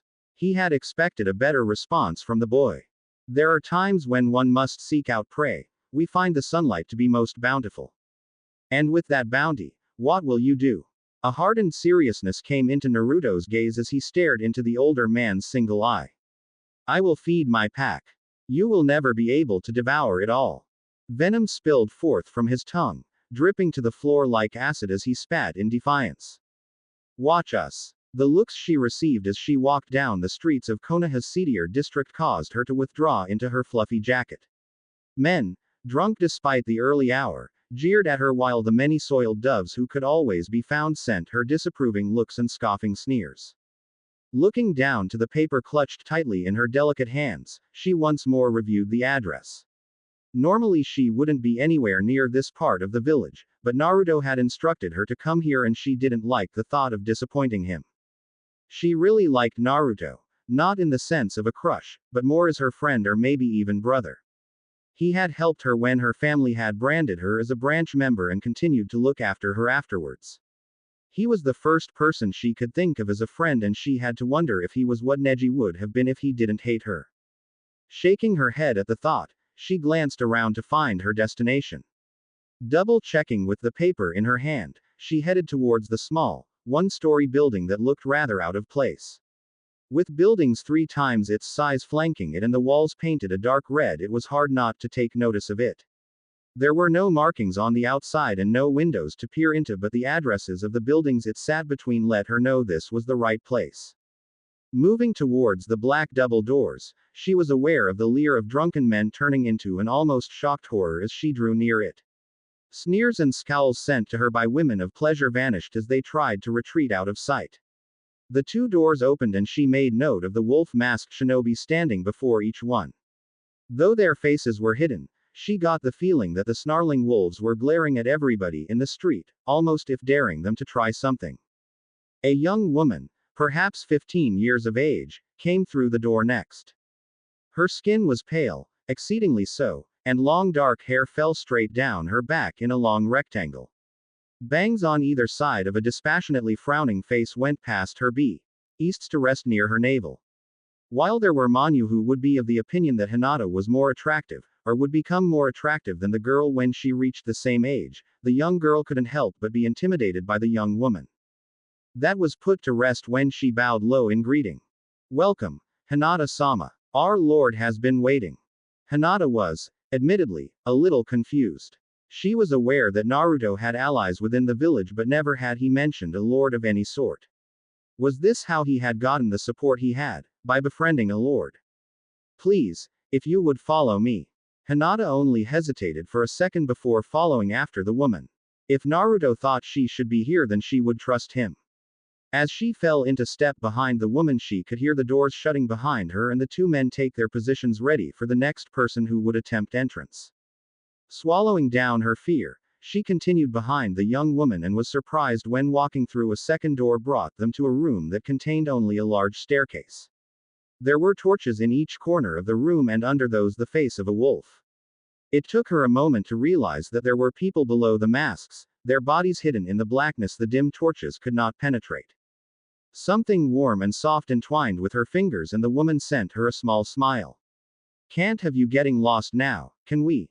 And with that Hinata was led down the stairs and into the darkness. She didn't know how long they walked or how many turns they had ended up taking, and Hinata understood why the woman had deemed it necessary to hold her hand. Though, necessary or not, Hinata was unused to such physical contact, and having the pretty young woman intertwining their fingers together had left her with a rather bright blush. Come on, we're almost there. Why yeah. Hinata gave a timid nod and an eep of surprise when the woman pinched her blushing cheek. Well, aren't you just the most adorable thing? No wonder he's taken you under his protection. She must have been talking about Naruto there, and briefly Hinata wondered if Naruto thought she was adorable too. It's probably a good thing I'm escorting you, too. The wolves would probably devour such a timid little lamb. Are really? Oh, yeah. In fact, I'm thinking about it myself. Hinata blushed even brighter, causing the woman to giggle. I think the two of us will get along well enough, Hinata-sama. If you're ever feeling a bit lonely, feel free to come find me. Oh, okay. The ex-heiress's face had gone completely red, much to the young woman's amusement. That look of amusement, however, was wiped off her face the instant they stopped before a large steel door flanked by 4 guards. Upon seeing her, one of them entered the room while the other 3 saluted first to the woman and then proceeded to bow to Hinata, much to her confusion. When a loud knocking from the other side of the door was heard, 2 of the guards stepped further away while the final one held the door for the 2 women, permitting them entry. Entering, the last guard followed them in, shutting the door and taking his place beside it much like the first had done on the other side. It was a familiar face, surrounded by stacks of paperwork, that greeted her. Naruto-kun. The young man looked up from his work and shot her a smile. Good morning, Hinata. How have things been? For a second she liked to imagine that he had actually asked about her personal life, something that filled her heart with warmth, but she knew the reality was he wanted to know about the going-ons of the Hyuga clan. She really couldn't blame him. Not only had he defied them by ruining the seal on her brow, but he had risked their ire a year ago when he declared her under his protection and publicly placed himself against the Yamanaka. Thus far the Hyuga had yet to do anything, which was usually a good sign. If they had a problem, you would hear about it. Perhaps because it involved Hinata, who was not just a branch member but one whom they had been unable to properly brand, they didn't care or even hoped that something would happen to her due to the conflict. She really couldn't say for sure. They've been well. Are you doing okay? The wolves and I have been doing wondrously, thank you. It's because of that I wanted you to come here. Seeing as we've finally managed to set ourselves up, I wanted to meet them. You're under my protection. These are the people who will be ensuring it. I don't think I understand. These are my wolves, my guard, my shinobi, my own personal army. Hinata's wonder had obviously been noticed as he paused. She had obviously not expected him to have his own army, and not many would. I'm giving you some of them. What? Why? One of the guards gave a low growl at the fact that Naruto was being questioned, but the redhead just smiled. As your own personal guard, of course. I promised you were under my protection, and while you haven't been given any trouble by the Yamanaka yet and your clan still hasn't figured out what to do about your seal, I would rather be safe than sorry. With a snap of his fingers, 4 masked individuals appeared. Each one was dressed in the dark gray uniform she had seen all the others wearing and bore the same snarling masks. But there was one difference that set them apart, a single green X, proudly displayed above the mosque's brow. It reminded her of the cage bird seal, and she knew that was probably the idea behind it. Come, Naruto stood, let me introduce you to your protectors. Hinata had a feeling that things in her life were about to change. And not in a bad way. Had it really been almost 4 years already? She would ask where the time had gone, but she knew very well that it had disappeared into the countless bottles that now littered the Senju compound. Shizune had valiantly attempted to keep the grounds clean and her sober, but it had all been for naught. Though she had, admittedly, kept the main house almost completely alcohol-free. Tsunade had stopped drinking there 2 weeks after they had moved to Konoha and moved her activities to the many guest houses and the gardens instead. Things had felt pretty slow as she lounged in the sun with her drink of choice, nowhere near as fast and hectic as her decade-long gambling spree that had flown by in an instant, but they had still gone far more quickly than she had realized. It felt like only months ago that she had stepped back into Konoha, and yet it had not been just a year or even 2, but rather very close to 4 full years. There were few in the world capable of keeping themselves drunk for outrageous amounts of time, especially if they planned on staying alive in this violent world, but Tsunade was, much to her own shame, one of them. And now 4 years had been drunk away. Guilt briefly flashed in her heart. There was no doubt in her mind that Kushina had been anxiously awaiting word on the well-being of her son, and Tsunade hadn't even found the boy yet. Not that she had actually been searching, more concerned with studying the bottom of her bottles than locating the son of a famous shinobi within Konoha of all places. Who here would hurt him? The worst that could have happened was him being homeless for a few weeks before someone took him in. There was Kurenai, too. Tsunade knew for a fact that the woman had been looking for the boy. He hadn't been brought here as far as she knew, so the chances of Kurenai having found him were pretty slim unless she had managed to get over whatever problems she had, but that was fine. Just because Kurenai hadn't found him didn't mean someone else hadn't. Hiruzen had admitted to knowing where the boy was living, though he refused to say in an attempt to respect the boy's privacy, which was absolute bullshit. Tsunade was his godmother. Why wouldn't he just tell her where the brat lived so that she could take a look at his chakra coils and be done with it? It really didn't matter at this point, though, did it? Even if there was something wrong, he'd be starting to go through chakra maturity at this point. If the presence of the Kyuubi's chakra truly had been harmful, then it was good that Kushina had left with Naruto, and it would be safe for them to return on schedule. If it hadn't, well, she really wouldn't be able to tell at this point. Nothing seemed to come up concerning him and his health either, as Hiruzen hadn't sent for her. If there had been a problem, then she knew he'd want her, the world's greatest medic, to take care of it.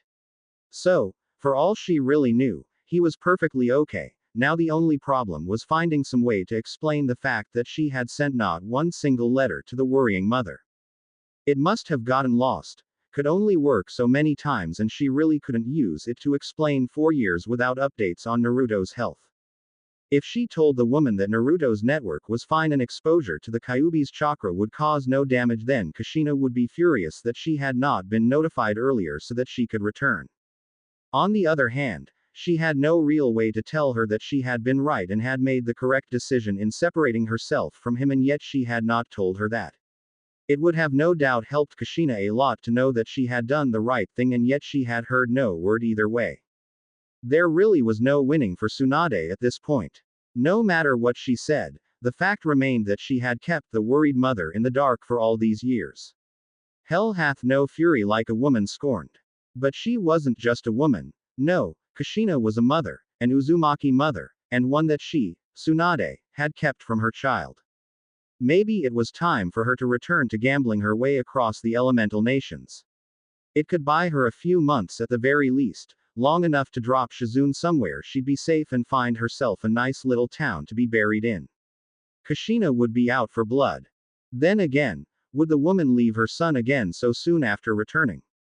She doubted it, and chances of him leaving when he was about to graduate the academy were slim, so he couldn't join his mother in her hunt. She might survive a bit longer then, maybe even escape the Uzumaki woman's rage completely. She scoffed at her own thought. There was no escaping an Uzumaki's wrath, it just didn't happen. And unfortunately, this was not a problem her beloved Sake could fix. Well, not that she had any left. The stores of the Senju clan was vast, but she had managed to completely empty them of everything alcoholic by herself in a mere 4 years. Had she not been the greatest medic in the world, her liver would have failed 10 times over. Oh, master, was there something you needed? Tsunade hadn't even heard Shizune enter the house. How long had she been home? No, just thinking. Shizune sent her master a curious look but otherwise left it at that. It was odd for Tsunade to be in the kitchen, seeing as she usually spent her time drinking in one of the guest houses. Actually, it was odd to simply see Tsunade not drinking, especially at this time of day. She should be at least 12.5 bottles in by now, and that was on slow days. Hey, Shizune. The silence was broken by Tsunade's voice as her apprentice looked up from her search of the fridge. Yes, Tsunade-sama. Have you heard anything about Naruto recently? Unseen to her, Shizune frowned. You know, if you told me why you're looking for him, I would know what things to listen for. You still haven't even told me why we came back to Konoha. Tsunade paused for a moment, contemplating it, before giving a sigh. We moved here for him. She admitted. Her apprentice sent her an incredulous look. We moved here for him. What on earth does that mean? I know his mother. She asked me to come keep an eye on his health while she was away. An eye on his health. She asked you, the greatest medic to ever live, to look after his health just because she knew you. Surely any trained medic would have worked. There aren't a lot of combat medics, but Konoha has plenty trained to work in the hospital. Shizune knew there was more to the story, and Tsunade, realizing this, gave another resigned sigh. I'm the boy's godmother. Slowly, Shizune closed the fridge and went to the table her master sat at. He doesn't know, does he? Her voice was soft but carried a noticeable edge.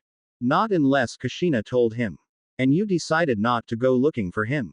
All he knows about you is that you're one of the Sannin. You don't mean to tell me you expected him to come to you, do you? Is he even aware that his mother is concerned for his health for whatever reason? Does he have a reason to seek you out? I've looked, and one of his mother's students is keeping an eye out. She was going to send him to live here at the compound if she managed to find him. Neither of us have been able to locate him yet, despite our best efforts. Tsunade looked up in confusion when Shizune scoffed at her. That's a load of bullshit, and you know it. I saw him just last month at Ichiraku Ramen and the month before that at a shinobi store buying kunai. He's not that hard to find unless he's trying to hide from you. Wait, you saw him and didn't tell me? Shizune scoffed at her again. Tell you what, that I ran into Naruto again, had a friendly chat, and continued on with my day. Why didn't you bring him here? You know I've been looking for him. No, I know you've been waiting for him to show up while you spend your days getting drunk off your ass. What did you expect me to tell him? Come back to the Senju compound and meet Tsunade. I don't know why, but she's been looking for you. Isn't something you'd tell someone? That would have worked perfectly well. He doesn't need to know why I'm looking for him. I'm Senju Tsunade for F.K's sake. Just a chance to see my B. East should have had him coming back with you. You really don't think highly of him, do you, Tsunade-sama? What on earth are you talking about? I told him you were looking for him. When I couldn't tell him why, he scoffed at me. A legendary kunoichi wanting to meet you for reasons unknown is beyond suspicious, and only a fool would accept it at face value. He's 11. He should have been jumping for a chance to meet me. He was 8 when I met him, and that was when he was just a little thief and not at war with the Yamanaka. He's what? Shizune lifted a single eyebrow. Have you left the compound within the past 2 years, Tsunade-sama? He ended up declaring himself their enemy not too long after his 10th birthday. Renounced his Uzumaki name from what I hear, too. I don't believe this. How could it have happened? The details are pretty fuzzy, shrugged Shizune, surrounded by a lot of rumor and speculation. If you really want to know, you'd have to ask Naruto himself. You know I can't find him. That's because you're not really looking. With that, Shizune left the room. She was right, and Tsunade knew it. The Sannin had never wanted to find Naruto, perfectly content to let things sort themselves out. At first, she had wanted to avoid the boy who had just lost his mother. He'd have been confused, hurt, and emotional, and she didn't want to deal with that or have him start thinking of her as a mother figure. As time went on, she realized that it would have been easier then, and explaining everything, including her absence up to that point, would be far more difficult for her to do. The explanation was put off for the next day, and then the next, and then for weeks after that. As more and more time passed, she knew it was less and less likely for him to accept any explanation she came up with. What a way that would have been for him to meet his godmother. But now, having put it off for 4 years, she had probably lost all rights to call herself such. And for reasons she could not explain, the loss of the godson she had never met hurt her just as much as every other loss she had ever suffered. Perhaps being in his life would have helped her close the wounds of her past, the wounds she drank to forget. Maybe, just maybe, she could have found in her godson another reason to keep on living, one to give her life purpose after Shizune left her to start her own life. Senju Tsunade would never know, and that doubt would haunt her for the rest of her life. There was both excitement and hesitation with every step she took, each one bringing her closer to her village, her home. Her son. It had been 4 years now. 4 years, 1 month, 6 days, and 10 hours since she had last seen her son. Next to her, Naruto was practically dancing in excitement as they made their way closer to the village hidden in the leaves. But each step Kushina took was slower than the last. She was happy to be coming back, to be able to see her son again after all this time, but she was worried. She had left a note explaining everything within the compound, but Naruto wasn't able to access it. Hiruzen knew of her reasons, or at least had a good understanding of them, but had Naruto been told by the old Kage? The Sarutobi head had voiced his disagreement with her plans many times before she had left, and she knew that his refusal to write any letters after the first was because his suggestion was the same. Come home. But she couldn't. He should have known that. Then again, he wasn't the professor for nothing. Perhaps he felt it better to risk exposing Naruto to more of the Kyuubi's chakra as she sorted everything out than to rely on what little of her plan remained. Of course, one also had to realize that leaving behind her baby boy was the hardest thing she had ever done. If she had returned, she knew she wouldn't have been able to leave again. She couldn't do that, couldn't risk damaging Naruto's coils with the presence of the Kyuubi's chakra and taking away his chances of ever being a shinobi. He had always wanted to be a shinobi so he'd be able to protect her and his sister. She couldn't take that away from him. She just had to hope that he would understand why she had to leave and why she couldn't come back to take care of him. Naruto's training had gone well, and that meant she didn't have to worry about anything concerning her daughter. It also left her a lot of time for Naruto. In fact, it left all her time for Naruto.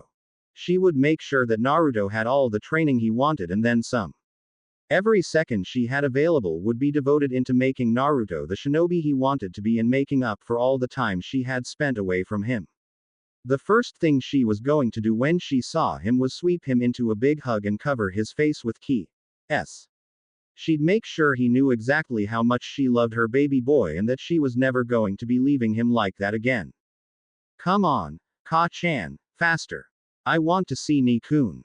Naruto was just as excited as she was, if not more so, and had no worries making her hesitate.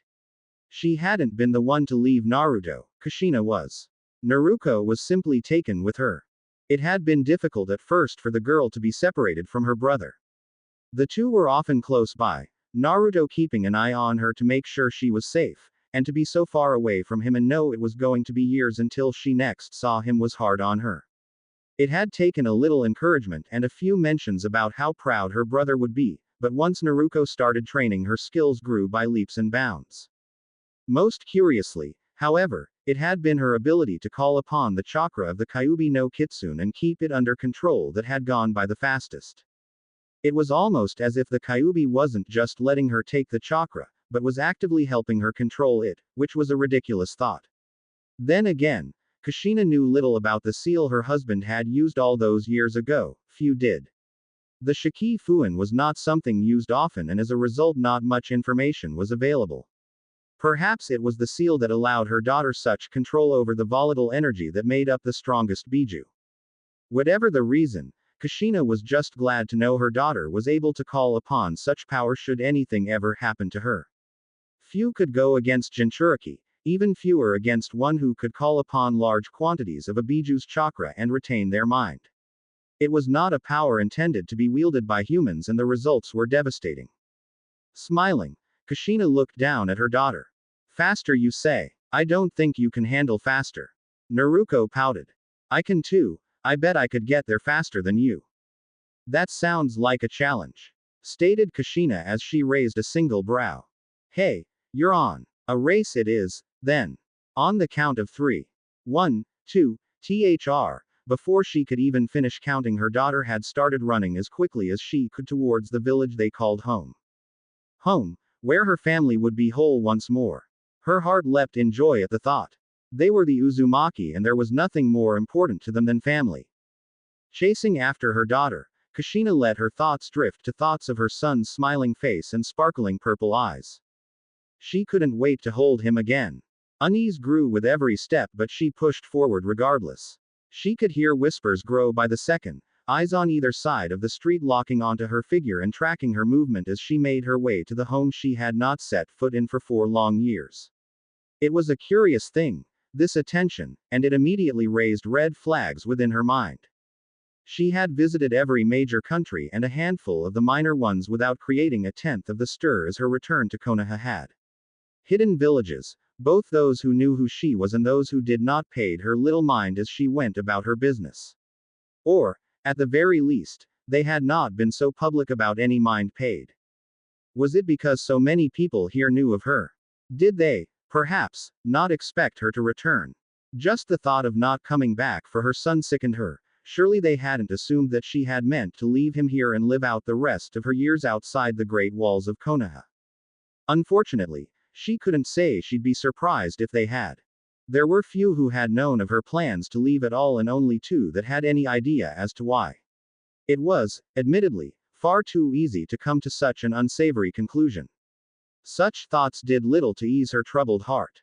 Doing her best to ignore those around her and the way they shied away from meeting her gaze, she was only slightly aware of her quickening of pace and her daughter struggling to keep up with the swift strides of her long legs. As the sea of flesh that filed up Konoha's main market district dwindled into the far more manageable light traffic of the hidden village's more residential areas, she found herself growing more and more anxious. She knew he wouldn't be there when she returned, waiting for her with a smile on his face and arms opened wide to hug her tightly, but some traitorous hope resided deep within her heart, praying to whatever gods might heed its call that he had found some way to gain entry to their home and had spent the last 4 years living comfortably as he attended the academy. That same part of her, that foolishly optimistic dreamer, pushed her to come here before going anywhere else. If for no other reason than to drop of their things before seeking out her son, she had listened to it, silently offering her own prayer that that side of her might be right. She knew it wouldn't be. Clan compounds passed her like leaves on the wind. Hyuga, Aburame, and Inazuka. In no time she found herself before the white walls of the Uzumaki compound. Despite hearing that Naruto had been rather violently rejected by the compound's security measures, there were no signs of anything having happened. She knew it could easily be attributed to time 4 years and whomever had recovered her son after the accident, but that small part of her proudly declared that it had never happened and Naruto only had to experience the warning. She might let herself believe that part of her if it didn't also insist that he had found some way inside. Pressing a slightly trembling hand to the gate, she felt the familiar warmth of the seals as they responded positively to her touch. With a slight click, the bronze double doors swung open just enough to prevent the doors from locking before she could make her way inside. A light push was all the force necessary for one of the doors to swing open far enough for she and her daughter to walk in without trouble. The door had moved silently, as if it hadn't been unused for the past few years, but she didn't let that get her hopes up. As long as she had lived in Konoha, not once had these doors been oiled. They were simply crafted so masterfully that they required no maintenance. Time had long forgotten who had made the doors that decorated the outside of the compound, but she knew it hadn't been her ancestors. Perhaps it had been a gift from a group long since forgotten using techniques that would never again be known. There was no way to know. Closing the doors behind them, Kushina swiftly cut across the yard with quick strides. The grass came up to her navel, which left Naruto's head to just barely keep above it. Covering the distance to the door in a matter of seconds, she froze momentarily on the threshold of her home. Did she dare confirm what she knew? Could she face what would be within, the lifeless emptiness that lay in wait? She took a deep breath and a quick look at her impatient daughter before turning the doorknob. But even though she had opened the plain brown door, her body would not move any further. It was only after an ungentle shove from Naruto and a graceless stumbling step that she actually found herself within the house she had always thought of as home. Aside from a light coating of dust, nothing was on the floor. Shelves and bookcases filled with pictures and curios remained exactly the way they had been years ago, completely untouched in her absence. There was none of the warmth she usually associated with the house present, replaced instead by a cold, indifferent building that couldn't care less about the troubles of the family it housed. Moving to the kitchen, she found the note she had written oh so long ago just where she had left it. Unopened, it mocked her from atop the dark wooden table. For a moment she wanted to blame things upon the innocent paper, but she knew that in the end it all fell down to her shoulders. She would have, however, felt better had she left the letter with someone so that even after the compound rejected him he would know what was going on. Hindsight is 20/20, as they say. Leaving the kitchen she headed towards her own room, absently noting that the dishes from the last meal the three had as a family were still sitting in the sink unwashed. After 4 years, it might just be better to throw them out. Slipping through silent hallways, she found her room as neat and orderly as the day she left it. Anyone who knew her would be surprised until they realized the only reason it was clean was because she had taken all her things with her on the trip. Removing her scroll from her pouch, she tossed it on the bed, wondering if she should take the time to unpack now or wait until after she had located her son's whereabouts. She could always spend the day getting resituated into her home and then look for him in the morning.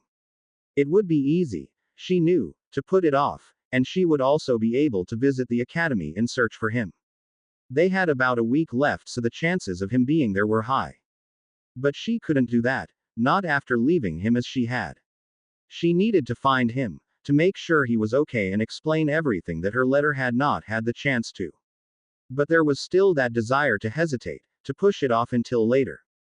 It would be difficult to face him after not just a massive mistake on her part, but for leaving without warning and breaking up that held most sacred by the Uzumaki. She knew it must have hurt him for her to have left without goodbye, but she also knew a goodbye would have hurt just as much, if not more, and she doubted she would have been able to go on with the trip if she had been forced to leave her crying son behind. He would not have let her go without a fight, of that she was certain, and he would have had to be held back at her departure to keep him from chasing after her. Even that, however, wouldn't have done much. He would have chased after her the first chance he got, even if it was months later, and he would never have found her. It was that fear that he might have tired following her and all the horrid fates that may have befallen him in such a quest that had given her the strength to disappear. He would have been tempted to try even if he didn't see her leave, but she knew her son well enough to know that he was unlikely to go through with it. Seeing someone go, knowing they were departing, made the trip seem easy. Finding out they had disappeared without a trace would have made him hesitate, would have made him think, and with his judgment not so clouded by emotion he would have been able to see the foolishness of chasing after them. It should have bought her long enough for him to read her letter before his Uzumaki rashness kicked in and overrode his common sense.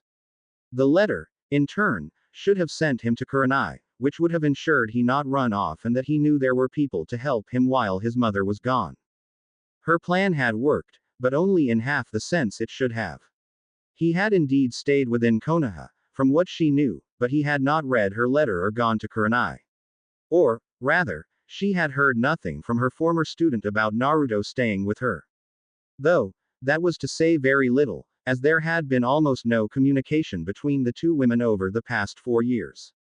She did, however, receive notice that Naruto had recovered after the compound rejected him and was seen often around Konoha. Kurenai had never said more than that. No news could have been a good thing, meaning nothing had gone wrong, but it could also be news bad enough for her not to be the bearer of. She would find out soon enough. Deciding to unpack later, she ventured forth to her daughter's room only to let out a soft giggle of amusement at the mess she found. Not bothering to unpack in an orderly fashion, Naruto had simply activated every seal at once and allowed her things to spew forth. Kushina watched as Naruto half-heartedly sorted things, which was, for the most part, just her chucking things into her open closet. Naruto, dear, leave it be for now. Let's go find your brother first. At the mention of her brother, Naruto was immediately standing upright and making her way over, ready to go. All right, let's go see Naruto ni. She delayed it almost as soon as she had said that. Ka-san, where do we find Naruto ni? That was a good question, a very good question. Did they visit Kurenai to find out what she knew? Perhaps he was staying with Tsunade and her apprentice at the Senju compound, living life like a prince. Kakashi could have taken him in, or maybe even Tuki. She may have wondered about Makoto, but word of the Uchiha massacre had traveled fast. There were rumors of survivors, but she didn't put much stock into them. As the wife of the clan head and mother of the traitorous Itachi who had gone mad and slaughtered his family, her best friend was most certainly deceased. Hiruzen knew about most of the happenings in Konoha, so visiting him couldn't be a bad idea, but he was rather busy, and at the same time a visit to the academy could let her know where her son was staying and how he had been doing at school while she was gone. So what was the best way to proceed? What was the best option? I don't know, my little sunflower, but we'll find him, I promise. And most importantly, where was her son? The creak of the wood was barely audible as it swung open to admit them. Much like the compound, nothing had changed in this office since the last time they had entered it. Unlike the compound, it remained warm and inviting, as if someone actually spent a good deal of their life within the walls. Considering the amount of time he spent working through mountains of political bullshit, it was completely understandable.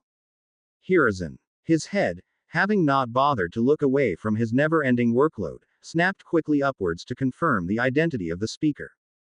Ah, Kushina. Finally decided to return to us, have you? Despite the small smile he gave that may have fooled Naruto, Kushina was painfully aware of the accusation in his tone and knew that by us he had really meant Naruto. Though he had the general idea as to why she needed to leave, he had never approved of it. There were plenty of days in which she wished she had heeded his advice. It was unfortunate that the past was so adverse to change, else she may have had a chance to undo her mistakes. Yep, answered Naruto on behalf of her mother, beaming brightly at the aged Kage. We just got back, Gigi. Hiruzen's flinch when she affectionately called him old man was not missed by Kushina. He had always been like family to the Uzumaki household, which made his reaction quite odd. How many times had she herself called him Gigi? How many times before this had Naruto? Never before could she remember him flinching as if struck. She was willing to bet quite a lot that it had something to do with her son. That's wonderful, Naruto-chan. Did you train hard while you were away? The young girl nodded enthusiastically, practically bouncing in place. I trained really hard, Gigi. Now I'm super strong, Naruto proclaimed. Soon I'm going to take that hat from you. Giving a deep laugh, he shot her an amused smile. You go right ahead, Naruto-chan, returning to retirement sounds lovely. Turning back to Kushina he continued. Now, was there something I could help you with, or are you just here to visit an old man? Kushina only hesitated a moment as the words caught in her throat.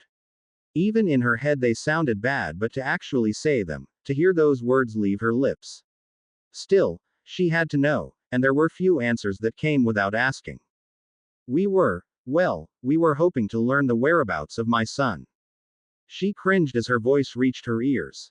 Her plans would have placed him at home, but those fell apart almost instantly. Who was it then, who had looked after her son in her absence? If not her, who had it been to be there for her son when he needed someone? Kurenai would never have turned down Naruto, but her daughter's words near the beginning of the trip had her wondering if her former student and son really got along as well as she had always thought they did. Kurenai may not have turned him down, but had Naruto even gone to her? Of course, you wouldn't know his current living arrangements, would you? Kushina flinched at the barb as Hiruzen shuffled through his desk looking for a scrap of blank paper. Pulling one out, he was quick to start scribbling down an address. Pausing, he looked into one of the corners. What was his apartment number? 116. 108, I believe. Answered a disembodied voice, no doubt a hidden Anbu guard. Hiruzen gave a nod. Yes, that does sound right. Thank you, monkey. Of course, Hokage-sama. Beckoning Kushina closer, he handed her the address. He's been living here for, I want to say 3, maybe 3.5 years now. If he's not there, Hiruzen gave a weak shrug. Then I really don't know where you might find him. Kakashi might know, though. As I understand it, he's been checking up on the boy pretty regularly. She was rather relieved to receive confirmation that someone had indeed been looking out for her little boy. She'd have to pay a visit to Kakashi later to thank him. Of course, she should have known that Kakashi would want to make sure Naruto was doing okay. Even if he was an Anbu captain, he would have found the time for Naruto, though whether or not her son spending time with the beeped veteran shinobi was a good thing was still undecided. Maybe she should have simply asked Kakashi to be the one to watch over Naruto officially while she was away. Originally she had been worried about impeding Kakashi's Anbu career by having him watch over her son, but perhaps things would have worked out fine. Of course, her fear of Naruto becoming a beeped mini Kakashi had nothing to do with her decision to choose Kurenai instead. Nope. Nothing at all. Thank you, Hiruzen. We'll have to have you over for dinner someday soon so we can all catch up. Now, if you'll excuse us, I need to see my son. That said, She quickly left the office, almost dragging a waving Naruto behind her in her haste. When the door had been closed and Hiruzen was sure they were a safe distance away, the professor let out a long breath. Kushina would not like what she was going to learn about her son's life over these past few years, but at least he wouldn't have to be the one to tell her about it. He pitied the poor soul upon whose shoulders such a task would fall on. An angry Kushina was not something he would wish upon his enemies. When one is trying to remain in the shadows, noise can be used to your advantage. When one is instead sitting in a classroom waiting to take the first true step into the world of shinobi, that same noise is rather irritating. All around him children chatted loudly with friends and neighbors, eager to finish the exam and earn their headbands. It was odd, he knew, to think of those the same age as himself as mere children, but compared to him that's all they were. No one here had taken a life. No one here had experienced firsthand the politics of the shinobi world or learned one of the countless dark secrets that had been hidden away within it. They were innocent, naive, and he couldn't help but wonder if it would be better for them not to graduate. There were exceptions, of course, there always were. Aburame Shino of the ever-logical Aburame clan no doubt had the correct mindset for this line of work. His parents and fellow clanmates had probably taught him the truth behind the glorified tales of the shinobi world long ago and spent every day since preparing him for it. Nara Shikamaru may have been lazy, but the heir of Konoha's Shadow Clan was highly intelligent. Even if he didn't have what it would take to thrive in the dangerous world he was entering, he would know what it was that he was lacking and be able to make up for it through careful planning and preparation. It was not hard to see that the boy would make a solid Chunin squad leader, and Naruto honestly doubted the Nara was aspiring for anything higher. If he did, however, a command position could very easily find its way into his future. The final exception was, without the slightest of doubts, the only Uchiha within Konohagakure no Sato and quite likely all of Hai no Kuni. That alone said quite a bit about what the boy had gone through, and it took no more than a quick look at him to see that he was ready for whatever else the dark world of shinobi might throw at him next. He had yet to figure out if Uchiha Sasuke had any closer ties to Makoto than being in the same clan, but he wasn't likely to find out anytime soon. All information regarding the nearly extinct clan had been locked away, and Sasuke was not the chatty type. Convincing him to open up and speak of the clan he no longer had was just not going to happen. He'd just have to ask Makoto the next time he saw her. Of course, while there were exceptions, there were also those who represented the epitome of ill-prepared. There were more than a few who stood out, but only one who put even them to shame: Haruno Sakura. She was worse than many others, not just because she wasn't at all ready for the world she was so soon to be thrust into, but because she honestly believed that she was prepared to face the life of a kunoichi. That alone was insulting to anyone in this field of work. She was a bookworm with nothing but theory and good exam scores to fall back on. She had no practical skills and no real knowledge that mattered outside of Konoha's walls. She was going to get killed, and that was the nicest way of putting it. As a shinobi, she would just be killed out in the field. As a kunoichi, there was a rather unpleasant separation between her defeat and her death. It was an unfortunate truth, one that she didn't have the faintest idea of.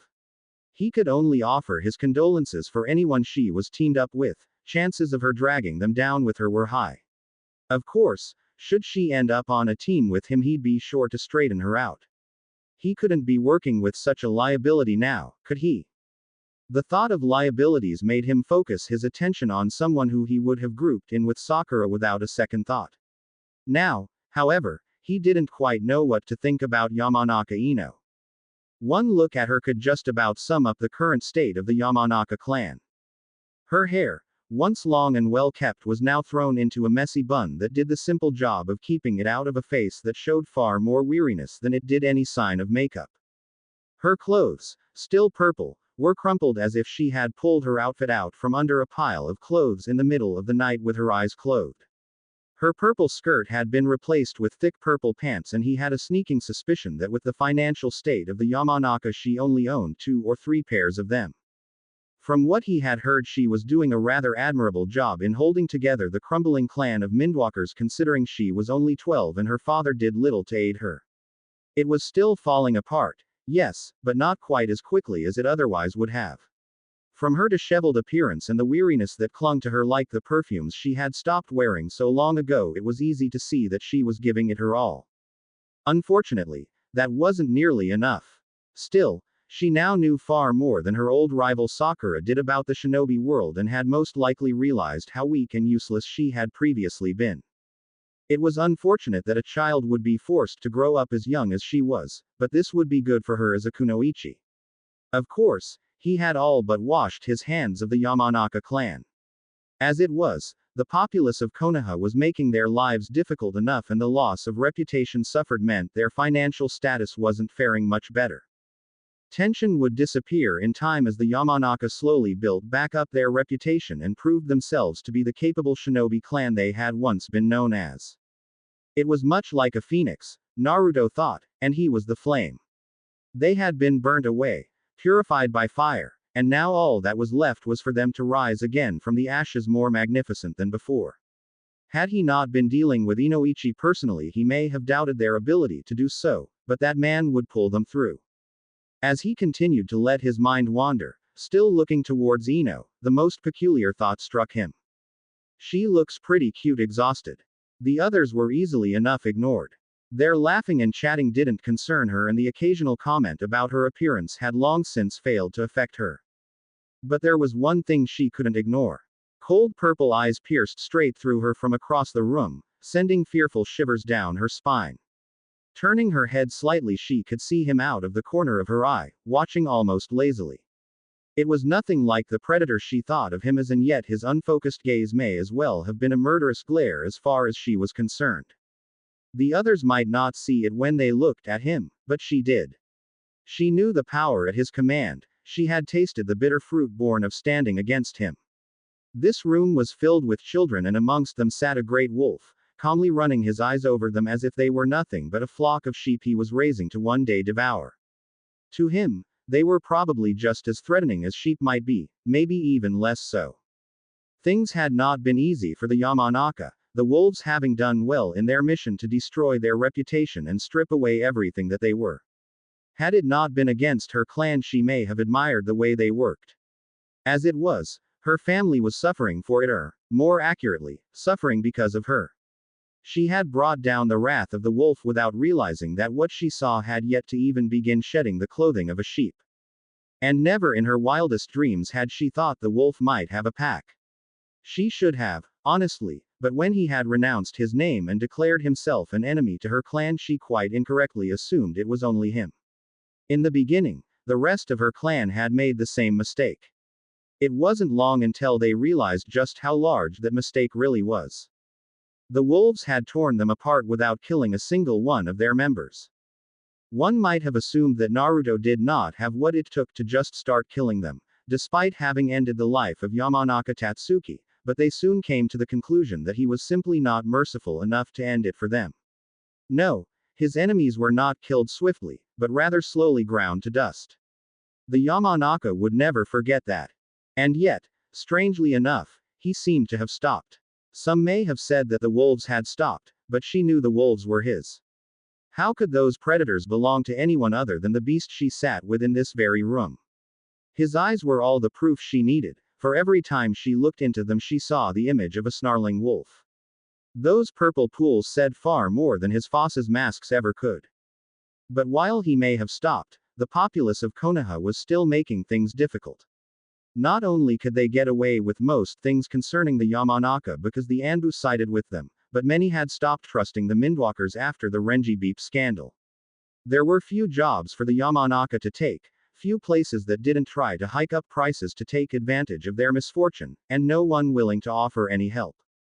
Naruto had truly done a beautiful job, and they hadn't even been able to strike out against him. There was no one they knew of to go after to hurt him, no compound to attack, and as far as the general populace was concerned, the wolves were made up by the Yamanaka to blame their struggles on. Her father had been right in his refusal to antagonize him. He must have seen how hard it would be for them to face a foe with no known ties within the village. And then Ino had managed to find a tie, one just as untouchable as the elusive wolf. She was quite thankful that the Hyuga seemed content letting Naruto teach them a lesson. Had he not declared Hinata under his protection and the Hyuga clan were to have learned that she tried to control their ex-heiress, the results would have been far worse for the Yamanaka clan. In that sense, having Naruto break them down was probably a great mercy, as while he was breaking them down he seemed to have no intention of finishing them off, leaving them to build themselves back up. If she knew anything about the future of her clan, it was that they would be siding with Naruto for the rest of the foreseeable future once they had managed to return to their former state. As the heiress, she would personally see to it they did. Of all the lessons she had learned from this, not crossing Naruto was certainly the most valuable. The chatter of her peers continued, unaffected by her thoughts, even as the door opened once more. It was not Uruka who entered as she had been expecting, but rather a young girl dressed all in orange, her long owned hair in twin pigtails. It took her a moment to realize that aside from the change of color, the girl was wearing the same outfit she used to. Curiously, she watched the girl observe the room until, with growing horror, bright blue eyes spotted the wolf and seemed to brighten considerably. Surely the girl could feel the sense of danger that radiated of Naruto even as he relaxed. Oh, who was she kidding? She was one of the few who seemed to realize just how much of a threat to their continued existence he was. He could tear them apart like nothing, and most of her classmates were painfully unaware. When she made her way to the great beast, Ino knew what she had to do. With quick movements, despite the toll running a clan was taking on her, she grabbed hold of the ignorant girl's shoulder when she tried to pass the Yamanaka heiress. As the girl turned to her, Ino was momentarily stunned by the resemblance she had to the wolf sitting in the corner. She knew of the Uzumaki, but it couldn't be, could it? The last time she tried to stop someone from visiting Naruto had ended poorly, but if this girl really was an Uzumaki, then the last thing they needed was for her to aggravate the wolf.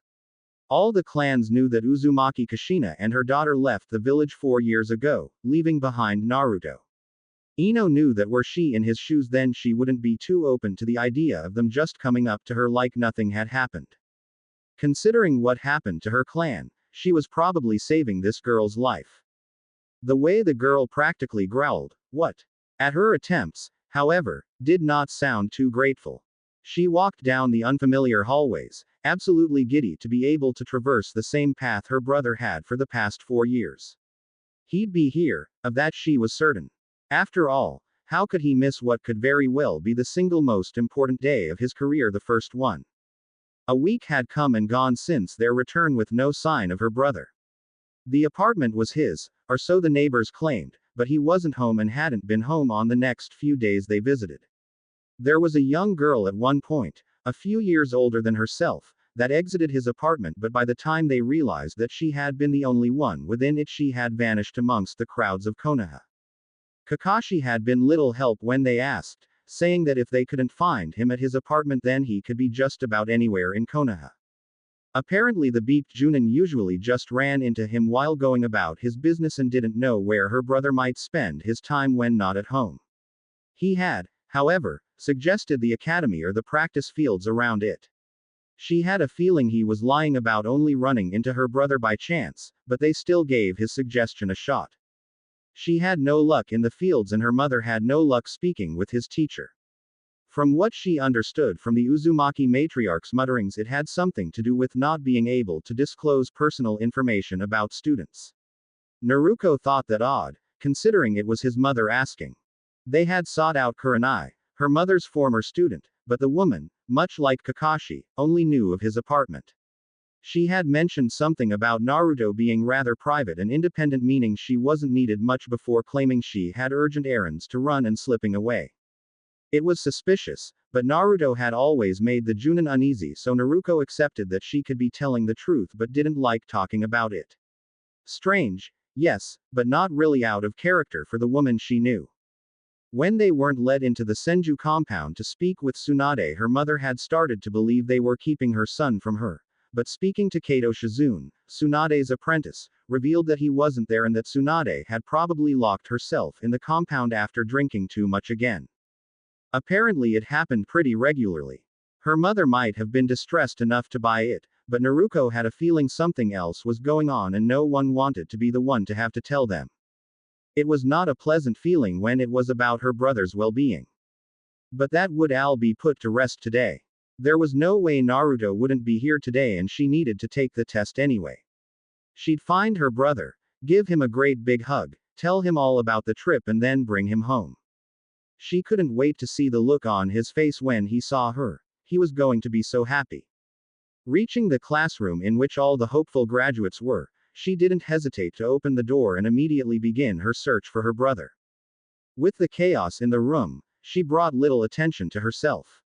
Blue eyes trailed over excited students until she found her target sitting in the back corner. His red hair was unmistakable, but she noted with a slight frown that his eyes did not move to her upon her entry. Rather, they gazed lazily as a disheveled though undoubtedly attractive young woman. Was that who her brother was interested in? She didn't look like all that much when it came to being a kunoichi, but perhaps appearances were deceiving. Then again, one didn't have to be a capable kunoichi to attract the attention of a teenage boy. Good looks worked just as well, if not better. Shaking her head of the thought, she eagerly made her way to sit by her brother, happy to be able to see him after all these years. She had only made it to the young woman he had been looking at when a hand rested upon her shoulder, halting her movement. Turning to look at the girl who had her brother's attention, she let out a frustrated growl at having her reunion interrupted. What? The bee-own seemed slightly surprised by something, but she couldn't figure out what it might be. It only took a second for her to recover from her slight shock. Don't. It was simple, deceptively so. That one word could mean a great deal in this situation, a great deal that Naruto wasn't liking. And why not? Obviously this girl was trying to stop her from going to her brother and she had no idea why. Did she think she was going to steal her boyfriend? Well, she was right. He was her brother before he was any girl's boyfriend. If she wanted to steal away his attention, then it was her right as his sister to do so. You have no idea who that is. Naruto nearly laughed. She knew exactly who that was, it was why she was trying to get to him. What? Your boyfriend? He's my brother. I'll talk to him if I want to. The girl shook in honest terror at the thought of being in a relationship with her brother. Naruto would have been insulted had the fear in her eyes not been so real. She wasn't disgusted by Naruto, she was absolutely terrified. That would warrant some investigation later. What could have possibly made this girl so afraid of her kind older brother? Whatever Naruto you knew, he's gone. She pointed towards Naruto, who was watching the pair warily, having no doubt recognized his sister. The joy he should have felt at seeing her after all these years was absent, his face cold and expressionless as purple eyes seemed to judge her very existence. He might look the same, but you don't know what he's capable of. Sneering, Naruto ripped away her shoulder. Che, whatever. You don't know Ni-kun like I do. Naruto couldn't see the way amethyst pools narrowed at her statement, but the girl certainly did. She backed off then, not because of what Naruto had said, but rather because she realized that what had been said obviously displeased the wolf in the corner. With nothing left to stand in her way, she started walking again, only to be interrupted before her second step could fall. All right, everybody, sit down. It's time to start the graduation exam. Yumino Iruka had entered the classroom. With a groan, Naruto sat down in the nearest available seat. It looked like she'd have to wait just a bit longer to spend some time with her brother. It was odd for him to realize that he had all but forgotten the family that left him here, hidden amongst the leaves. He was reminded of them from time to time, but never did he find himself thinking of them, too busy with the wolves and his shinobi training. Hiruzen had called it a training trip once, but he really hadn't thought hard on that. It had been a trip, and at the end of each trip, the return. He had completely overlooked that simple fact. He had not expected to see them again. The wolves had reported their return a week ago, but even then he didn't consider the possibilities of running into them. He really didn't know what to feel about them at this point.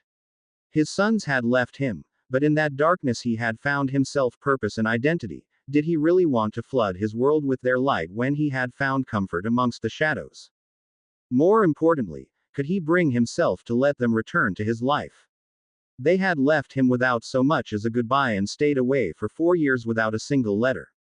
Would the pain they would bring be worth letting them back in? It would be easier to never deal with them, to carry on as he had in their absence, to pretend they were still gone on their trip. And then his sister had entered the room. He would not be able to avoid them longer than he had, it would seem. Or rather, not much longer. A week spent at headquarters had given him time to think, but he still didn't know what he wanted to do. Avoiding the problem until absolutely necessary was a rather attractive option. Of course, if he could manage long enough, he could become a chunin and not have to worry about it quite so much. As a chunin, he'd have complete control over what missions he went on and who he did them with. Sure, Kushina was a kunoichi, a comrade, and so was his sister, her headband tied proudly over her forehead, but just because they were comrades didn't mean he had to work with them. It would be better for everyone if they could all just carry on as if complete strangers. Picking his own headband off the desk, he tied it around his neck. He had contemplated putting it around his arm as Shikamaru had done, but ultimately decided that he may as well protect a rather large weak spot with it. Iruka re-entered the room at that moment, having done a final confirmation for team formations. They had been decided previously based on those believed capable of passing, but any variances would need to be addressed. Settle down, settle down. The chatter of fresh genin quickly quieted, paying rapt attention to discover who they would be working with for the foreseeable future. Knowing their attention would disappear as quickly as he had gained it, Iruka quickly began listing team formations.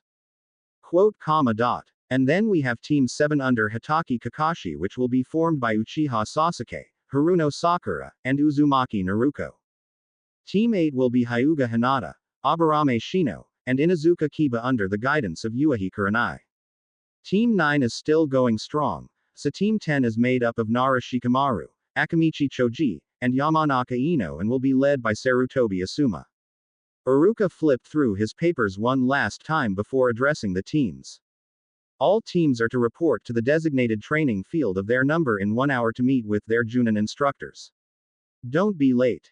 Slowly, Naruto raised his hand. And of myself, sensei. Yes, I have that right here. Due to the number of graduates, Iruka shot a quick glance to Naruto that was seen by a handful of the students. We do not have enough fresh genin to form another team. Because of this, you are being placed in the active reserves to await an opening in a team or for priority placing during the next graduation, whichever comes first. It was hard to miss the way his body clenched in anger at the news. Purple eyes glared accusingly at everyone in the room as if they were personally holding him back from starting his shinobi career in earnest. Giving a slight cough, Iruka continued. I have your paperwork here and the official recognition of your current status. I'd recommend going to the shinobi registration office as soon as possible to get everything sorted. The chances are slim, but new chunin may recruit you for lower-level missions to gain experience leading. The sooner you get everything taken care of, the higher your chances. Giving a low growl, Naruto stood and made his way to his instructor of 4 years, ignoring the mutterings that started as he passed. He grabbed the papers offered to him, his hands shaking in rage, and made for the nearby door. 4 years, 4F. King years, and now he was being told he'd have to wait longer just because his sister decided to return for a team. It was bullshit, complete and utter bullshit. A mirthless chuckle nearly escaped his lips. It made sense, in a twisted sort of way. As long as he could remember, his sister had always been extremely fortunate. He couldn't remember her ever wanting for something or having to work towards her desires. If Uzumaki luck was real, then he suspected that she stole his in the womb. It could certainly explain the last 4 years. Hurrying down a single flight of stairs and through the hallways he usually didn't bother with, he knew he needed to find a vacant training ground and work off some steam. After that, he'd need to inform Sai and Mai. The 3 of them had been expecting him to be spending most of his time with a team, but it suddenly looked like he had a lot of spare time on his hands. His plans, however, took a slight detour as he opened the front door of the school. Standing there in standard Junin attire, her long red hair moving in the slight breeze, Uzumaki Kushina was waiting. As soon as she saw him, her eyes widened in surprised delight, a large smile stretching over her lips.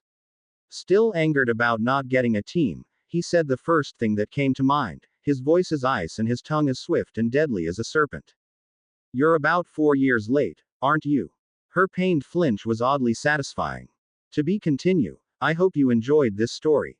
Also remember to subscribe and like this video. See you in the next video.